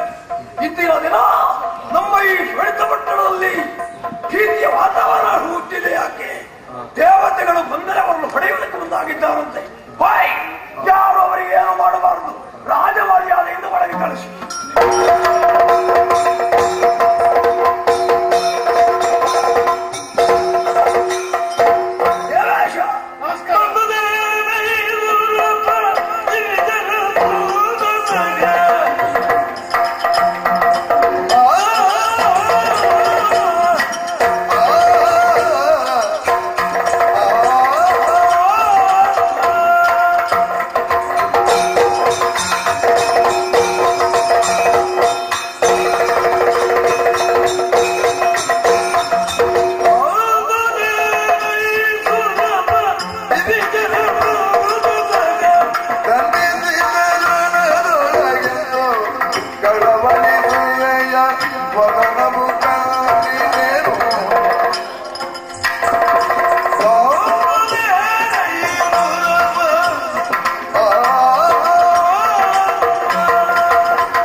ಇಷ್ಟರವರೆಗೆ ನೀನು ಶ್ವೇತ ಪಟ್ಟಣವನ್ನು ಪ್ರವೇಶ ಮಾಡಿದಂತಹ ಸ್ಥಿತಿ ಯಾರು ಕಂಡುದಿಲ್ಲ. ಇಲ್ಲ, ಬಹಳ ಬೇಸರ ಆಯ್ತಾ ಏನೋ ಅಲ್ಲ, ಆಗುವಂತದ್ದೆಲ್ಲೋ ಸುಖದಿಂದ ಹಾಗೆ ಸ್ವರ್ಗದಲ್ಲಿ ಎಷ್ಟು ಸಂತೋಷ ಇತ್ತು. ನಾನೇ ಬಂದು ನಿನಗೆ ಪಡೆದು ಹಾಳು ಮಾಡಿಕೊಂಡನಲ್ಲ. ನೀನು ಬಡ್ದು ನಾನು ನಿನ್ನಲ್ಲಿ ಹೇಳುದಿಲ್ಲ, ನೋಡುವವರಿಗೆಲ್ಲ ಗೊತ್ತಾಗಿದೆ ಅಲ್ಲ. ಹೌದಾದರೆ ಮಾಡಲೇನು, ನೀನಾಗಿ ಕಳೆದುಕೊಂಡದ್ದು ನಾನೇನು ಮಾಡುವುದಕ್ಕಾಗುವುದಿಲ್ಲ. ಇನ್ನೊಬ್ಬರ ವಶವಾಗಬಾರ್ದೆನ್ನುವ ಕಾರಣಕ್ಕಾಗಿ ಬಂದೆ ಅಷ್ಟೇ. ಬೇಸರಿಸಬೇಡ, ಏನು ಇಲ್ಲ, ಕಳವಳ ಪಡಬೇಕಾದ ನೀನೊಬ್ಬರೇ ಬಂದುದಲ್ಲ. ವೃಂದಾರಕರನ್ನು ಜೊತೆ ಸೇರಿಸಿಕೊಂಡು ಶ್ವೇತ ಪಟ್ಟಣಕ್ಕೆ ಬಂದಿದ್ದಿ ಅಂತಾದ್ರೆ ಏನೋ ಒಂದು ಕಾರಣವಿರಬೇಕು ಅಂತ ಭಾವಿಸ್ತೇನೆ. ಅಲ್ಲಿ ಇಬ್ಬರು ನನ್ನ ತಡೆದಿದ್ದಾರೆ. ನೀವು ಯಾರಂತ ಕೇಳಿದ್ರೆ ನಾವು ಬಲಿಬಲ್ಲ ಅಂತ ಹೇಳ್ತೇನೆ. ಹೌದು, ನನ್ನವರೇ, ನನ್ನ ಆಳುಗಳವರು. ನಾನು ಅದನ್ನು ವೇತನ ಕೊಡುತ್ತೇನೆ. ಯಾರೇ ಬರಲಿ ಅವರು ವಿಚಾರಿಸಬೇಕು, ಅವರ ಕರ್ತವ್ಯ ಅದು ಮಾಡಬೇಕು. ಈಗ ಬಲಿಯಲ್ಲಿದ್ದಾರೆ ಅಂತ ಕೇಳಿದ್ರೆ 3 ಸುತ್ತಾಯ್ತು ಅಂತ ಹೇಳ್ತಾರೆ. ಹೌದು, ಬಲಿ ಇನ್ನೊಳಗೆ ಬಲಿ ಆಸ್ಥಾನದಲ್ಲೇ ಉಪಸ್ಥಿತವಿದ್ದರೂ ಕೂಡ ಯಾರು ಎಲ್ಲೇ ಹೋಗಲಿ ಅದು ಬಲಿಯ ಗಮನಕ್ಕೆ ಬರ್ತದೆ ಎನ್ನುವ ಹಾಗೆ ಅವರು ಹೇಳಿದರು. ಆಗ ಹೌದು, ನಾನು ಬಂದದ್ದು ದೊಡ್ಡ ಕಾರ್ಯ ಮಾಡ್ಲಿಕ್ಕೆ. ಯಾಕೆ ಹೇಳು.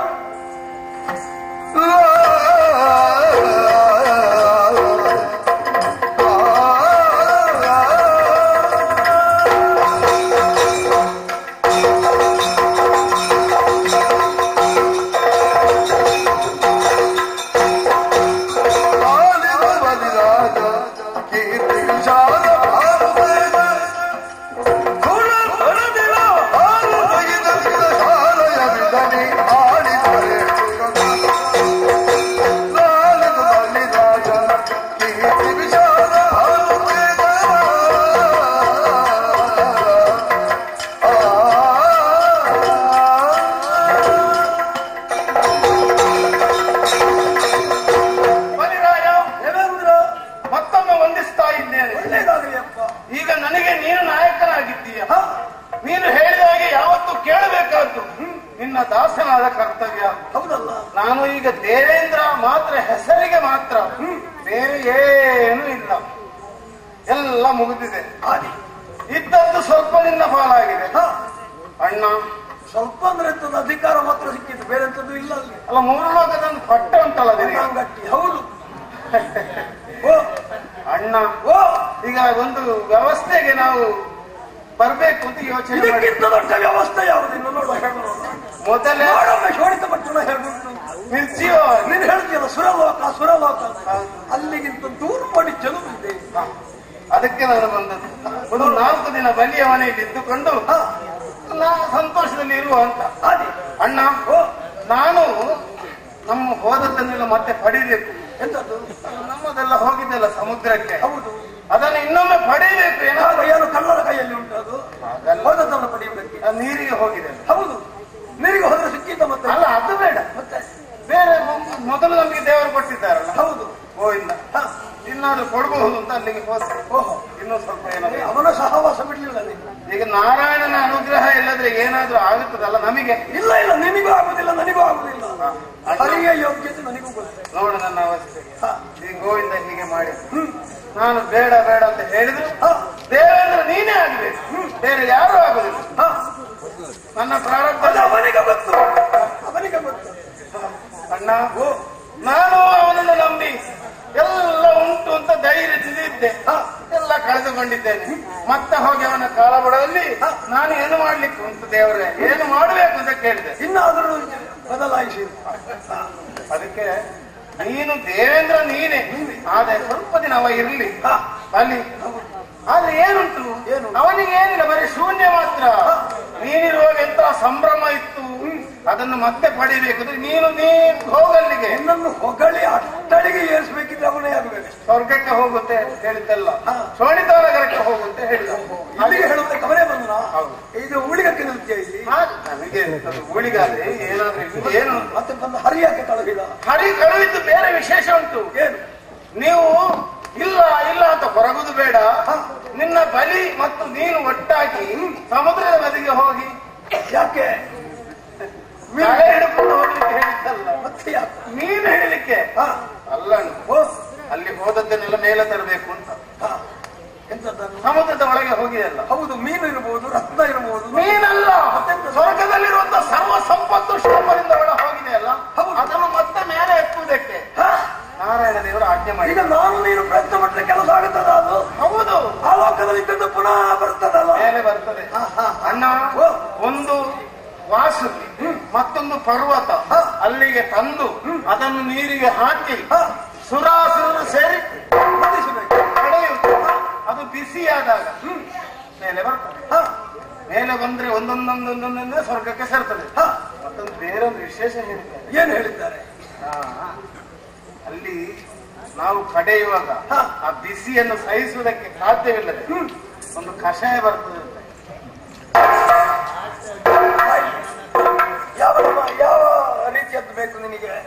ಇಲ್ಲಿ ಉಂಟು, ಹೇಳಿದೆಯಲ್ಲ.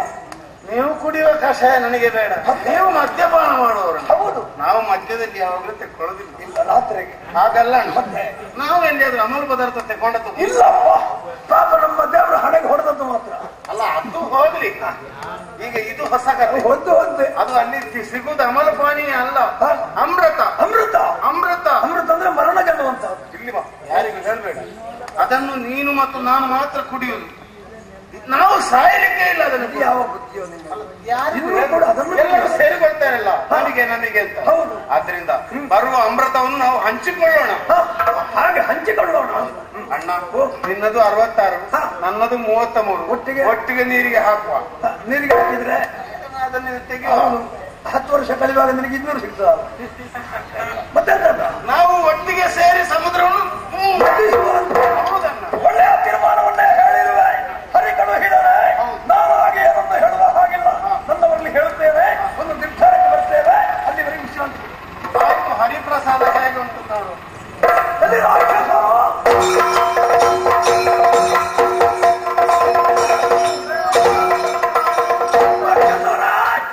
ದೇವತೆಗಳು ಬಂದಿದ್ದಾರೆ, ಸಮುದ್ರವನ್ನು ಮದಿಸಬೇಕಂತೆ.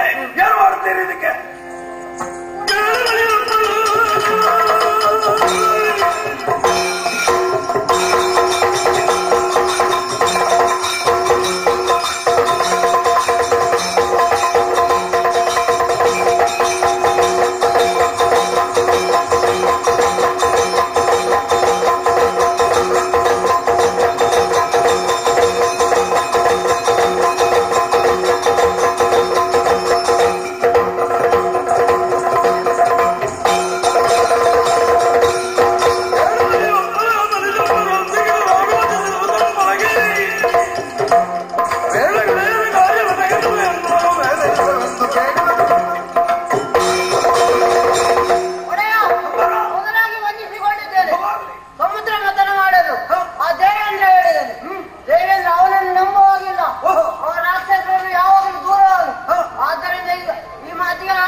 ಪಿತೃಗಳು ಅವರು.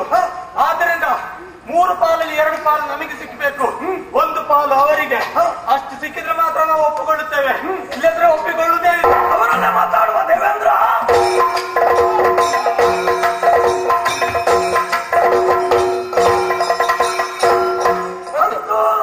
ಬನ್ನಿ ದೇವತೆಗಳೆಲ್ಲ ಬನ್ನಿ.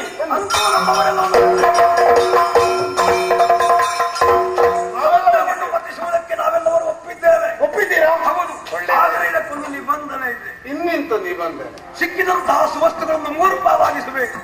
3 ಪಾಲು ನಿಮಗಿಂತ ನಾವು ಇಮ್ಮಡಿ ಇದ್ದೇವೆ, 66ರಷ್ಟು ನಾವಿರುವ ಕಾರಣ 3 ಪಾಲು, 1 ಪಾಲು ನಿಮಗೆ, 2 ಪಾಲು ನಮಗೆ. ಇದಕ್ಕೆ ಒಪ್ಪುವುದಿದ್ರೆ ನಮ್ಮ ದಾರಿ ನಮಗೆ. ಅಣ್ಣ, ಈಗ ನಮಗೇನು ಪಾಲಾಗಿದೆ? ನಮಗೆ ಬೇರೆ ಉಂಟಾ? ಹಾಗಲ್ಲ, ಈಗ ನಾನು ಹೇಳಿದ್ದೇನೆ ನನಗೆ ಪಾಲು ಬೇಕು ಅಂತ.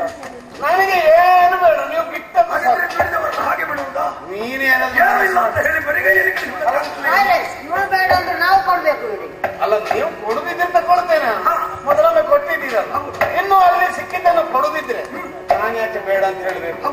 ದೊಡ್ಡವರನ್ನು ನೀವು ಬಿಟ್ಟದ್ದು ಸಾಕು. ಇಲ್ಲೇ ಮತ್ತು ನನಗೆ ಇಲ್ಲೇ ಮಾತಾಡುವುದ ಕೆಲಸ ಕೇಳಿ ಮುಂದುವರಿಸುವ.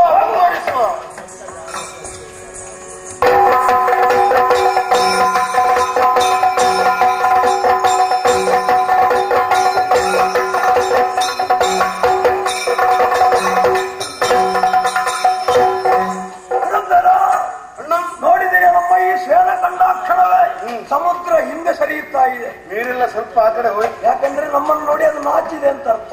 ಹೌದಲ್ಲ? ವರುಣನಿಗೆ ನಾಚಿಕೆ ಆಯ್ತಾ? ಹೌದು, ಸಮುದ್ರ ರಾಜನಿಗೆ ನಾಚಿಕೆ ಆಯ್ತು. ಒಳ್ಳೇದಾಯ್ತು. ನಮ್ಮನ್ನು ಇಲ್ಲಿ ಹೇಳಿದ್ಯಾರು ಸ್ವಲ್ಪ ಸೇರುವುದಕ್ಕೆ? ನಾರಾಯಣ ದೇವ. ಅವರನ್ನೇ ಸ್ತುತಿ ಮಾಡೋಣ. ಹಾಗದೆ ಓಂ ನಮೋ ನಾರಾಯಣಾಯ.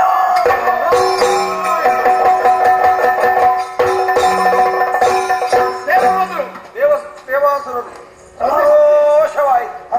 ಎಲ್ಲರೂ ಸಿದ್ಧರಾಗಿದ್ದೀರಿ ತಾನೆ? ಸಮುದ್ರ ಮಥನಕ್ಕೆ ಬೇಕಾದಂತಹ ವಸ್ತುಗಳನ್ನು ಒಗ್ಗೂಡಿಸಬೇಕು. ಮಥನ ಮಾಡುವುದಕ್ಕೆ ಪ್ರಧಾನವಾದದ್ದು ಕಡೆಗೋಲು. ಕಡೆಗೋಲಾಗಿ ಯಾವುದು ಆಗಿತ್ತು ಎಂಬುದಾಗಿ ಯೋಚಿಸಿದರೆ ಮಂದರಾಚಲ ಪರ್ವತ ಒಂದೇ ಇರು. ಆದ್ದರಿಂದ ಮಂದರವನ್ನು ತನ್ನಿ ಹೋಗಿ.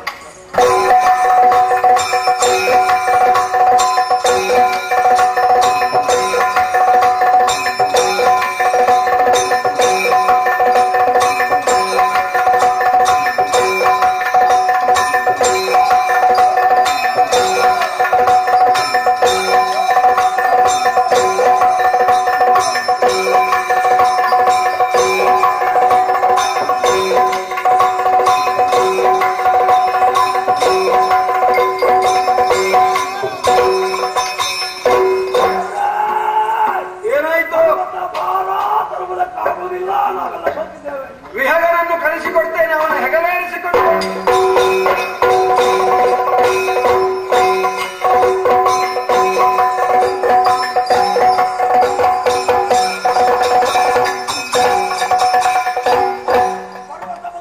ಪರ್ವತ ಬಂತಲ್ಲ. ಇನ್ನೊಂದಕ್ಕೆ ಬೇಕಾದಂತಹ ತಕ್ಕುದಾದ ಹಗ್ಗ. ನೀವು ನಿರ್ಜೀವ ಹಗ್ಗ ಆಗ್ಲಿಕ್ಕಿಲ್ಲ, ಸಜೀವವಾದುದು. ವಾಸುಕಿಯನ್ನು ತನ್ನಿ.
ನಿನ್ನದು ನನ್ನದಲ್ಲ. ಈಗ ಒಂದೊಂದರಲ್ಲಿ ಸ್ವರ್ಗಲೋಕದಲ್ಲಿ ಅದನ್ನು ಅಲ್ಲಿಗೆ ಕಳಿಸೋಣ. ಯಾಕೋ ಸ್ವಲ್ಪ ನಿಧಾನ ಆಗ್ತಾ ಉಂಟು ಕಾರ್ಯ. ಬರಲಿದ್ದೀನಿ ಅಂತ ಕಾಣ್ತದೆ. ಸ್ವಲ್ಪ ವಿಶ್ರಾಂತಿ ಪಡೆಯಿರಿ, ಮತ್ತೆ ಮುಂದುವರಿಸೋಣ.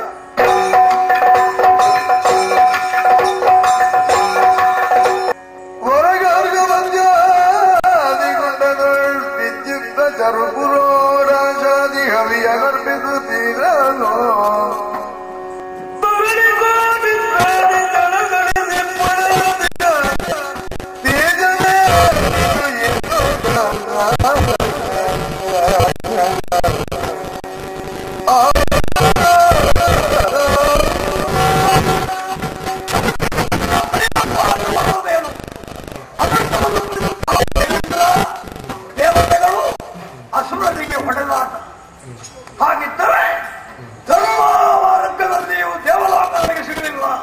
ಬಹಳ ಬೇಸರ ಆಯಿತು. ಏನು ಮಾಡಲಾಗುತ್ತದೆ, ನನಗೆ ಸ್ವರ್ಗವನ್ನು ತಿಳಿಸಿ ಎನ್ನುವ ಹಾಗೆ. ಹಾಗಿದ್ದರೆ ದೇವೇಂದ್ರ ಯಾವ ಹಿಡಿದುಕೊಂಡಿದ್ದಾನೋ ನೀವು ಅದನ್ನೇ ಮಾಡಬೇಕು ಎಂಬುದಾಗಿ ಹೇಳಿದ್ದಾರೆ.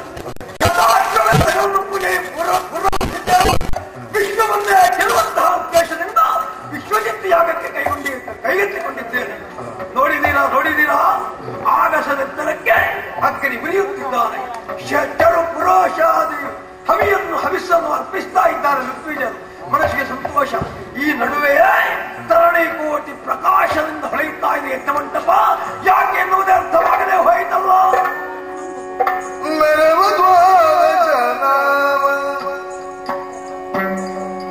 ವಾಮದ ಕರದಿ ಪಿಡಿದಿಗ ಚಕ್ರ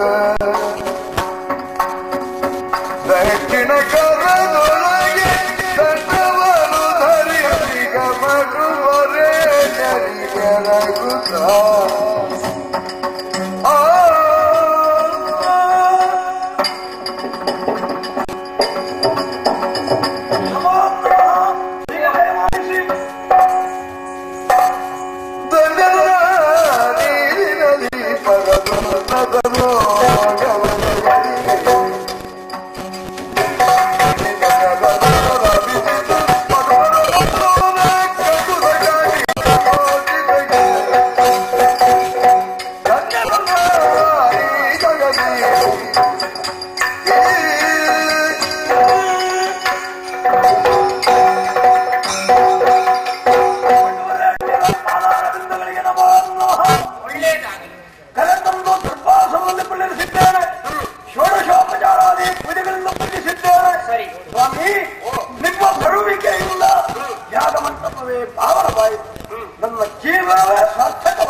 ನಿಮ್ಮನ್ನು ಹಾಗೆ ಕೊಡುವುದಕ್ಕಾಗುವುದಿಲ್ಲವಲ್ಲ.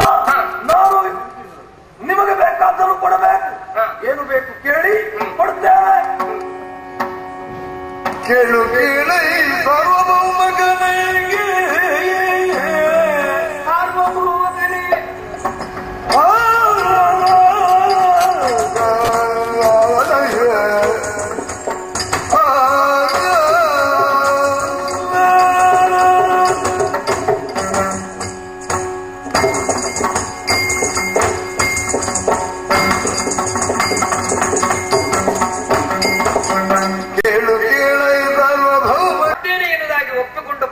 ಕೊಟ್ರೆ ಮಾತ್ರ ನಾನು ಏನು ಬೇಕು ಎಷ್ಟು ಬೇಕು ಎನ್ನುವುದು ಹೇಳೋದಕ್ಕೆ ಸಿದ್ಧ. ಆದರಾಲಿ ಸ್ವಾಮಿ ಮನದೊಳು ಖೇದ ಬರದಿರುವುದು ಆಶ್ಚರ್ಯ. ಇಂದು ನಿನ್ನ ಎಲ್ಲ ವರ್ಷಗಳು ಉರುಳುತ್ತಿವೆ. ನಾನು ಕೈಗೊಂಡಂತಹ ಅಶ್ವಮೇಧ ಪೂರ್ಣಾಹುತಿಯತ್ತ ಬರುತ್ತಿದ್ದಂತೆಯೇ ಬರುತ್ತಿರುವಂತಹ ಋತ್ವಿಜರೆಲ್ಲ ಋಷಿಮುನಿಗಳೆಲ್ಲ ಬಂದವರು ದಾನ ಕೇಳುತ್ತಿದ್ದಾರೆ, ಪಡೆಯುತ್ತಿದ್ದಾರೆ, ಹಿಂತಿರುಗುತ್ತಿದ್ದಾರೆ, ಆಶೀರ್ವದಿಸುತ್ತಿದ್ದಾರೆ. ಸರಿ, ಇಷ್ಟರವರೆಗೆ ಭಾಷೆ ಕೊಡು ಎನ್ನುವ ಹಾಗೆ ಆಡಿದಂಥವರು ಯಾರೂ ಇಲ್ಲ.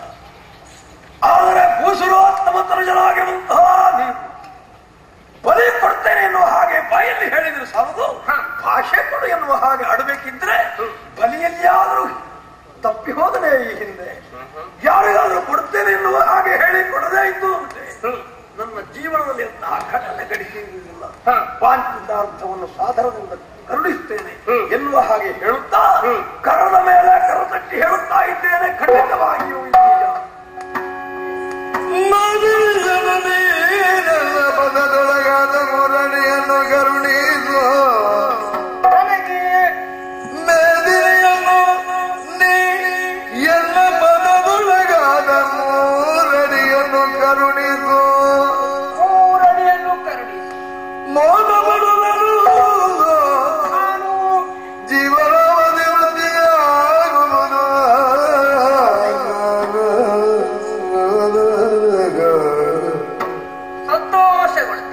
ಮೂರಡಿಯನ್ನು ಕರುಣಿಸು ಬಲಿರಾಯ ಚಕ್ರವರ್ತಿ ಬಹಳಷ್ಟು ಸಂತೋಷದಿಂದ ಒಪ್ಪಿಕೊಂಡು ಭಾಷೆಯನ್ನು ಕೊಟ್ಟವನು ನೀನಿದ್ಯಾ, ಬಹಳಷ್ಟು ಸಂತೋಷಗೊಂಡವನು ನಾನಿದ್ದೇನೆ. ಆದ್ರೆ ಈ ಕಾಲಕ್ಕೆ ಏನನ್ನು ಬೇಕು ಎಂದಾಗಿ ಹೇಳ್ತಾ ಇದೆಯಲ್ಲ, ಮುನಿಪೋತ್ತವರ ಮಗನೆನಿಸಿಕೊಂಡಂತ ನನಗೆ ಅವರಂತೆ ಲೋಕ ಕಲ್ಯಾಣಾರ್ಥವಾಗಿ ತಪಸ್ಸನ್ನಾರ್ಜಿಸಬೇಕಾದ್ದು ನನ್ನ ಕರ್ತವ್ಯ. ತಂದೆಯ ಮಾತಿನಂತೆ ಅವರ ಕರ್ತವ್ಯವನ್ನು ನಿರ್ವಹಿಸಿಕೊಂಡು ಹೋಗಬೇಕಾದ್ದು ನನಗೆ ಕರ್ತವ್ಯ. ಹಾಗಾಗಿ ನೀನು ಕೊಡ್ತೇನೆ ಅಂತ ಹೇಳಿಯಾದ್ರೆ ಭೂಮಿಯ 3 ಅಡಿ ನನ್ನ ಪಾದದ ಮೂಲಕವಾಗಿ ಅಳತೆ ಮಾಡಿಕೊಂಡೆ ಆ 3 ಅಡಿ ಜಾಗವನ್ನು ನನ್ನ ಪಾಲಿಗೆ ಕಲ್ಪಿಸಯ್ಯ. ನಾವು ಕೇಳುತ್ತಿರುವುದು 3 ಅಡಿ ಭೂಮಿ.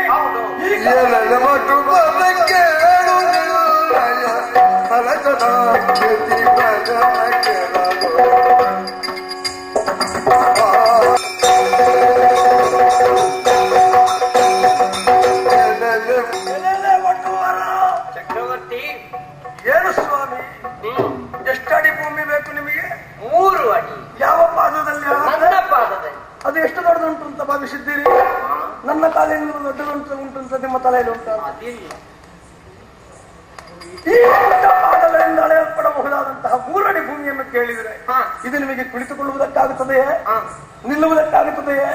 ತಪಸ್ಸಾಚರಣೆಗೆ ಆಗುತ್ತದೆಯೇ? ಅಲ್ಲ, ಇದರಲ್ಲಿ ಆಶ್ರಮ ತಗೊಂಡಿಲ್ಲ, ಯಾವುದೂ ಸಾಧ್ಯ ಇಲ್ಲ. ಅಲ್ಲ, ಮನೆಯಲ್ಲಿ ಕೊಟ್ಟು ಎಲ್ಲ ಮುಗಿದಿದೆ ಅನ್ನುವಂತಹ ತೀರ್ಮಾನಕ್ಕೆ ಬಂದಿಲ್ಲ. ಇಲ್ಲ ಇಲ್ಲ ಇಲ್ಲ, ಇನ್ನೂ 3 ಲೋಕದ ಒಡೆತನದ ಉಳ್ಳವನಾಗಿಯೇ ಬೆರೆಯುತ್ತಿದ್ದೇನೆ. ಬಲಿಯಲ್ಲ, ಬಲಿ ತ್ರಿಲೋಕಾಧಿಪತಿ ಬಿಟ್ಟುಕೊಳ್ಳಿ. 3 ಅಡಿ ಭೂಮಿಯಲ್ಲ, ಇಲ್ಲಿರುವಂತಹ ಸಮಸ್ತ ಭಂಡಾರವನ್ನು ಕೇಳಿ, 1 ಲೋಕವನ್ನು ಕೇಳಿ, ನವಖಂಡಗಳನ್ನು ಕೇಳಿ, 3 ಲೋಕಗಳನ್ನೇ ಕೇಳಿದ್ರು ಕೊಡುವುದಕ್ಕೆ ಸಿದ್ಧನಾಗಿದ್ದೇನೆ. ಚಕ್ರವರ್ತಿ 3 ಲೋಕದ ಭೋಗವಸ್ತುಗಳಿವೆ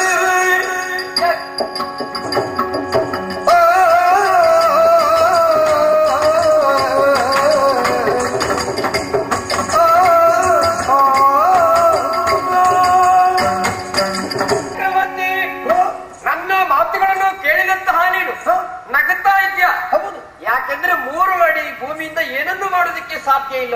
ಕೆಲವರೆಲ್ಲ ನಕ್ಕರು, ನಾನೊಬ್ಬನೇ ಅಲ್ಲ. ಬೇಕಾದಷ್ಟು ಕೊಡ್ತೇನೆ, ಎಷ್ಟು ಬೇಕು ಕೇಳಿ ಎನ್ನುವುದಾಗಿ ಕೇಳ್ತಾ ಇದ್ದೀರಲ್ಲ. ಆದ್ರೆ ನಾನು ಯೋಚಿಸಬೇಕಾಗ್ತದೆ. ಏನನ್ನು? ಈ ಕಾಲಕ್ಕೆ ನನಗೆ ಎಷ್ಟು ಬೇಕಾಗುವುದು ಅಷ್ಟು ಕೇಳಿದ್ರೆ ಮಾತ್ರ ಅದು ಸಾಧ್ಯ ಎನ್ನುವುದಾಗಿ ಕೇಳ್ತಾ ಇದ್ದೇನೆ. ನೀನೊಮ್ಮೆ ಸರಿಯಾಗಿ ಯೋಚಿಸು. ಬಾಯಾರಿಕೆಯಾದವನಿಗೆ ತುಪ್ಪವನ್ನು ಕೇಳಿದ್ರೆ ಆಗ್ತದೆ? ಇಲ್ಲ. ಬಾಯಾರಿಕೆಯಾದವನಿಗೆ ಸಮುದ್ರ ನೀರನ್ನು ತೋರಿಸಿದ್ರೆ ಆಗ್ತದೆ? ಇಲ್ಲ. ಅದೇ ರೀತಿಯಲ್ಲಿ ನನಗೆ ಎಷ್ಟು ಬೇಕು ಅಷ್ಟೇಂದ ಸಂತೋಷಗೊಳ್ಳುವ ನಾನಿದ್ದೇನೆ. ಕೇವಲ 3 ಅಡಿ ಭೂಮಿಯನ್ನು ಖಂಡಿಸುವ ಮೂಲಕ ಅಲ್ಲಿಯೇ ಕುಳಿತು ತಪಸ್ಸನ್ನು ಆಚರಿಸ್ತಾ ನನ್ನ ಜೀವನವನ್ನು ತಪಸ್ಸಿನಲ್ಲೇ ಕಳಿತೇನೆ. ಅದರಿಂದಲೇ ಸಂತೋಷ ಹೊಂದುತ್ತೇನೆ, ಸುಖವನ್ನು ಹೊಂದುತ್ತೇನೆ. ಅಷ್ಟನ್ನೇ ಕರುಣಿಸಯ್ಯ ನನಗೆ. ಸಾಕಾದ್ರೆ ಮತ್ತೆ ನನಗೇನು ಆಲೋಚಿಸುವುದಕ್ಕೆ ಕೊಡುವುದಕ್ಕೆ ಸಿದ್ಧನಾಗುತ್ತೇನೆ.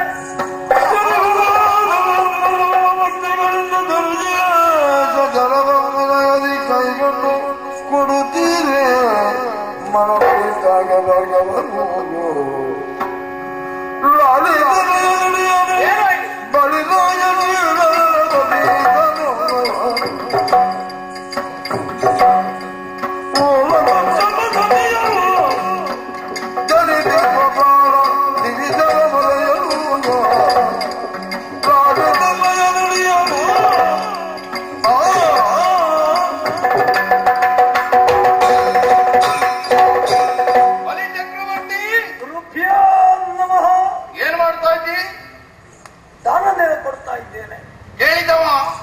ಕೊಡುವುದಕ್ಕೆ ನೀನು. ಗುರುಗಳು ಯಾಗ ಭಾಗದಿಂದ ಯಾಕೆ ಎದ್ದು ಬಂದಿರೋ ಅರ್ಥ ಗೊತ್ತಾಗಲಿಲ್ಲ. ಯಾರಿಗೆ ಯಾವುದನ್ನು ಕೊಡಬಹುದು ಅಂತ ಹಿಂದೆ ಮುಂದೆ ಆಲೋಚನೆ ಮಾಡದೆ ಕೊಟ್ಟರೆ ಅದು ಪಾತ್ರ ಆಗುದಿಲ್ವೋ? ಅಪಾತ್ರರಿಗೆ ದಾನ ಮಾಡಬೇಕೆನ್ನುವ ಹಾಗೆ ನಿಮ್ಮ ಉಪದೇಶ ಯಾಗ ಆಗಿದೆಯಲ್ಲ. ಆದ್ರೂ ಕೂಡ ಅವ ಕುಂಟ ಕೇಳ್ತಾನೆ ಅಂತ ನೀನು ಕೊಡುವುದಕ್ಕೆ ಮುಂದಾದಿಯಲ್ಲ. ಅವ ಕುಂಟನಲ್ಲ, ಅಲ್ಲವಂದ್ರೆ ಏನು? ಅವನಲ್ಲ, ಮತ್ತೆ ಯಾರು ಮಾಟು ಅಲ್ಲ.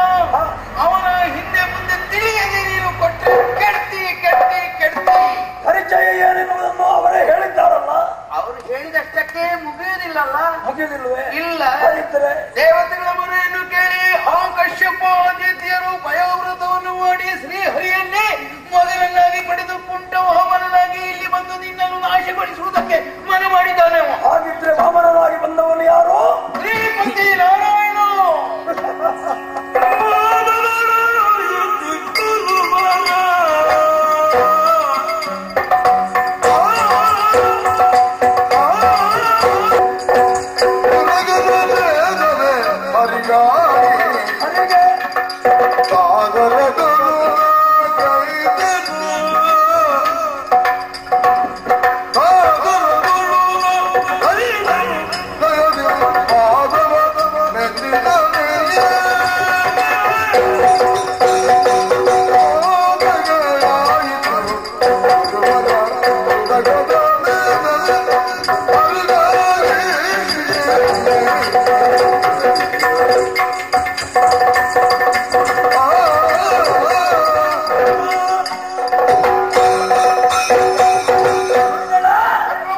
ಸಂತೋಷವಾಯಿತು.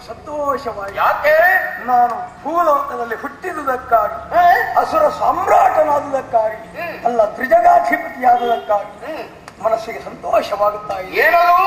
ಮೋದಗಳಾಯಿತು ಗುರುವರ. ಯಾಕೆ? ನಾವು ಕೈಗೊಂಡಂತಹ ಯಜ್ಞ ಯಾವುದಿದೆ ಅದು ಹರಿಪ್ರೀತ್ಯರ್ಥವಾಗಿಯೇ ನಡೆಯುತ್ತಾ ಇದೆ. ಅದು ಪೂರ್ಣಗೊಂಡಿದೆ ಎನ್ನುವುದು ನನ್ನ ಗಮನಕ್ಕೆ ಬಂದಿದೆ. ಯಾಕೆಂದರೆ ಬಂದವನು ಹರಿ ಎನ್ನುವ ಹಾಗೆ ತಾವೇ ಸೂಚಿಸಿದ್ರಲ್ಲ. ಮಾಧವ ಮೆಚ್ಚಿದ್ದಾನೆ ಅಂತ ಅರ್ಥ. ಎಲ್ಲವೂ ಹರಿಗಾಗಿಯೇ ಸಮರ್ಪಣೆಗೊಳ್ಳುತ್ತಿರುವಂತಹ ಈ ಸಮಯದಲ್ಲಿ ಇನ್ನು ಆಲೋಚಿಸುವುದಕ್ಕೇನಿದೆ ಹೇಳಿ? ಕೊಡುವುದೊಂದೇ ಬಾಕಿಯಾಗಿದೆ. ಖಂಡಿತವಾಗಿಯೂ ನಾನು ಕೊಡ್ತೇನೆ, ಇದು ನನ್ನ ಸಂಕಲ್ಪವಾಗಿದೆ.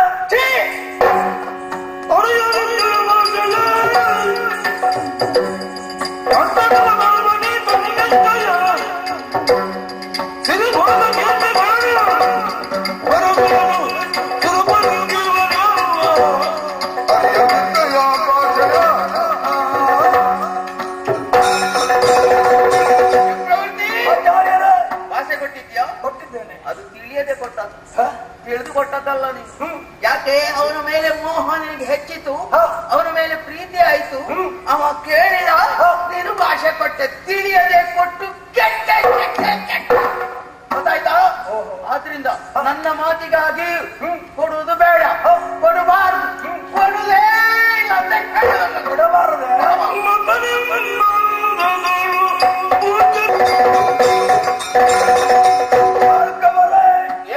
ತಾವು ಶಂಕರನನ್ನು ಮೆಚ್ಚಿಸಿದವರು, ಮೃತ್ಯು ಸಂಜೀವಿನಿಯನ್ನು ಬೆಸಿಸಿದವರು. ನಿಮ್ಮಿಂದಲಾಗಿ ಅಸುರ ಕುಲ ಬಹಳಷ್ಟು ಎತ್ತರಕ್ಕೆ ಬೆಳೆದಿದೆ. ಆದರೆ ಇಂತಹದ್ದನ್ನು ತಾವು ಉಪದೇಶಿಸಬಾರದು ಎನ್ನುವ ಹಾಗೆ ನನ್ನ ಕೇಳಿದ್ದೆ. ಯಾಕೋ? ಕೊಡಬಾರದು ಎನ್ನುತ್ತಿರುವಿರಲ್ಲ. ಹೌದು. ಬಲಿಯ ಬಾಯಿಯಿಂದ ಬಂದಂತಹ ಪ್ರತಿಯೊಂದು ನುಡಿ ಆಚರಣೆಗೆ ತಕ್ಕುದಾಗಿರುತ್ತದೆ. ಕಾಯ, ವಾಚ, ಮನಸ್ಸ. ಹೌದು. ತ್ರಿಕರಣ ಪೂರ್ವಕವಾಗಿ ಆಡುವಂತಹ ಮಾತುಗಳನ್ನು ಯಾವನಿಂದ ನಡೆಸಿಕೊಡುವುದಕ್ಕೆ ಸಾಧ್ಯ ಇಲ್ಲವೋ ಅಂತವರನ್ನು ಮೂರ್ಖ ಎನ್ನುವ ಹಾಗೆ ಜನತೆ ಗುರುತಿಸುತ್ತದೆ. ಅಂತಹ ಮೂರ್ಖ ಪೃಥ್ವಿಯಲ್ಲಿರುವುದಕ್ಕೆ ಅನರ್ಹ. ಅವಳು ಕೂಡ ಮೆಚ್ಚುವುದಿಲ್ಲ. ಇಂತಹ ಮಗ ನನಗೆ ಬೇಕಾಗಿಲ್ಲ ಎನ್ನುವ ಹಾಗೆ ಅವಳು ಭಾವಿಸ್ತಾಳೆ. ಹಾಗಿದ್ರೆ ಎಷ್ಟು ಜನರ ಶಾಪವಾಯಿತು. ನಾನು ಆಡಿದ್ದೊಂದು ತಪ್ಪು, ಕೊಡದೆ ಆಗದೆ ಇದ್ದುದಕ್ಕೆ ಇನ್ನೊಂದು ತಪ್ಪು, ಇಂತಹ ಭೂಮಿ ಮೇಲೆ ಇರುವುದೊಂದು ತಪ್ಪು. ಇಂತಹ ಮೂರ್ಖರನ್ನು ಪ್ರತಿ ಹೊರವಳೇ ಭಾರ್ಗವರೇ. ಇಂತಹದನ್ನು ಉಪದೇಶಿಸಬಾರದು. ಭಾಷೆ ಕೊಟ್ಟಾಗಿ ಹೋಗಿದೆ. ಬಂದವರು ಎಂಥವರೇ ಇರಲಿ, ಏನನ್ನೇ ಮಾಡಲಿ, ಕೊಡ್ತೇನೆ ಎನ್ನುವ ಹಾಗೆ ಹೇಳಿದ ಮೇಲೆ ಎಷ್ಟು ಕಷ್ಟಪಟ್ಟಾದರೂ ಸರಿ ನಾನು ಅದನ್ನು ಕೊಡಲೇಬೇಕು. ತಾವು ಕೋಪಿಸಬಾರದು.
ರಕ್ಷಿಸೋದಕ್ಕೋಸ್ಕರ ಸುಳ್ಳು ಹೇಳಬಹುದು. ಬೇಡ, ಇಲ್ಲಿ ಹೆಣ್ಮಕ್ಕಳಿಗೆ ಏನಾದ್ರೂ ಅನ್ಯಾಯ ಆಗ್ತದೆ ಅಂತಾದ್ರೆ ನಮ್ಮ ಧರ್ಮ ನ್ಯಾಯ ನಾನು ನುಡಿದಿದ್ದೇನೆ ಅಂತ ಭಾಗದ ಉಳಿಲಿಕ್ಕೆ ಆಗ್ತದೋ? ಇಲ್ಲ ಸ್ವಾಮಿ. ಹಾಗೆ ಆಪತ್ತರ್ಮವನ್ನು ಯಾವ ಸಂದರ್ಭದಲ್ಲಿ ಉಪಯೋಗಿಸಿಕೊಂಡು ತಾನು ಬದುಕುವುದನ್ನೇ ನೋಡ್ಬೇಕೇ ಹೊರತು ಮತ್ತೊಬ್ಬರ ಏಳಿಗೆಯನ್ನು ಬಯಸ್ತೇನೆ. ಇನ್ನೊಬ್ಬರ ಪ್ರಾಣಕ್ಕಪಾಯ ಬಂದು ನಾವು ಅವರನ್ನು ರಕ್ಷಿಸಬೇಕು ಸುಳ್ಳು ಹೇಳಿ. ಈಗ ನನಗೆ ಹಾಗಲ್ಲ, ಮತ್ತೆ ಪ್ರಾಣಕ್ಕಪಾಯ ಬಂದು ಎನ್ನುವಂತಹ ಭಯ ಇಲ್ಲ. ನನ್ನ ಪ್ರಾಣಕ್ಕಪಾಯ ಬಂದ್ರು ಅದು ದೊಡ್ಡದಲ್ಲ. ದೊಡ್ಡದಲ್ಲ ಅಂತ ನೀನು ಹೇಳ್ಬಹುದಾ? ನನ್ನ ಶಿಷ್ಯನಿಗೆ ಇಂಥ ದುರ್ಗತಿ ಬಂದ್ರೆ ನಾನು ಮತ್ತೆ ಬದುಕೊಳ್ಳಬೇಕಾ? ಆದ್ದರಿಂದ ನನ್ನ ಮಾತನ್ನು ನೀನು ಸ್ಥಾನ ಭ್ರಷ್ಟತೆ ಹೊಂದಿಸಿ ನಿನ್ನ ಸಂಪತ್ತು ನಾಶವಾಗ್ತದೆ. ನೀನು ಅಸಮತಲದಲ್ಲಿ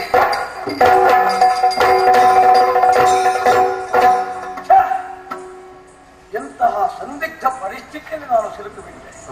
ಎಂತಹ ಅವಘಾತವಾಗಿ ಹೋಯಿತು. ಸ್ಥಾನ ಭ್ರಷ್ಟತೆಯ ಹೌದಲ್ಲ, ಸರಿಯಾಗಿಯೇ ಶಪಿಸಿದ್ದಾರೆ. ಇದು ಶಾಪವಲ್ಲ, ನನ್ನ ಪಾಲಿಗೆ ವರವಾಗಿ ಪರಿಣಮಿಸಿಯಾದೆ.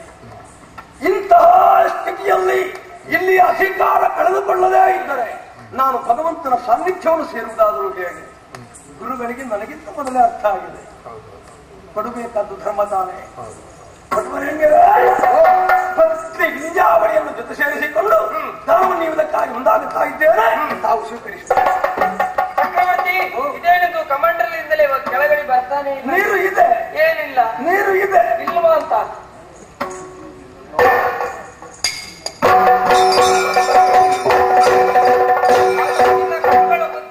ನೀರು. ಹೌದು, ರಕ್ತ ಬರ್ತಾ ಇದೆ. ಅದರ ಒಳಗಡೆ ಈಗ ನೋಡು, ರಕ್ತ ಸುರಿತಾ ಇದೆಯಲ್ಲ. ಹೌದು, ಒಂದು ಕಣ್ಣು ಹೋಯ್ತು ಅವರದ್ದು. ಕಣ್ಣು ಹೋಗಿದೆ, ಒಂದು ಕಣ್ಣು ಹೋಯ್ತು. ಈಗ ಅವರು ಒಕ್ಕಣ್ಣರಾಗಿದ್ದಾರೆ. ಪಾಪ ಬರ್ಲಿಕ್ಕಿಲ್ಲ, ಏನೂ ಆಗ್ಲಿಕ್ಕಿಲ್ಲ. ಹಾಗಿದ್ರೆ ತಾವು ಸ್ವೀಕರಿಸುವುದು. ಇಗೋ ಸಿದ್ಧನಾಗ್ತೇನೆ.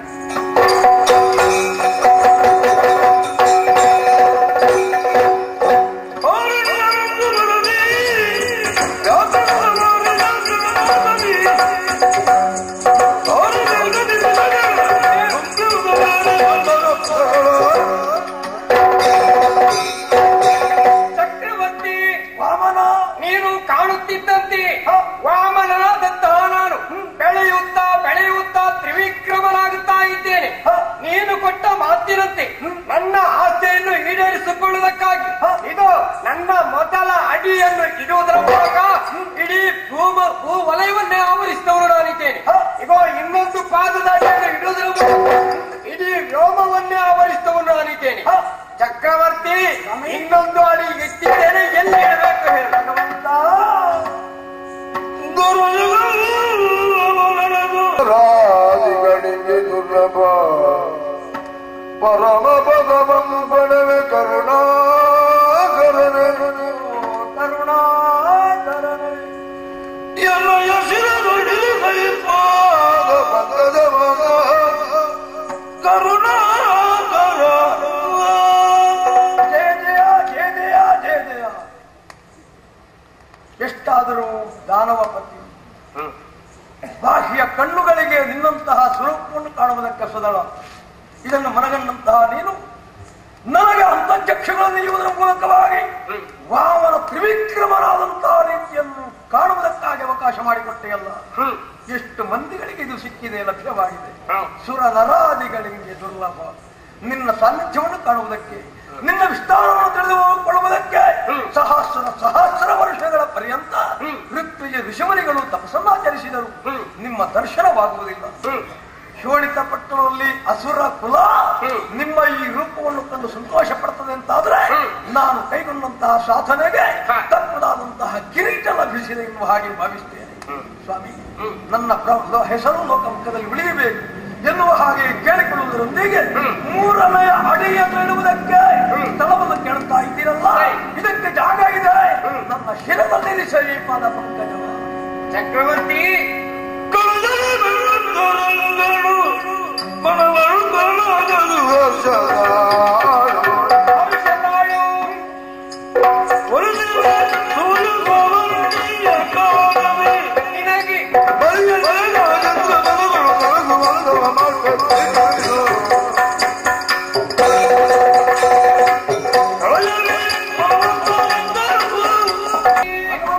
ಧನ್ಯನು ನೀನಯ್ಯ, ಧನ್ಯನು ನೀನು. ಕೊಟ್ಟ ಭಾಷೆಯನ್ನು ತಪ್ಪಿಸಿಕೊಳ್ಳುವುದಕ್ಕಾಗಿ ಇನ್ನೊಂದು ಅಡಿ ಇಡುವುದಕ್ಕಾಗಿ ನಿನ್ನ ಶಿರವನ್ನೇ ತೋರಿಸ್ತಾ ಇದೆಯಾ? ಬಹಳಷ್ಟು ಸಂತೋಷಗೊಂಡವನು ನಾನಿದ್ದೇನೆ. ಚಕ್ರವರ್ತಿ ಲೋಕದಲ್ಲಿ ಖ್ಯಾತಿರಿಸಿಕೊಳ್ಳಬೇಕು, ಅಧಿಭಕ್ತರೆನಿಸಿಕೊಳ್ಳಬೇಕು ಎನ್ನುವುದಕ್ಕಾಗಿ ಈವರೆಗೆ ಇದ್ದವನು ನೀನಿದ್ಯಾ.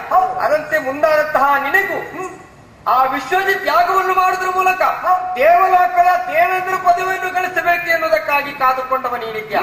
ಅದನ್ನು ನಿನಗೆ ಅನುಗ್ರಹಿಸುತ್ತೇನೆ. ಸೂರ್ಯ ಸಾವರ್ಣಿ ಮನ್ವಂತರದಲ್ಲಿ ನಿನಗೆ ಆ ಪದವಿಯನ್ನು ಸಿಗುವ ಹಾಗೆ ನಾನು ಅನುಗ್ರಹಿಸುತ್ತೇನೆ. ಅಷ್ಟೇ ಅಲ್ಲ, ಈ ನನ್ನ ಪಾದದಲ್ಲಿ ಇಡುವುದರ ಮೂಲಕ ಪಾತಾಳಕ್ಕೆ ತಳ್ಳುವುದು ಮಾತ್ರವಲ್ಲ, ಮುಂದೆ ಲೋಕದಲ್ಲೆಲ್ಲರೂ ನಿನ್ನ ಹೆಸರನ್ನು ಕೀರ್ತಿಯಿಂದ ಕೊಂಡಾಡ್ತಾ ಇರಬೇಕು, ಹೇಳ್ತಾ ಇರಬೇಕು. ಅದಕ್ಕಾಗಿ ವರ್ಷಕ್ಕೊಂದು ದಿನ ಪಾಠ್ಯದ ದಿನವೊಂದು ಬಲಿಪಾಠ್ಯ ಎನ್ನುವುದಾಗಿ ನೀನು ಆಚರಿಸಲಿ. ಅಷ್ಟೇ ಅಲ್ಲ, ಪಾತಾಳ ಲೋಕದಲ್ಲಿರುತ್ತ ಸೂರ್ಯ ಸಾವರ್ಣಿ ಮನ್ವಂತರ ಬರೆದವರಿಗೆ ನಿನಗೆ ರಕ್ಷಣೆ ಆಗಬೇಕಲ್ಲ. ಅದಕ್ಕಾಗಿ ನಿನ್ನ ದ್ವಾರದಲ್ಲಿ ಗದಾಧರ ಎನ್ನುವಂತಹ ನಾಮಾಂಕಿತರಿಂದ ದ್ವಾರಪಾಲಕರಾಗಿ ನಿನಗೆ ರಕ್ಷಣೆಯನ್ನು ಕೊಡ್ತೇನೆ. ಇದು ಪಾದದಲ್ಲಿ ಇಡ್ತೇನೆ.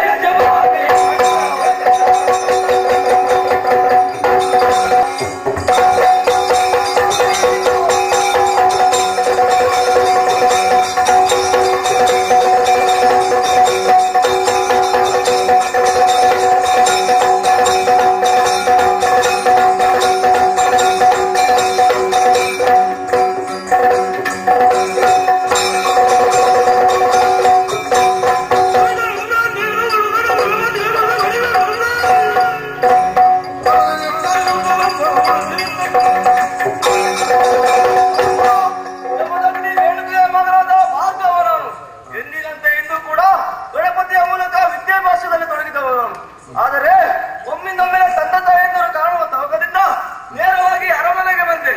ಅರಮನೆಯಲ್ಲಿ ಬಂದು ನೋಡುವಾಗ ತಂದೆ ತಾಯಿಯಂದಿರು ದುಃಖಿತರಾಗಿದ್ದಾರೆ. ಏನಂಬಿದನ್ನು ಕೇಳಿದಾಗ ಬೇಟೆ ಮಾಡುತ್ತಾ ಬಂದಂತಹ ಕಾರ್ತವೀರ್ಯ ಮನೆಗೆ ಬಂದು ನಮ್ಮಲ್ಲಿರುವ ಆಶ್ರಮಕ್ಕೆ ಬಂದು ಭೋಜನವನ್ನು ಸ್ವೀಕರಿಸಿದಂತೆ. ಅದಾದ ನಂತರ ನಮ್ಮಲ್ಲಿರುವ ದೇನವನ್ನೇ ಬಯಸಿದಂತೆ. ಕೊಡುವುದಿಲ್ಲ ಎಂದು ಕೇಳಿದಾಗ ಬಲತ್ಕಾರವಾಗಿ ಆ ದೇನವನ್ನೇ ಎಳೆದುಕೊಂಡು ಹೋಗಿದಂತೆ. ಸರಿ ಮಾಡು, ಬಿಡುವುದು ಸರಿಯಲ್ಲ. ಆ ದೇನವನ್ನು ಕರೆತರುವುದಕ್ಕಾಗಿ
ನನ್ನ ಜೀವಿತಾವಧಿಯಲ್ಲಿ ಯಾವ ವೈಭವ ಬೇಕು ಅದನ್ನೆಲ್ಲ ಅನುಭವಿಸಿದವರಿದ್ದೇನೆ. ಸಾರ ಇಲ್ಲದ ಸಂಸಾರ ಈ ಹೊತ್ತೆ ಎಲ್ಲವೂ ಮನವರಿಕೆ ಆಗ್ತಾ ಉಂಟು. ಆದ್ದರಿಂದಲೇ ನೇರವಾಗಿ ಒಂದು ಆಸ್ಥಾನವನ್ನು ಸೇರಿದಾಗ ಜಗಳಾಡಿದ ಮಾತಾಡು ಏನು ಯಾವೊಬ್ಬ ಆದ್ದರಿಂದಲೇ ನೇರವಾಗಿ ಒಂದು ಆಸ್ಥಾನವನ್ನು ಸೇರಿದಾಗ ಜಗಳಾಡಿದ ಮಾತಾಡು ಏನು ಯಾವೊಬ್ಬ ವಿಪ್ರತರು ಇಲ್ಲಿಗೆ ಬಂದಿದ್ದಾರೆ ಎನ್ನುವ ಹಾಗೆ ವಿಚಿತ್ರವಾಗಿಯೇ ಕಾಣ್ತಾ ಇದ್ದಾನಂತೆ. ಕೈಯಲ್ಲಿ ಆಯುಧವನ್ನು ಹೇಳು ಸಮರಕ್ಕೆ ಬರಲಿ ತಿನ್ನದೊರೆ ಎನ್ನುವ ಹಾಗೆ ನಮಗೆ ಕರೆ ಕಳುಹಿಸ್ತಾನಂತಿದ್ರೆ ಬಂದವ ಯಾರು ಎನ್ನುವ ಬಗ್ಗೆ ಯೋಚಿಸಲೇಬೇಕು. ಸಾಮಾನ್ಯನು ಬರುವುದಕ್ಕೆ ಇಲ್ಲಿಗೆ ಸಾಧ್ಯವೇ ಇಲ್ಲ. ಅನುಮಾನವೇ ಬೇಡ. ಯಾರು ಬರಬೇಕು ಅವನೇ ಈ ಕಾಲಕ್ಕೆ ಬಂದಿದ್ದಾನೆ ಎನ್ನುವುದೇ ಸ್ಪಷ್ಟ. ವಿಪ್ರ ತರಳ ಬಂದು ನನ್ನನ್ನು ಕರೆಯುತ್ತಾನಂತಿದ್ದೆ. ನಮ್ಮ ಊರಿಗೆ ಆತ ಬರ್ತಾನಂತಿದ್ದೆ. ಆತನ ಊರನ್ನು ಸೇರಬೇಕಾದ ಕಾಲ ಸಂಜೆಂದವ ಯಾರು ಮತ್ತೆ ಯಾರು ಅಲ್ಲ, ಸಿರಿಯರಸರಾಗಿರುವ ಆ ಶ್ರೀಪತಿಯ ವೈಕುಂಠದಿಂದ ಬಂದಿದ್ದಾನೆ ಎನ್ನುವುದೇ ಸ್ಪಷ್ಟ. ಇದಕ್ಕೆಲ್ಲ ಕಾರಣ ಉಂಟಯ್ಯ. ಈ ಹಿಂದೆ ಶತ್ರು ಪ್ರಸೋದನನ್ನು ವಧಿಸಿ ಬಂದಂತಹ ಸಮಯದಲ್ಲಿ ಸುದರ್ಶನವೇ ತೋರೆ ಹಾಕಿ ನಿಂತಿ ನನ್ನ ಕರವನ್ನು ಏರಿಕೋ ಏನೋ ಹಾಗೆ ಅಂದ. ಶ್ರೀಹರಿ ಯಾವತ್ತು ನಿನಗೆ ಅದನ್ನು ವಧಿಸುವುದಕ್ಕಾಗಲಿಲ್ಲ. ದುಷ್ಟ ಮರ್ಥನವನ್ನು ಮಾಡಿದವರು. ಆದ್ರಿಂದಲೇ ನನ್ನನ್ನು ಧರಿಸುವ ಯೋಗ್ಯತೆ ಹೇಗಿಲ್ಲ ಇನ್ನು ಹಾಗೆ ಪರಿಹಾಸ್ಯ ಮಾಡಿದೆ. ಹೆದರಿದಂತ ನನ್ನನ್ನು ಶಿಕ್ಷಿಸಲೇಬೇಕೆನ್ನುವ ಕಾರಣಕ್ಕೆ ಬೇಕಾಗಿ ಶ್ರೀಹರಿಯೇ ಮುನಿದು ನಿಂತನಲ್ಲ. ಸಾಮಾನ್ಯ ಮಾನವರಂತೆ ವರ್ತಿಸಿದ ನೀನು ಶಪಿಸಿ ಬಿಟ್ಟ. ಅಜ್ಞಾನವು ಆವರಿಸಿದ ನನಗೆ ಯಾಕೆ ಹೀಗಾಯ್ತೆನ್ನೋ ಹಾಗೆ ಶ್ರೀಪತಿಯಲ್ಲೇ ಬೇಡಾಗ ನನ್ನುಡಿ ಆಡಿದ ಮಾತಾದ್ರೆ ಏನು? ಕಣ್ಣೀರನ್ನು ಸುರಿಸಬೇಡ. ಭೂಲೋಕದಲ್ಲಿ ಹುಟ್ಟಿದ್ರು ಕೂಡ ಆದಷ್ಟು ಬೇಗನೆ ಈ ವೈಕುಂಠವನ್ನು ಸೇರುವ ದಾರಿ ತೋರಿಸ್ತೇನೆ. ಸಾಮಾನ್ಯ ಮಾನವನು ಏರದ ಎತ್ತರವನ್ನು ಭೂಲೋಕದಲ್ಲಿ ಇದ್ದುಕೊಂಡೇ ನೀನು ಏರ್ತಿ. ಅದಕ್ಕೆ ಬೇಕಾಗಿ ನಿನಗೆ ಗುರುವಾಗಿ ನಾನೇ ಒದಗಿ ಬರ್ತೇನೆ ಎನ್ನುವ ಹಾಗೆ ದತ್ತಾತ್ರೇಯ ಮಹಾಮುನಿಯಿಂದ ವಿದ್ಯಾರ್ಚನೆಯನ್ನು ಮಾಡಿದವ ನಾನು. ಕೊನೆಯ ಕಾಲದಲ್ಲಿ ಒಂದ ಮಾತಾಡಿದ್ರಲ್ಲ, ಕಾರ್ತವೀರ್ಯ ಯಾರನ್ನು ಬೇಕಾದ್ರೆ ಕೆಳಗೆ ಬದುಕಬಹುದು, ಬ್ರಾಹ್ಮಣರನ್ನು ಯಾವ ಕಾರಣಕ್ಕೂ ಕೆಳಕಬೇಡ ಎನ್ನುವ ಹಾಗೆ ಕಾಳಿಗೆ ಹೋದೆ. ಮೃಗಬೇಟೆ ಆಡ್ತಿರುವಂತಹ ಸಮಯದಲ್ಲೇ ತಮಗೆ ತಂದೆ ಮಹಾಮುನಿಯ ಆಶ್ರಮದಲ್ಲಿದ್ದರು. ಆ ದೇವರನ್ನು ಸೆಳೆದಿ ಈಗೆಲ್ಲವೂ ಅರ್ಥವಾಯಿತು. ಜೇನುವನ್ನು ಪಡೆಯುವುದಕ್ಕೆ ಬೇಕಾಗಿ ಆ ಶ್ರೀಪತಿಯಲ್ಲಿ ಆಗಮಿಸಿದ್ದಾನೆ. ನಾವು ಹೋಗುತ್ತಾ ಕಾಲ ಹತ್ತಿರವಾಗಿದೆ, ಬಂದಿದ್ದಾನೆ ಎನ್ನುವ ಕಾರಣಕ್ಕೆ ಬೇಕಾಗಿ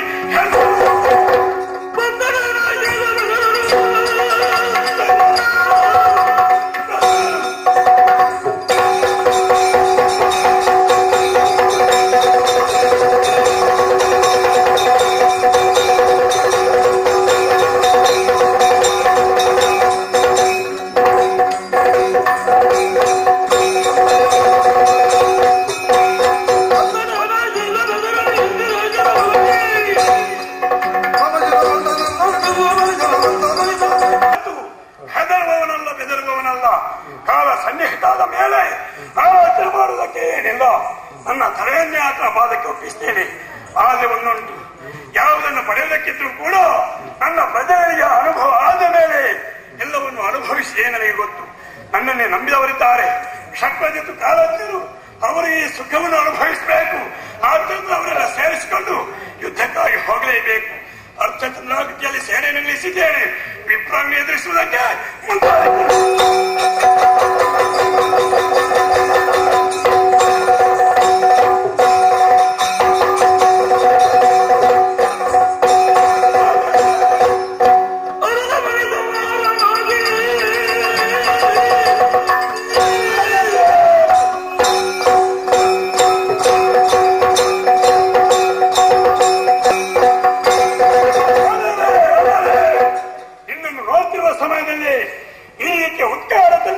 ಬಂತು.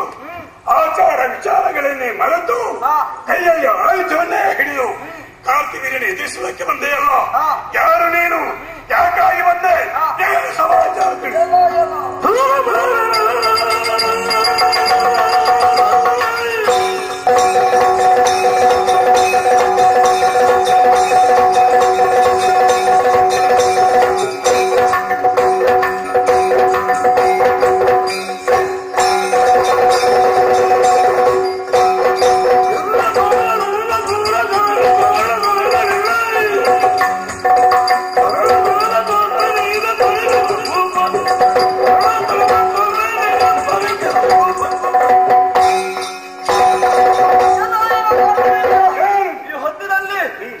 ಪ್ರಶ್ನಿಸುವುದಕ್ಕೆ ಮುಂದಾದ ಇಲ್ಲ. ಯಾರು ನೀನು ಎಂಬುದಾಗಿ ಕೇಳುತ್ತಾ ಇದ್ದೆಯಲ್ಲ. ಜಗದಗ್ನಿ ರೇಣುಗೆ ಮಗನಾದ ಭಾರ್ಗವನ ನಾನಿದ್ದೇನೆ. ಈ ಸಮಯದಲ್ಲಿ ಆಶ್ರಮದಲ್ಲಿರುವ ದೇವರನ್ನೇ ಎಳೆದುಕೊಂಡು ಹೋಗಿದಂತೆ ಅದನ್ನು ಬಿಡಿಸಿಕೊಂಡು ಬರುವುದಕ್ಕಾಗಿ ಬಂದವ ನಾನು. ನಾನು ಹೇಳುತ್ತಾ ಇದ್ದೇನೆ, ದೇವರನ್ನು ಬಿಡಿಸಿಕೊಂಡು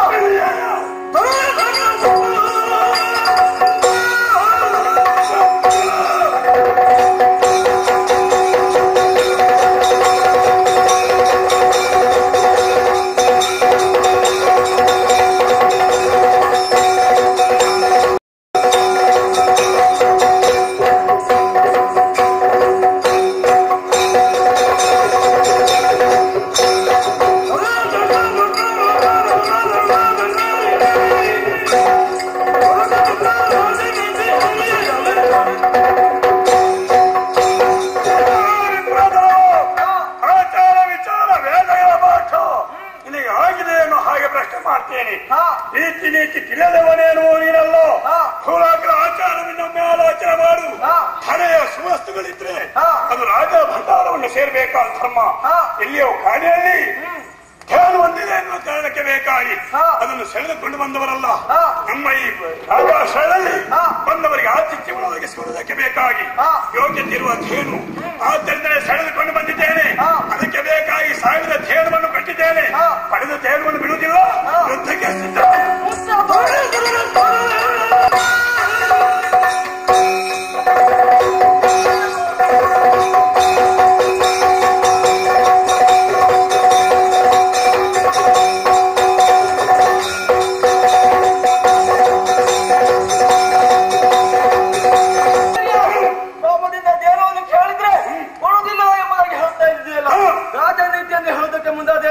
ಅದು ನನಗೆ ಅಗತ್ಯವಿಲ್ಲ. ಸಾರಿ ಹೇಳ್ತಾ ಇದ್ದೇನೆ, ದೇವರನ್ನು ಕೊಟ್ಟಾಗಲೇ ಬದುಕಬೇಕಾಗುತ್ತದೆ.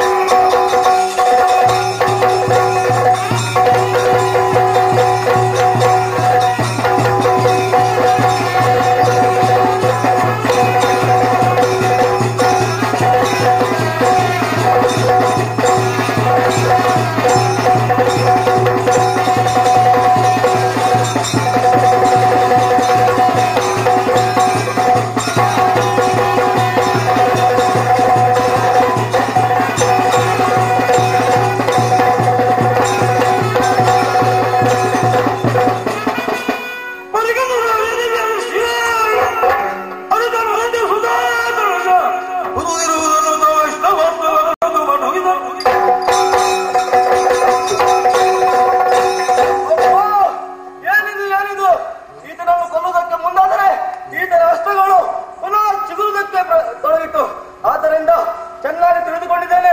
ಈತನ ಎದೆಯಲ್ಲಿ ಅಮೃತದ ರಸ ಇದೆ. ಆದ್ದರಿಂದ ತನ್ನಲ್ಲಿರುವ ವೈಷ್ಣವ್ಯ ಅಸ್ತ್ರವನ್ನು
ಅನೇಕ ವೀರಗಳನ್ನು ಕಳುಹಿಸಿದೆ. ಎಲ್ಲರನ್ನೂ ಕೊಂದು ಹೇಳನಂತೆ. ಆದರೆ ಇನ್ನು ಯಾರು ಉಳಿದಿದ್ದಾರೆ? ನಮ್ಮನ್ನು ರಕ್ಷಣೆ ಮಾಡುವವರು ಯಾರು? ಓಹೋ, ನನ್ನ ತಮ್ಮ ಒಬ್ಬರಿದ್ದಾನೆ, ನಿದ್ದೆಯಲ್ಲಿದ್ದಾನೆ. ತುಂಬಾ ಶ್ರವಣ ದೂತರನ್ನು ಕಳುಹಿಸಿದೆ ಎಬ್ಬಿಸುವುದಕ್ಕಾಗಿ. ಆದರೆ ಹೇಳಿಲ್ಲವಂತೆ. ಆದರೆ ನಿದ್ದೆಯನ್ನು ಕೊಟ್ಟವ ಯಾರು? ಆ ಬ್ರಹ್ಮದೇವಲ್ಲೇ. ಆತನನ್ನೇ ನಾನು ವರಿಸುತ್ತೇನೆ.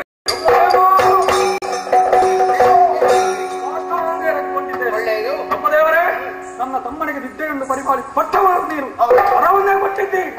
ಯಾವ ರೀತಿಯಿಂದ ಯೋಗಿಸಿದ್ರು ಹೇಳುವುದಿಲ್ಲ. ಆದ್ದರಿಂದ ಅದಕ್ಕೆ ಪರಿಹಾರವನ್ನು ನೀವೇ ಕೊಡಬೇಕಂತ ಕೇಳುತ್ತೇನೆ. ಬಿಟ್ರೆ ಆಯ್ತಲ್ಲ. Thank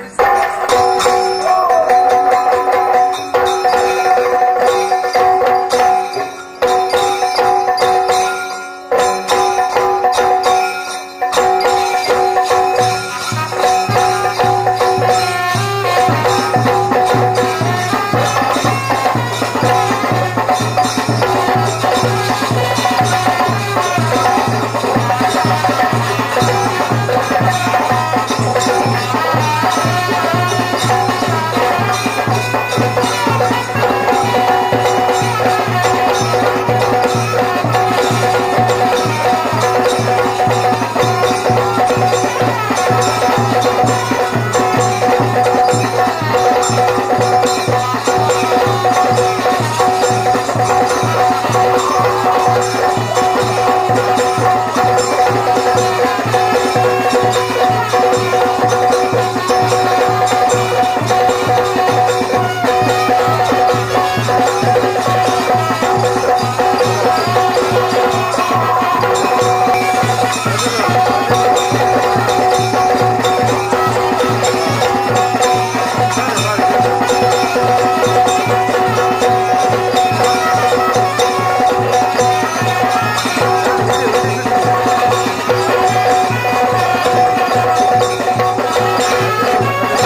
ರಕ್ಷಣೆಗಾಗಿ ಕರದೂಷರನ್ನು ಕೂಡ ಕಳುಹಿಸಿದ್ದೆ. ಸರಿ, ಆದರೆ ತಮ್ಮ ಏನು ಅಯೋಧ್ಯಾಧಿಪತಿಯಾದಂತಹ ದಶರಥನ ಮಕ್ಕಳು ರಾಮ ಲಕ್ಷ್ಮಣರು ಆ ಕಾಡಿಗೆ ಬಂದರಂತೆ ತಂಗಿಯ ಮೊಲ ಮೂಗುಗಳನ್ನು ಕತ್ತರಿಸಿದ.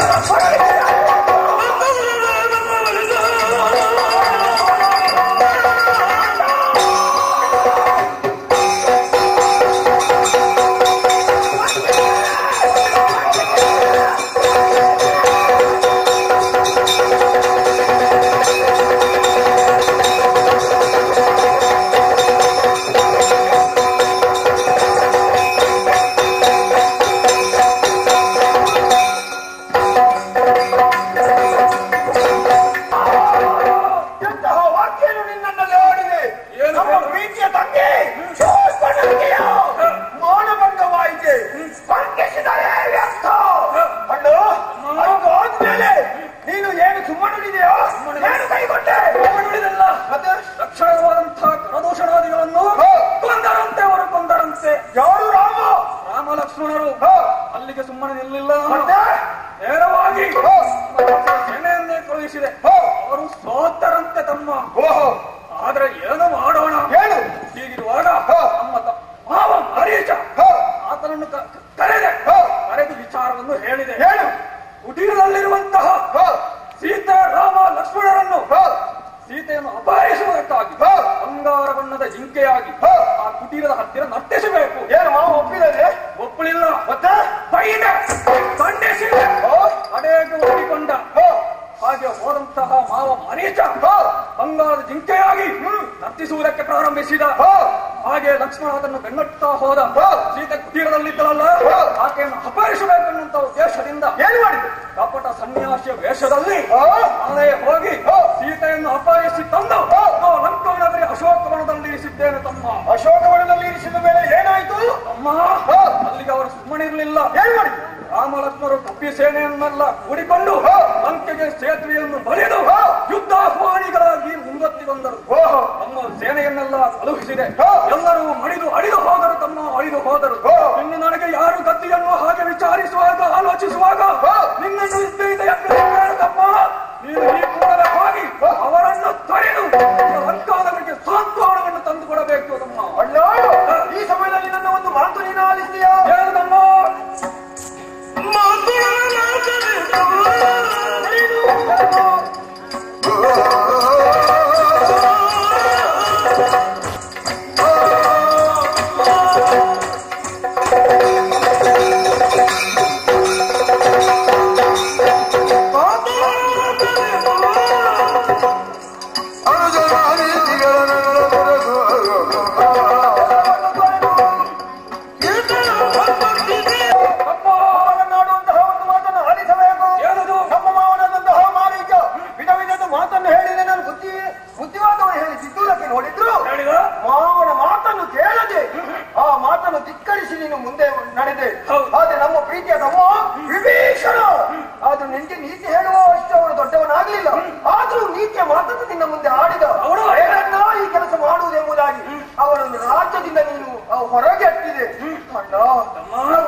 ನಿನ್ನ ಹೆಂಡತಿ ಮಂಡೋದರಿ ಅದೆಷ್ಟೋ ಬಾರಿ ಬೆಂಬುದಾಗಿ ಆಡಿದ್ರು. ನಿನ್ನ ಹೆಂಡತಿಯ ಮಾತನ್ನು ನೀನು ಮೀರಿದೆ. ಈ ತರ ಈಗ ನಮಗೆ ಕಷ್ಟವನ್ನು ಒಡ್ಡುವುದಕ್ಕೆ ನೀನೇ ಕಾರಣನಾಗಿ ಹೋದೆ. ಅದಕ್ಕಾಗಿ ಈಗ ನಾನೊಂದು ಮಾತನ್ನು ಹೇಳಿದ್ದೇನೆ. ಏನು ಹೇಳುವುದಕ್ಕೆ ಸಿದ್ಧನಾಗಿದ್ದೀಯಾ? ಖಂಡಿತ ಹೇಳು. ಆಗ್ಬಹುದಂದ್ರೆ ಒಪ್ಪಿಕೊಂಡೆ. ಅವನಿಸುವುದೇನು? ನೀನು ತಂದು ಇಲ್ಲಿ ಇರಿಸಿದ್ದು ತಪ್ಪು. ಆ ರಾಮನಿಗೆ ಆ ಸೀತೆಯನ್ನು ಒಪ್ಪಿಸಿದ್ರೆ ನಮಗೆ ಬಾಳುವುದಕ್ಕೆ ಸಾಧ್ಯ ಇದೆ. ಆ ರಾಮ ಸಾಮಾನ್ಯನಲ್ಲ, ವೈಕುಂಠವಾಸಿಯಾದಂತಹ ಶ್ರೀಹರಿಯೇ ರಾಮನಾಗಿ ಭೂಮಿಗೆ ಬಂದಿದ್ದಾನೆ. ಆ ಸೀತೆಯ ಲಕ್ಷ್ಮಿಯಾಗಿದ್ದಾಳೆ. ಆ ಲಕ್ಷ್ಮಣನೇ ಮಹಾಶೇಷನಾಗಿದ್ದಾನೆ. ಅಂತವರ ಮೇಲೆ ನಾವು ಯುದ್ಧವನ್ನು ಮಾಡಿ ಬಾಳುವುದಕ್ಕೆ ಸಾಧ್ಯ ಇಲ್ಲ ಅನ್ನೋ ಆ ಸೀತೆಯನ್ನು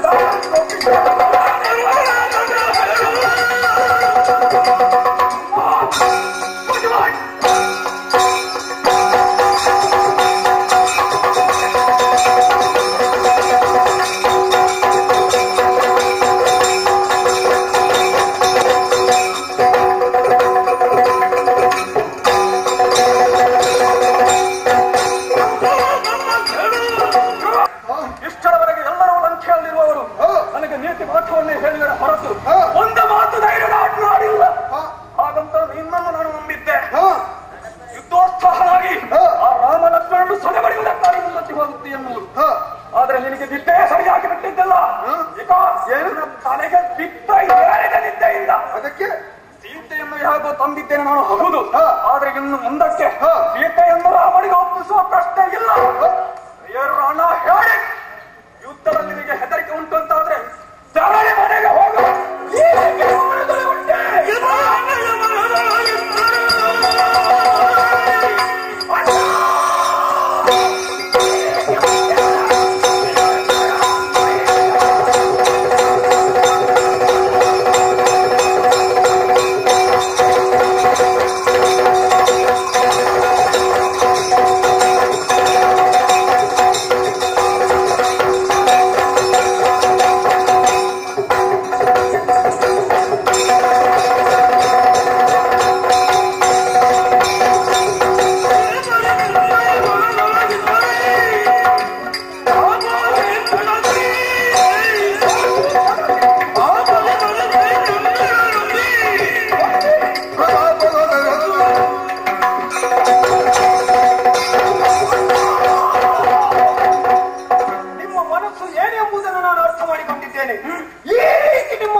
ನೀನು ಹೋಗುವ ಮೊದಲು ನಾನು ಆ ಕಾರ್ಯವನ್ನು ಬಯಲಿಸಲಿಕ್ಕೆ ಸಿದ್ಧನಾಗಿದ್ದೇನೆ.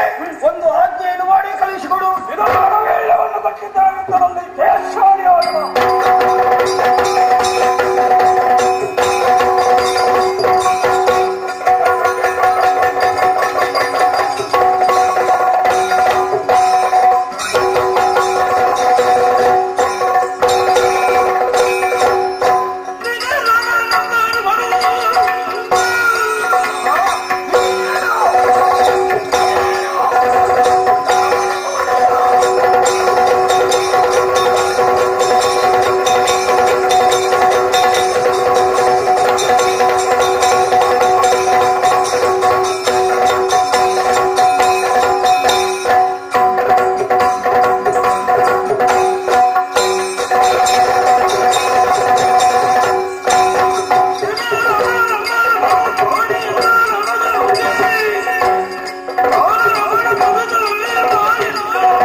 ನಿನ್ನ ಹೆಂಡತಿಯನ್ನು ನಿನಗೆ ರಕ್ಷಣೆ ಮಾಡ್ಲಿಕ್ಕೆ ಆಗಲಿಲ್ಲ, ಮತ್ತೊಬ್ಬರಿಗೆ ಧೈರ್ಯವನ್ನು ಹೇಳಿಕೊಳ್ಳೋದಕ್ಕೆ ಬಂದಿದ್ದೀಯ. ಅದೇ ಕಾರ್ಯದಲ್ಲಿ ಮುಂದುವರಿದು ಹೆಂಡತಿಯನ್ನು ಮೊದಲೇ ಕಳೆದುಕೊಂಡಿದ್ದಿ, ಇನ್ನು ನಿನ್ನ ಪ್ರಾಣವನ್ನು ಕಳೆದಕ್ಕೆ ಬರಬೇಡ. ಬಂದವ ಕುಂಭಕರ್ಣ ತನುಜಾಧಮ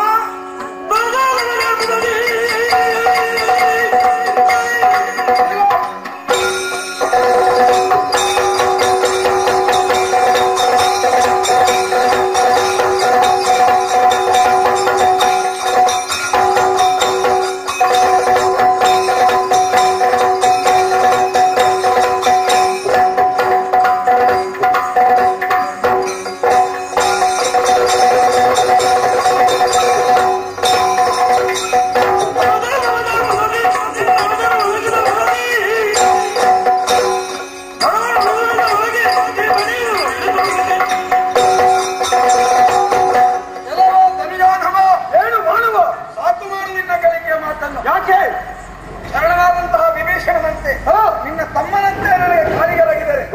ಮಾಡಿದಂತಹ ತಪ್ಪನ್ನು ಒಪ್ಪಿಕೊಂಡರೆ, ಕತ್ತ ಸೀತೆಯನ್ನು ಒಪ್ಪಿಸಿಕೊಟ್ಟರೆ ತಮ್ಮನಂತೆ ಬದುಕುವ ಅವಕಾಶ, ಅಣ್ಣನಂತೆ ಮುಂದುವರೆದರೆ ಯಮನಾರಾಯಣವನ್ನು ಹೋಗಿಸಿ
ಅಂಥ ರಥವನ್ನು ನಡುವಿ ಈ ರಾವಣನ ಮುಂದೆ ನಿನ್ನ ಚಟಲ್ಗಲ್ಲುವುದಕ್ಕೆ ಎಷ್ಟು ಧೈರ್ಯವಾದ ನನಗೆ ಛಲ ಉಂಟು ಎಂದಾದ್ರೆ ತೊಡಗು ನನಕ್ಕೆ ಇತ್ತೆಂಡವರಲ್ಲಿ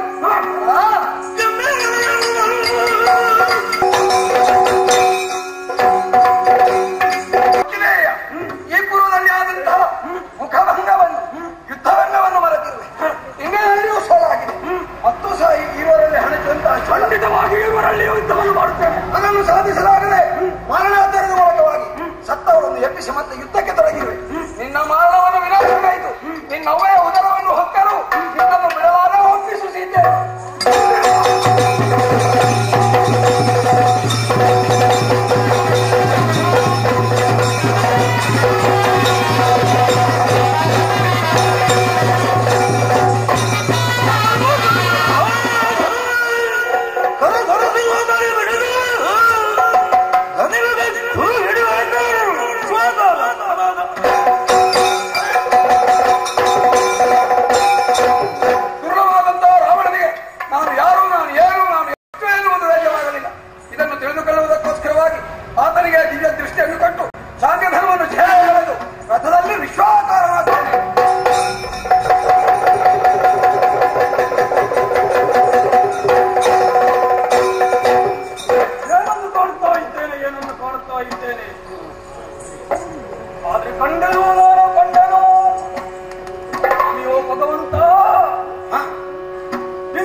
ಈ ಛಲವನ್ನು ಬಿಡಲಾರೆ, ಸೀತೆಯನ್ನು ಬಿಟ್ಟು ಕೊಡುವುದಿಲ್ಲ. ನಿನ್ನಲ್ಲಿ ಸಾಮರ್ಥ್ಯ ಉಂಟು ಎಂದಾದ್ರೆ ಈ ರಾವಣನ ಪರಾಕ್ರಮ ಏನೆಂಬುದನ್ನು ತೋರಿಸ್ತೇನೆ. ಶರಣ ವಿಭೀಷಣ.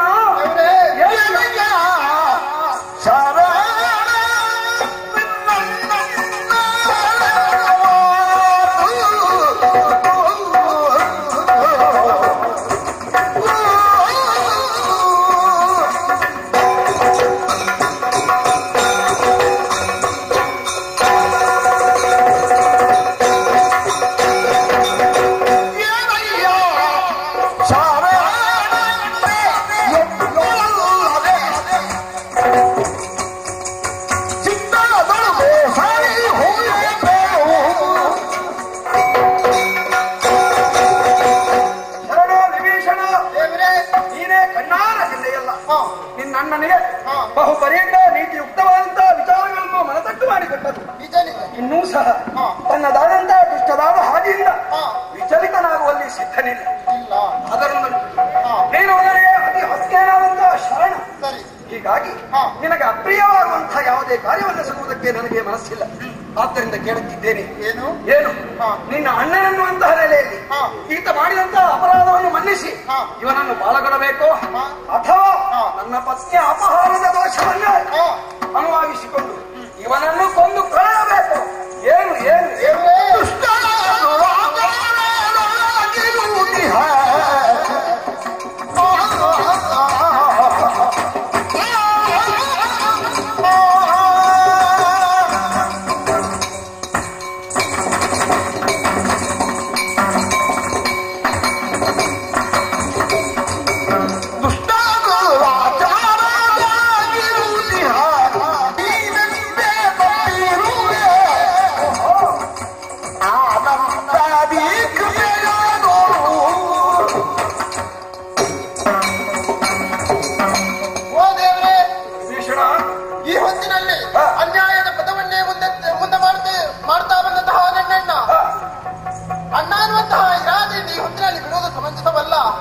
ಸರಿಯಲ್ಲ.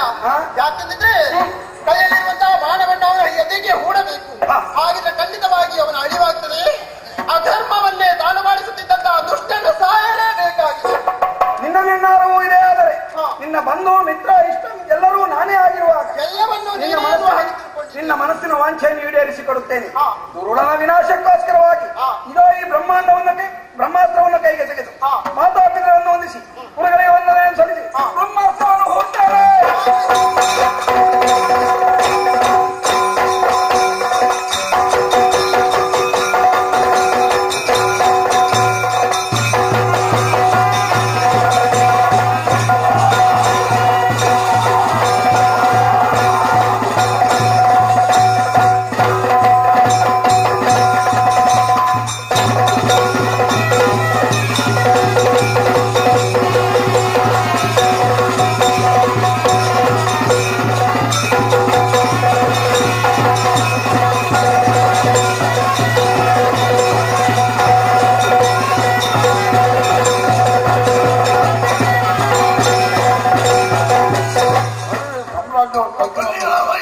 ಇರುವಂತಹ ಸ್ಥಳ ಶಿಶುಪಾಲ ಮಹಾರಾಜ ಹೊರಟು ಬಂದ ಕಾರ್ಯಕಾರಣ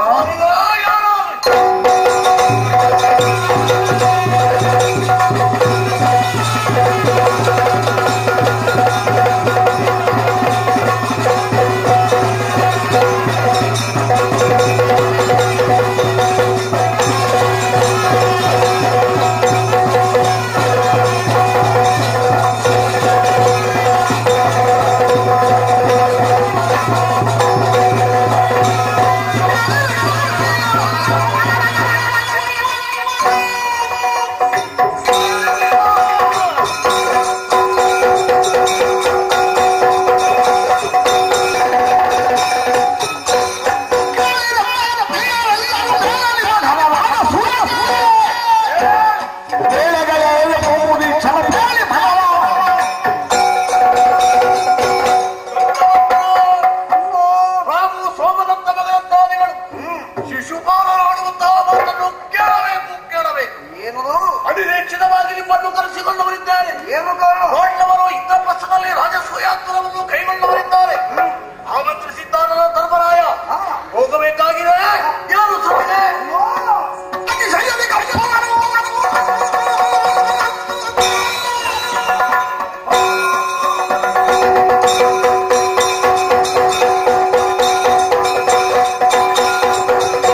ವಿಶಾಲ ಮುನಿ ಮಧ್ಯದಲ್ಲಿ ನಿಮ್ಮ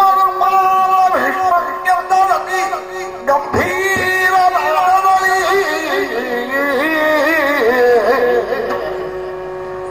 ಬಾಲನೇತ್ರನ ಪಡಿಯಲಿ ಬಾಲರೊಳಗಿವ ಗಂಗ್ರ ಪೂಜ್ಯರ ಪೇಳಿರಲಿ ಗಾಮ್ಯ ಮುನಿದನು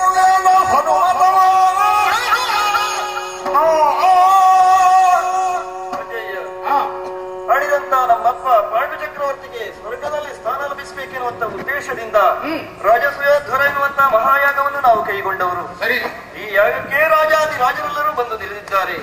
ಒಬ್ಬರಿಂತರ ಒಬ್ಬರ ಪರಾಕ್ರಮದಲ್ಲಿ ವಿಗ್ರಹಿ ಕಾಣುತ್ತಾ ಇದ್ದಾರೆ.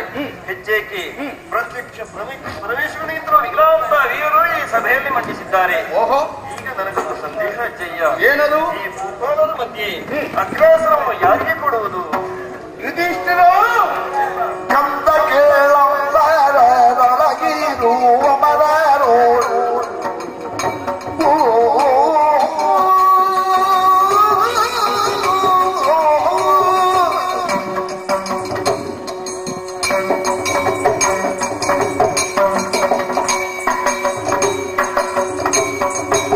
ಕಂದ ಕೇಳಗಿರುವ ಮರರೋ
ಶಿರೋಧಾರಿಯ ದೇವಲೋಕದಲ್ಲಿ ಒಂದು ಕಾರ್ಯಕ್ರಮ ನಡೆಯುತ್ತಾ ಇದ್ರೆ ಅಲ್ಲಿ ಅಧ್ಯಕ್ಷ ಪೀಠ ಯಾರಿಗೂ ಗೊತ್ತುಂಟ? ದೇವತೆಗಳ ಸಾಲಿನಲ್ಲಿ ದೇವೇಂದ್ರ. ದೇವೇಂದ್ರ ಯಾವುದಾದ್ರೂ ಕಾರ್ಯಕ್ರಮ ಮಾಡಿದ್ರೆ ಅಲ್ಲಿ ಇಂದ್ರಿಯ ಶೇಖರಣೆ ಅವನಿಗೆ ಅಧ್ಯಕ್ಷ ಪೀಠ. ಆದ್ರೆ ಇಲ್ಲಿ ಭೂಲೋಕದಲ್ಲಿ ರಾಜಾದಿರಾಜರು ಇದ್ದಾರೆ. ಆದ್ರೆ ನಾವು ಒಂದು ಕಾರ್ಯಕ್ರಮ ಮಾಡಿದ್ರೆ ಮೇಲೆ ಕೆಳಗೆ ಎಲ್ಲೆಲ್ಲೂ ಮೆಚ್ಚಬೇಕು. ಹಾಗಿದ್ರೆ ಮೇಲೂ ಯೋಗ್ಯತೆ ಪಡೆದವ ಆ ಗೋವಿಂದ, ಕೆಳಗೂ ಯೋಗ್ಯತೆ ಪಡೆದವ ಆ ಗೋವಿಂದ. ಹಾಗಿದ್ರೆ ಇಲ್ಲಿ ಅಧ್ಯಕ್ಷ ಪೀಠ ಆ ಮಾಧವನಿಗೆ ಅಥವಾ ಅಚ್ಯುತನಿಗೆ ಅಥವಾ ನಮ್ಮ ಕೃಷ್ಣನಿಗೆ ಅವರೇ ಬೇರೆ ಅದೇ ಆಗ ಅಷ್ಟು ಹೇಳಿಕೆ ತಡ ಅವರೆಲ್ಲ ತಲೆ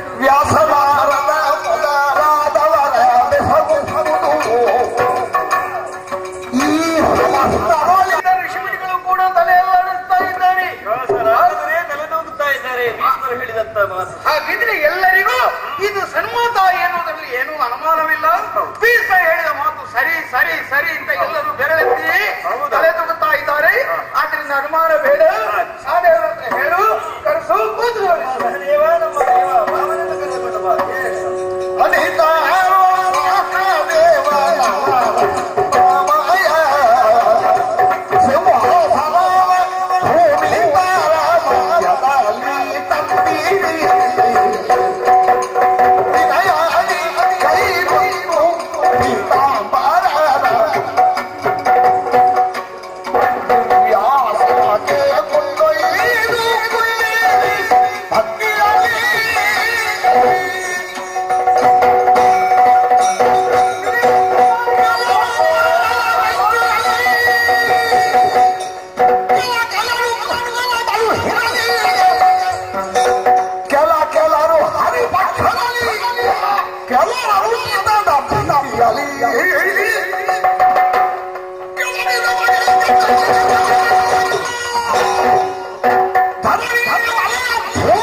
ಯಾರೇ ವಿಪರೀತ ನಡೆದು ಹೋಯಿತು. ಕೃಷ್ಣನನ್ನೇ ತಂದು ಕುಳ್ಳಿರಿಸಿದರಲ್ಲ, ಈ ಕ್ಷಣದಲ್ಲಿಯೇ ಸಭೆಯಲ್ಲೊಮ್ಮೆ ನೋಡಿದವು ಎಂದಾದರೆ ಕೆಲವರು ಹರಿಪಕ್ಷದಲ್ಲಿ, ಇನ್ನು ಕೆಲವರು ಪಾಂಡವರ ಪಕ್ಷದಲ್ಲಿ, ಇನ್ನು ಕೆಲವರು ಅನುಚಿತದ ಭೀತಿಯಲ್ಲಿ.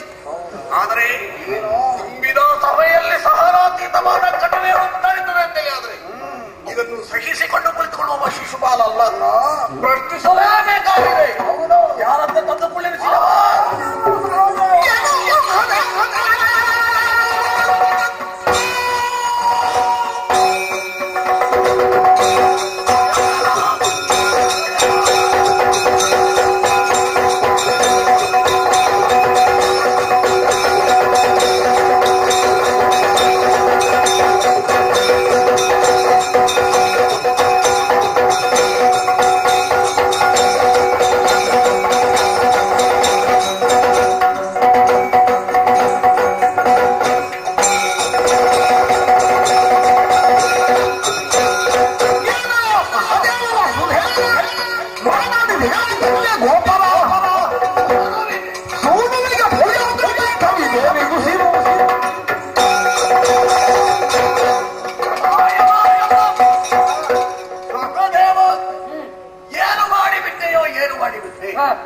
ಮಾನನಿಧಿಗಳೇ ಸೇರಿದಂತಹ ಮಹಾಸಭೆ ಈ ಹೊತ್ತಿಗೆ ಗೋಪುರ ಸೂರ್ಯನಿಗೆ ಪೂಜಾಸ್ತ್ರ ಪೀಠವನ್ನು ಕಟ್ಟಿಯಲ್ಲ, ಯಾಕೆ ಹೀಗೆ ಮಾಡಿದೆ ಹೇಳು?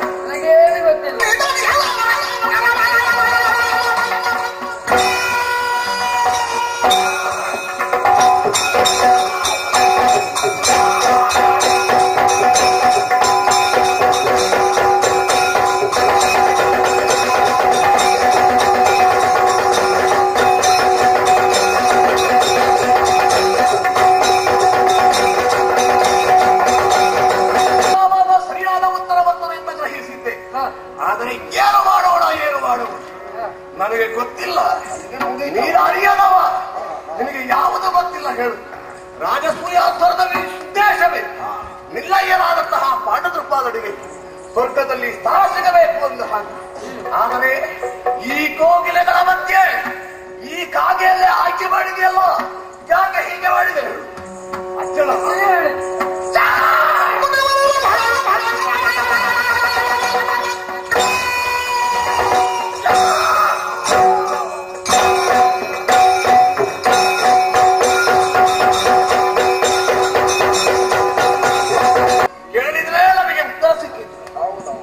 ಮುಗಿಬರಡ ಭೀಷ್ಮ ಹೇಳಿ ಕೇಳಿ ಜ್ಞಾನವೃತ್ತರೆನಿಸಿಕೊಂಡವ, ವಯೋವೃತ್ತರೆನಿಸಿಕೊಂಡವ ಏರುದಿಲ್ಲಾಯ್ತು.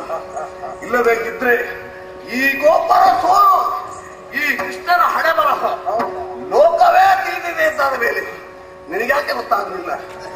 ಒಂಟೆಯ ಮದುವೆ, ಕತ್ತೆಯ ಗಾಯನ, ಅಗ್ರಾಸನದಲ್ಲಿ ಮುಂಗ, ತಲೆ ತುಂಬುವುದಕ್ಕೆ ಶಿವಕ, ಇದೇ ತರವಾಯಿತಲ್ಲದಿಲ್ಲ ಸ್ಥಿತಿ. ಮಾಡೋದಕ್ಕೆ ಬೇಕಾದಷ್ಟು ಜಯಿಸಿದ್ದೀರಿ, ಕೊನೆಗೆ ಮುಷ್ಟಾಲ ಊಟ ಮಾಡಿ ಗೋಮೂತ್ರದಲ್ಲಿ ಕೈ ತುಳಿದು ಹೊಟ್ಟರಲ್ಲ. ಇಲ್ಲದೆ ಇದ್ರಲಿಲ್ಲ ಹಲ್ಲು ಹಲ್ಲು ಕೇಳುತ್ತಿದ್ದೆ, ಸಭೆಯಲ್ಲ ಮೇಲೆ ನೋಡಿದೆಯೋ? ಸಕಲ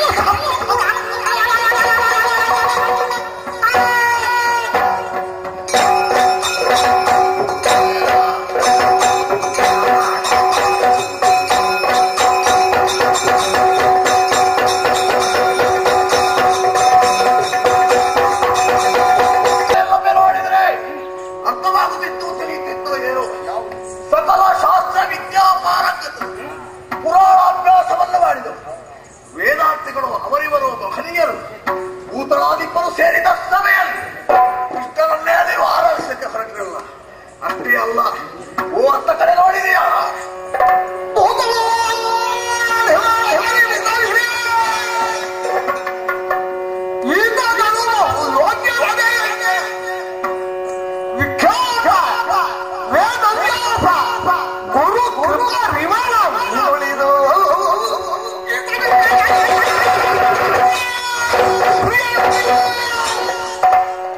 ಕೃಷ್ಣ ಕೊಡುವರೆ ಬೇರೆ ಕೊಡುವುದು ಭೂತರೇ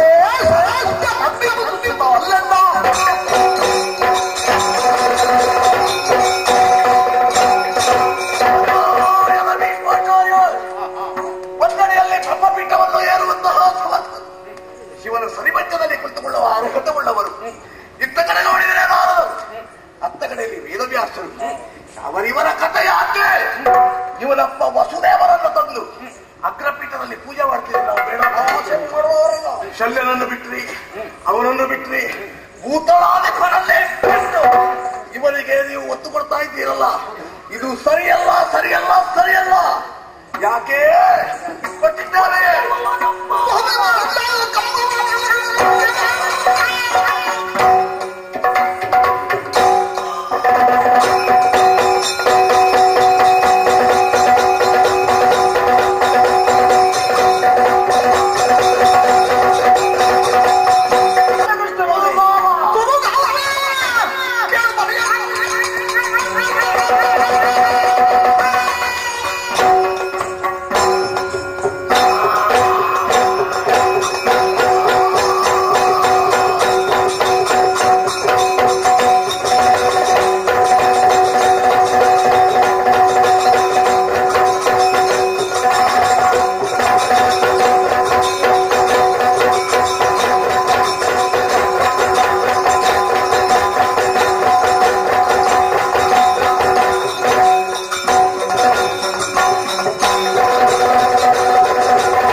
ಒಂದೆರಡಲ್ಲ 1000 ಹೇಳಿಯರು, 1000 ಆರೋಪಗಳನ್ನು. ಆ ಮುದಿಗಾಗೆಯನಿಗೆ ಏನೂ ಗೊತ್ತಿಲ್ಲ. ಆದರೆ ಅವ ಕರೆದ ಸ್ಥಾನವನ್ನು ಕೇಳುವುದಕ್ಕೆ ನಿನಗೆ ಯೋಗ್ಯತೆ ಬೇಕಾದ್ರೆ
ಒಂದು ಊರಿನ ಅರಸನ, ಒಂದು ಮನೆಗೆ ಯಜಮಾನ ಅಲ್ಲ, ಒಂದು ಸಣ್ಣ ಸಭೆಗೆ ಗುರಿಕಾರಣ ಅದು ಅಲ್ಲ. ಯಾವುದಿಲ್ಲ ಯಾವುದಿಲ್ಲ ಏನು ಇಷ್ಟನ್ನು ಇವರಿಗೆ ಪ್ರಶ್ನೆ ಮಾಡುವುದಿತ್ತಲ್ಲ. ಅವರು ಬಂದದ್ದು ಯಾಕೆ? ಭೋಜನಕ್ಕೆ. ಯಾರವರು? ಅವರು ಬ್ರಾಹ್ಮಣರು. ಬ್ರಾಹ್ಮಣರು ಭೋಜನ ದಕ್ಷಿಣಗೆ ಒದಗಿಯರು. ಹೌದು, ನಾವು ಎತ್ತವರು.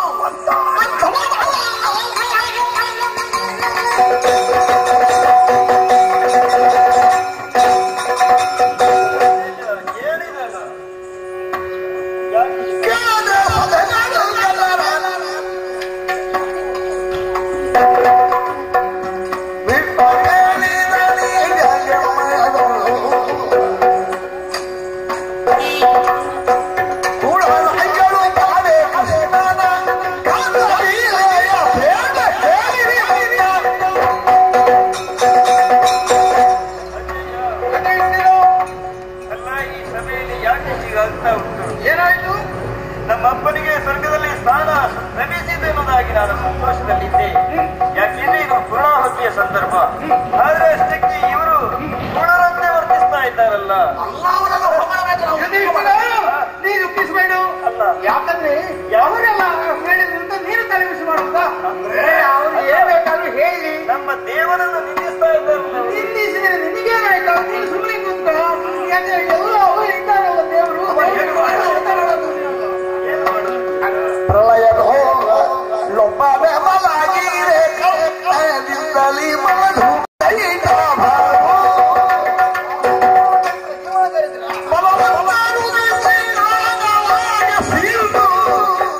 ಭೂತಳದ ನಿರ್ಮಿಸಿದ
ನಿನ್ನಂಥ ದೈತ್ಯರು ರಣದಲ್ಲಿ ಬಡಿಯುವುದ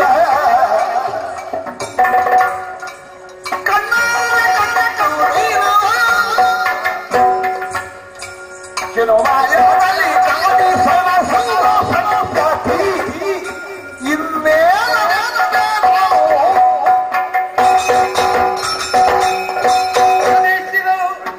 ಲೋಕದಲ್ಲಿ ಧರ್ಮಿಷ್ಠರು ಯಾರು ಅಥವಾ ದುಷ್ಟರು ಯಾರು ಎಂಬುದನ್ನು ಪ್ರತ್ಯೇಕವಾಗಿ ನಿನಗೆ ಹೇಳಬೇಕಾದಿಲ್ಲ. ದುಷ್ಟರು ಎಷ್ಟೋ ಮಂದಿ ಹುಟ್ಟಿದರೂ ಕೂಡ ನಾನಾ ರೀತಿಯ ಕಷ್ಟ ನಷ್ಟವನ್ನು ಕೊಟ್ಟರೂ ಕೂಡ ಈ ಯದುಪತಿ ಅಜ್ಜನನ್ನು ರಕ್ಷಿಸುವುದರ ಬಗ್ಗೆ ಬೇಕಾಗಿ ಏನೇನು ರೂಪವನ್ನು ತಾಳಿ ಬಂದು ದುಷ್ಟರು ಎಷ್ಟು ಮಂದಿ ಇದ್ದಾರೆ ಅಂತ ಹುಡುಕಿ ಲೋಕವನ್ನು ಉದ್ಧಾರ ಮಾಡುವಂತ ಪುಣ್ಯಾತ್ಮನೇತ ಈ ಮಹಿಮೆಯನ್ನು ತಿಳಿಯದಿಲ್ಲ. ಸುಮ್ಮನೆ ಮಾತಾಡಬೇಡ.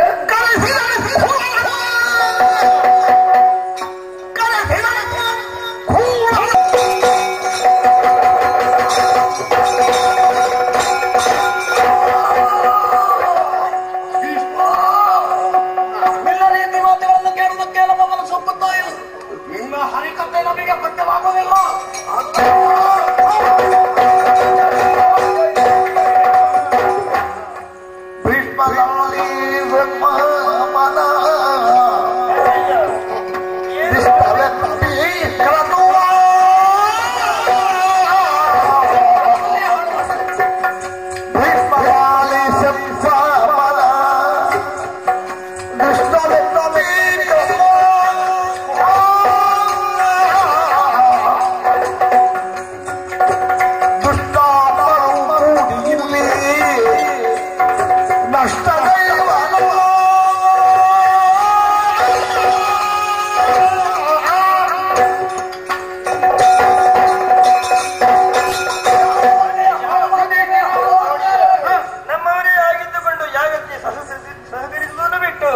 ಯಾಗವನ್ನು ಹಾಳು ಮಾಡುವುದಕ್ಕೆ ಮುಂದುವರಿತಾ ಇದ್ದಾರೆ.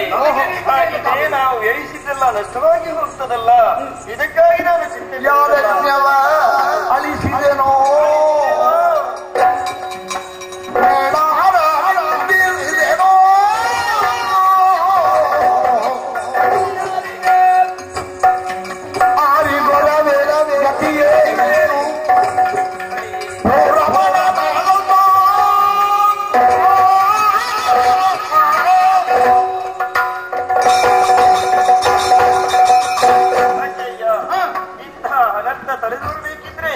ಬಹುಶಃ ಹೀಗಿರಬೇಕು. ಹಿಂದಿನ ಜನ್ಮದಲ್ಲಿ ನಾನು ಯಾವ ಪಾಪವನ್ನು ಮಾಡಿದ್ದೇನು, ಯಾರ ಯಾಗವನ್ನು ಹಾಳು ಮಾಡಿದ್ದೇನು, ಹಾಗಾಗಿ ಇಂತಹ ದುಸ್ಥಿತಿ ಒದಗಿ ಬಂತು. ನಮ್ಮ ದೇವ ಅಗ್ರಪೀಠಕ್ಕೆ ಅರ್ಹನಲ್ವೇ? ಯಾಕೆ ಇವರು ಹೀಗೆ ಮಾಡುತ್ತಾರೆ? ಅಂಜದೇವ ಧಮ ನಾಯಿಗಳೆಂದ ಮಾತಿಗೆ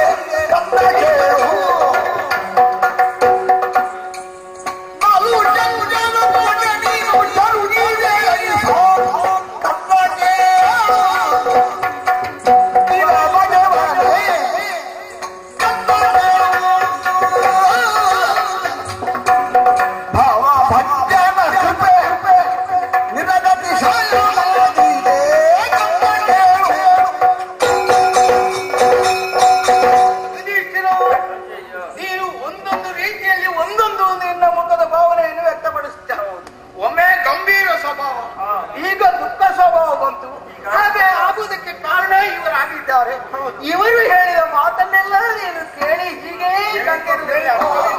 ಯಾಕಂದ್ರೆ ಯಾರು ಒಳ್ಳೆಯವರು ಇರ್ತಾರೋ ಅಂತವ್ರಿಗೆ ಇಂಥ ಕೆಡುಕುಗಳು ಸಾವಿರಾರು ಬರುವುದು ಸ್ವಾಭಾವಿಕ. ಆದ್ರೂ ಕೊನೆಗೆ ಆ ಒಳ್ಳೆಯತನ ಅವನನ್ನು ರಕ್ಷಣೆ ಮಾಡ್ತದೆ. ಆದ್ರಿಂದ ನಿನ್ನ ಧರ್ಮ ಎಲ್ಲಿಯೂ ಕೆಟ್ಟಿಲ್ಲ. ನೀನು ಸುಮ್ಮನೆ ಇರು.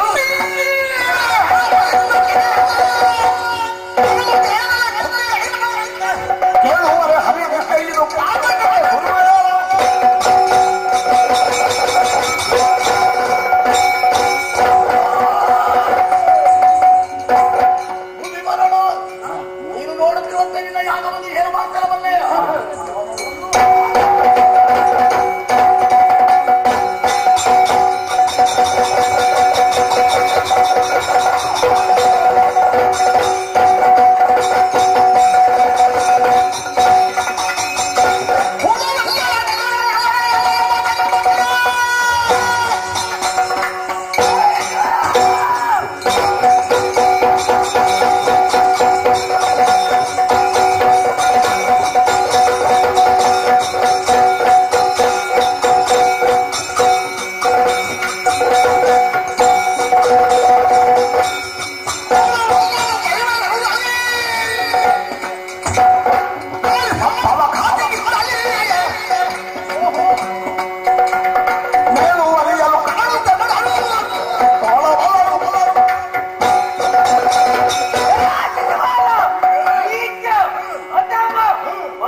ಕೂದಲವ ಬಗಿತೇನೆ ತಡೆಯುವ ಮಗ ಇದ್ರೆ ಬರಲಿ.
ಅವರ ಕತೆ ಬಹಳ ಉದ್ದವಾಗಿತ್ತು. ಕೆಟ್ಟದಾಗಿ ಚಕ್ಕದಾಗಿ ಹೇಳ್ತೇನೆ ನಿನಗೆ. ಇವರು ಇಲ್ಲಿಯವರಲ್ಲ, ಶ್ರೀಮನ್ನಾರಾಯಣ ದ್ವಾರಪಾಲಕರಾಗಿ ಜಯ ವಿಜಯರಾಗಿದ್ದಾಗ ಶನಕ ಸನಂದನಾದಿ ಋಷಿಗಳನ್ನು ತಡೆದಾಗ ಕುಪಿತರಾದ ಋಷಿ ಮುನಿಗಳು ಭೂಲೋಕದಲ್ಲಿ ದುಷ್ಟರಾಗಿ ಹುಟ್ಟಿ ಎಂದು ಶಾಪ ಕೊಟ್ಟರು. ಕತೆ ಕೇಳ್ತಾ ಇದ್ದೇನೆ. ಆ ಶಾಪದ ನಿಮಿತ್ತವಾಗಿ ಅವರು 3 ಜನ್ಮವೇ ಸಾಕೆಂದು ಕೇಳಿಕೊಂಡಾಗ ತಥಾಸ್ತು ಅಂದ ಕಾರಣ 3 ಜನ್ಮದಲ್ಲಿ ಭೂಮಿಯಲ್ಲಿ ಕಾಣಿಸಿಕೊಂಡ್ರು. ಮೊದಲಾಗಿ ಹಿರಣ್ಯ ಕಶ್ಯಪು ಹಿರಣ್ಯಾಕ್ಷರಾಗಿ ಹುಟ್ಟಿದಾಗ ಈ ಭಗವಂತನೇ ಅಲ್ಲಿ ಅವತರಿಸಿ ಇವರ ನಾಶವನ್ನು ಮಾಡಿದ್ದೆಲ್ಲ ಬೇಡದಲ್ಲಿ. ಆಮೇಲೆ ಕುಂಭಕರ್ಣನಾಗಿ ಹುಟ್ಟಿದರು. ಈ ಭಗವಂತನೇ ರಾಮನಾಗಿ ಬಂದು ಅವರ ಶಿರವನ್ನು ತರಿದ. ಆಮೇಲೆ ಮತ್ತೊಂದನೇ ಜನ್ಮವಾಗಿ ಶಿಶುಪಾಲ ದಂತವಕ್ರರಾಗಿ ಹುಟ್ಟಿದ್ರು. ಎಲ್ಲರೂ ಹುಟ್ಟುವಾಗ ಇವರು ಹುಟ್ಟಲಿಲ್ಲ. ಹುಟ್ಟಿದಾಗಲೇ ವಿಕೃತ ರೂಪ ಇವಂದು ಆಕಾರ ಸರಿ ಹುಟ್ಟದ ನೋಡಿ. ಆದ್ದರಿಂದ ಇವ ಹುಟ್ಟುವಾಗ ಇವನ ಹಣೆಯಲ್ಲಿಂದು ಕಂಡು ವಿಶೇಷವಾದ 2 ಕೈ ಇದ್ದಾಗ ಆ ಹೆತ್ತ ತಾಯಿ ಅಯ್ಯೋ ಇಂಥ ಕುರುಪಿಯನ್ನು ಪರಮೇಶ್ವರ ಆ ತಾಯಿ ಕಣ್ಣೀರಿ ಇಟ್ಟು ಅಯ್ಯೋ ಇಂಥ ವಿಕೃತ ರೂಪವನ್ನು ಹೆತ್ತನಲ್ಲ ಅಂತ ಕೂಗುತ್ತಾ ಇರುವಾಗ ನಾರದರು ಬಂದು ದುಃಖಿಸಬೇಡಮ್ಮ, ಏನೇ ಆಗ್ಲಿ ನಿನ್ನ ಮಗುವೆ ಬಂದವರಿಗೆ ಈ ಮಗುವನ್ನು ಕೊಡು. ವಿಶೇಷವಾಗಿ ಉಳ್ಳಂತ ಕಣ್ಣು ಕೈ ಯಾರ ಕೈಗೆ ಕೊಟ್ಟಾಗ ಹೋಗ್ತದೆ ಅಂತವರಿಂದಲೇ ಮರಣ ಅಂತ ಅವನು ಅಷ್ಟೊಂದು ಹುಳಿ ಹಿಂಡಿ ನಾರದರು ಅಷ್ಟು ಹೇಳಿದ್ದೆ ತರ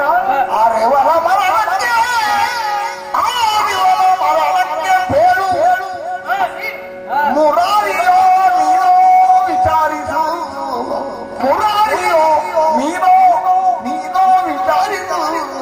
ಹೌದು ವೀರಮಾರುತಿ ಎಂದೇ ನಾನು ಬಸಗಿರಲು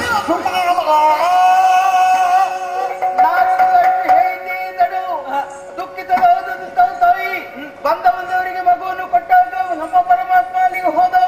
ಹೆಚ್ಚಿನದಾದ ಕಣ್ಣು ಕೈ ಆ ಮಗು ಇವರ ಕೈ ಸ್ಪರ್ಶದಿಂದ ಎಲ್ಲ ಮಾಯವಾಗಿ ಬಂಗಾರ ಮುಟ್ಟಿದ್ರೆ ಆವಾಗಲೇ ತಾಯಿ ಹೇಳಿಕೊಂಡ್ಲು, ದೇವ್ರೆ ನನ್ನ ಮಗನ ಕೊಲುವಿಗೆ ಅಥವಾ ಸಾವಿಗೆ ಕಾರಣ ನೀವೇ ಆಗ್ತೀರಿ, ನನ್ನ ಮಗನನ್ನು ಉಳಿಸಿಕೊಡ್ಬೇಕು ದೇವ್ರೆ ಅಂತ ಕೈ ಮುಗಿದು ಕೇಳಿಕೊಂಡಾಗ ಈ ದೇವರು ಹೇಳಿದ್ದೇನೆ, ಶತ ಅಪರಾಧಿ ಮಾಡುವವರಿಗೆ ನಾನು ಮನ್ನಿಸ್ತೇನೆ, ಶತ ಎಲ್ಲಿಯಾದ್ರೂ ಹೆಚ್ಚಾದ್ರೆ ನಾನೇ ಕೊಲ್ಲುತ್ತೇನೆ ಅಂತ ಈಗ ನೀನು ಆಲೋಚನೆ ಮಾಡು, ಕೊಲ್ಲುವ ನೀನು ಮುರಾರಿಯೋ ಯಾರು ಅಂತ ಆಲೋಚನೆ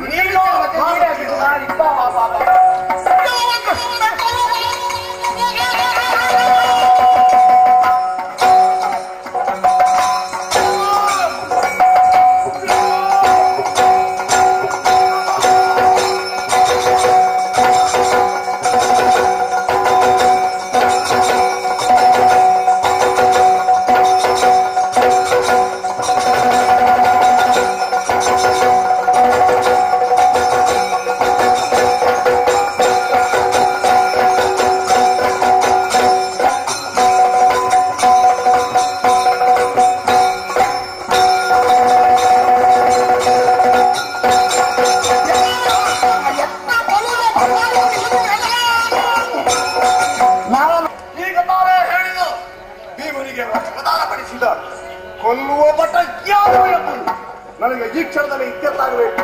ಆದ್ರಿಂದ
ಸ್ವಲ್ಪ ಯೋಚನೆ ಮಾಡು.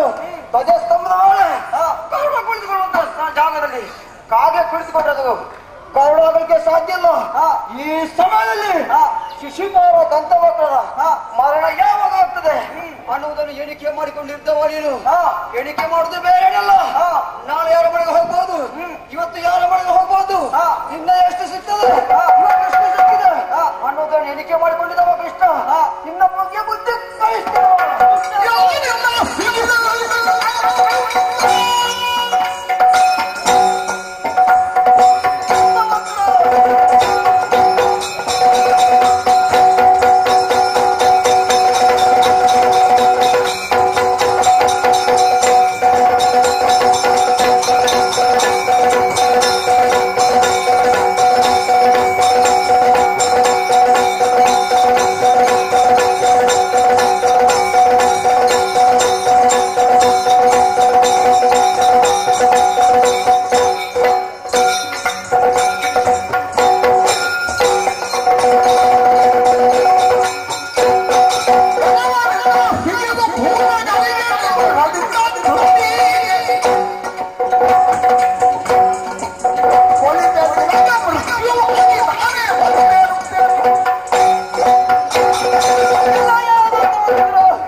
ಯೋಚನೆ ಮಾಡಿಕೋ. ಏನು ಈ ಹಿಂದೆ ರುಕ್ಮಿಣಿಯನ್ನು ಮದುವೆ ಆಗಬೇಕು ಬಾಸಿಂಗವನ್ನು ಕಟ್ಟಿ ಬಂದೆ. ನಾನು ಯಾರನ್ನು ಮದುವೆ ಆಗಬೇಕಿತ್ತು ಅವಳ ಕೈ ಹಿಡಿದ ನೀನು ನನ್ನ ಮುಖಕ್ಕೆ ಮಸಿ. ನನಗೆ ಇವತ್ತಿನ ಅಗ್ರಪೀಠ ಮುಖ್ಯ ಅಲ್ಲ, ನವಕ್ಕಿರಾದ ಅಪಮಾನ.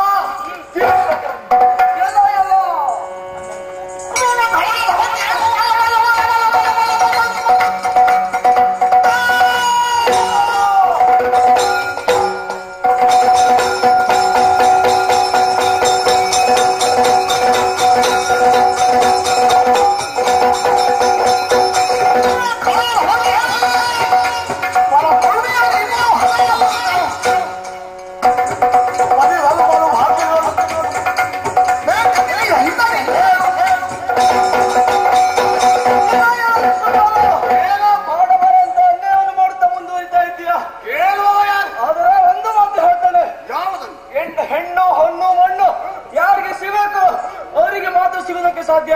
ಆದರೆ ನಿನ್ನ ನಿಶ್ಚಿತ ಕೊಲ್ಲದೆ ಯಾಕೆ ಬಿಟ್ಟಿದ್ದೇನೆ ಗೊತ್ತಾ? ಅತ್ತೆ ಕೊಟ್ಟಂತ ಮಾತೊಂದಿದೆ, 100 ತಪ್ಪು ಮಾಡುವವರೆಗೆ ಮಗಳನ್ನು ಮನ್ನಿಸ್ತೇನೆ ಎಂಬುದಾಗಿ. ಸತತ ದಾಟಿ ಹೋಗಿದೆ, ಸಾಯ ಮೊದಲ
ಅದಕ್ಕೆ ಬೇಕಾಗಿ ದೇವತೆಗಳೆಲ್ಲ ಒಂದು ಬೆನ್ನೆ ಮುಳುಗುತ್ತಾ ಇದ್ದಾರೆ, ತುಂಬಾ ದೃಷ್ಟಿಯನ್ನೇ ಸೃಷ್ಟಿಸ್ತಾ ಇದ್ದಾರೆ.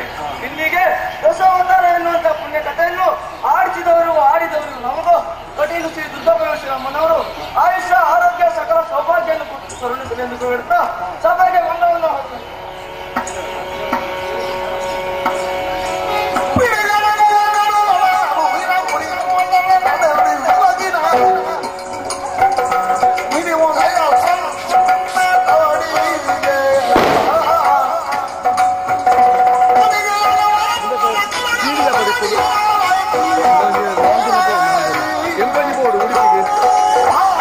Santo